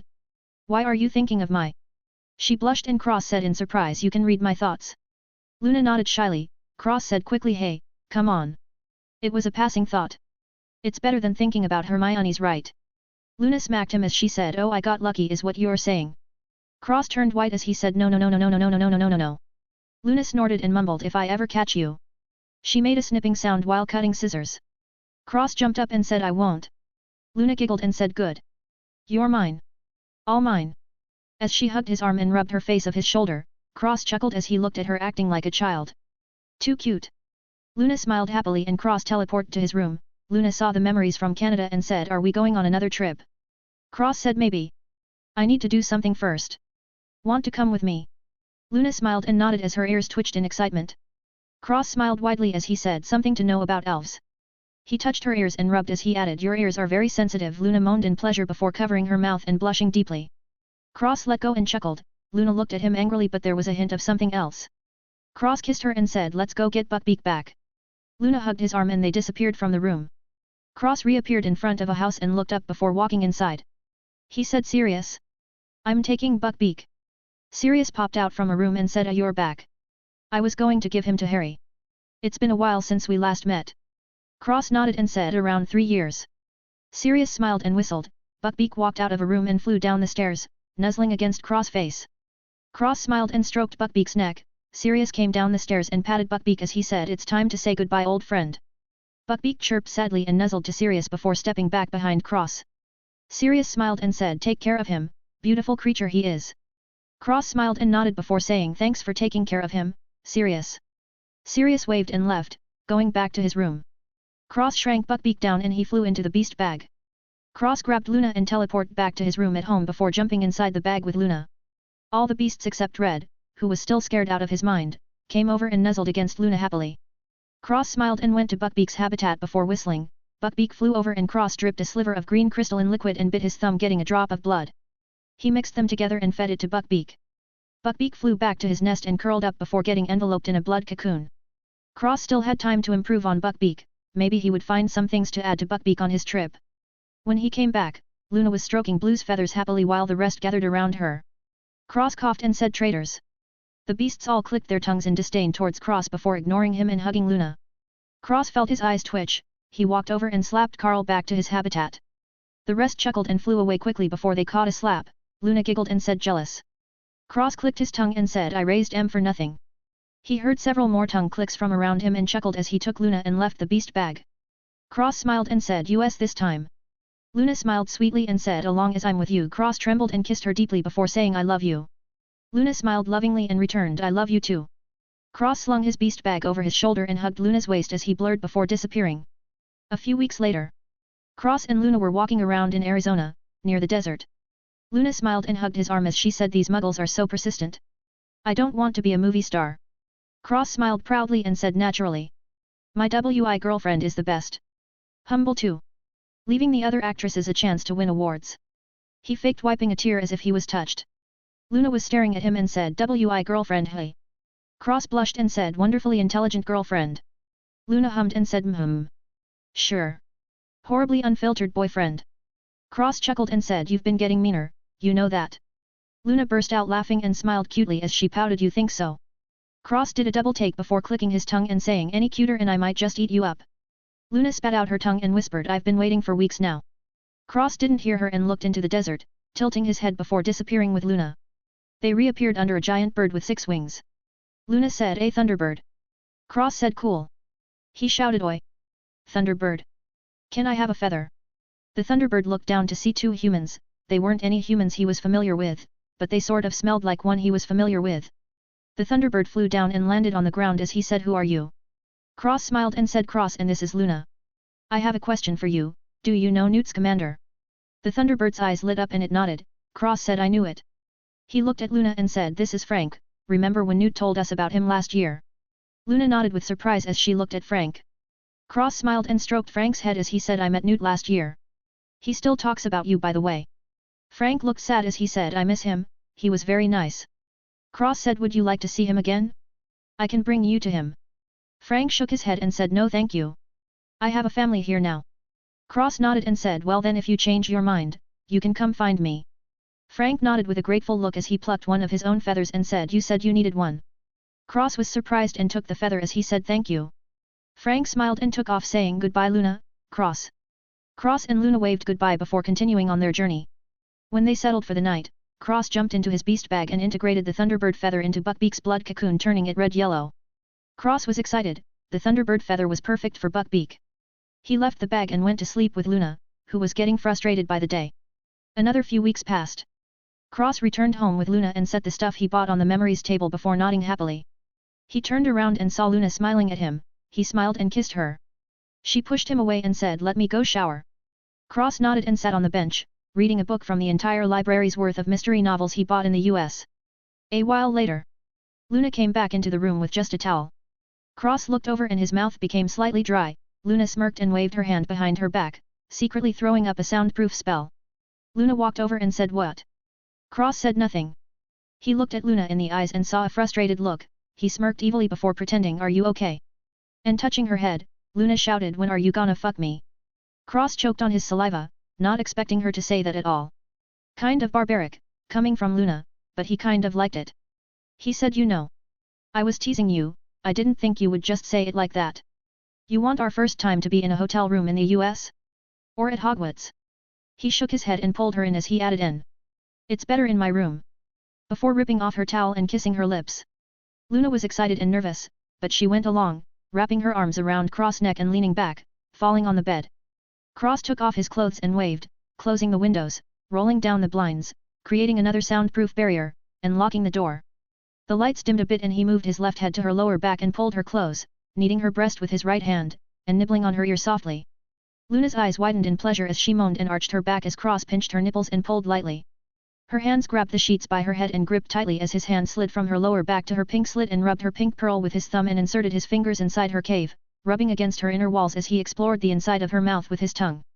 Luna moaned directly into his mouth, her body shivering in delight as Cross fingers moved faster, curling inside her and pulling outwards.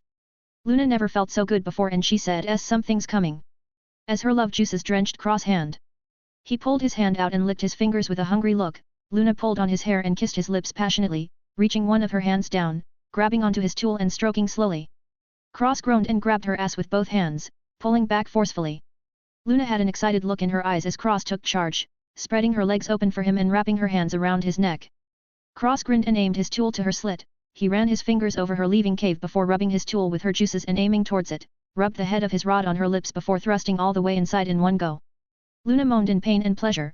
Cross grabbed both her wrists and pinned them to the bed as he pumped forcefully, not giving Luna any time to catch her breath.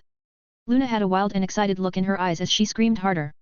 Cross held her wrists with one hand before grabbing her neck as he said, I'm in charge, understand? Luna writhed in pleasure and came again, her insides convulsed, squeezing around his cock tightly, sucking him inside, unwilling to let go. Cross flipped her around and pushed her head into the bed, pulling her hands behind her back, forcing her to arch her back as he pistoned endlessly. Cross slapped Luna's ass, leaving a red palm print and making Luna shiver in ecstasy, letting out a loud moan, drool escaping her lips. Cross pounded her ruthlessly, his free hand reached out and grabbed her neck from behind, pulling her back as he bit on her ear and pinched her nipples with the other hand. Luna's eyes rolled back in pleasure as she came again, mumbling so good. Cross flipped her back around and lightly choked her as he slammed his hips against hers, producing a slapping sound. Luna was in heaven as Cross went faster and faster, slamming the head of his cock on the end of her womb. Cross groaned and slammed down before unloading his load into her, painting her insides white with cum. Luna moaned at the warmth and came again, before falling limp and breathing heavy as she said this was amazing. Cross grinned evilly as he asked, you thought it was over? Luna was alarmed and said, I don't think I can take much more. Cross cut her off, knowing what she liked, as he said, I don't care. Just as he thought, Luna's eyes turned excited again and round 2 started immediately even rougher than before as slapping sounds and loud moans echoed in the room. 50. New favorite teacher. Cross and Luna were sitting in a train cart, cuddling lovingly. Ever since their first time, they had been inseparable and especially intimate. Almost every night since then they fought in the sheets. Actually, it was really a lot. Luna had to use her magic to force Cross cum out of her because he just refused to wear a condom. Although kids sounded nice, she'd rather not have one at 16, thank you very much. Cross also magically sterilized his cum so she wouldn't get pregnant. Magic is a great thing, eh? Anyway. They were cuddling on the train while it traveled back to Hogwarts. Cross was a bit excited to go back. If he was being honest. He hadn't been so excited to go to Hogwarts before, he wanted to see what Dumbledore would do. The scheming has become a fun game for him, and he was going to win. By hook or by crook. Hermione gnawed on her lips, looking at Cross and Luna. Feeling extreme jealousy, she saw Luna's ears were the same as Cross and she knew he did something spectacular for her. She wanted him too. Unfortunately, she was a dreamer. As Hermione was dreaming big dreams by herself, Harry went out to get some air, leaving the train cart. Ron was just sitting there awkwardly, not knowing what to say. Eventually he said, so my brothers opened up a shop. Hermione didn't hear him while Luna said, oh? What are they selling? Ron said, well, you know. Trinkets, jokes, gags, love potions, etc. Cross said, love potions? That's dangerous. Luna looked at him funnily and said, dangerous. Cross nodded and explained, a strong love potion can last forever. Then you'll be in love with one ever drugged you forever, isn't that a bad thing? What if they're ugly? Hermione giggled, Luna looked at him speechlessly, while Ron chuckled and said, he's got a point there. Hermione looked at Ron and said, is he now? You have a standard, looking like a weasel. Ron was offended and retorted, and you, the beaver, are talking. Hermione gasped, while Cross and Luna laughed. The train cart was filled with laughter as Ron and Hermione argued, while Cross and Luna sat by the side laughing at their exchanges. A while later. The train stopped and everyone got off. Cross left his cart late because. Well, Luna was still there. Anyway, he saw Draco walk past him. Cross looked at Draco and said, haven't seen you in a while. Draco stopped and forced a smile as he said, I've been busy. Cross patted his shoulder and said, take care of yourself yet? My sister still talks about you. Draco had a painful expression on his face as he replied, yet. He hesitated for a moment before saying, tell her I'm sorry. Cross smiled and said, I don't need to know your affairs, mate. I'll let her know. Draco made a small genuine smile and said sincerely, thanks, Cross. Before leaving. Cross smiled and Luna held a circle, made with her fingers, over her eye as she said, poor Draco. He really does love her. Cross said, yet, well. He's doing some stuff and doesn't want her to get hurt. I can respect that. Luna smiled and said sweetly, what a forgiving person. Cross laughed out loud and shook his head before saying, let's go get the boy who lived before he takes a midnight train to God knows where. Luna giggled and they went towards the direction Draco came from. Cross waved his hand and Harry's invisibility cloak flew off, landing in Cross' hands. Luna snapped her fingers and Harry woke up, sitting up as he blinked his eyes and looked around. Harry saw Cross and Luna and said, oh hey. Cross laughed and pointed his wand at Harry saying, Episki. Harry's broken nose fixed itself and Cross said, you should be more stealthy even if you do wear this. You're not invisible to everyone. As he handed Harry his cloak back, holding out his other hand to pull him up. Harry smiled wryly and said, yeah, I'll keep it in mind. Thanks. As he took the cloak in Cross' hand, pulling himself up. Luna chimed, you know. You shouldn't sit in the floor. The sneaky piddly lumps will tickle your feet. Harry nodded and said, yeah, never again. Cross smiled softly and they left the train as Cross whispered into Luna's ear, I'll tickle your feet tonight, yet. Luna replied in Elven, and tie me up. Cross grinned and answered, you're getting better at reading minds. Luna got excited and hugged Cross' arm as they got off the train and headed past the gates. A small teacher said finally. I've been looking all over for you three. What are your names? Cross said, I'm Ron Weasley. Luna said, I'm Hermione Granger. Harry said, I'm Harry. Just Harry. The teacher grumbled and said, all right, little pranksters, get inside. Harry asked, Professor, who are they? The teacher answered, Aurors. In charge of security. Cross was check and Filch said, what's in the bag, Cross? Cross said, beasts. How's Mrs. Norris? Filch smiled, much better, Thank you. Cross smiled and Filch let him and Luna pass through. He did take a glance at Luna's ears a second time before shaking his head. Kids nowadays. A while later. Cross separated, reluctantly, from Luna, who looked as though her heart was going to explode from the separation. They both chuckled and sat at their tables. Cross sat in between Astoria and Daphne as he said hello, sisters. They both rolled their eyes at him. Daphne teased choosing your girlfriend over your sisters. Astoria puffed out her cheeks angrily and crossed her arms over her flat chest. The lowly was angry. Cross touched his nose and said smilingly, you see, we are. Sorry. Daphne giggled and shook her head. Astoria mumbled angrily that damn Luna. Taking my big brother from me. She's gonna get an earful from me. What kind of friends are these? Cross spit out his drink and looked at Astoria speechlessly, while Daphne burst out laughing. Cross stretched out his hand and a second later Daphne fell backwards. Cross caught her and put her back as he said to Astoria, Aya. My little sister misses me? Then I will play with you every day, walk you to classes, pick you up after, help you study. He went on and Daphne covered her face as she held back a hysterical laugh. Cross wrapped his arm around Astoria and hugged her with one arm as he continued, tuck you in, read you bedtime stories, prepare your lunches, make sure you go to sleep on time. Astoria's face turned red from embarrassment. She pushed him away and said, you're embarrassing me. Cross looked as though he was going to cry. He sniffed, my baby sister, she doesn't love me anymore. He whimpered and hid his face on Daphne, adding, she hates me now. Daphne laughed wildly in her mind but sighed the surface as she patted his back and said emotionally, they grow up so fast. While shaking her head, as if it was a pity. Astoria was embarrassed as he said, you too. Her face was as red as a tomato. Cross hugged her for real as he said, silly little girl, I know you want these things. You can't fool me. Astoria was embarrassed but happy as she hugged back, whispering in. Cross smiled softly and stroked her back lovingly, feeling a lot less angry than last year. Maybe something about the sex made him more calm? Astoria purred and turned into a snow-white fox by accident. Astoria gasped and Cross smiled as he stroked her fur from head to tail tip. Astoria calmed down and sat in his lap, purring. Dumbledore started speaking, though he looked a little angry. Very best of evenings to you all. First off, let me introduce the newest member of our staff, Horace Slughorn. The students clapped and Dumbledore continued, I'm pleased to announce that Professor Slughorn will be resuming his position as Potions Master. Meanwhile, the position of Defense against the Dark Arts shall be taken up by Professor Snape. The students clapped and Cross shook his head saying, whelp. There goes Snape. Daphne spit out her drink and licked her lips in embarrassment, glaring at Cross. Dumbledore started speaking after the applause. Now, as you know, each and every one of you was searched upon your arrival tonight. And you all deserve to know why. Once there was a young man who, like you, sat in this hall, walked this castle and to all seemed to be a normal student like any other. His name? Tom Riddle.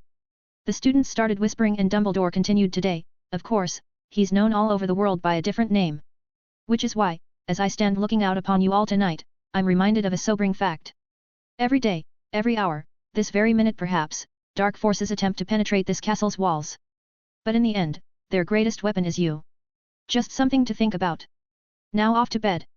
Dumbledore scanned the crowd, looking at Harry and his eyes bursting into splendor, looking at Cross, who looked back with a slight smile and a kind nod. Dumbledore was confused but nodded with a smile in return. Cross left the Great Hall and his expression turned into a sneer as he waited on the wall for Luna. Luna showed up and skipped over to Cross, who grabbed his hand, sneaking into the bathroom before teleporting to him room. Luna jumped on Cross, wrapping her legs around his waist and her arms around his neck. Cross squeezed her ass and fell backwards onto the bed. The next day, Cross was standing next to Hermione and said excitedly, I got this one in America. Look at the plot. It's insane. Hermione read the back cover and said in shock, what? Cross nodded and said, I know, right? Hermione coughed and said, oh, what's that? As she pointed behind him, Cross sneered, do I look like a child to you? Hermione was bewildered and said in doubt, Luna. Cross turned around and Hermione slipped the book in her bag before saying, Professor, what are we doing today? Cross turned back and said, you. Slughorn said, funny you should ask Ms. Hermione smiled and said, Granger. Cross was grinding his teeth on the side as Slughorn said, yes. Ms. Granger, could you identify these potions? Harry and Ron burst into the room and Slughorn looked back as he said, Harry. I was fearing you wouldn't come. You even brought someone with you, I see. Ron said, Ron Weasley, sir. And you see, I'm bloody awful at potions, so I should really be go. Slughorn cut him off saying, nonsense. Any friend of Harry is a friend of mine. Get your books out. Harry said, sorry sir, we actually don't have books yet. Slughorn said, oh. Not an issue, get one from the cupboard over there. Harry and Ron nodded and Slughorn turned back, continuing as I was saying, could you identify these potions, Ms. Granger? Hermione walked forward and said that right there is Veritas Serum, the next one is Goofy Boffy Potion, and this one. Hermione paused and said, and this is Amortentia. The most powerful love potion in the world. It's rumored to smell different for each person according to what attracts them. For example, I smell fresh trees, a new book, and blood. She shook her head and stepped back. Cross grumbled and stepped forward, sniffed, and walked back before whispering, I smell not Hermione, give me my book back. Hermione spat out her tongue and shook her head. Slughorn said Amortentia doesn't create actual love. That would be impossible. It does cause powerful infatuation or obsession, and for that reason, it is probably the most dangerous potion in this room. A student named, not a Pertithe Plot, asked, what's that, Professor? Slughorn said, yes. This is Felix Felicis. Or more commonly known as. Hermione said, Liquid Luck. Slughorn nodded, yes, Ms. Granger. Liquid Luck. Desperately tricky to make, disastrous should you get it wrong. One sip and you should find that all of your endeavors succeed. Well, at least until the effects wear off. Slughorn smiled and said, this is what I offer each of you today. One tiny vial of liquid luck to the student who manages to make an acceptable draft of Living Death, within the hour that remains. Which is on page 10 of your books, though only one student managed to brew such a potion before. Anyway. Good luck. Cross followed Hermione and demanded his book back as he said, I can't go through the day without it. I'll be bored out of my mind, don't you understand? Hermione said, only if you manage to get the Felix Felicis. Cross rolled his eyes and said, I can make you a cauldron full of Felix Felicis. I just want my book back. Hermione shook her head and said, get the Felix Felicis. Cross grumbled and went to a potion station. He didn't even look at the book and waved his hands. The ingredients flew towards him and he started moving his hands, processing the ingredients flawlessly and throwing them in the cauldron. After a few minutes, Cross slapped the side of the cauldron and it started swirling before bubbling while swirling. Cross said 3, 2, 1. He slapped the cauldron again, saying noisy. The bubbles disappeared and a black steaming liquid remained. Cross said done. Slughorn jumped and said, are you sure, boy? Cross plucked a hair from Ron's head and threw it in the cauldron. The hair burned up completely. Slughorn said, good boy. This is beyond perfect. Amazing. Hermione grinned her teeth. She needed to take this book. It smelled like him. Even if you beat her to death she wouldn't give it back. Cross said, of course, Professor, you're talking to the King of Potions. Draco coughed and chuckled from the back of the class. Slughorn laughed and said, yes, well, that remains to be seen, doesn't it? Come, I'll give you the potion. Aha. Cross grinned and Slughorn gave him the potion and Cross smiled. He sort of liked this goofy teacher. Slughorn gave him the same feeling as Trelawney, who reminded him of Luna, so he instantly had good feelings for him. 51.